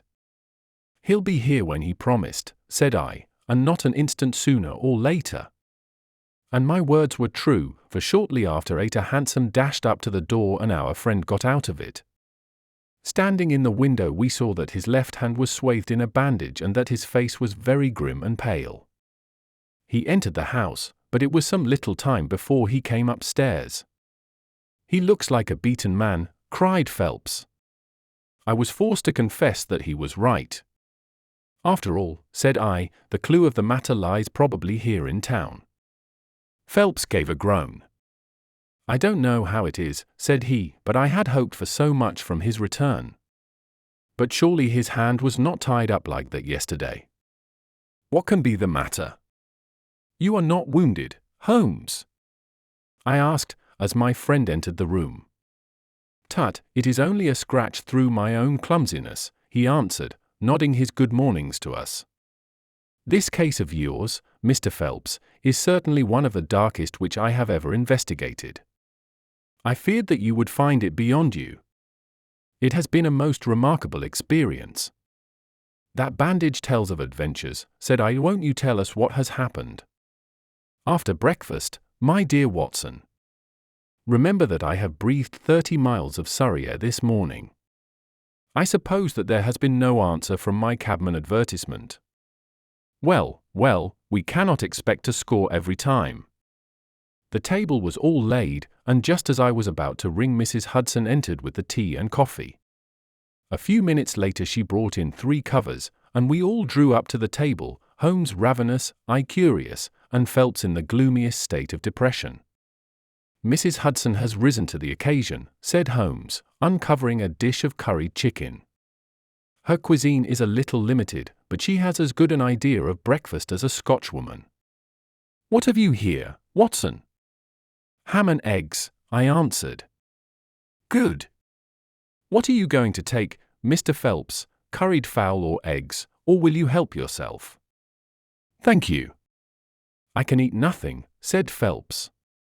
Oh, come. Try the dish before you. Thank you, I would really rather not. Well, then, said Holmes, with a mischievous twinkle, I suppose that you have no objection to helping me. Phelps raised the cover, and as he did so he uttered a scream, and sat there staring with a face as white as the plate upon which he looked. Across the centre of it was lying a little cylinder of blue-grey paper. He caught it up, devoured it with his eyes, and then danced madly about the room, pressing it to his bosom and shrieking out in his delight. Then he fell back into an armchair so limp and exhausted with his own emotions that we had to pour brandy down his throat to keep him from fainting. There, said Holmes, soothing, patting him upon the shoulder. It was too bad to spring it on you like this, but Watson here will tell you that I never can resist a touch of the dramatic. Phelps seized his hand and kissed it. God bless you, he cried. You have saved my honor. Well, my own was at stake, you know, said Holmes. I assure you it is just as hateful to me to fail in a case as it can be to you to blunder over a commission. Phelps thrust away the precious document into the innermost pocket of his coat. I have not the heart to interrupt your breakfast any further, and yet I am dying to know how you got it and where it was. Sherlock Holmes swallowed a cup of coffee and turned his attention to the ham and eggs. Then he rose, lit his pipe, and settled himself down into his chair. I'll tell you what I did first, and how I came to do it afterwards, said he.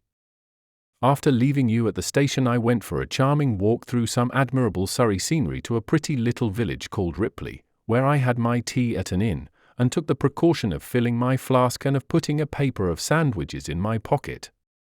There I remained until evening, when I set off for Woking again, and found myself in the high road outside Briarbury just after sunset. Well, I waited until the road was clear, it is never a very frequented one at any time, I fancy, and then I clambered over the fence into the grounds. Surely the gate was open, ejaculated Phelps. Yes, but I have a peculiar taste in these matters.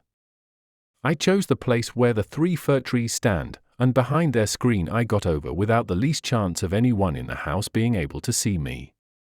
I crouched down among the bushes on the other side, and crawled from one to the other, witness the disreputable state of my trouser knees, until I had reached the clump of rhododendrons just opposite to your bedroom window.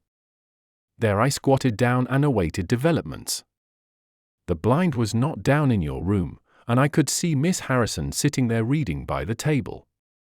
It was 10:15 when she closed her book, fastened the shutters, and retired. I heard her shut the door, and felt quite sure that she had turned the key in the lock. The key? Ejaculated Phelps. Yes, I had given Miss Harrison instructions to lock the door on the outside and take the key with her when she went to bed. She carried out every one of my injunctions to the letter, and certainly without her cooperation you would not have that paper in your coat pocket. She departed then and the lights went out, and I was left squatting in the rhododendron bush. The night was fine, but still it was a very weary vigil. Of course, it has the sort of excitement about it that the sportsman feels when he lies beside the watercourse and waits for the big game. It was very long, though, almost as long, Watson, as when you and I waited in that deadly room when we looked into the little problem of the speckled band. There was a church clock down at Woking which struck the quarters, and I thought more than once that it had stopped. At last, however, about 2 in the morning, I suddenly heard the gentle sound of a bolt being pushed back and the creaking of a key. A moment later the servant's door was opened, and Mr. Joseph Harrison stepped out into the moonlight. "Joseph!" ejaculated Phelps. He was bareheaded, but he had a black coat thrown over his shoulder so that he could conceal his face in an instant if there were any alarm. He walked on tiptoe under the shadow of the wall, and when he reached the window he worked a long-bladed knife through the sash and pushed back the catch. Then he flung open the window, and putting his knife through the crack in the shutters, he thrust the bar up and swung them open. From where I lay I had a perfect view of the inside of the room and of every one of his movements. He lit the 2 candles which stood upon the mantelpiece, and then he proceeded to turn back the corner of the carpet in the neighborhood of the door. Presently he stopped and picked out a square piece of board, such as is usually left to enable plumbers to get at the joints of the gas pipes. This one covered, as a matter of fact, the T-joint which gives off the pipe which supplies the kitchen underneath. Out of this hiding place he drew that little cylinder of paper, pushed down the board, rearranged the carpet, blew out the candles, and walked straight into my arms as I stood waiting for him outside the window. Well, he has rather more viciousness than I gave him credit for, has Master Joseph. He flew at me with his knife, and I had to grasp him twice, and got a cut over the knuckles, before I had the upper hand of him. He looked murder out of the only eye he could see with when we had finished, but he listened to reason and gave up the papers. Having got them I let my man go, but I wired full particulars to Forbes this morning. If he is quick enough to catch his bird, well and good. But if, as I shrewdly suspect, he finds the nest empty before he gets there, why, all the better for the government. I fancy that Lord Holdhurst for one, and Mr. Percy Phelps for another, would very much rather that the affair never got as far as a police court. My God, gasped our client. Do you tell me that during these long 10 weeks of agony the stolen papers were within the very room with me all the time? So it was. And Joseph? Joseph a villain and a thief? Hum. I am afraid Joseph's character is a rather deeper and more dangerous one than one might judge from his appearance. From what I have heard from him this morning, I gather that he has lost heavily in dabbling with stocks, and that he is ready to do anything on earth to better his fortunes. Being an absolutely selfish man, when a chance presented itself he did not allow either his sister's happiness or your reputation to hold his hand. Percy Phelps sank back in his chair. My head whirls, said he. Your words have dazed me. The principal difficulty in your case, remarked Holmes, in his didactic fashion, lay in the fact of there being too much evidence. What was vital was overlaid and hidden by what was irrelevant. Of all the facts which were presented to us we had to pick just those which we deemed to be essential, and then piece them together in their order, so as to reconstruct this very remarkable chain of events. I had already begun to suspect Joseph, from the fact that you had intended to travel home with him that night, and that therefore it was a likely enough thing that he should call for you, knowing the Foreign Office well, upon his way. When I heard that some one had been so anxious to get into the bedroom, in which no one but Joseph could have concealed anything, you told us in your narrative how you had turned Joseph out when you arrived with the doctor. My suspicions all changed to certainties, especially as the attempt was made on the first night upon which the nurse was absent, showing that the intruder was well acquainted with the ways of the house. How blind I have been! The facts of the case, as far as I have worked them out, are these. This Joseph Harrison entered the office through the Charles Street door, and knowing his way he walked straight into your room the instant after you left it. Finding no one there he promptly rang the bell, and at the instant that he did so his eyes caught the paper upon the table. A glance showed him that chance had put in his way a state document of immense value, and in an instant he had thrust it into his pocket and was gone. A few minutes elapsed, as you remember, before the sleepy commissionaire drew your attention to the bell, and those were just enough to give the thief time to make his escape. He made his way to Woking by the first train, and having examined his booty and assured himself that it really was of immense value, he had concealed it in what he thought was a very safe place, with the intention of taking it out again in a day or two, and carrying it to the French embassy, or wherever he thought that a long price was to be had. Then came your sudden return. He, without a moment's warning, was bundled out of his room, and from that time onward there were always at least two of you there to prevent him from regaining his treasure. The situation to him must have been a maddening one. But at last he thought he saw his chance. He tried to steal in, but was baffled by your wakefulness. You remember that you did not take your usual draught that night. I remember.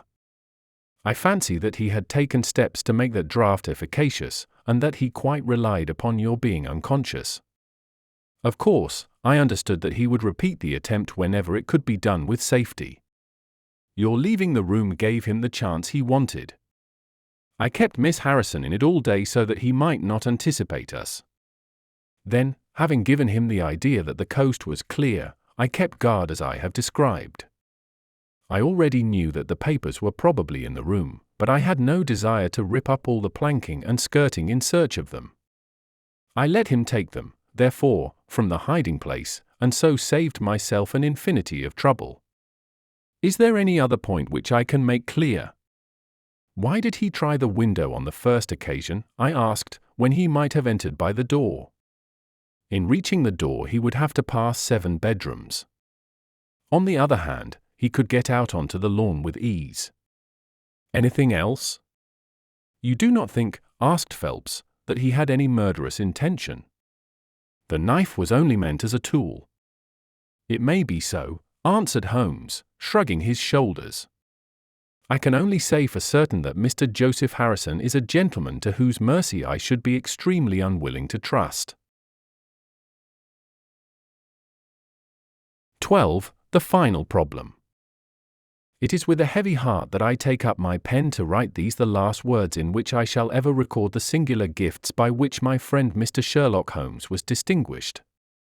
In an incoherent and, as I deeply feel, an entirely inadequate fashion, I have endeavored to give some account of my strange experiences in his company from the chance which first brought us together at the period of the study in Scarlet, up to the time of his interference in the matter of the Naval Treaty, an interference which had the unquestionable effect of preventing a serious international complication. It was my intention to have stopped there, and to have said nothing of that event which has created a void in my life which the lapse of 2 years has done little to fill. My hand has been forced, however, by the recent letters in which Colonel James Moriarty defends the memory of his brother, and I have no choice but to lay the facts before the public exactly as they occurred. I alone know the absolute truth of the matter, and I am satisfied that the time has come when no good purpose is to be served by its suppression. As far as I know, there have been only 3 accounts in the public press, that in the Journal de Genève on May 6, 1891, the Reuters despatch in the English papers on May 7, and finally the recent letter to which I have alluded. Of these the first and second were extremely condensed, while the last is, as I shall now show, an absolute perversion of the facts. It lies with me to tell for the first time what really took place between Professor Moriarty and Mr. Sherlock Holmes. It may be remembered that after my marriage, and my subsequent start in private practice, the very intimate relations which had existed between Holmes and myself became to some extent modified. He still came to me from time to time when he desired a companion in his investigation, but these occasions grew more and more seldom, until I find that in the year 1890 there were only 3 cases of which I retain any record.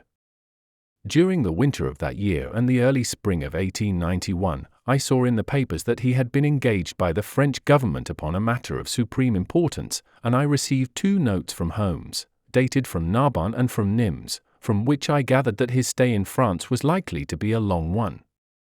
It was with some surprise, therefore, that I saw him walk into my consulting room upon the evening of the 24th of April. It struck me that he was looking even paler and thinner than usual. Yes, I have been using myself up rather too freely, he remarked, in answer to my look rather than to my words, "I have been a little pressed of late. Have you any objection to my closing your shutters?" The only light in the room came from the lamp upon the table at which I had been reading.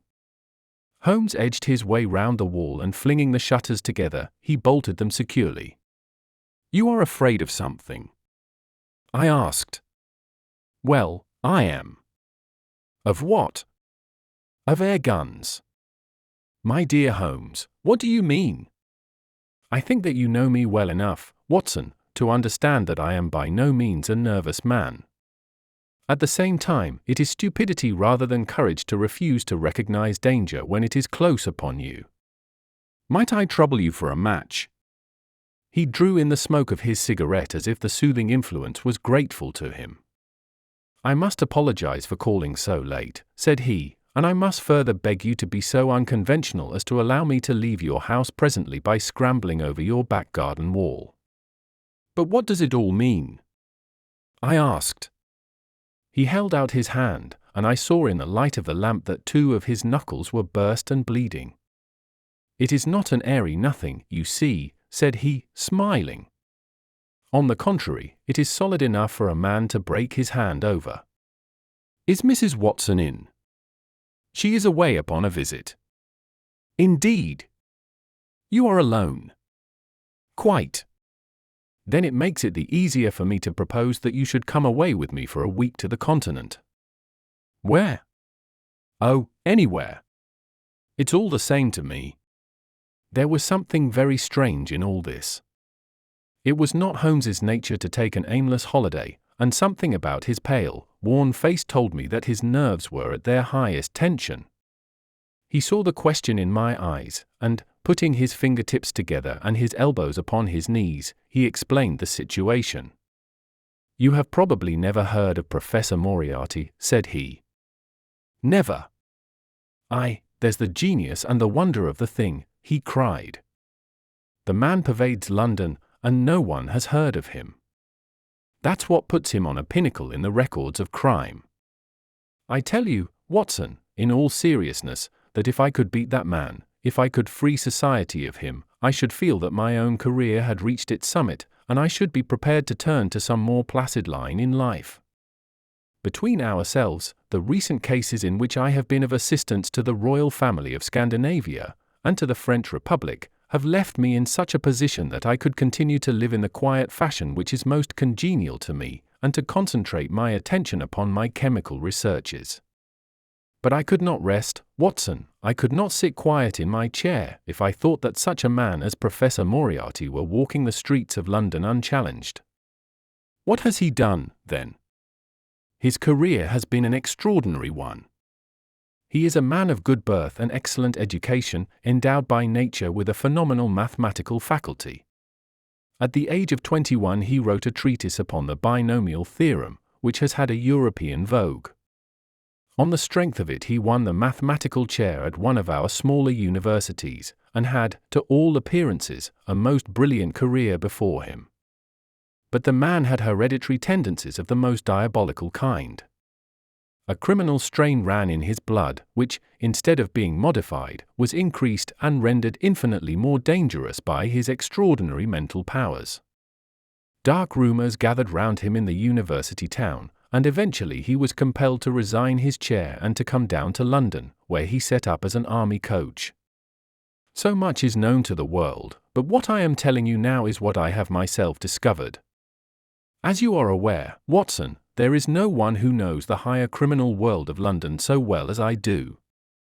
For years past I have continually been conscious of some power behind the malefactor, some deep organizing power which forever stands in the way of the law, and throws its shield over the wrongdoer.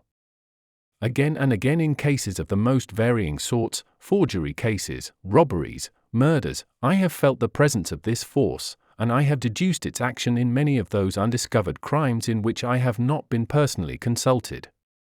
For years I have endeavored to break through the veil which shrouded it, and at last the time came when I seized my thread and followed it, until it led me, after 1,000 cunning windings, to ex-Professor Moriarty of mathematical celebrity. He is the Napoleon of crime, Watson. He is the organizer of half that is evil and of nearly all that is undetected in this great city. He is a genius, a philosopher, an abstract thinker. He has a brain of the first order. He sits motionless, like a spider in the center of its web, but that web has 1,000 radiations, and he knows well every quiver of each of them. He does little himself. He only plans. But his agents are numerous and splendidly organized.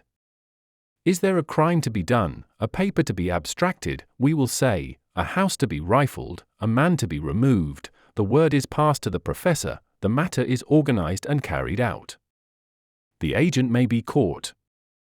In that case money is found for his bail or his defense.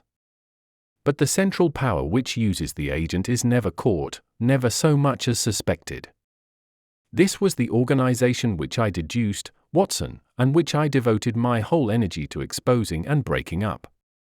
But the professor was fenced round with safeguards so cunningly devised that, do what I would, it seemed impossible to get evidence which would convict in a court of law. You know my powers, my dear Watson, and yet at the end of 3 months I was forced to confess that I had at last met an antagonist who was my intellectual equal. My horror at his crimes was lost in my admiration at his skill. But at last he made a trip, only a little trip, but it was more than he could afford when I was so close upon him. I had my chance, and, starting from that point, I have woven my net round him until now it is all ready to close. In 3 days, that is to say, on Monday next, matters will be ripe, and the professor, with all the principal members of his gang, will be in the hands of the police. Then will come the greatest criminal trial of the century, the clearing up of over 40 mysteries, and the rope for all of them, but if we move at all prematurely, you understand, they may slip out of our hands even at the last moment. Now, if I could have done this without the knowledge of Professor Moriarty, all would have been well. But he was too wily for that. He saw every step which I took to draw my toils round him. Again and again he strove to break away, but I as often headed him off. I tell you, my friend, that if a detailed account of that silent contest could be written, it would take its place as the most brilliant bit of thrust and parry work in the history of detection. Never have I risen to such a height, and never have I been so hard pressed by an opponent. He cut deep, and yet I just undercut him. This morning the last steps were taken, and 3 days only were wanted to complete the business. I was sitting in my room thinking the matter over, when the door opened and Professor Moriarty stood before me. My nerves are fairly proof, Watson, but I must confess to a start when I saw the very man who had been so much in my thoughts standing there on my threshold. His appearance was quite familiar to me. He is extremely tall and thin, his forehead domes out in a white curve, and his 2 eyes are deeply sunken in his head. He is clean-shaven, pale, and ascetic-looking, retaining something of the professor in his features. His shoulders are rounded from much study, and his face protrudes forward, and is forever slowly oscillating from side to side in a curiously reptilian fashion. He peered at me with great curiosity in his puckered eyes. "You have less frontal development than I should have expected," said he, at last. "It is a dangerous habit to finger loaded firearms in the pocket of one's dressing gown." The fact is that upon his entrance I had instantly recognized the extreme personal danger in which I lay. The only conceivable escape for him lay in silencing my tongue. In an instant I had slipped the revolver from the drawer into my pocket, and was covering him through the cloth. At his remark I drew the weapon out and laid it cocked upon the table. He still smiled and blinked, but there was something about his eyes which made me feel very glad that I had it there. "You evidently don't know me," said he. "On the contrary," I answered, "I think it is fairly evident that I do. Pray take a chair. I can spare you 5 minutes if you have anything to say." "All that I have to say has already crossed your mind," said he. "Then possibly my answer has crossed yours," I replied. "You stand fast." "Absolutely." He clapped his hand into his pocket, and I raised the pistol from the table. But he merely drew out a memorandum book in which he had scribbled some dates. You crossed my path on the 4th of January, said he. On the 23rd you incommoded me. By the middle of February I was seriously inconvenienced by you. At the end of March I was absolutely hampered in my plans, and now, at the close of April, I find myself placed in such a position through your continual persecution that I am in positive danger of losing my liberty. The situation is becoming an impossible one. Have you any suggestion to make? I asked. You must drop it, Mr. Holmes, said he, swaying his face about. You really must, you know. After Monday, said I. Tut, tut, said he. I am quite sure that a man of your intelligence will see that there can be but one outcome to this affair.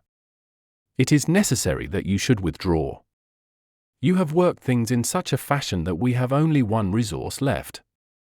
It has been an intellectual treat to me to see the way in which you have grappled with this affair, and I say, unaffectedly, that it would be a grief to me to be forced to take any extreme measure. You smile, sir, but I assure you that it really would. Danger is part of my trade, I remarked. That is not danger, said he. It is inevitable destruction. You stand in the way not merely of an individual, but of a mighty organization, the full extent of which you, with all your cleverness, have been unable to realize. You must stand clear, Mr. Holmes, or be trodden underfoot. I am afraid, said I, rising, that in the pleasure of this conversation I am neglecting business of importance which awaits me elsewhere. He rose also and looked at me in silence, shaking his head sadly. Well, well, said he, at last. It seems a pity, but I have done what I could. I know every move of your game. You can do nothing before Monday. It has been a duel between you and me, Mr. Holmes. You hope to place me in the dock. I tell you that I will never stand in the dock. You hope to beat me. I tell you that you will never beat me. If you are clever enough to bring destruction upon me, rest assured that I shall do as much to you. You have paid me several compliments, Mr. Moriarty, said I. Let me pay you one in return when I say that if I were assured of the former eventuality I would, in the interests of the public, cheerfully accept the latter. I can promise you the one, but not the other, he snarled, and so turned his rounded back upon me, and went peering and blinking out of the room. That was my singular interview with Professor Moriarty. I confess that it left an unpleasant effect upon my mind. His soft, precise fashion of speech leaves a conviction of sincerity which a mere bully could not produce. Of course, you will say, why not take police precautions against him? The reason is that I am well convinced that it is from his agents the blow will fall. I have the best proofs that it would be so. You have already been assaulted. My dear Watson, Professor Moriarty is not a man who lets the grass grow under his feet. I went out about midday to transact some business in Oxford Street. As I passed the corner which leads from Bentinck Street onto the Welbeck Street crossing, a two-horse van furiously driven whizzed round and was on me like a flash. I sprang for the footpath and saved myself by the fraction of a second. The van dashed round by Marylebone Lane and was gone in an instant. I kept to the pavement after that, Watson, but as I walked down Vere Street a brick came down from the roof of one of the houses, and was shattered to fragments at my feet. I called the police and had the place examined. There were slates and bricks piled up on the roof preparatory to some repairs, and they would have me believe that the wind had toppled over one of these. Of course I knew better, but I could prove nothing. I took a cab after that and reached my brother's rooms in Pall Mall, where I spent the day. Now I have come round to you, and on my way I was attacked by a rough with a bludgeon. I knocked him down, and the police have him in custody, but I can tell you with the most absolute confidence that no possible connection will ever be traced between the gentleman upon whose front teeth I have barked my knuckles and the retiring mathematical coach, who is, I dare say, working out problems upon a blackboard 10 miles away. You will not wonder, Watson, that my first act on entering your rooms was to close your shutters, and that I have been compelled to ask your permission to leave the house by some less conspicuous exit than the front door. I had often admired my friend's courage, but never more than now, as he sat quietly checking off a series of incidents which must have combined to make up a day of horror. "You will spend the night here?" I said. "No, my friend, you might find me a dangerous guest. I have my plans laid, and all will be well. Matters have gone so far now that they can move without my help as far as the arrest goes, though my presence is necessary for a conviction. It is obvious, therefore, that I cannot do better than get away for the few days which remain before the police are at liberty to act. It would be a great pleasure to me, therefore, if you could come on to the continent with me. The practice is quiet," said I, "and I have an accommodating neighbor. I should be glad to come. And to start tomorrow morning, if necessary." "Oh yes, it is most necessary." "Then these are your instructions, and I beg, my dear Watson, that you will obey them to the letter, for you are now playing a double-handed game with me against the cleverest rogue and the most powerful syndicate of criminals in Europe. Now listen. You will dispatch whatever luggage you intend to take by a trusty messenger unaddressed to Victoria tonight. In the morning you will send for a hansom, desiring your man to take neither the first nor the second which may present itself. Into this hansom you will jump, and you will drive to the Strand end of the Lowther Arcade, handing the address to the cabman upon a slip of paper, with a request that he will not throw it away. Have your fare ready, and the instant that your cab stops, dash through the arcade, timing yourself to reach the other side at 9:15. You will find a small brougham waiting close to the curb, driven by a fellow with a heavy black cloak tipped at the collar with red.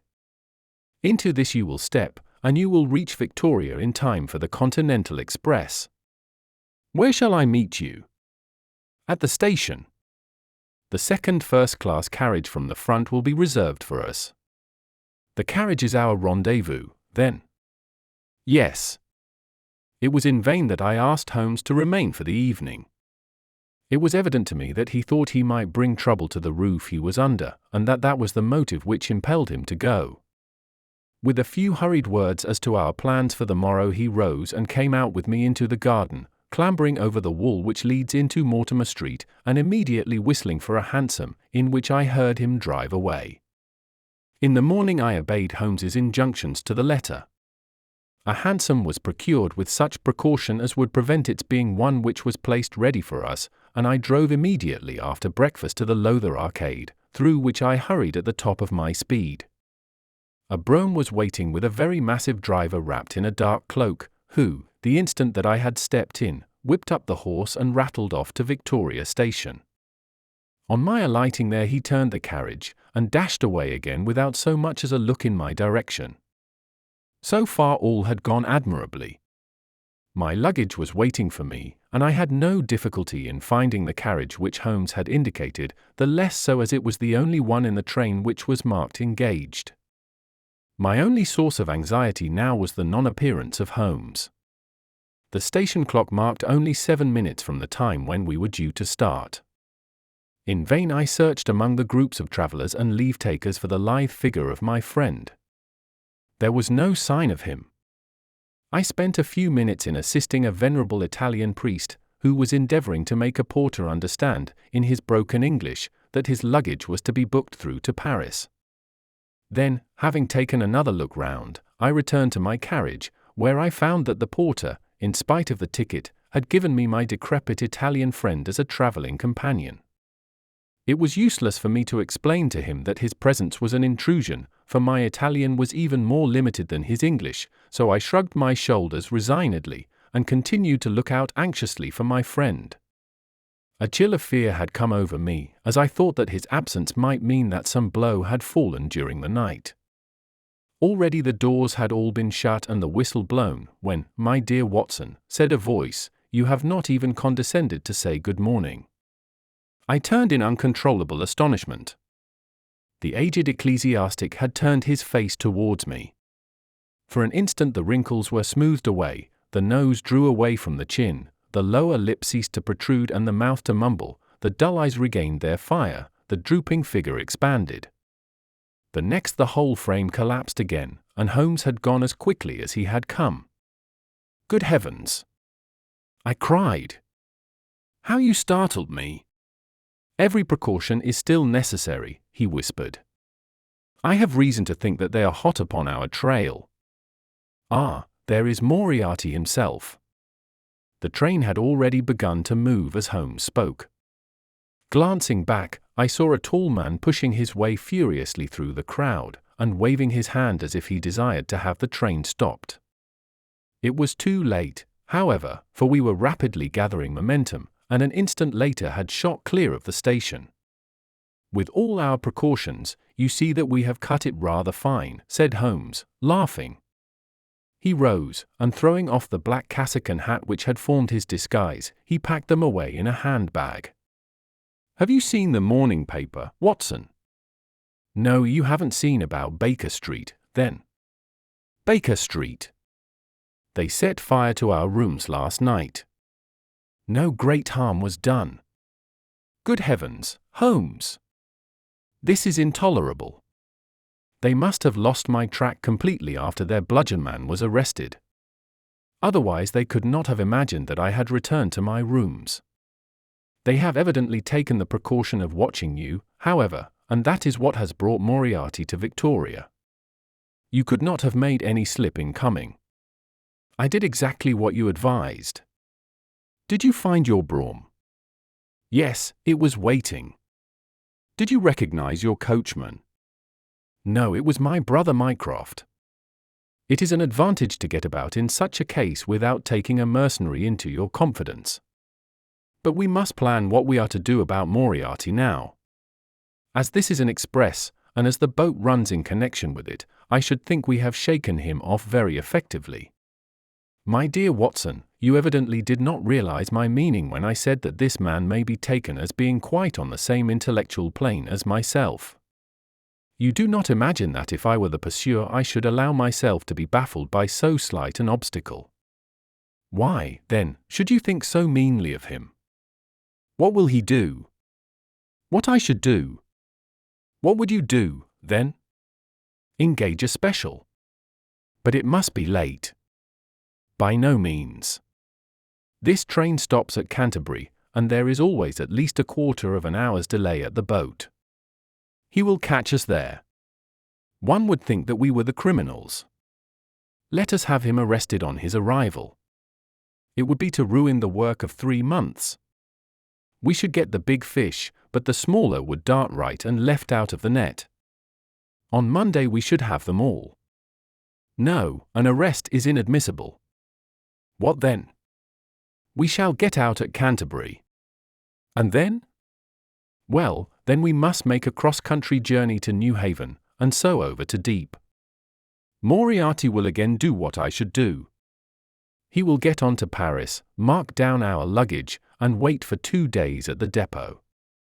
In the meantime we shall treat ourselves to a couple of carpet bags, encourage the manufactures of the countries through which we travel, and make our way at our leisure into Switzerland, via Luxembourg and Basel.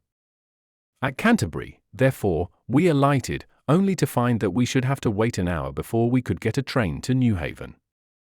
I was still looking rather ruefully after the rapidly disappearing luggage van which contained my wardrobe, when Holmes pulled my sleeve and pointed up the line. Already, you see, said he. Far away, from among the Kentish woods there rose a thin spray of smoke. A minute later a carriage and engine could be seen flying along the open curve which leads to the station. We had hardly time to take our place behind a pile of luggage when it passed with a rattle and a roar, beating a blast of hot air into our faces. There he goes, said Holmes, as we watched the carriage swing and rock over the points. There are limits, you see, to our friend's intelligence. It would have been a coup de maître had he deduced what I would deduce and acted accordingly. And what would he have done had he overtaken us? There cannot be the least doubt that he would have made a murderous attack upon me. It is, however, a game at which two may play. The question now is whether we should take a premature lunch here, or run our chance of starving before we reach the buffet at Newhaven. We made our way to Brussels that night and spent 2 days there, moving on upon the 3rd day as far as Strasbourg. On the Monday morning Holmes had telegraphed to the London police, and in the evening we found a reply waiting for us at our hotel. Holmes tore it open and then with a bitter curse hurled it into the grate. "I might have known it," he groaned. "He has escaped. Moriarty. They have secured the whole gang with the exception of him. He has given them the slip. Of course, when I had left the country there was no one to cope with him. But I did think that I had put the game in their hands. I think that you had better return to England, Watson." "Why?" "Because you will find me a dangerous companion now. This man's occupation is gone. He is lost if he returns to London.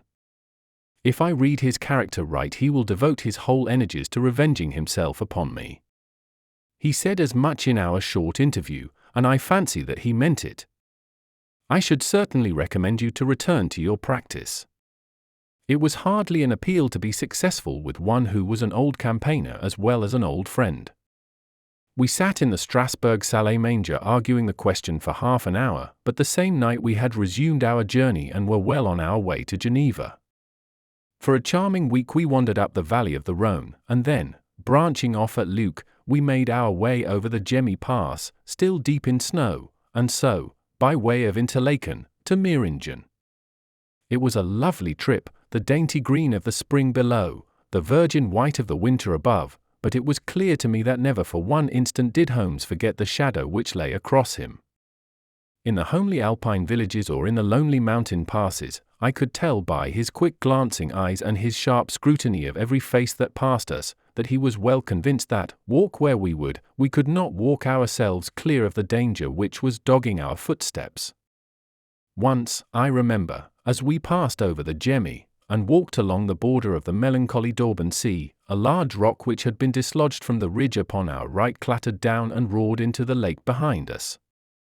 In an instant Holmes had raced up onto the ridge, and, standing upon a lofty pinnacle, craned his neck in every direction. It was in vain that our guide assured him that a fall of stones was a common chance in the springtime at that spot. He said nothing, but he smiled at me with the air of a man who sees the fulfillment of that which he had expected.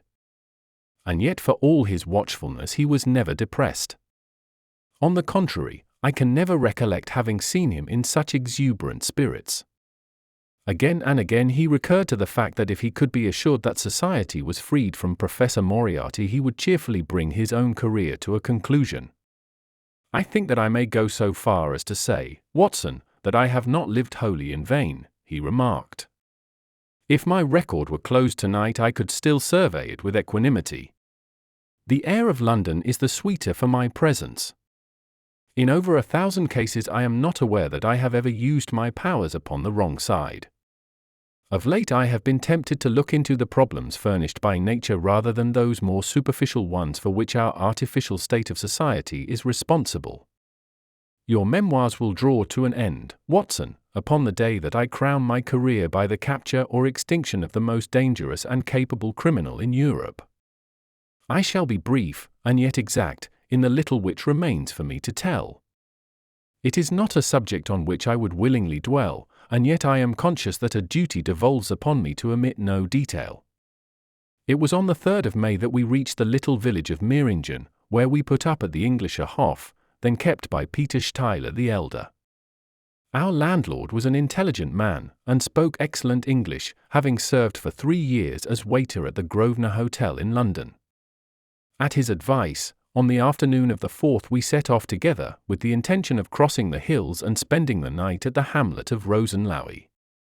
We had strict injunctions, however, on no account to pass the falls of Reichenbach, which are about halfway up the hill, without making a small detour to see them. It is indeed a fearful place. The torrent, swollen by the melting snow, plunges into a tremendous abyss, from which the spray rolls up like the smoke from a burning house. The shaft into which the river hurls itself is an immense chasm, lined by glistening coal-black rock, and narrowing into a creaming, boiling pit of incalculable depth, which brims over and shoots the stream onward over its jagged lip. The long sweep of green water roaring forever down, and the thick flickering curtain of spray hissing forever upward, turn a man giddy with their constant whirl and clamor. We stood near the edge, peering down at the gleam of the breaking water far below us against the black rocks, and listening to the half-human shout which came booming up with the spray out of the abyss.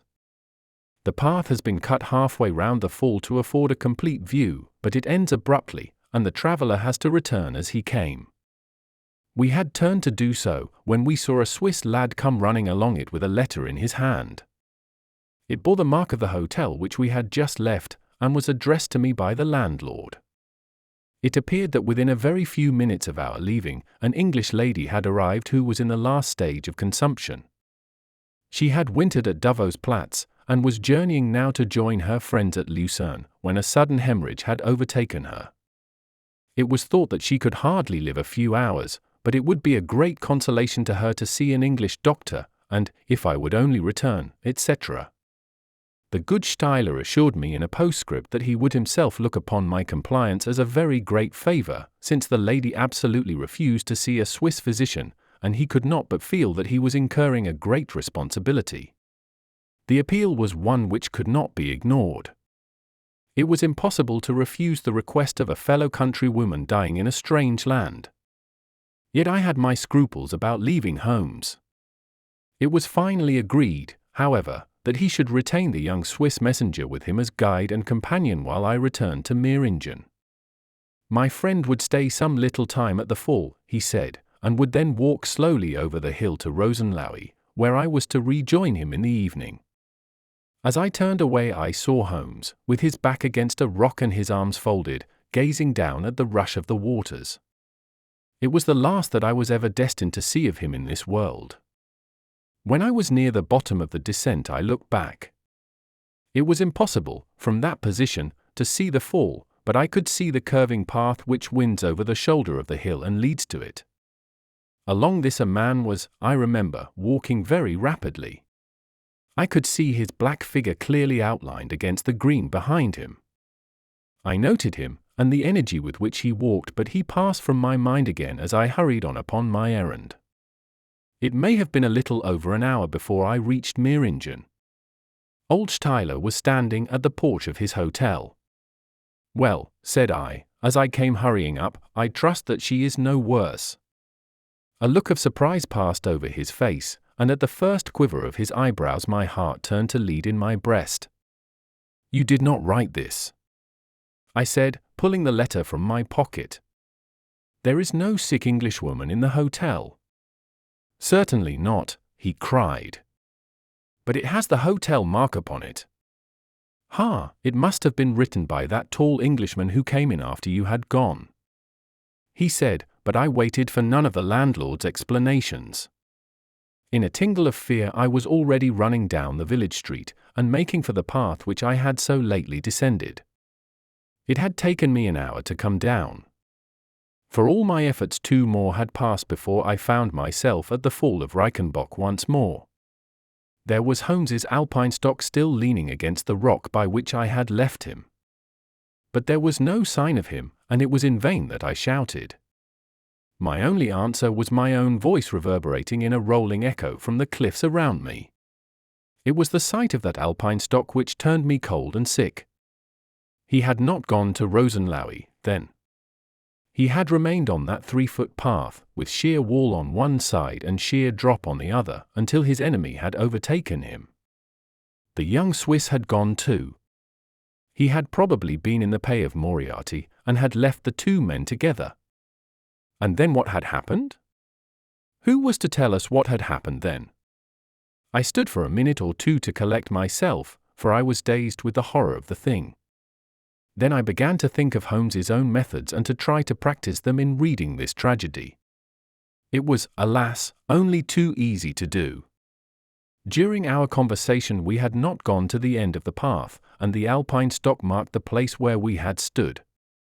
The blackish soil is kept forever soft by the incessant drift of spray, and a bird would leave its tread upon it.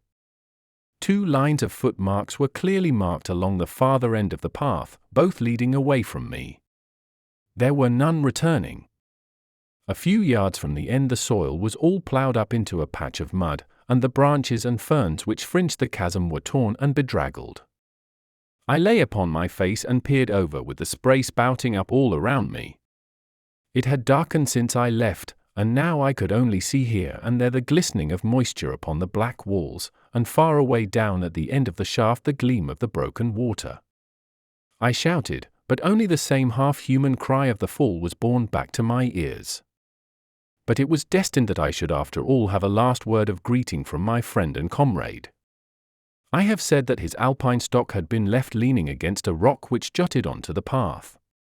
From the top of this boulder the gleam of something bright caught my eye, and, raising my hand, I found that it came from the silver cigarette case which he used to carry.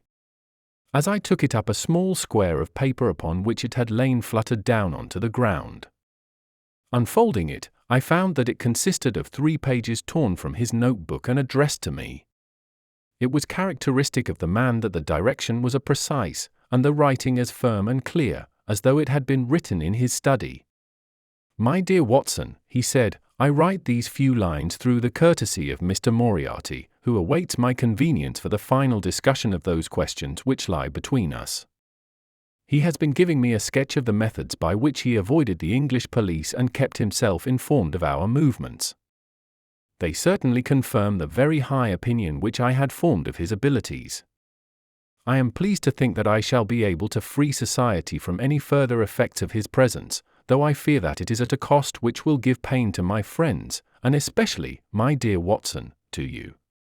I have already explained to you, however, that my career had in any case reached its crisis, and that no possible conclusion to it could be more congenial to me than this. Indeed, if I may make a full confession to you, I was quite convinced that the letter from Meiringen was a hoax, and I allowed you to depart on that errand under the persuasion that some development of this sort would follow. Tell Inspector Patterson that the papers which he needs to convict the gang are in Pigeonhole M, done up in a blue envelope and inscribed Moriarty. I made every disposition of my property before leaving England, and handed it to my brother Mycroft. Pray give my greetings to Mrs. Watson, and believe me to be, my dear fellow, very sincerely yours, Sherlock Holmes.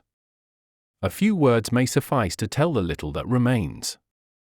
An examination by experts leaves little doubt that a personal contest between the 2 men ended, as it could hardly fail to end in such a situation, in their reeling over, locked in each other's arms. Any attempt at recovering the bodies was absolutely hopeless, and there, deep down in that dreadful cauldron of swirling water and seething foam, will lie for all time the most dangerous criminal and the foremost champion of the law of their generation.